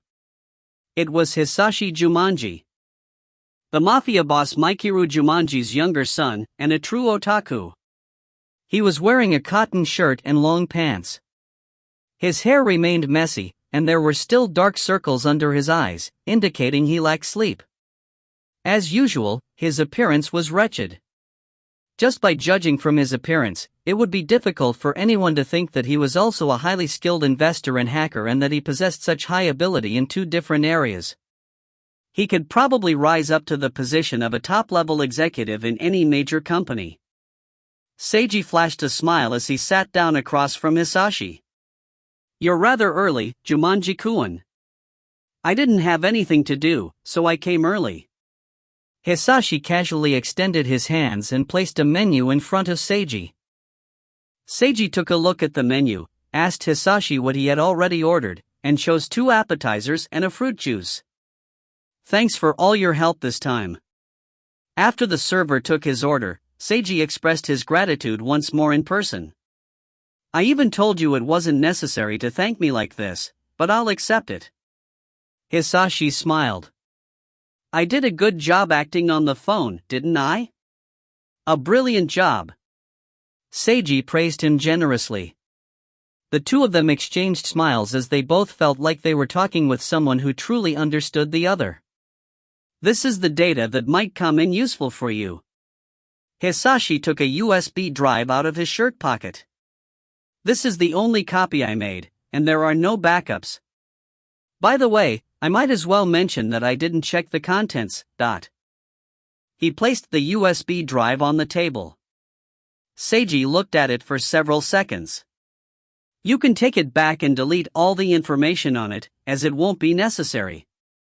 He fixed his gaze on Hisashi as he spoke. "You're certain?" Hisashi adjusted his glasses. "Honestly, no, but I don't want to make use of something like this." Seiji smiled thinly. Hisashi took a long, deep look at Seiji. "Alright, I'll take this and get rid of the information." He retrieved the USB drive. They both remained silent for a few moments. Hisashi broke the silence. "Even though I heard some things from you, and I can guess at the rest, I still don't know everything about this incident. Could you please inform me of the entire story?" "Of course." Seiji smiled. "Once I tell you, it's actually not that big of a deal, to someone from your world." At this moment, their order and drinks arrived for them. Hisashi raised his beer and nodded at Seiji. Seiji raised his fruit juice and reached out towards Hisashi, glass in hand. There was a slight clink as the 2 glasses came together. Seiji felt satisfied as he gulped down the tasty fruit juice. He then thought about how to begin the story. This incident was about a pair of idiotic twin sisters, and their even stupider younger brother. It's a story filled with clumsy foolishness. If you find any errors, ads pop up, ads redirect, broken links, non-standard content, etc., please let us know. Report chapter so we can fix it as soon as possible. Chapter 96, Did you awaken to something you shouldn't have? Chapter 96, Did you awaken to something you shouldn't have? Translator, Imperfect Luck Editor, VB24. Seiji detailed the entire story to Hisashi, who remained silent a few moments, digesting his words. As you say, it's about a stupid younger brother and a pair of idiotic twin sisters. Seiji smiled slightly. I originally only wanted those sisters to be punished, but the person who they harmed the most still cared for them. As that idiot's senpai and friend, I could only do my best to help. Hisashi looked deeply at Seiji, smiled, and raised his glass again. It seems just like what you would do, Hirano-kun. Is that a compliment, or something else? Seiji also smiled and raised his glass. They made a final toast, their glasses coming together with a clink. Then there was silence. This time, I owe you guys a favor, and I'll return it, Seiji promised. If you ever require my assistance, let me know. Hisashi adjusted his glasses. It wasn't much, just think of it as helping me find something less boring than usual to do. Besides, just as I mentioned earlier, breaking and entering into a high school girl's room is an exciting experience I've always dreamed about. The first half of the sentence was spoken like a mafia member, but the second half carried the tone of an otaku. Seiji was rendered speechless. So don't mind it. There's no need to talk about favors. Hisashi shrugged, before he seemed to suddenly recall something.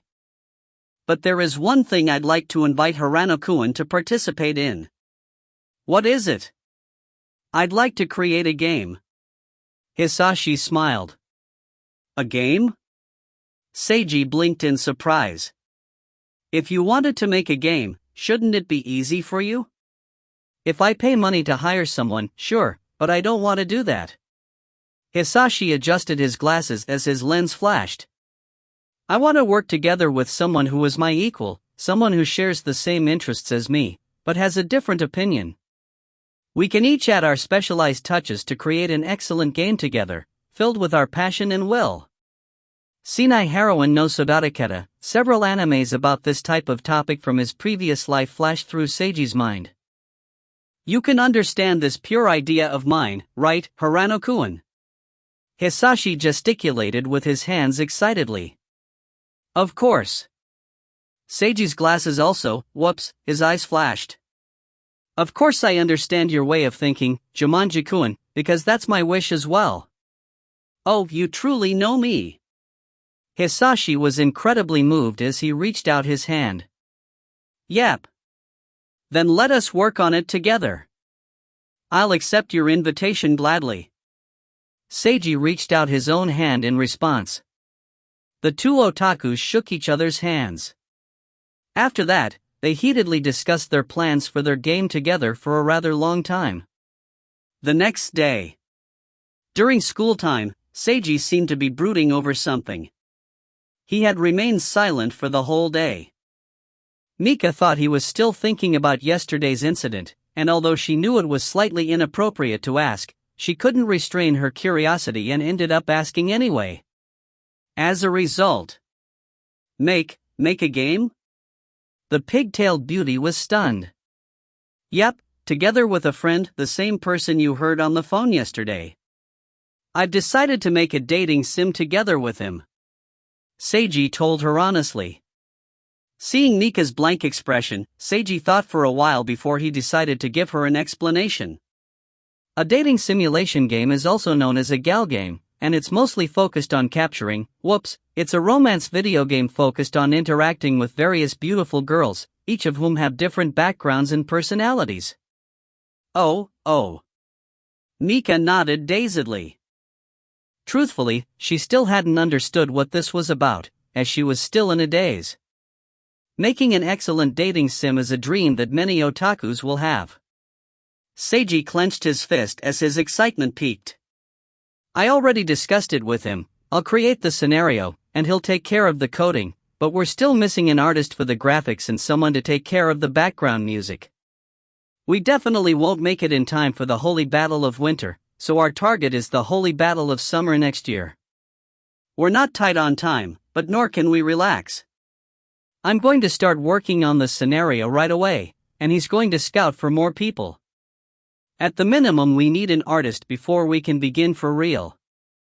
Mika had no words to say in response. She could barely manage to understand what he said about the scenario, artist, and coding, but what the hell was a holy battle? Plus, a holy battle of winter and a holy battle of summer. What type of battle was this? Twice a year. A barrage of comments flew past her mind. Seiji, aren't you worried about what happened yesterday? She couldn't help ask. Seiji blinked.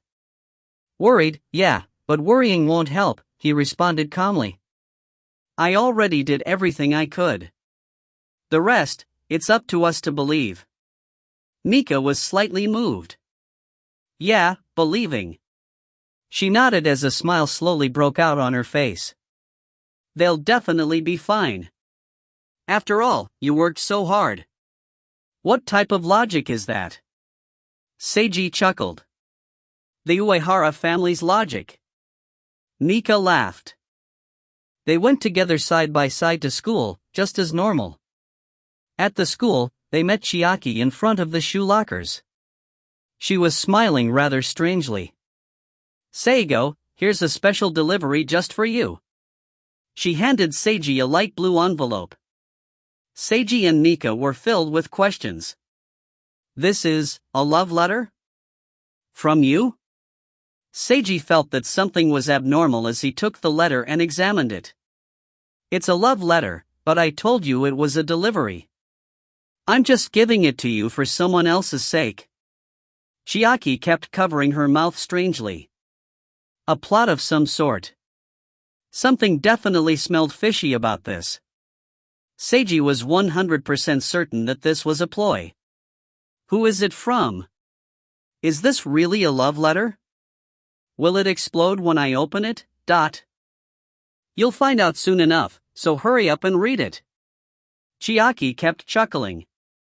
Chiaki then hopped over, grasped Mika by the arm, and dragged her away. See? Chiaki? What's going on? I'll tell you, but just come with me first. Chiaki dragged her friend towards the classrooms, then turned her head and shouted one more time, You absolutely must hurry up and read this. Seiji had a blank expression on his face.